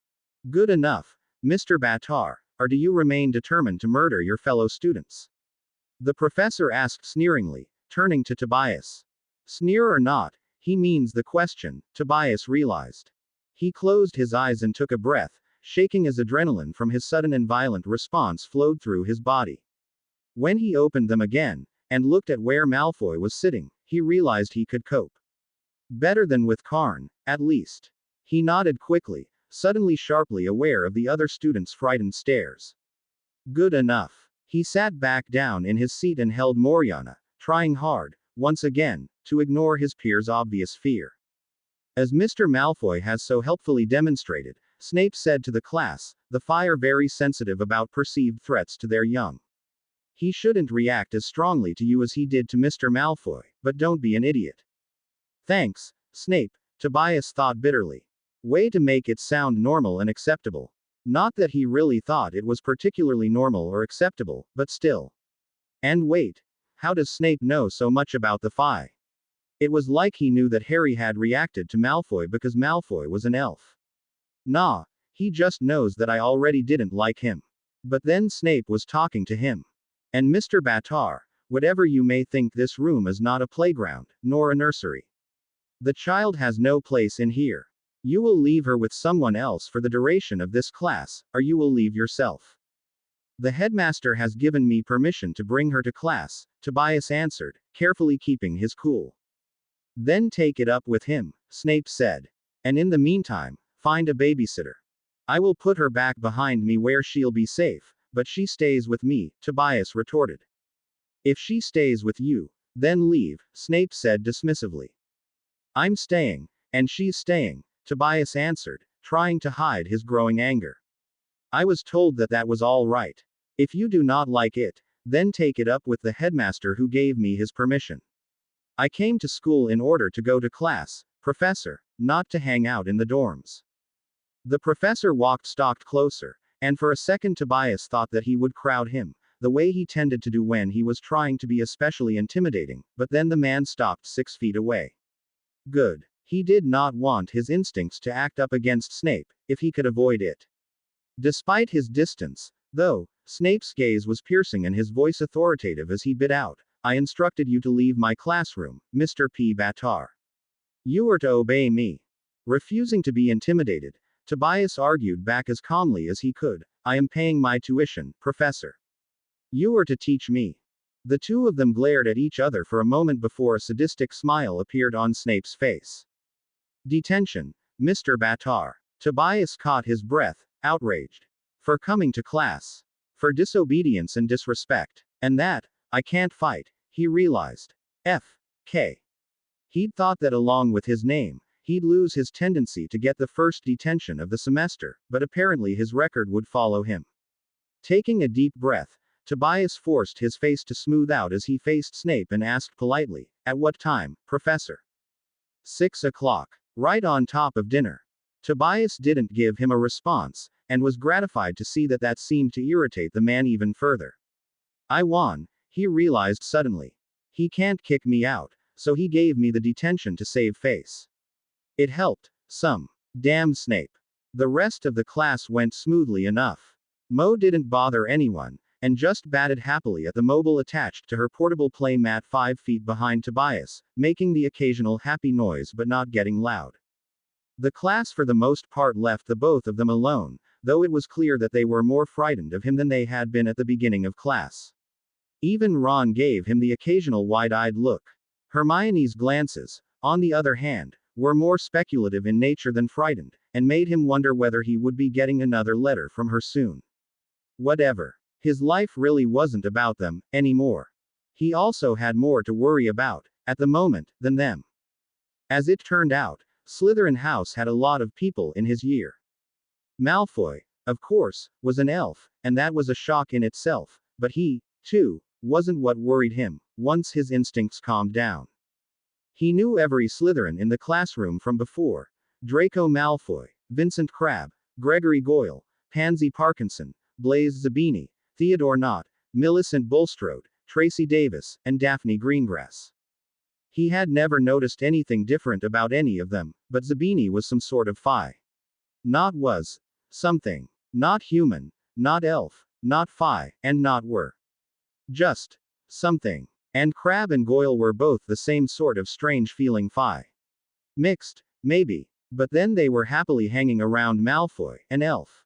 Strange. The most worrying by far, though, was Zabini. The sharp-eyed boy watched him and Mo for the entire class, looking very thoughtful. When class finally ended, Harry left for his dorm to change his books over and feed and change Mo in peace. She needs a nap, he realized suddenly. Lunch wouldn't be long enough, but maybe if he brought her Moses basket to History of Magic. The class was boring and quiet enough that generally he wanted to sleep in it. With any luck, she would, too. Lunch, he thought then. After his display in potions, his reception in the Great Hall promised to be epic. It'll be like second year all over again. Tobias Batar is dangerous and out to kill us all. He smiled ironically. At least this time, I really am the heir. It was as bad as he expected. Every head in the room turned towards him as he entered. People pointed and stared and talked. Looking over to the Slytherin table, he saw Malfoy staring at him malevolently and talking loudly to his friends, obviously about him. He almost turned to leave, but he heard a gruff, "Don't." He turned and found himself facing one of the Hufflepuff 7th years who'd been introduced the year before as the head boy, Travis Carlson. "It won't get any better," Travis continued. "You've heard of Harry Potter, I suppose." "Yeah. Heard about him somewhere, I think." "Well, he's not here anymore. But when he was, it was just the same. Every time some bit of news or gossip came out about him, the whole school had to talk about it. Well, now he's gone, and you're the next new interesting thing. It won't get any better for you leaving. Worse, actually." Tobias made a face. "What are they saying?" "Well, it varies, honestly. About half seem to be of the opinion that you're scary as all hell, and about half are gloating over the fact that you scared the crap out of Draco Malfoy and got Snape to call him a cretin, and then turned around and stood up to the man himself. Half villain, Half hero, Tobias thought, sighing mentally. As usual. So, yeah, not too bad, actually, the other boy concluded. You were brave enough for all that, you're brave enough to sit down long enough to eat. Doesn't mean I want to, or have any real reason to, however, Tobias retorted. All right then, Travis said, how about this? I don't actually have the authority to make you stay, but I can tell Sprout that you didn't. And she will, Tobias inquired. Cook you dinner herself, if needs be, the head boy said, and she's busy. Tobias thought it over. You're kind of a bastard, he finally said, somewhat amused. Definitely. Go eat. Fine, Tobias answered. He threw his head up, boosted Mo higher on his shoulder, and walked to the Hufflepuff table. The first years stared at him fearfully as he went by, and he sped up, but promptly felt a hard tug on his robes. I get tugged on a lot, these days, he realized, turning to face Toby. What, Illitope? He asked irritably. The first year bit his lip. I hear you has da deedin' trouble. Snape very mean. You be careful. Yes, I need an 11-year-old to protect me from the greasy git. I'll be fine. Okay. I sorry. You go eat. Tobias shook his head. Don't be sorry. It's not your fault I'm a jerk. Thanks for the warning. Toby smiled hugely. You are not a jerk. You are nice. Tobias sighed. Great. I really wanted to be somebody's hero again. Well, thank you. I'm going to go eat now. Okay. Once again, he walked higher up the table. Looking forward to the other 5th years, he saw Jody poke Esmeralda and point to him. He was readying himself to be repelled, but instead both girls shoved over and waved him to the space next to him. Relieved, he approached them and sat down. Hey, thanks. No problem, Esmeralda answered. Ignore the others, Jody told him. They're just jealous that they don't have the teeth to scare Malfoy, or the balls to stand up to Snape. They'll have to get over it. He looked at them, confused. You guys are nuts. You do realize that I really would have killed him, right? Yeah, well, you told him to back off, didn't you? Esmeralda answered. And again, you're a puff. If we can't accept you, nobody will. Yeah, exactly, Tobias thought. I just figured nobody would. History of Magic was, as usual, dull, and vaguely unpleasant. As predicted, Binns didn't seem to even notice the change, but the students definitely did. They stared and whispered almost as badly as they had at lunch. The tone was a little different. There were a lot of giggles, rather than fear, but Tobias still decided to ignore the whole class and just focus on Mo. She'd been sort of hauled about all day, anyway, and he really needed to get her to nap. It was amazing she hadn't already thrown a fit through sheer tiredness. And so he held and rocked her until she started to fall asleep, and tucked her into the Moses basket, which he'd switched out from the play mat at lunch. Then she was asleep, and he still had an hour left to the class. Great. Well, at least maybe he could get the rest of his notes. He realized, though, when he looked up, that the staring had reduced, and that the class had separated out into little whispering groups of students, entertaining each other during the terribly boring class. He saw more than a couple little magic desk games going on, especially among the Hufflepuffs, and what actually looked like a study session among the Ravenclaws, though at least a couple of them seemed to be taking notes, too. Suddenly, one of the students in the study session looked up, and he realized it was Cassandra, the Ravenclaw whom he'd met that morning in divination. Whispering quickly to the other students, who also looked up, Cassandra retrieved a sheet of parchment from one of the others, and slid it across the table at him. Frowning, he looked down at the parchment, and found himself looking at a full page of notes from the half-hour of class that he had missed trying to get Mo to sleep, with a note on top. We realize that you might be having a bit of a hard time. Your daughter's adorable. Signed, Andra, Millie, Yolanda, and Flynn. He looked up at the Ravenclaws, finding himself at a loss for words, but Cassandra just shrugged and smiled, and went back to taking notes. Deciding not to waste the Ravenclaws' kind efforts, he did the same. Well, good afternoon. Professor Umbridge greeted brightly to class when everybody got seated. Tobias was once again near the door, and Malfoy had wisely chosen to sit in the opposite corner of the classroom. Only a few students answered the greeting, and the new professor spoke up again. Tut, tut, she said, that won't do. Now, will it? I should like you, please, to reply, good afternoon, Professor Umbridge. One more time, please. Good afternoon, class. Good afternoon, Professor Umbridge, everyone chanted back. Mo squealed happily, drawing a giggle from the class, and the new professor looked over once before frowning fiercely and looking away. It made her sickly sweet smile look even faker when it returned. There, now, she said sweetly. That wasn't too difficult, was it? Wands away and quills out, please. Trying to ignore his disappointment. That sort of opening never bode well for the quality of the class. Tobias shoved his wand back into his bag and pulled out his quill, ink, and parchment. Seeing the quill, Mo squealed happily again and reached for it. He unfolded her playmat and set it up under the table where he was sitting, and gave her her hippo. She happily blew spit bubbles at him and started chewing on the hippo's nose. He smiled down at her. Good. Maybe now she'll stay quiet. It was a miracle that she'd been this patient in his classes so far. Almost done. Just this class, and then she can cry all she likes. When he looked back up, there were words written on the board. Defense against the dark arts. A return to basic principles. Basic principles. After 4 years. But then the professor was speaking, announcing how, as their previous training had been fragmented, they would now be following a ministry-approved course of defensive magic, and asking them to copy down the course aims. Course aims. 1. Understanding the principles underlying defensive magic. 2. Learning to recognize situations in which defensive magic can legally be used. 3. Placing the use of defensive magic in a context for practical use. Has everybody got a copy of Defensive Magical Theory by Wilbert Slinkhard? She got a vague, yeah, from a couple of people in the class. I think we'll try that again, said Professor Umbridge patiently. When I ask you a question, I should like you to reply, yes, Professor Umbridge, or, no, Professor Umbridge. So, has everyone got a copy of Defensive Magical Theory by Wilbert Slinkhard? Oh, Merlin, is she annoying? Yes, Professor Umbridge, he answered with the rest. Good, said Professor Umbridge.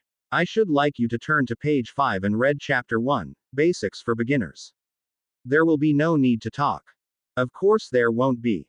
We don't talk because we desperately need to, we talk because we're desperately bored. Still, he opened his book to page 5 and started reading. Or tried. The book was so boring it felt like his brain refused to process the text. He read the same sentence 5 times without getting any meaning from it, and then Mo was whining. Giving up on his reading, he lifted her out of the playmat, praying that all she wanted was contact. She quieted, and he held her with one arm while once again making a stab at the reading.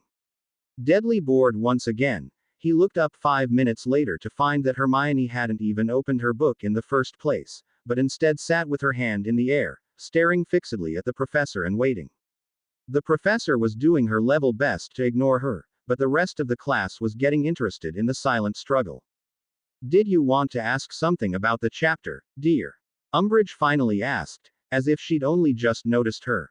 Not about the chapter. No, Hermione said. Well, we're reading just now, said Professor Umbridge. If you have other queries we can deal with them at the end of class.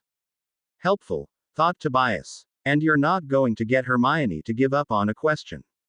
Anybody could tell you that. I've got a query about your course aims, said Hermione. Professor Umbridge raised her eyebrows. And your name is? Hermione Granger, answered Hermione. Well, Miss Granger, the professor said with carefully maintained sticky sweetness. I think the course aims are perfectly clear if you read them through carefully. So we're not allowed to ask about them. Tobias wondered with increasing irritation. He really didn't like the woman, already, though he couldn't have said why. Sure, she was annoying, but he'd known her for less than half an hour. Well, I don't, said Hermione bluntly. There's nothing written up there about using defensive spells. Tobias looked back over to the course aims. Damn, she's right. What's this class for? Using defensive spells? Professor Umbridge said with a little, incredulous laugh. Why, I can't imagine any situation arising in my classroom that would require you to use a defensive spell, Miss Granger. You surely aren't expecting to be attacked during class. How thick is she? We're not going to use magic. Ron repeated loudly. Students raise their hands when they wish to speak in my class, Mr. Weasley, said Ron, raising his hand aggressively. The professor turned her back, obviously ignoring him. Deciding it was time to intervene, Harry raised his hand. So did Hermione. The professor ignored him entirely and called Hermione. Yes, Miss Granger. You wanted to ask something else. Yes, said Hermione. Surely the whole point of defense against the dark arts is to practice defensive spells. Are you a ministry-trained educational expert, Miss Granger? Is that the new word for teacher? Tobias wondered, and since when do we need an educational degree to realize that there's a war on? No, but Hermione tried. Well, then, I'm afraid you are not qualified to decide what the whole point of any class is. Wizards much older and cleverer than you have devised our new program of study. You will be learning about defensive spells in a secure, risk-free way. Excuse me, Tobias finally asked. Hand, Mr. Batar, sang the professor triumphantly. He raised his hand, and, as expected, she ignored it, turning away from him. Unfortunately for her, a lot of other people had hands raised now, as well. And your name is? She asked Dean Thomas. Dean Thomas. Well, Mr. Thomas. Well, Professor, if we're going to be attacked, it won't be risk-free. I repeat, said the professor, still smiling that sickening smile, do you expect to be attacked during my classes? No, but, Professor Umbridge just kept talking. I do not wish to criticize the way things have been run in this school, she said, still smiling. Sure you don't, but you have been exposed to some very irresponsible wizards in this class, very irresponsible indeed. Not to mention, she gave a nasty little laugh and stared straight at Tobias, extremely dangerous half-breeds. If you mean Professor Lupin, Dean Thomas started, he was the best we ever hand, Mr. Thomas. As I was saying, you have been introduced to spells that have been complex, inappropriate to your age group, and potentially lethal. You have been frightened into believing that you are likely to meet dark attacks every other day. No, we haven't, Hermione protested, we just. Your hand is not up, Miss Granger.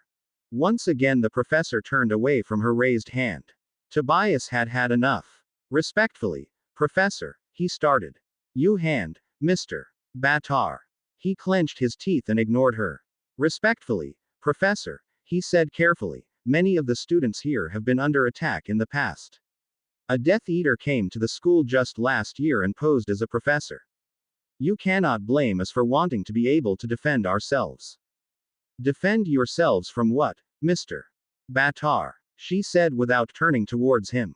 Your ministry may not accept it, Professor, he said carefully. I am Tobias, not Harry, but the people have good intelligence indicating that your Lord Voldemort has, in fact, returned. There were gasps from the entire class, and for once, the professor looked at him. The people, Mr. Batar. You mean, people, like you. She put a slight irony on the word, people, as if to imply that he was nothing of the sort. He found his lip lifting off his canines. Yes, I mean people like me. We know that what your boy who lived has said is correct. Lord Voldemort returned last spring. He didn't add that she no doubt already knew that. It wouldn't be politic. 10 points from Hufflepuff, Mr. Batar. The room was silent. Everyone either staring at Umbridge or Tobias, and most at him. If I flip, they'll decide I'm crazy or bestial. Now, let me make a few things quite plain, Professor Umbridge said almost menacingly. You have been told that a certain dark wizard has returned from the dead. This is a lie. So you would dispute my entire government and the word of one of your most famous citizens who claims to have seen and fought with him. Detention, Mr. Batar, she said, once again sounding triumphant. This evening, 5:30, my office. I already have one with Professor Snape, he answered, feeling almost smug. Go me, the delinquent. At 6. His will be moved, the professor answered. Now, I will repeat. This is a lie. The Ministry of Magic guarantees that you are not in danger from any dark wizard. If you are still worried, by all means come and see me outside class hours. If someone is alarming you with fibs about reborn dark wizards, I would like to hear about it. I am here to help. I am your friend. And now, you will kindly continue your reading. Page 5. Basics for Beginners. She sat behind her desk, clearly thinking she was done.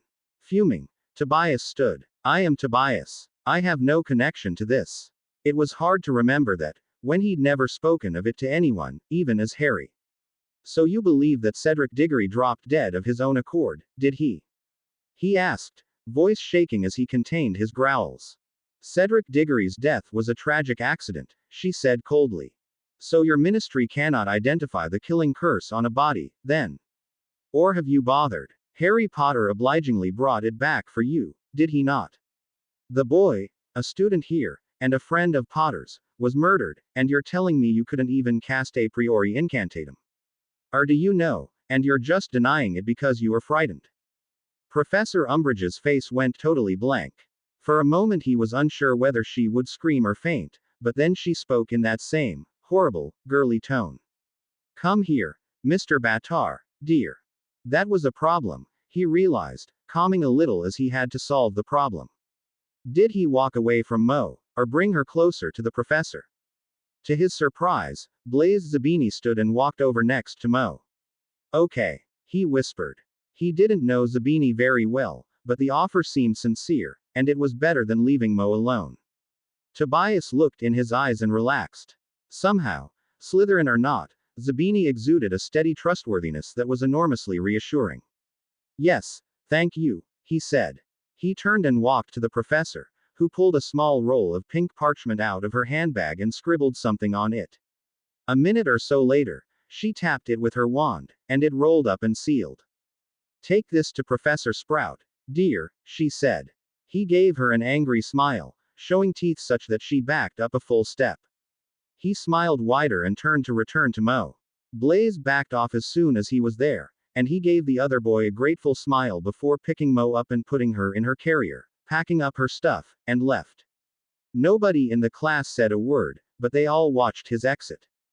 It took Tobias a bit of time to find Sprout's office, but then he realized she was probably in the greenhouse anyway, and went there. Sure enough, she was there and pruning some sort of enormous plant that hissed at her as she scolded it affectionately. Well, you know very well you won't flower as well if I don't do this. I don't care if you don't like it, it's going to happen and that's it. No, you give that back. Oh, Tobias. Problems, dear. Probably, Tobias said. I've been sent to bring you this. He handed her the roll of parchment. It's from Professor Umbridge. He stopped talking to let her read. When she had finished, she fixed him with a surprisingly sharp glance. So, already you're causing trouble. First Professor Snape. And yes, I did hear about that, and now Professor Umbridge. Her lips pursed as she said the woman's name, and Tobias wondered suddenly if she liked the woman any better than he did. Well, it says here you accused her of lying, insulted the ministry, and claimed Voldemort is back. I would assume that's true. Tobias nodded. And I trust you realize what she is here for. He nodded again. Well, then, the matronly woman continued, what possessed you to tick the woman off? She sounded barely cross, but he could tell she meant the rebuke. I just told the truth, Tobias defended. She was lying, and Voldemort is back, and the ministry is being fishy about it. And in a lovely, idealistic world it was the best thing you could do to stand up to her, Sprout agreed, but surely you know better than that. Tobias frowned. The ministry has very little control over me, anyway, he answered. What can they do? She may have little control over you, but she has significant power here, young man, and you'd do well to remember it. She can't put pressure on you, but she can probably force the school to expel you, and even if she can't, she can certainly fail you, which would require you to either repeat the year or leave. The headmaster wants you here, but his power is waning. Don't you ever forget that. Her tone was the sternest he'd yet heard from her. As it is, you've got an entire week of detentions with her, and nothing I can do about it. She can do a lot worse. You're going to have a hard enough time here without courting trouble. Great, Tobias realized. Sprout was right. The last thing he needed right now was to piss off the ministry, or to cause himself any trouble with professors at Hogwarts. Screwed up. Again. When am I going to learn this? Sprout was already smiling at him again. Ah, don't look so glum. If nothing else, you might have convinced some of your classmates, and that can only be a good thing. He shook his head. She really gave me 5 detentions, for that. And nothing anybody can do about it, Sprout confirmed. You'll go, and you'll behave yourself. He smiled at her. Yes, ma'am. She sighed. Honestly, Tobias, 6 detentions on your first day. Yeah, Tobias realized with his own sigh. That's a record, even for me. 6 unfair detentions, he felt impelled to grumble. It was childish, but it made him feel better. Sprout said. You could have handled both situations better. Yeah, but what fun would that be? He finally said. I'm the school's new delinquent. This is what I do. Sprout frowned. You're not a delinquent. That's what is so frustrating. After class, Tobias immediately headed for the library to start his homework. Okay. Essay for Snape. Not due until Thursday. Dream journal for Trelawney, but I haven't dreamed anything yet, so that'll have to wait. Essay for History of Magic. Due Wednesday. Reading for Defense. Also due Wednesday. Nothing due tomorrow. But there's no way I can get both the reading and the essay done for Wednesday without starting tonight. And he'd need the library for the essay, but not the reading. Okay then. Battle of Cuthbert's Creek it is. At 5 o'clock, Tobias glumly packed up his research and left the library. He headed for the nearest bathroom, to feed and change Mo, then down to detention with the toad. And I forgot to eat again. He'd have to ask the poor brownies to heat something up for him later. In the meantime, he'd have to go hungry. Probably a good thing anyway, he realized as he knocked.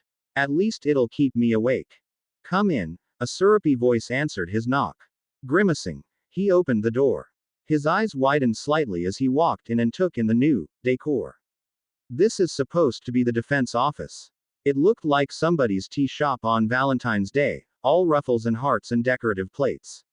With kittens. Don't forget the beribboned kittens. Good evening, Mr. Batar, Umbridge said from a corner of the room. Her gaze put the contrast to her friendly words. She hated him, and it was abundantly obvious, even when she wore that horrible smile. Good evening, he said with all the courtesy he could muster. It came out stiff. Well, sit down, she said, motioning to a small table off to one side. He lifted his book bag off his shoulders, careful not to jostle Mo, who was sleeping quietly, and put it down next to the chair before sitting. The table was already set up with a mug of quills and a piece of parchment, but no ink. Now, I want you to write. I will not tell lies, she said sweetly. How many times? Oh, as long as it takes for the message to sink in, she answered. Off you go. Okay. Umbridge made her way back to her desk, and Tobias reached into his book bag for ink. What are you doing, Mr. Batar? She asked. Getting ink. He couldn't help the hint of sarcasm in the 2 words. Oh, you won't need ink, Umbridge answered. She sounded vaguely amused. Okay. Self-inking quill. Fine. Putting the quill to the paper, he wrote what she asked. I will not tell lies. He gasped and stood defensively, teeth bared and one wing coming to encircle Mo against his chest, as a searing pain lit up his right hand. Looking down disbelievingly, he saw the words he had written carved into the back of his hand in addition to written on the paper in a shining red ink. They closed over and healed as fast as the cuts he made for Mo did. That evil. Unbelievable. He looked over at Umbridge to find her smiling. His growls multiplied, but though she looked slightly taken aback, her smile didn't fade. Yes. Tobias just stared at her for a moment, thinking. He couldn't leave. He had no evidence, and no one to go to. Dumbledore had been avoiding him, he had no parents, and he didn't want to get any of his teachers in trouble. He could kill her, but that would likely cause more problems than it solved. Likely. Really. If he just waited, he could perhaps leave with evidence. I am Tobias She of the Unseelie Court, he realized. All I have to do is wait, and I can bury her with this. Watching her go down under her own weight, perhaps bringing the ministry down with her, would be eminently satisfying. And so he simply returned Umbridge's sick smile with a sadistic one of his own. Nothing. I'm great, he answered. Her smile wavered, and he sat back down. I will not tell lies. Ow. He gritted his teeth and continued. I will not tell lies. I will not tell lies. It didn't hurt much more than when he ripped into his wrist for Mo, but then, when he ripped into his wrist, it had a chance to heal for at least an hour before he did it again. This never got the chance to really heal, and in not too long, the place where the words appeared was red and raw, painful and legible even when he wasn't actively cutting into it. He was too pissed off to particularly care. He'd get her later. I will not tell lies. I will not tell lies. I will not tell lies. F.K. This hurts. Umbridge was dead. A knock on the door interrupted his thoughts 20 minutes later. Come in, Umbridge sang sweetly. To Tobias' surprise, Severus Snape opened the door. Oh, Severus, my dear colleague, how can I help you? I have come to collect Mr. Battar. He was scheduled for a detention with me starting 5 minutes ago. Oh, how inconvenient. Umbridge exclaimed with obvious glee. He is scheduled for detention with me for the next half hour. I thought I had informed you. Yes, you did inform me. And yes, it is indeed inconvenient that he had a prior engagement, Snape answered with a sneer. Mr. Battar. Happy for the rescue, even by Snape, Tobias packed up, ignoring Umbridge's inarticulate protests, and followed the other professor out of the classroom. I trust that you have a babysitter set up to take the infant now. Snape said without turning around as they entered the potions classroom. No, Tobias answered bluntly. But she is asleep. She shouldn't be any trouble. I don't care, Mr. Battar, Snape told him, going to a flow in the back of the room. I may not be able to keep the child out of my class, but I can and will keep her out of my detentions. Before Tobias could protest further, Snape had shouted, the burrow, and thrown down the flow powder. He stuck his head through for about 2 minutes, apparently talking to someone on the other side, before withdrawing it and backing away from the flow to allow room for Molly Weasley, who immediately turned to Snape. Honestly, Severus, you know perfectly well a child that young shouldn't flow. I'll take her to Tobias' dorm, that is if he agrees. Mr. Battar, hand over the child so that we can get on with this, Snape said disdainfully. A low growl rolled out of Tobias' throat. That bastard. Honestly, Severus, Molly snapped at Snape. You didn't give Tobias any warning whatsoever, and it's the first time he's been this far from the child. At least try to understand. Now, Tobias, I will be right in your dormitory when you're done. And next time you need a babysitter, please try to give me a little more warning, too, alright? Returning her smile with a small one of his own, he gently unhooked the whole carrier off his stomach and handed it carefully to Molly, hoping not to wake Mo. Molly was equally careful in putting it on, but it didn't matter. As soon as the carrier was off him and on Molly, Mo woke up and started to cry. Tobias swallowed hard. This is ridiculous. It's an hour. She'll be fine. Let it be. Are you certain this is prudent, Severus? Molly asked then, sounding annoyed and slightly anxious even as she started bouncing Mo gently. Snape scoffed. You doubt the headmaster. Molly frowned. Albus. Surely he's too busy. What on earth are they talking about? They were probably just picking up from a conversation they'd had before, but why now? Strange. He seems to think it important, Snape said disdainfully.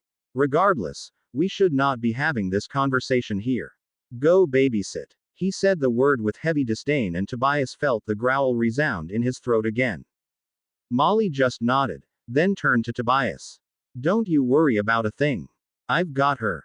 He gave her a slight smile and a nod, then watched her as she left before turning back to Snape and speaking with exaggerated politeness. What is it you wanted me to do, sir? Snape smiled sadistically. I thought I'd have you scrub cauldrons. Wandlessly, of course. The cauldrons must remain magically inert. Tobias restrained a wince. The soaps used to scrub cauldrons were harsh, and his hand was really irritated. Yet another detention that's going to actually hurt. When he got out of the detention, Tobias headed immediately for the dormitory. Apparently pissed off, Snape had kept him for more than the normal hour-long detention. It had been okay at first, but after about 45 minutes, Tobias had found himself continuously looking for Mo and finding her gone, and having to remind himself that she was with Molly, and safe. The anxiety seemed to build from there, until it was a physical ache, all over his body. By the end of the hour and a half, he was in actual pain. Snape just put the icing on the cake when he announced at the end of the detention. By the way, Mr. Batar, you have another detention with me tomorrow. Tobias had clenched his jaw. Why, sir? I don't like your attitude. Unbelievable. Tobias carefully bit back his temper before responding. What time, sir? 5. I already have detention with Umbridge at 5:30, sir. Snape had smiled maliciously. She'll be informed. Thinking about it, Tobias let out the growl that he'd contained at the time. Snape had given him detention purely in order to piss off Umbridge. That was monstrously unfair. Why the hell does he hate me so much? He'd thought Snape was unfair before, but this was getting ridiculous. When he got to the door of the dorm, he could hear Mo crying, and sped up, barely remembering to avoid the guard plant on his way by. Molly looked relieved to see him, and handed the screaming infant over to him. His pain went away immediately, but Mo kept crying. She started crying about 15 minutes ago, Molly said apologetically. She won't stop. It's not your fault, Tobias said absently, cursing in his head. I just apparently can't leave her for that long. The first hour was all right. I should have just bloody left. He should have figured out that if he was in pain, she might be unhappy, too. But it just felt like a muscle ache, or something. That's why she's crying. He nodded absently, too focused on Mo to want to answer. You'll be okay now? Molly asked him. Mo was quieting, and he nodded again. Thanks for your help. Bloody hell. 1 hour. The best I can do is 1 hour. Do you need me tomorrow? He never wanted to do this ever again. It'll only be an hour. Yes, please. What time? He had 2 detentions, he suddenly remembered. He'd have to choose which to bring Mo to, and which to leave her. I can bring her to Snape's. There was no way he was bringing Mo that close to Umbridge again. 5:30, please, well, I think so. You think so? Yeah. Snape scheduled his on top of Umbridge, and I don't really know how it'll work out, but I'd like you to take Mo for Umbridge's detention. That man. Unbelievable. Very well. I'll come at 5:30, and if needs be I'll just wait.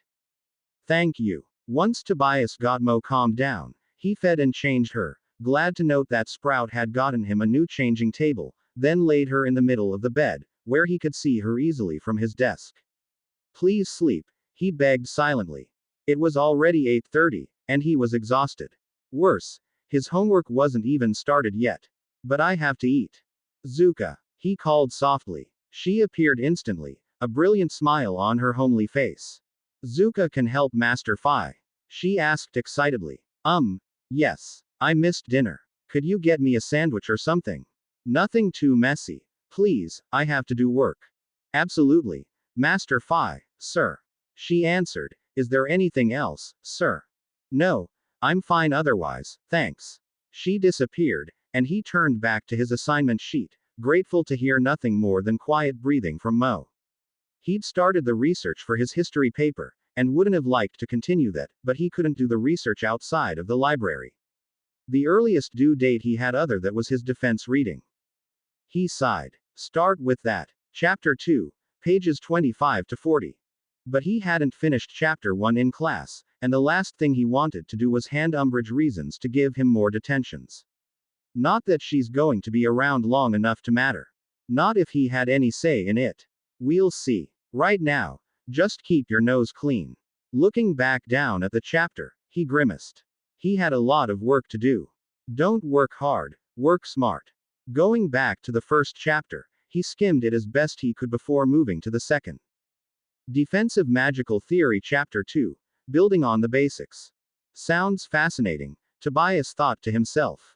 Forcing his brain to pay attention, he started in.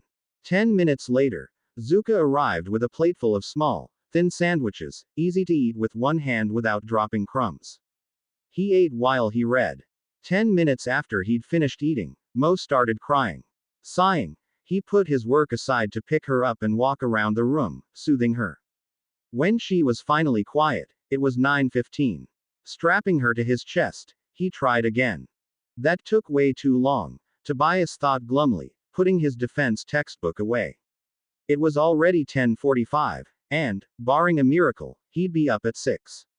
Potions next. If he finished the essay, then he could concentrate on his History 1 tomorrow, when he could get to the library. Hauling out his textbook, he looked up moonstones. Moonstone.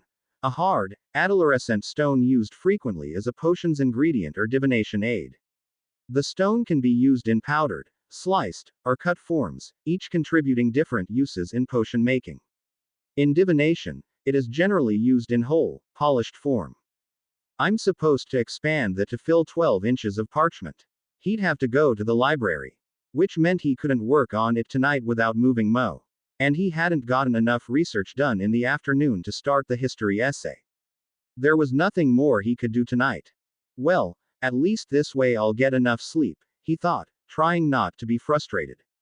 That is, if Mo lets me. The next morning, Mo woke up at exactly 6 a.m. She'd woken him up twice during the night, hungry. He hadn't gotten enough sleep, and he hadn't gotten enough homework done.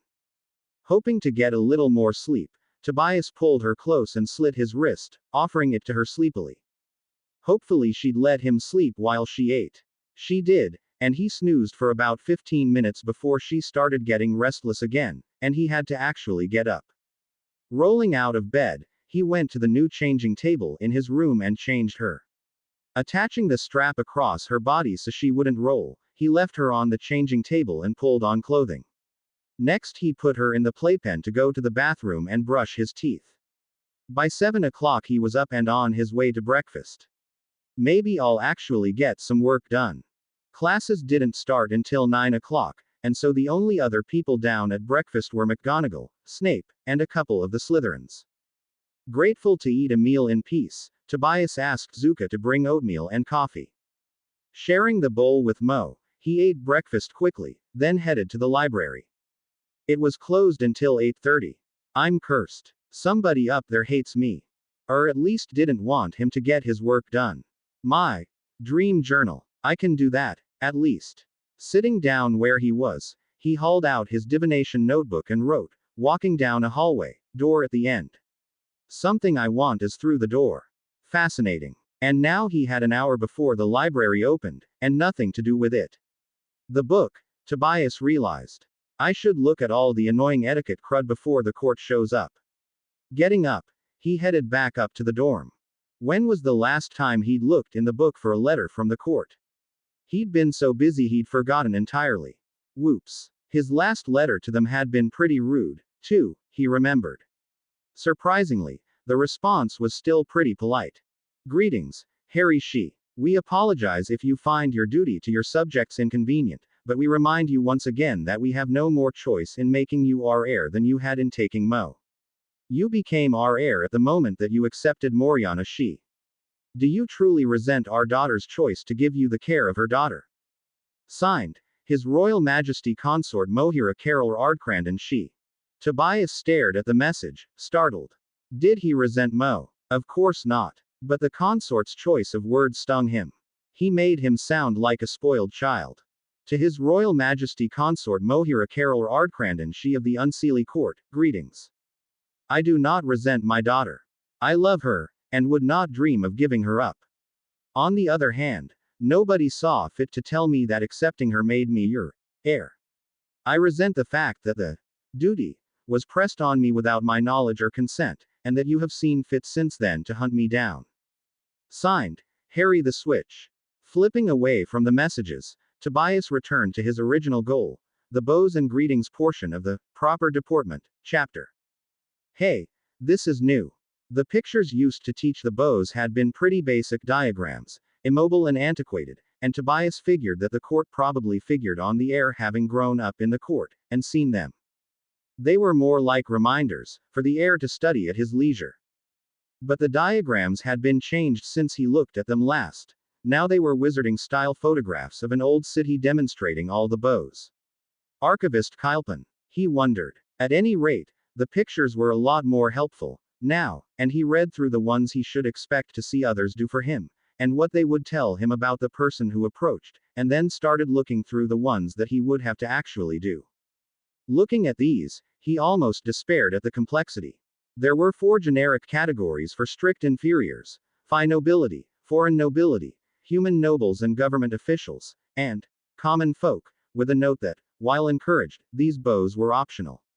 The one to common folk even had a note that it should not be used except in situations where the commoner is held in high esteem.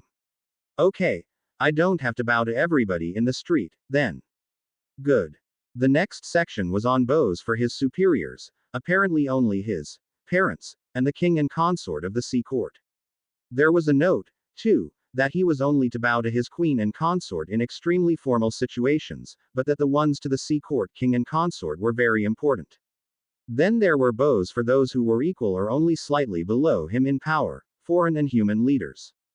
The last section was on special bows for technical equals, leaders of courts who were technically equal to the court, but who in reality deferred to the queen and consort, and for technical inferiors, teachers and the like who, though lower in birth and power, deserved the heir's respect and deference within a certain context. This, too, was an honor to be given out at the heir's discretion, though not giving it could be considered an insult if the person in question very obviously fit the category.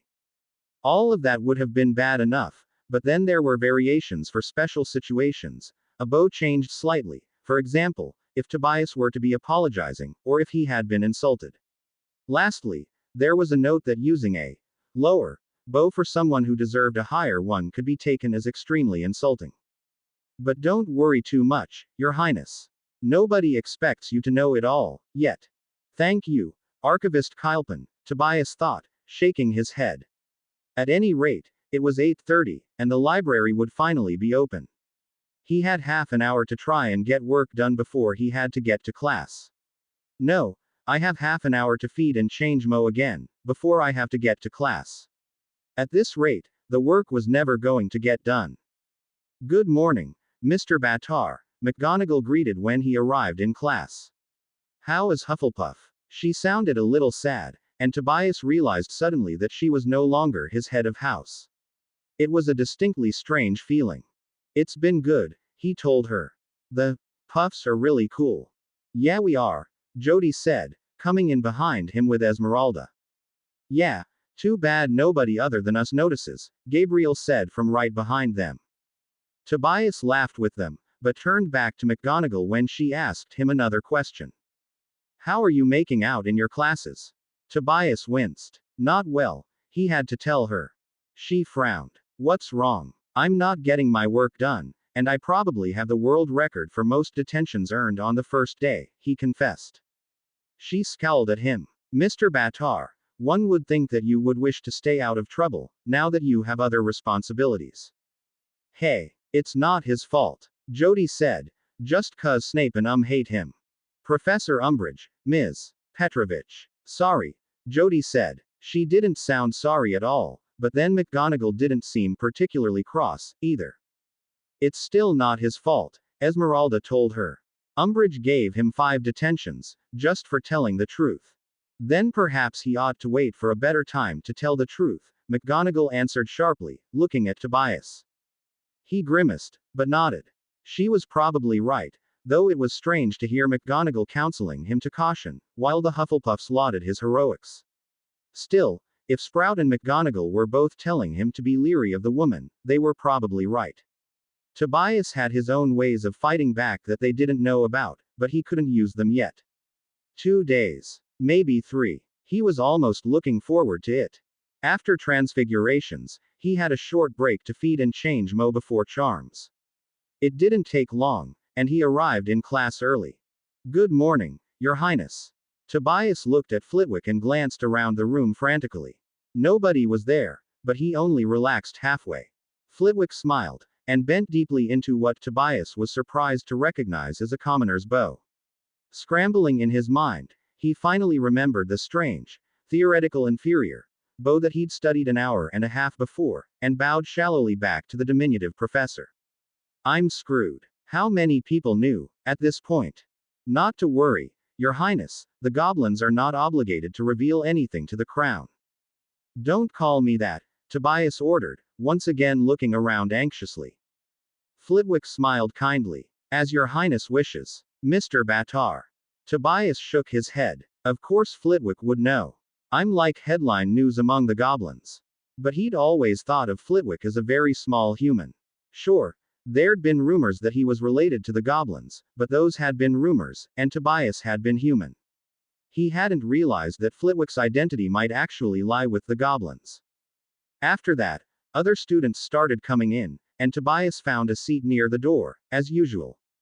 To his relief, as soon as the others came in, Flitwick treated him exactly as every other student. He started the class by speaking to them all about the importance of the owls, before setting them all to reviewing summoning charms. Tobias had cemented the use of Accio during the Triwizard tournament and the Terror afterward, and so had little trouble. This proved to be a good thing, as halfway through the class, Mo started to cry and he had to leave. Walking up and down the corridor outside the Charms classroom with Mo, Tobias threw his head back to stare at the ceiling in frustration. This was not working. A surprising number of the students at Hogwarts were being nice to him, and most of the faculty was being helpful, and yet he already knew he wasn't keeping up. The reason none of his homework from the night before was due today was because he didn't have any classes repeated. All of his classes today were new, which meant that he'd have 4 whole new classes worth of homework to do. He'd never find the time. My grades'll suffer. I already knew that. All I have to do is pass.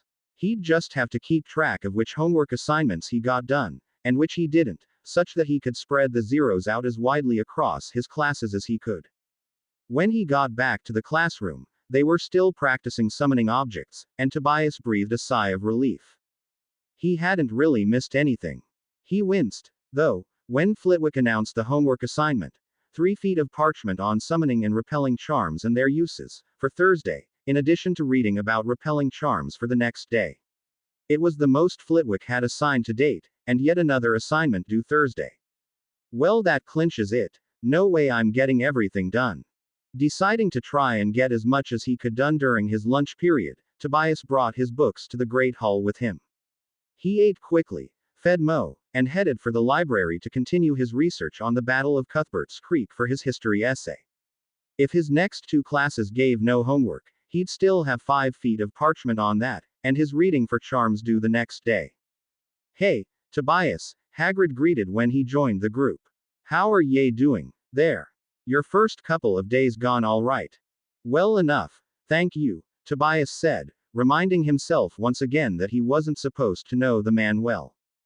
Hufflepuff. Huh, I'd have sworn you'd be in Gryffindor, way you arrived at the school. Knowing that the man meant it as a compliment, Tobias smiled. Nah, the Sorting Hat said that I was brave enough for Gryffindor, but decided that he blushed a little, my devotion to Mo put me in Hufflepuff. Oh yes, of course, Hagrid said, smiling. Do ye like it? Quite a bit, yes, he said. And your classes? Do ye like them, too? For the most part, Tobias answered. Didn't you hear? Malfoy called over. He's already got himself 6 detentions for being a disrespectful, lying, delinquent. Tobias growled lightly, but didn't turn towards Malfoy. At least he's learned to keep his distance, he thought. He did look over, however, when he heard Ron shout back. He wasn't lying. Harry said Voldemort was back, too. Oh, yes, the delusional psychopath backs up the lying delinquent, Malfoy mocked. World, take note. Bastard, Tobias thought, growl picking up. He knows Voldemort has returned. He has too. All right, stop it, you two. I have a class to run, Hagrid said, giving Tobias a cautioning glance. I got something real special to show you all today. Come on. Hagrid started heading for the lake. Now this is very important, so listen up. Whatever you do, do not touch this creature. The only ones as have ever survived touching a live Kelpie were those with the presence of mind and the wherewithal to cut off their own flesh. Nasty buggers, the Kelpie'll drown ye soon's look at ye, and there's no way to unstick yourself once it's got ye save for cutting off what's stuck. Tobias saw Malfoy swallow hard, and grinned. The lesson looked to be a lot of fun. Oi, Batar, wait up. Tobias looked back to see Blaise Zabini coming up the hill behind him, and stopped to let him catch up. Yes. Zabini hesitated a moment before speaking. Someone is looking for you, he finally said. Tobias furrowed his brow, confused. Excuse me. Zabini met his eyes, serious and honest. Someone is looking for you in Morianashi. I am more or less obligated to tell them where you are, but I figured I'd have the decency to at least warn you first. Tobias took a sharp breath. Oh, why are you obligated to tell them? Do they know that you know? Zabini shook his head. Never mind that. You have your warning. As he shook his head, Tobias noticed something startling. 2 small gold studs at the top of his left ear. I have 2 hoops. Mo has a hoop and a stud. What do 2 studs mean? Maybe they were the reason Zabini had to report him. Too soon. It's too soon, Tobias thought, mildly panicked. 2 days. Zabini frowned. What? 2 days. Just give me 2 days. Zabini bit his lip, and once again hesitated before he spoke. All right. You have 2 days. I send my message Thursday afternoon. His last class of the day was herbology. It was a mixed Gryffindor and Hufflepuff class, and it went smoothly. The plant they were studying for the day was ugly and messy, but not dangerous, and so Tobias was able to participate fully without worrying about Mo. He actually appreciated the messiness. It helped him forget his anxiety, and the strange looks the Gryffindors kept giving him after his display in potions, and just focus on the task at hand. It would have been perfect, even, if Sprout hadn't finished by assigning them all yet another essay due the next day. He wasn't the only one that groaned, and Sprout put her hands on her hips to give them all a look of exasperation. You will appreciate the added work when your owls come around, she told them. Maybe I will if I actually manage to get it done, Tobias conceded in his mind, but that is not at all certain. Shaking his head, he trooped back to the castle with the others for a shower and a change before dinner. Mr. Potter, I believe I made it clear last night that you were to get a babysitter before coming to my detention. Snape said snarkily as Tobias walked into the classroom. I apologize, Tobias answered, trying to be polite. But I can't do that. I'm sure Molly Weasley would be thrilled to take the child for an hour or two, Snape sneered. Yes, but I cannot be away from Mo for more than an hour at a time. Figuring he might as well sit down, Tobias pulled one of the chairs out and lowered himself into it. Which is plenty for one detention, Mr. Batar, Snape said, a tick in his jaw indicating his annoyance. But not for 2, Tobias answered. Or even for 1 if you let your damn detention drag out for an hour and a half. That is your problem, Mr. Batar, Snape answered, still sneering. You will have to bring her with you to your detention with Professor Umbridge. I will not bring her with me to that detention. Snape raised his eyebrows. Perhaps that is true, but regardless you will not bring her to mine. Tobias clenched his jaw. I do not have a choice, sir. And once again that is your problem, and not mine, Mr. Potter. I have every right to demand that you come alone to your detention. You will have to bring her to your detention with Professor Umbridge, as you did yesterday. I will not bring my child that close to that woman again, Tobias answered, feeling his lips lifting off his canines. That time, Snape frowned. Why? Tobias shook his head. I just won't. You will, or you will leave your child with the babysitter for both detentions. I can't. And I couldn't care less, Mr. Batar. Shit. Unfortunately, the man had every right to do exactly as he was doing. As far as the school was concerned, he could do as he liked with his own detention, barring a couple of specific rules. So I have to hope he won't carry his resentment over onto Mo. I do not feel that Mo is safe in her presence. Why? I just don't. Snape sneered. You just won't, and you just don't. An arrogant refusal, and yet another baseless accusation, Mr. Batar. You always have had a penchant for them, haven't you? You do not like her, and therefore she is evil. As usual, you just know better than everybody else. Actually, yes, this time, I do, Tobias answered, getting angry. That woman is a monster, and belongs in a school even less than you do. Oh, really, Mr. Batar? Snape snarled back. Where is your evidence? Or are you above such things, and your word is simply law? Tobias heard a low growl start in his throat as he fought his anger. I have evidence. Oh, you do. Show it. Oh, hell no. I'm not going to show you. You will if you want me to even consider your little favor, Batar. Favor. Maybe that's what he wants. He closed on his eyes, calming his anger and trying to ignore a sense of humiliation. Please. Why, Mr. Batar? Tobias shook his head, but opened his eyes and met Snape's. Please. I beg you. Do not ask me to bring my child closer to that woman than I have to. Snape's sneer deepened. You beg me, Mr. Batar. Tobias clenched his jaw. I would beg on both knees in front of Draco Malfoy if I thought that was what was necessary to keep Mo safe, Professor. Yes, I beg you. Snape snorted lightly. Humility at last. Tobias didn't respond. And yet you will not show me the evidence that the woman is dangerous to your child. Has it occurred to you, Mr. Batar, that if she is dangerous to your child, she could be equally dangerous to your fellow students, especially the younger ones? Toby, comes to mind. Tobias closed his eyes again. He hadn't thought of that. Please, Professor. Show me your evidence, Mr. Batar, and I will grant your request. Snape's eyes bored into his, and finally Tobias nodded, and held up his right hand so Snape could see. The man's gaze hardened, and he latched onto Tobias' wrist with one long-fingered hand to inspect it more closely. She did this to you. There was no sneer in the man's voice or on his face. Yesterday in detention. And you just allowed her. Why? Tobias asked, suddenly uncomfortable as the man held his wrist. Because you care all of a sudden. Snape frowned deeply, but ignored him, still studying the lines on his hand. When he spoke, his voice was grim and angry. I had you scrub cauldrons, and you didn't see fit to tell me that you had an open wound on your hand. You couldn't care less, Tobias parroted back to him angrily. Snape ignored him. You really weren't going to tell anyone.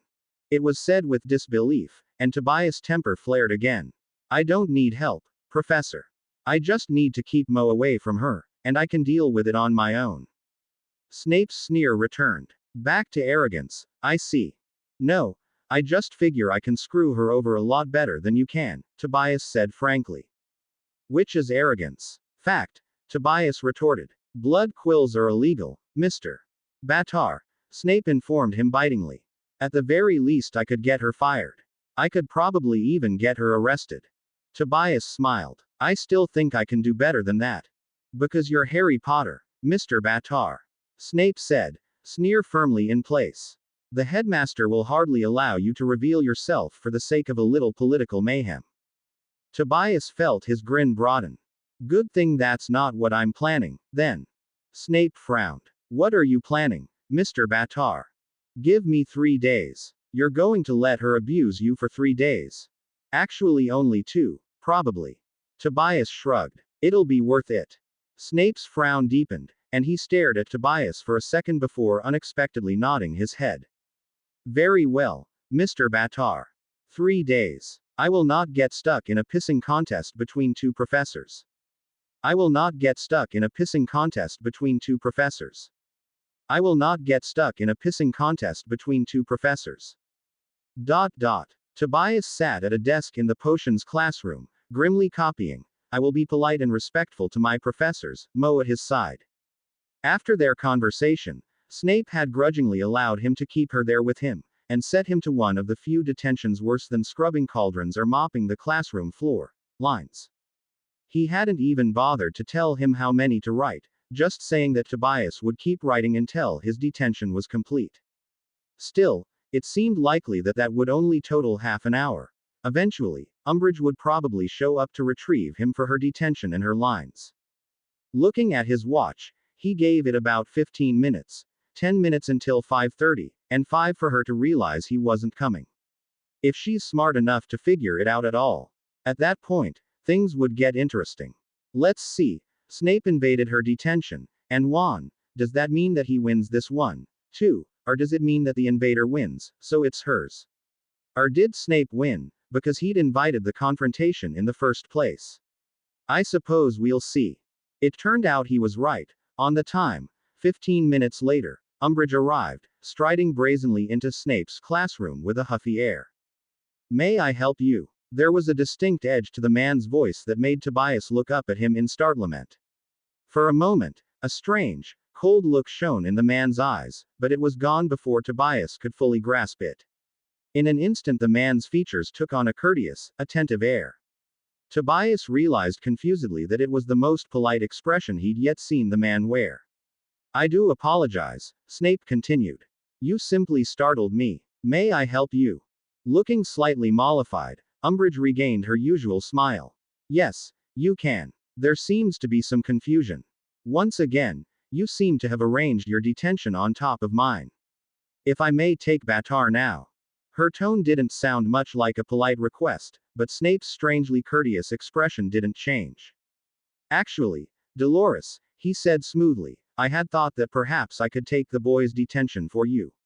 I imagine that your duties for the minister are terribly important, and keep you quite busy. You wouldn't want to neglect them over one, he sneered, rather unremarkable student. I would be happy to help ease the load. It is little trouble, I assure you, next to the importance of your time. Huh? What? Did he just? What just happened? Hadn't Snape been actively pissing the woman off, just the previous day? Now he was flattering her. To Tobias' surprise and disgust, Dolores actually blushed, and gave Snape a simpering smile. Well, Severus, as a matter of fact, yes, Corn. Oh, excuse me, the minister, depends heavily on me to keep him informed. I don't mind, of course, but it does keep me dreadfully busy. You would like me to take over the boy's detention, then? Snape interjected politely. Well, just for today, I suppose I would, yes, thank you. She beamed at Snape. See you at breakfast, Severus. In the morning, Dolores, Snape agreed as the woman turned and left. Tobias stared at Snape's back as he watched the woman leave, flabbergasted. Did he really just? When Snape turned back to him, the sneer was firmly back in place. Nevertheless, Tobias felt he had to say something. Thank you, sir.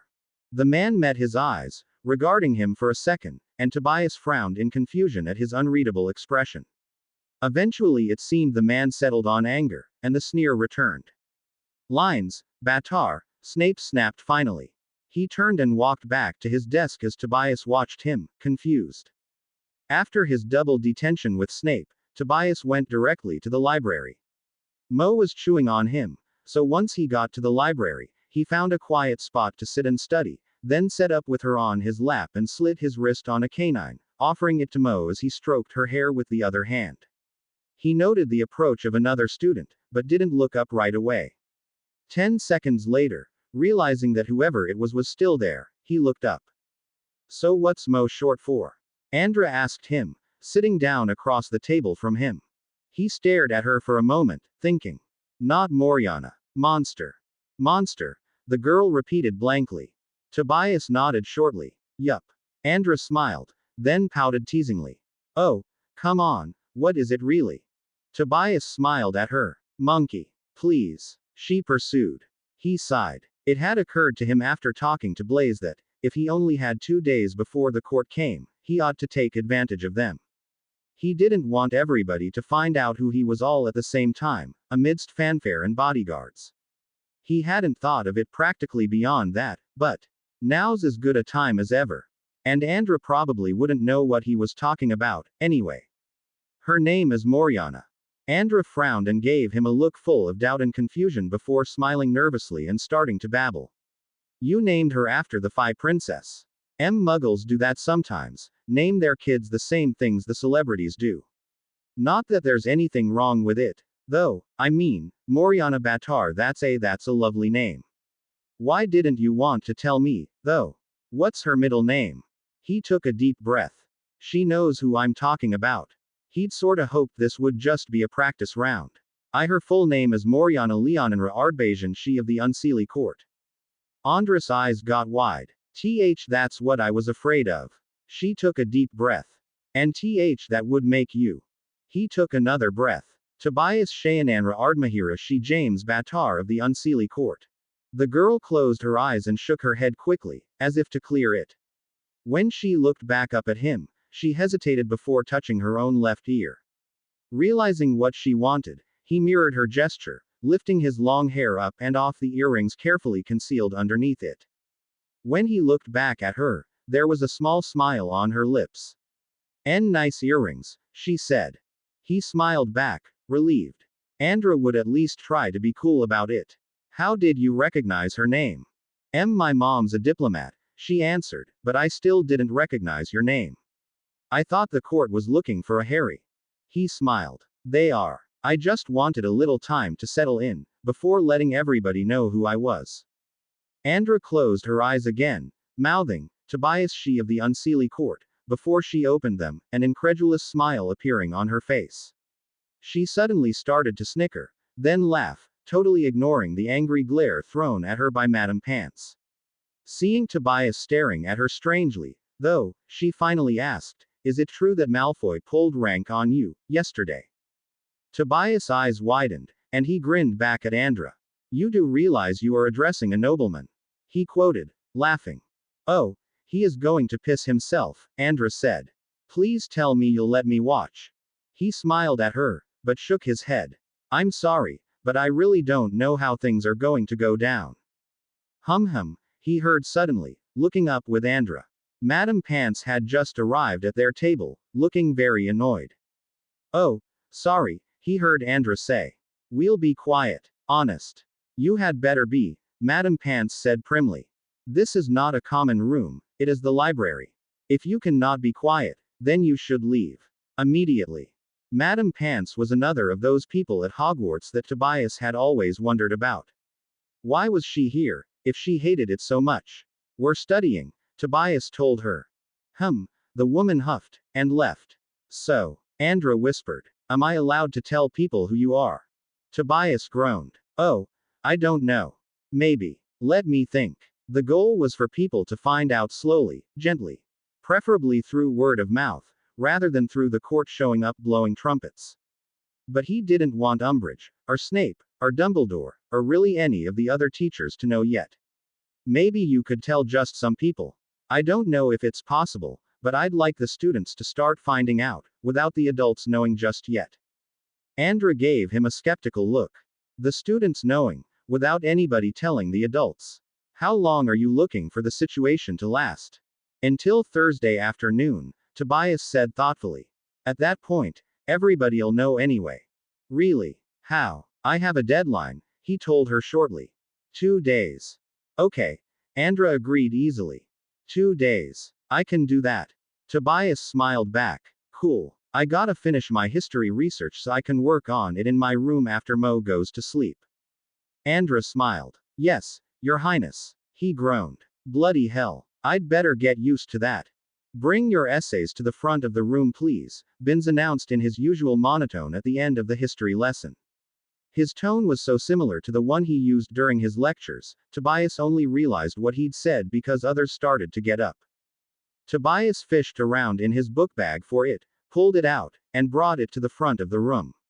It was supposed to be 5 feet long, and it was 3.5, despite once again eating over his books the night before, and again this morning. Maybe he won't notice, Tobias thought without much hope. Then again, the man hadn't seemed to notice his own death, so it was possible. After history, Tobias had his usual morning break, and, as was becoming routine, used it to feed and change Mo before his next class. Arriving early, he waited outside of the defense classroom until Blaise Zabini and a couple other Slytherins arrived, then entered himself. Ah, Mr. Batar. Umbridge greeted malevolently as soon as he entered. How was your detention with Professor Snape? Fabulous, he told her sarcastically. Oh, she said, clearly inviting elaboration. Professor Snape hates me, he informed her. The very last thing he wanted was for her to conclude that the man had gone easy on him. And besides that he hadn't. The man had seemed to heartily resent his little rescue, if that was what it was. She beamed. Well, actions do have consequences, don't they? Yes, ma'am, he told her. Annoyed by his own obsequiousness, he bent shallowly into a simple bow that he knew acknowledged neither her position in the ministry, nor as his teacher. Some of the other students gave him strange looks, but his insolence was rewarded when Zabini snorted loudly, clearly holding back a laugh. As he'd suspected, Umbridge was clueless. She smiled broadly and said, "Good boy. Now we're learning, aren't we? Do sit down. Good boy. Have a lolly." Tobias restrained his growls in favor of returning the smile with a sadistic one of his own, careful to show off his teeth. Once again, her smile wavered in the face of something she clearly found horrifying, and she turned her attention to the entire class. "Now, class," she said brightly. "Did you all do the reading like I asked?" "Yes, Professor Umbridge," the class chorused. "Mr. Batar," Flitwick called. Tobias looked up from where he was soothing Mo. "Yes, sir. Can you tell me what the basis for the repelling charm is?" "No, sir. No." Tobias swallowed and decided to just tell the truth and hope Flitwick didn't take points. "I didn't do the reading, sir," he told him. "Ah, very well then. Miss Carson." Tobias breathed a slight sigh of relief. Somehow, even or perhaps especially with everything else going on, he found he really cared about the house points. "I don't know what you mean by basis, sir, but it's essentially the counter spell to Accio," Andra answered. "Precisely, Miss Carson, very good. 10 points to Ravenclaw. Having a rough time, aren't you?" Esmeralda asked him at lunch. "I know you've been at least trying to get the work done, but..." "Yeah," Tobias sighed. "I'm failing pretty miserably. My history essay was too short, too, and I haven't even started writing my herbology essay." Jody winced sympathetically from across the table. "Should we let you work, then?" "Nah," he told them, motioning at the child in his arms. "I have to feed Mo anyway, and that takes both hands." "Okay then," Esmeralda said. "So, Andra said we should ask you about your name." "My name?" he asked, drawing a blank. Had Andra figured out that he was Harry? "Yeah, she said it was really interesting, and that we should ask." "I won't if you mind, though." "Oh, yeah," Tobias suddenly remembered, groaning. That name. He had wanted to start letting people know, but anyone could overhear. But then, who cared?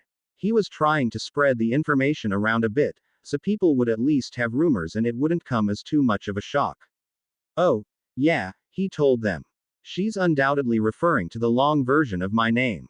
"Really?" Jody asked. "How long?" "Tobias Shayananra Ardmahira She James Batar of the Unseelie Court." That is long," Esmeralda said. "And very official sounding." "Yes," Jody said. "What exactly does that mean?" "It means that you are addressing the heir to the most important of the People thrones," Tobias heard a deep feminine voice say solemnly. He looked over to see the auburn-haired seventh-year girl that he had previously guessed to be some sort of shapeshifter standing at his left. As he turned, the Hufflepuff bowed deeply in an inferior to superior bow that Tobias couldn't quite place. "Your Highness." Realizing that the bow had not been the one for a strict commoner, and that the girl facing him was at least certainly not Phi, he guessed that she fit the category, foreign nobility, and did his best to imitate the proper returning bow from his seat. "Oh, hope I got that right." It wasn't one of the ones he knew well at all. "Greetings. I am sorry, but we haven't been introduced." "Not a problem, Your Highness. I am Miram Weira, of the Amazon First Pack." "Oh, good. I think I guessed right, then. And Amazon. Cool. If only he knew what Amazons were. Didn't the book label them as a type of lycanthrope? And he'd thought she was a shifter, and she said she was of the First Pack. I wonder what she turns into. And he didn't know whether it was rude to ask. "Nice to meet you," he told her. "And you," Miram told him. "I apologize, Your Highness, but I have a paper due in half an hour." "By your leave." Tobias just blinked at her, before suddenly realizing what she was asking. "Oh, yes, of course. By all means, go work on your paper." Miram breathed out, and he suddenly realized that she'd been really, really nervous. She covered it pretty well. "Thank you, Your Highness," she said, bowing again before walking with a deliberate slowness out of the room. "People have to ask if they're allowed to go elsewhere after speaking to me." Suddenly Tobias realized that the table around him was really quiet. Nervously, he looked up at Jody and Esmeralda, to see them staring at him in shock. Did you two really not know each other before?" Esmeralda finally asked. No, Tobias answered, confused. Why would we have? Well, answered Esmeralda, swallowing. If you had, you see could have faked all that. But if she didn't know you, are we supposed to treat you like she just did? Jody asked bluntly. Are you really a prince? No, Tobias said definitely. I really am a prince, but I'm not your prince. I am hers, sort of. Tobias waited for a response, but it didn't come right away. Swallowing, he tried to hide his own nervousness while waiting for them to process. Why, you're really a prince. Like a prince, Esmeralda finally said. More than that, Ralda, Jody answered her. He's the crown prince. He'll be king. Tobias swallowed again. That was really not his favorite part of this thing.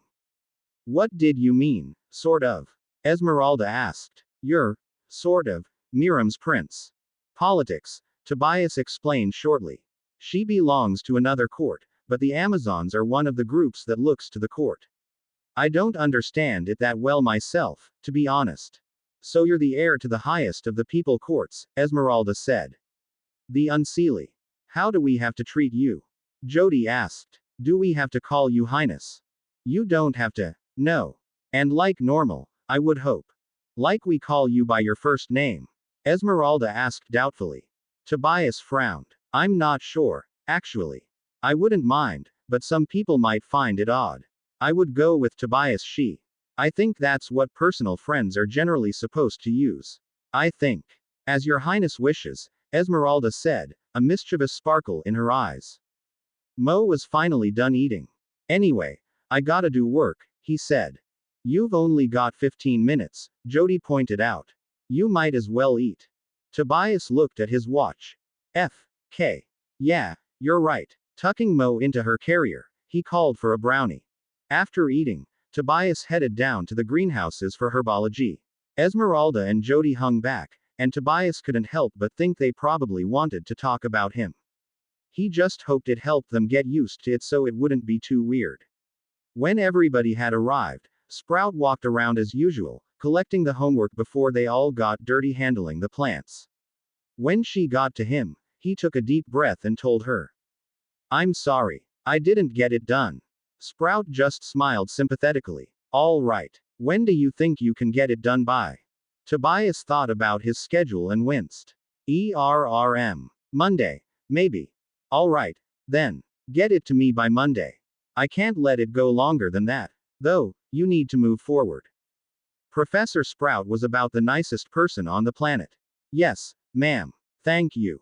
No problem. Just get it done, please. Tobias nodded, blushing, and Sprout moved on. The rest of the class went easily enough. Shish, Mo, he whispered, bouncing her gently. Shish. She just kept screaming. She'd fallen asleep during herbology, but the move between classes had woken her again. Please, Mo, I'm missing class. He kept bouncing. Mo kept screaming. I'm fine. She's fine. It's fine. I can afford to miss the entire class if I have to, Tobias told himself. Calming a little, he changed his bouncing into a gentle rocking motion, and gently played with Mo's hair with one hand. Seeing her face all scrunched up in her unhappiness, he gently at her forehead as he rocked, then pressed his forehead to hers. Love you, baby, he told her quietly. She just kept screaming. Ready to scream himself, he instead pushed her up higher on his shoulder and walked further away from the class and down the hill to walk next to the lake. I have all the time in the world. All I have to do is walk and bounce. Nothing else matters. Walk and bounce, walk and bounce. Breathe.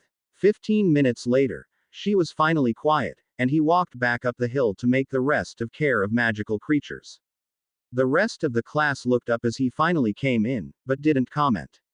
They were still on Kelpies, and most of the students were halfway through drawing the creature. Gathering his materials carefully, Tobias settled down to do what he could in the rest of the class period. After class, Tobias headed back to the library to get what he could done for the next day.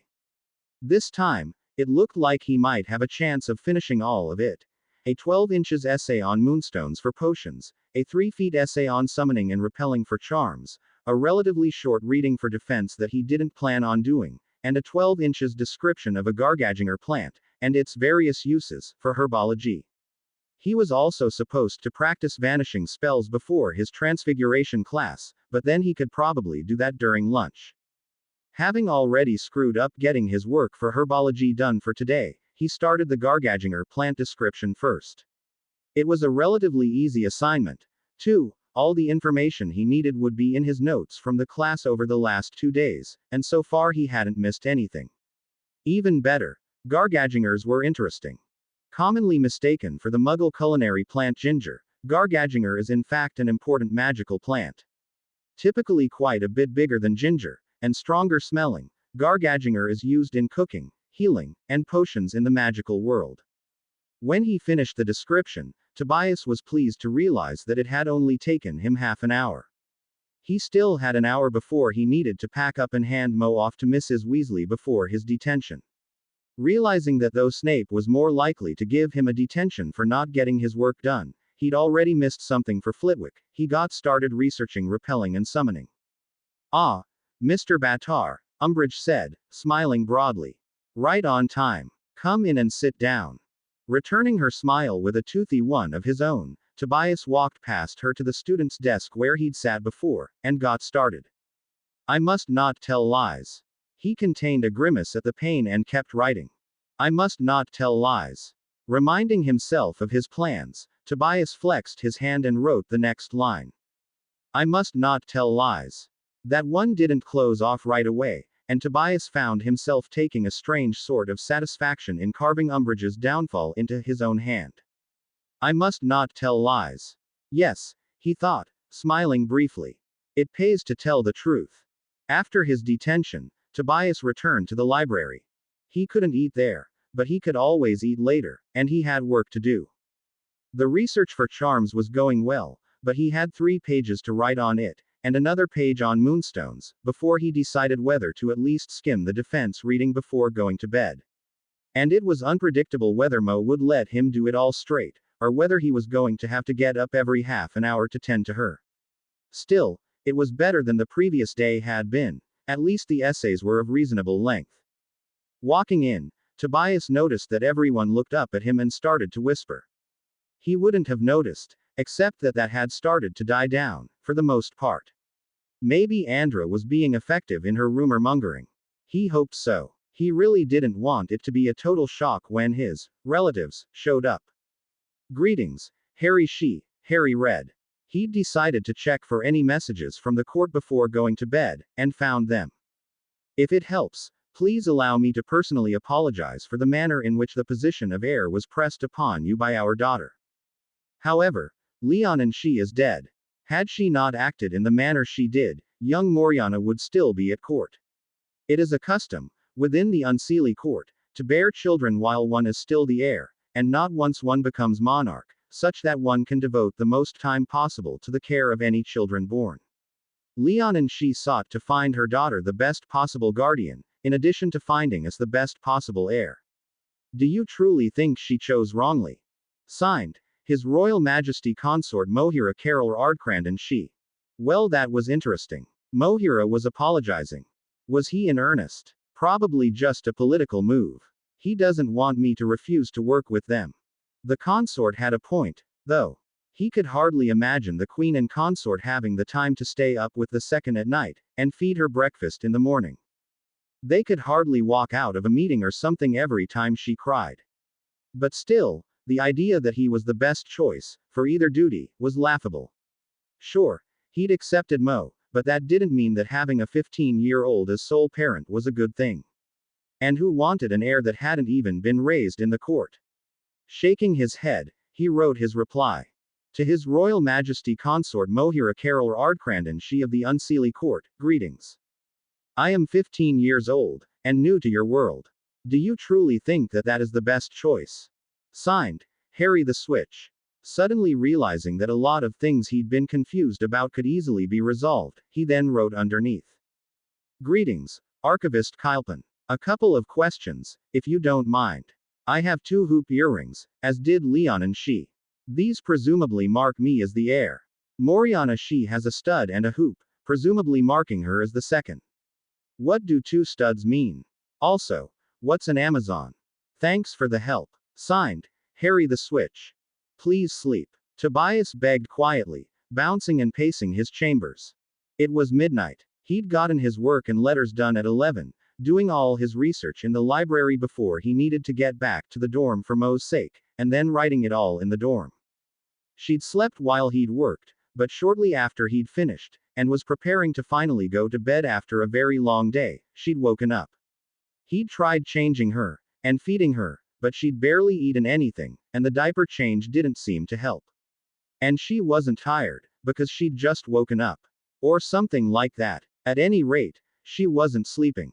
And he was exhausted. It's fine. I'll be fine. I can handle this. He paced. Back and forth, with Mo's cries resounding in his ears. I know, baby, he whispered. It's awful, isn't it? Totally worth screaming your fool head off over. Mo just kept crying. 1, 2, 3, 4, 5, 6, 7, 8 steps to, Tobias counted to himself. 1, 2, 3, 4, 5, 6, 7, 8 steps fro. 8 steps back, 8 steps forth. 8 steps hither, 8 steps yon. 8 steps north, 8 steps south. Or maybe 8 steps west, and 8 steps east. Or maybe 8 steps southwest and 8 steps northeast. Half an hour later, at almost 1 o'clock in the morning, Mo was finally quiet. Very carefully, Tobias held her with one arm while brushing his teeth, and pulling on sleep pants. He had to put her down, though, to get his shirt off, and as soon as he did, she started little unhappy sounds of distress. Not immediately finding his sleep shirt, he picked Mo back up to hold her to his bare chest. By the time he picked her up, she was crying again. Oh, please, please sleep. He was so frustrated he could have cried himself. Abruptly, Tobias was thoroughly sick of pacing, and walked to the door to his room. Opening it wide, he startled an ugly black cat who'd been sleeping just outside. The cat yelled and swiped at him, but he ignored it and walked for the door to the outside corridor. The cat followed him, but he once again ignored it, and left the dorm to wander the halls, crying baby in tow. Come on, Mo. What do I have to do to help you sleep? Please. Mr. Batar. It is 1:30 in the morning. Tobias startled and turned, finding McGonagall standing right behind him. Mo just kept screaming, and McGonagall's stern face softened. You are not allowed to be out of the dorm this late, Mr. Batar, she said more gently. Tobias closed his eyes. He'd somehow forgotten. I know, ma'am. Have you considered taking a year off? She asked suddenly. I'm sure the headmaster would allow you back. Tobias just shook his head. I'll manage somehow, he told her. After all, what would he do? Return to Outcasts Alley. Go to the court. Outcasts Alley had felt like home, but if he was going to deal with the court, he'd rather do it from Hogwarts. And he really didn't want to deal with the court on their home ground. He might get there eventually, Merlin, I hope not. But for now, Hogwarts was the best he could do. All right, then. Do think about it, though, P. Batar. Yes, ma'am. And go back to your dorm, she said, tone suddenly strict again. Yes, ma'am. Sorry, ma'am. He turned away from her and headed back to his dorm and his pacing, frustrated but grateful that at least she hadn't given him a detention. She'd have given Harry one in an eye blink, but she seemed to have a lot of sympathy for him at the moment. Tobias was seriously muzzy at breakfast the next morning, and drank about a gallon of coffee before feeling up to speech. Having stayed up so late the night before, she'd finally fallen asleep around 2 a.m. Mo had slept in an extra hour, taking the sum total of his sleep to 5 hours. Still, this didn't affect her normal morning cheer, and found himself watching with a tolerant sort of amusement as she lay in her playmat, squealing happily and batting up at the quietly tinkling mobile. One would never guess what a horror she'd been, just the night before. He sensed the presence of other people strongly, but he didn't really pay it any mind until a quietly murmured, Your Highness, drew his attention upward, and he found himself facing Blaise Zabini and Theodore Nott. Can I help you? He asked them politely. We thought we should introduce ourselves properly, Zabini answered. I am Blaise Carinra Ardglor and she Zabini, of the Seelie Court, and this is Theodore Nott, of the Sea People. Sea People. What's he doing on land, then? And he could guess that the Seelie court was some counterpart to the Unseelie, but what did that mean about Blaze? 2 earrings, super long name, and of a different court. He'd have to guess that that made Zabini the leader of a lesser court. His thought was confirmed when Zabini gave him one of the technical equal bows. Nott's bow was deeper, clearly commoner to royalty. Greetings, he said politely, giving the best approximation of the proper bows that he could. If I may, he asked, focusing on Nott, what is one of the sea people doing at Hogwarts? Nott smiled nervously. I am a Selkie, Your Highness. I go back and forth at will. Interesting, Tobias answered, aware that he sounded stiff. Thank you. Zabini met his eyes, smile just barely mocking. If I may, Your Highness, what is the heir to the Unseelie court doing at Hogwarts? Tobias bared his teeth a little in response to Zabini's mocking smile, but the other boy's smile only widened, and he found himself smiling a little back. Making a fool of myself, obviously, he answered. You. To his slight surprise, Zabini answered him seriously. Getting an education, he said. I am a twin, and it is uncertain at the moment which of us will take the throne. However, events at the moment seem to point to me, and there is much I don't know of the human world that I ought. Plus, as you've probably noticed, Phi magic and human are frequently quite similar, and Hogwarts is a good school. My parents, like many people parents, especially the nobility, thought it would be useful for me to get my education here. And that answers my question, Tobias realized. He's the heir to the Seelie court. It also explained at least part of why there were so many people at Hogwarts. There is a young human Ravenclaw spreading rumors of your identity among the students, Your Highness, Zabini warned. I realize, Tobias said shortly. She's a friend of mine. But thank you. Any time, Your Highness. Remembering the difficulty with Miram, the day before, Tobias said awkwardly, Heir, you may stay and eat with me, if you wish, but feel free to go, too. Again, that slightly mocking smile from Zabini. Your Highness, he said, bowing again before turning away. Nott bowed low and followed him silently. Well, that was interesting. Were all the people at Hogwarts going to start approaching him now? Looking up, he noticed Umbridge watching him, a malevolent expression on her gelled face. So, Mr. Batar, should I be bowing to you, too? Umbridge asked him sweetly after everyone had settled into the defense classroom. It was just too perfect. You're not technically obligated. No, Tobias answered, holding Mo securely on his lap while she reached for his inkwell. Umbridge drew herself up, coughing and blustering. Excuse me. Who, exactly, do you think you are, Mr. Batar? Pursing his lips to avoid laughing in her face, Tobias heard a snort. He looked over to the Slytherin side of the classroom to find Zabini looking right at him. As he watched, Zabini met his eyes and mouthed a word. Not catching it, Tobias gave him a confused look. Smiling slightly, Zabini paired the silent word with a gesture, and this time Tobias caught it, please. Smiling slightly, Tobias gave him a nod. It was Thursday morning, and Zabini would send his message that afternoon, if Tobias didn't send his earlier. The time for secrecy was over. Mr. Batar, I asked you a question. Pushing his chair back, Zabini stood up slowly, and faced Umbridge. Excuse me, Professor, but you have the great honor of addressing His Highness the Crown Prince Tobias Shayananra Ardmahira Shi James Batar of the Unseelie Court. All shuffling and whispering in the class ceased abruptly, and Umbridge looked roughly like someone had hit her on the back of the head with a board, eyes bugged out and mouth slack. You? What? Repeat that, please. She finally asked. You asked who he was, Professor, and I answered you. You have the great honor of addressing His Highness the Crown Prince Tobias Shayananra Ardmahira Shi James Batar of the Unseelie Court, and his daughter the Royal Second Moriana Leonanra Ardbajan Shi of the Unseelie Court. Umbridge swallowed visibly. Ard Mohira, she repeated dumbly. And next in line to Her Royal Majesty Shayananra's throne, Blaze said calmly. Why, are you worried His Majesty Consort Mohira might have a problem with your treatment of his heir?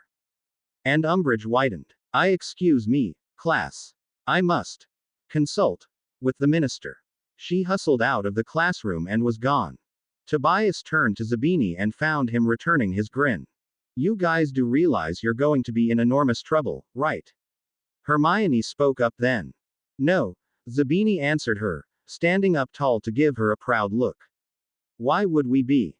Honestly, she answered him, sounding just like she did when she thought he and Ron were doing something stupid. You're not worried about what'll happen when she realizes that you were lying. You accuse me of lying? Zabini asked her bluntly, suddenly cold and arrogant. You're claiming you weren't. Hermione shot back. That is exactly what I am claiming. Zabini answered calmly. Earrings, somebody croaked. Looking over, Tobias realized it was Malfoy. Ask him to show his earrings. He should have 2 hoops in his left ear. Without waiting for Hermione to actually ask, Tobias stood and lifted his hair off his earrings. Hermione squeaked, but Tobias barely noticed, as Malfoy had dipped into a shallow rendition of an apologetic bow. Forgive me if I offended you, Your Highness, Malfoy said. Tobias couldn't quite figure out what to think. It was an apology, which was a strange thing to get from Draco Malfoy, but then he could hear the resentment behind it. In the end, Tobias decided to ignore it, and instead turned to Hermione. Sorry, miss, he said, once again wincing internally as he called Hermione miss. I had my reasons. Reasons for what? Ron asked. She's been wanting to know who I was, he explained. I told her half-truths, as did many of the adults I'm sure she asked. As am I now, he realized guiltily. When would he be able to tell Hermione who he really was? Oh, yeah, Ron said. You said your name was Tobias Batar. It is, Tobias explained. That's just not all of it. No wonder nobody would tell me anything. Hermione finally exclaimed. You asked them not to. Sorta. Exactly, Tobias told her, wincing internally at the blatant lie. Then what were you doing at the house? She asked him. Like I said, I was transferring to Hogwarts, and needed a safe place to stay in the interim. Abruptly Tobias realized that he didn't have the time for this conversation. The shit was about to hit the fan, and he needed to be prepared. The last thing he needed was for the court to hear from the ministry where he was. Anyway, he said to the staring class, it doesn't look like Umbridge is coming back. I'm going to go take advantage of the break. Carefully avoiding looking back at anyone, Tobias picked up his still-packed book bag with one hand and swung it carefully over his shoulder before heading out of the classroom. Greetings, Harry She, Tobias read. You are correct. Under normal circumstances, I would not be happy entrusting our future to a young adolescent switch. But Our Lady chose you for our daughter. She would not have done so, if you would be the wrong choice for our kingdom, especially given our daughter's illness. Perhaps the lady meant to introduce new blood to our line. I cannot know. I try not to question Our Lady. Signed, His Royal Majesty Consort Mohira Carol Ardcrandon She. Our Lady. Like the Lady of the Lake, or something. Or does he mean some kind of goddess? I try not to question Our Lady. That sounded more like a goddess of some sort. He thinks his goddess is involved in this. Shit. Talk about divine right to rule. Sorry, Mohira, but the sword in the stone is a myth. I am no King Arthur, to be chosen by some lady to be your King heir. Shaking his head, Tobias read down to the archivist's note. To His Highness Harry She of the Unseelie Court, greetings. Interesting questions. The earring system is in the politics section of your book, under lesser courts, but I'll give you a summary. All fine nobility wear at least a stud. A hoop indicates one of the royal line. Wearing 2 earrings, of either kind, indicates one indirect line to take the throne. So your 2 hoops indicate, as you speculated, that you are the heir to the Unseelie throne. Moe's stud and a hoop make her the second. The monarchs themselves wear 2 small hoops in the upper ear, and a larger hoop in the lobe. 2 earrings, without the hoop, indicates the heir to a Phi throne that is not the Unseelie. There are only a handful of these in the world. As to your second questions, the Amazons are small but powerful group of lycanthropes, with the power to change into jaguars.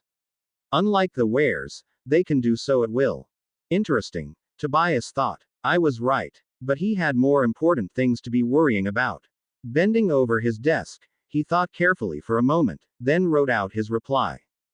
To His Royal Majesty Consort Mohira Carol Ardcrandon She, greetings. We will talk further in person. I am at the Hogwarts School of Witchcraft and Wizardry, in Scotland. My name is Tobias Battar. Do not blame Madame Harlot. She knew me as Harry. Signed, Tobias Battar. Tobias grinned. Now things would get interesting. Thinking about it more, though, he made a face. Heir to the bloody throne. Leaving Mo where she was, on her playmat on the floor, Tobias got up from his desk and went once again to look himself in the mirror, and wrinkled his nose. Awe-inspiring. Truly. His braid was 3 days old, and dirty. He was wearing his worst set of Hogwarts robes, his hands had ink on them from the previous day's charms essay, and Mo had erped on his sleeve that morning during breakfast. He was not going to meet the monarchs looking like this. Then again, maybe if I show up looking like this, they'll change their fool minds and choose somebody else. Not if they thought their god wanted him, though. Okay. Shower and change, take my hair down. Should he use his dress robes? Nope. I don't have any dress robes, anymore. He'd have to go with normal Hogwarts robes. Oh, good. Shedding his robes quickly, Tobias pulled his knee-length blue-black hair over his shoulder to unbraid it in front of him and comb it out. Finally he pulled Mo's playmat into the bathroom with him, and stepped into the shower. Half an hour later, he was clean and dressed. His hair would remain wet for at least a couple of hours, but brushed as straight as it wasn't obvious. Tying it in a low ponytail, Tobias looked in the mirror. Better. Actually, he looked kind of cool, he realized. Showing the earrings also drew attention to the large silver stud he still wore in his right wing. The 3 points of silver stood out starkly against his black wings and hair. Stark. It's all rather stark, come to think of it. Black wings, black hair, black robes. It made anything that was not black stand out. His eyes, his jewelry, his teeth. It was no longer a stranger that stood in the mirror, to him, but he'd stand out among the other students. I always have, though. They just hadn't bowed to him for it, before. This is my life, now, he reminded himself. I am people, and Mo's daddy, and somehow that makes me their heir.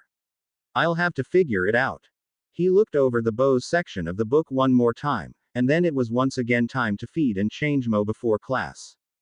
Tobias ended up arriving just barely on time to his charms class. The class had almost all already arrived. Walking in, Tobias was startled when the 3 people members of the class, 2 Ravenclaws, and Professor Flitwick himself, stood at his entrance and turned to face him solemnly. This promptly set off furious whispering among all the other students.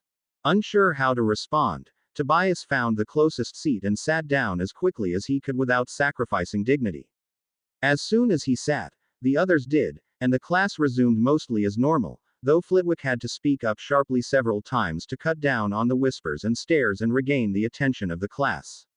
As usual, Tobias tried to ignore the attention, instead splitting his focus between his classwork and Mo's occasional needs. Divination was much the same, at least at the beginning.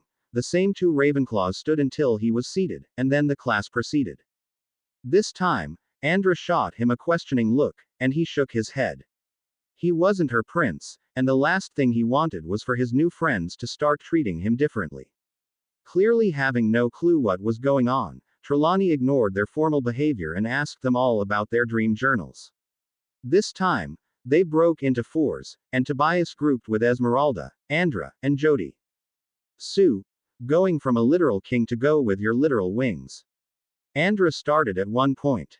Dream interpretation is still useless, he finished. She smiled and dropped it. A loud laugh from across the room gained their attention a moment later. Do not laugh, Trelawney was saying mysteriously. Divination is a beautiful and serious art. It does not do to mock it. Now, you were saying, Mr. Robertson. Well, Professor, the Ravenclaw said seriously. I think my dream can best be described as warm, wet, and sticky. The class as a whole started to snicker, and Trelawney glared around quickly before saying, I still fail to see what is so funny about it. Gabriel spoke up, sincerity writ all over his face. I believe we already know what of our dreams fits that particular description, Professor, he told her seriously. Laughs broke out harder, but Trelawney just looked even more confused. What, dear? She asked him innocently. This set off even more laugh and a barrage of suggestions. Hot milk. A Hufflepuff named Andrew called. Elmer's glue. Another Hufflepuff named Jenny responded. Marshmallow. A blonde Ravenclaw contributed. Silly string. Definitely milk, the Ravenclaw who'd started the whole incident decided. I dreamed that I was drowning in milk. It was awful, truly. Gradually the laughs died down, and Tobias turned back to Jody to find her covering her mouth with one hand, eyes laughing. Oh, poor Trelawney, she said. I could have guessed somebody have done that. Dreamed about milk? Tobias asked her, widening his eyes innocently. She punched him. Dude, you just assaulted a prince, Andra told her. Oh, come off it, Jody told her. He was being crude. I was being crude, Tobias protested, thoroughly enjoying how normal the girls were being. What about Gabriel? He wasn't within range, she told him. Ah, he said. Yeah, that totally makes it okay to assault the local prince in his place, Esmeralda said. Duh, Jody said, clearly vindicated. Besides, he shouldn't say such things in front of the baby. Reaching out slowly, she offered Mo a finger. Tobias watched carefully, but found he wasn't too stressed by the proximity, and relaxed while Mo pulled the offered finger towards her mouth and Jody freed herself carefully, a gentle smile on her lips. 20 minutes later, a clearly winded third-year climbed through the trapdoor into the room. Startled, Tobias recognized the student as Carla Taylorson, one of the two other Phi Hufflepuffs. Carla Taylorson here for His Highness Tobias she gasped. He has important visitors. Is he here? Tobias stood up. Here we go. I am Tobias he said. The girl dropped into a deep bow. Your Highness, I apologize. There's nothing to apologize for, Tobias answered quickly. Do I go to the headmaster's office? No, Highness, Carla said, breathing evening out. There's a little room, off the Great Hall. I'm to accompany you there. Do you need anything ahead of time? Tobias thought about it for a second, then shook his head. Do I leave my books here, or bring them? He asked. I will bring them for you, Highness. No need, Tobias answered. But thank you. I'd rather carry them myself. Consort Mohira was an imposing figure, with wings and markings as dark as Tobias, and skin a lot darker. His dark purple hair was confined to an elaborate braid down his back. Staring at him for a moment, it occurred to Tobias that this was the first time that he'd seen an adult male of his own race. I'll look a lot more like him, someday. The prospect didn't frighten him as much as he'd thought it would. The consort's horns were bigger than his, more like the ones in the picture he'd seen. He was also huge, at least 7 feet tall, and muscular in a way that Tobias was not. It might be nice to look like that, when he was older. And scare people even more than I already do. Great. The older Phi's features were sharp, with a direct, serious stare that was even more intimidating than his size. Shaonan was smaller, shorter than Tobias, with a slightly sad smile and bright blue eyes that reminded him suddenly and forcefully of her daughter. Leonan's and Mo's purple curls must have come from Mohira, though, as Shaonan's hair was straight, and an almost cranberry red. She, too, wore it long, though hers was pulled up into a complicated chiffon before falling loose down her back. Her features were plain. Not ugly, exactly, but not as beautiful as her husband and daughter. While she was not as physically imposing as Mohira, there was a confidence to her stance that told Tobias not to underestimate her. Both monarchs were dressed in richly colored robes. Mohira's dark cobalt and Shaonan's dark garnet both complemented the natural jewel tones of their hair as well as the swirling markings on their arms and cheeks. Despite his cleanup that morning, Tobias found he felt woefully underdressed. For a moment, the two monarchs just stared at him, as he stared at them, but then Shaonan's smile broadened, and she bowed shallowly. Tobias greetings. I am Shaonan, Queen of the Unseelie Court and your daughter's grandmother. Greetings, Tobias offered, bowing back to the Queen.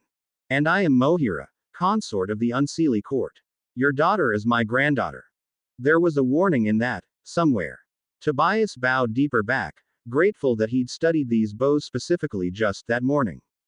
Greetings, Your Majesty. Unsure what to do or say next, Tobias was almost grateful when Moriana squealed and squirmed in his arms, reaching out towards the two monarchs.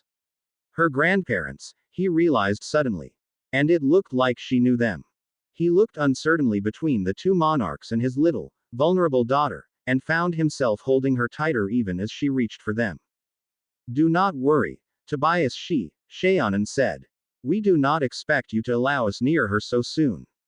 She gave Mo a sad little smile. It is good to see her doing so well. We knew that Leonin would never have asked you to care for her if you would not do a good job, but my heart is not so rational. The longing in her eyes was obvious, and suddenly Tobias realized something that hadn't quite hit him before. Shaonan and Mohira were the queen and consort of the Unseelie court, but they had also lost their daughter and granddaughter only a month before. And here he was, with their grandchild in his arms, and no idea what to do. I'm sorry, he said awkwardly. I just don't really know you. And I am vastly outnumbered, he realized, suddenly feeling a bit threatened by this setup. He had left class to follow Carla to the same little side chamber that the Triwizard champions had met in for the first time. Two bodyguards had stood outside the door, still and silent until one of them opened the door for him and for the ugly, scarred-up black cat that seemed to suddenly appear. He'd walked in to find himself in a room with not only the two monarchs, but also 6 more silent bodyguards. They might have tried to disappear into the background, but as adult city they dwarfed him. Furneth, Mohira suddenly said sharply. One of the bodyguards left the wall, approached, and bowed. Your Majesty. Take your men to guard outside, please. The man bowed again. Your Majesty. Allow me to leave one guard. All of them. Once again, Furneth bowed, deeper this time than the others. Your Majesty. He jerked a wing towards the exit, and the bodyguards followed him out. Thanks, Tobias told Mohira awkwardly. I would not want you to feel hunted, the consort answered him neutrally. Was that a joke? Tobias wondered. If so, the consort had a rather sick sense of humor. Reminded of the letters he'd exchanged with this man, Tobias felt his lip raise up to show his canines clearly. The consort smiled back, and Tobias found himself unsure whether he was being mocked or not. A quiet growl started in his throat, but he held it in favor of smiling politely back at the consort. Hunted, he responded. Why, have you been hunting me? I hadn't noticed. But then, once again, a 15-year-old boy and an infant girl make such difficult and dangerous quarry. Yes, the consort answered, still smiling. It was helpful of you, though, to hand me the information about the Amazon and the Seelie heir. It made your note about Hogwarts almost superfluous. Mohira. It will not harm the boy to be more careful, Shaonan, the consort said without turning his gaze from Tobias. He knew he was being tracked, and it was a foolish error to make, whether or not I am actually dangerous to him. Realizing that the consort was addressing him as much as his wife, Tobias nodded slightly. Somehow the reprimand made him a little less worried about the consort's intentions. Though he could have calculated that, he reminded himself. And the man could wipe the floor with him, if he wanted to. But he doesn't. Leonin would have told me. Sue, what now? Tobias asked when the silence became awkward. Your headmaster has requested that we meet with him, when we are done here. However, beforehand we hoped we might ask you some questions, as well as answer any questions you might have, Shaonan answered him. Okay. Tobias said dubiously, what did you want to ask me? Shaonan and Mohira looked at each other for a moment, and it was again Shaonan who spoke. We have received a request from our Elven ambassador for a formal audience with you. He wishes to make a formal apology, and we hope that you would allow us to prepare you to receive it. How did he offend you? Tobias furrowed his brow, confused. I don't think I've even met your ambassador, he told them. Are you certain? Shaonan asked. Elven. Draco Malfoy was Elven, but then he was just a kid. They couldn't be talking about him, could they? You mean Karn? He asked finally. He scared me, once, but that was months ago, and he didn't even know who I was. No, Karn is a commoner, Mohira answered. Our ambassador is a nobleman, an elf lord named Lucius Malfoy. Lucius Malfoy? Tobias asked. I do know him, actually. But no, I haven't seen him in months. Are you sure you're talking about him, and not his son? Mohira grimaced. Lucius Malfoy is the head of the Malfoy household. He could very well wish to apologize for his son, if the offense were grave enough. What did Malfoy Jr. do? He insulted Mo and me, Tobias explained, but then he already apologized. Why would Lucius have to apologize, too? That would depend on the situation, Shaonan explained. How did you react to the apology? It didn't seem sincere, Tobias said slowly. I didn't really know how to react, so oh, shit. I ignored it. That's a problem, isn't it? It is certainly why his father is worried about losing his position. Yes, Shaonan answered. You need training, Tobias I do if I'm going to stick with all of this stupid air crap, Tobias thought irritatedly. I do not have the time, he told her. I'm barely squeaking by in my classes as it is. I am certain that we could arrange a schedule that would serve you better than your current one, and teach you what you need to know, Mohira told him. And I am certain that I am staying here, Tobias retorted. You need my help a hell of a lot more than I need yours, thank you. The look Mohira gave him in response made him shiver. When he spoke, his voice was cold as ice. By our laws, you are our heir, and our second's only parent. Nothing we do or say can change that. However, we would prefer no heir at all, to one that cares nothing for his duty to our people. You are correct, that we cannot force you to accept the job that is yours. You could take the rank, and the honor, and the money, without helping us at all, and without allowing us to teach you those things relevant to your duties. You could drive our country into the ground. We can only hope that your own sense of honor will prevent you. Tobias winced. Okay. Harsh. There wasn't much he could really say to that, but, alternatively, I could accept nothing more from you at all, and go about my life here at Hogwarts with Mo. With bodyguards, the consort informed him icily. We cannot order you to accept them, but we can still order them to protect you and Moriana. At which point you would still be accepting our protection, and our daughter, and the fame that comes with being named our heir, without accepting any of the duty that comes with it. And you would, once again, be quietly but definitely weakening our positions as monarchs and your daughter's position as heir. You would endanger all three of us, and damage our country. And it's still not my problem, Tobias told him harshly.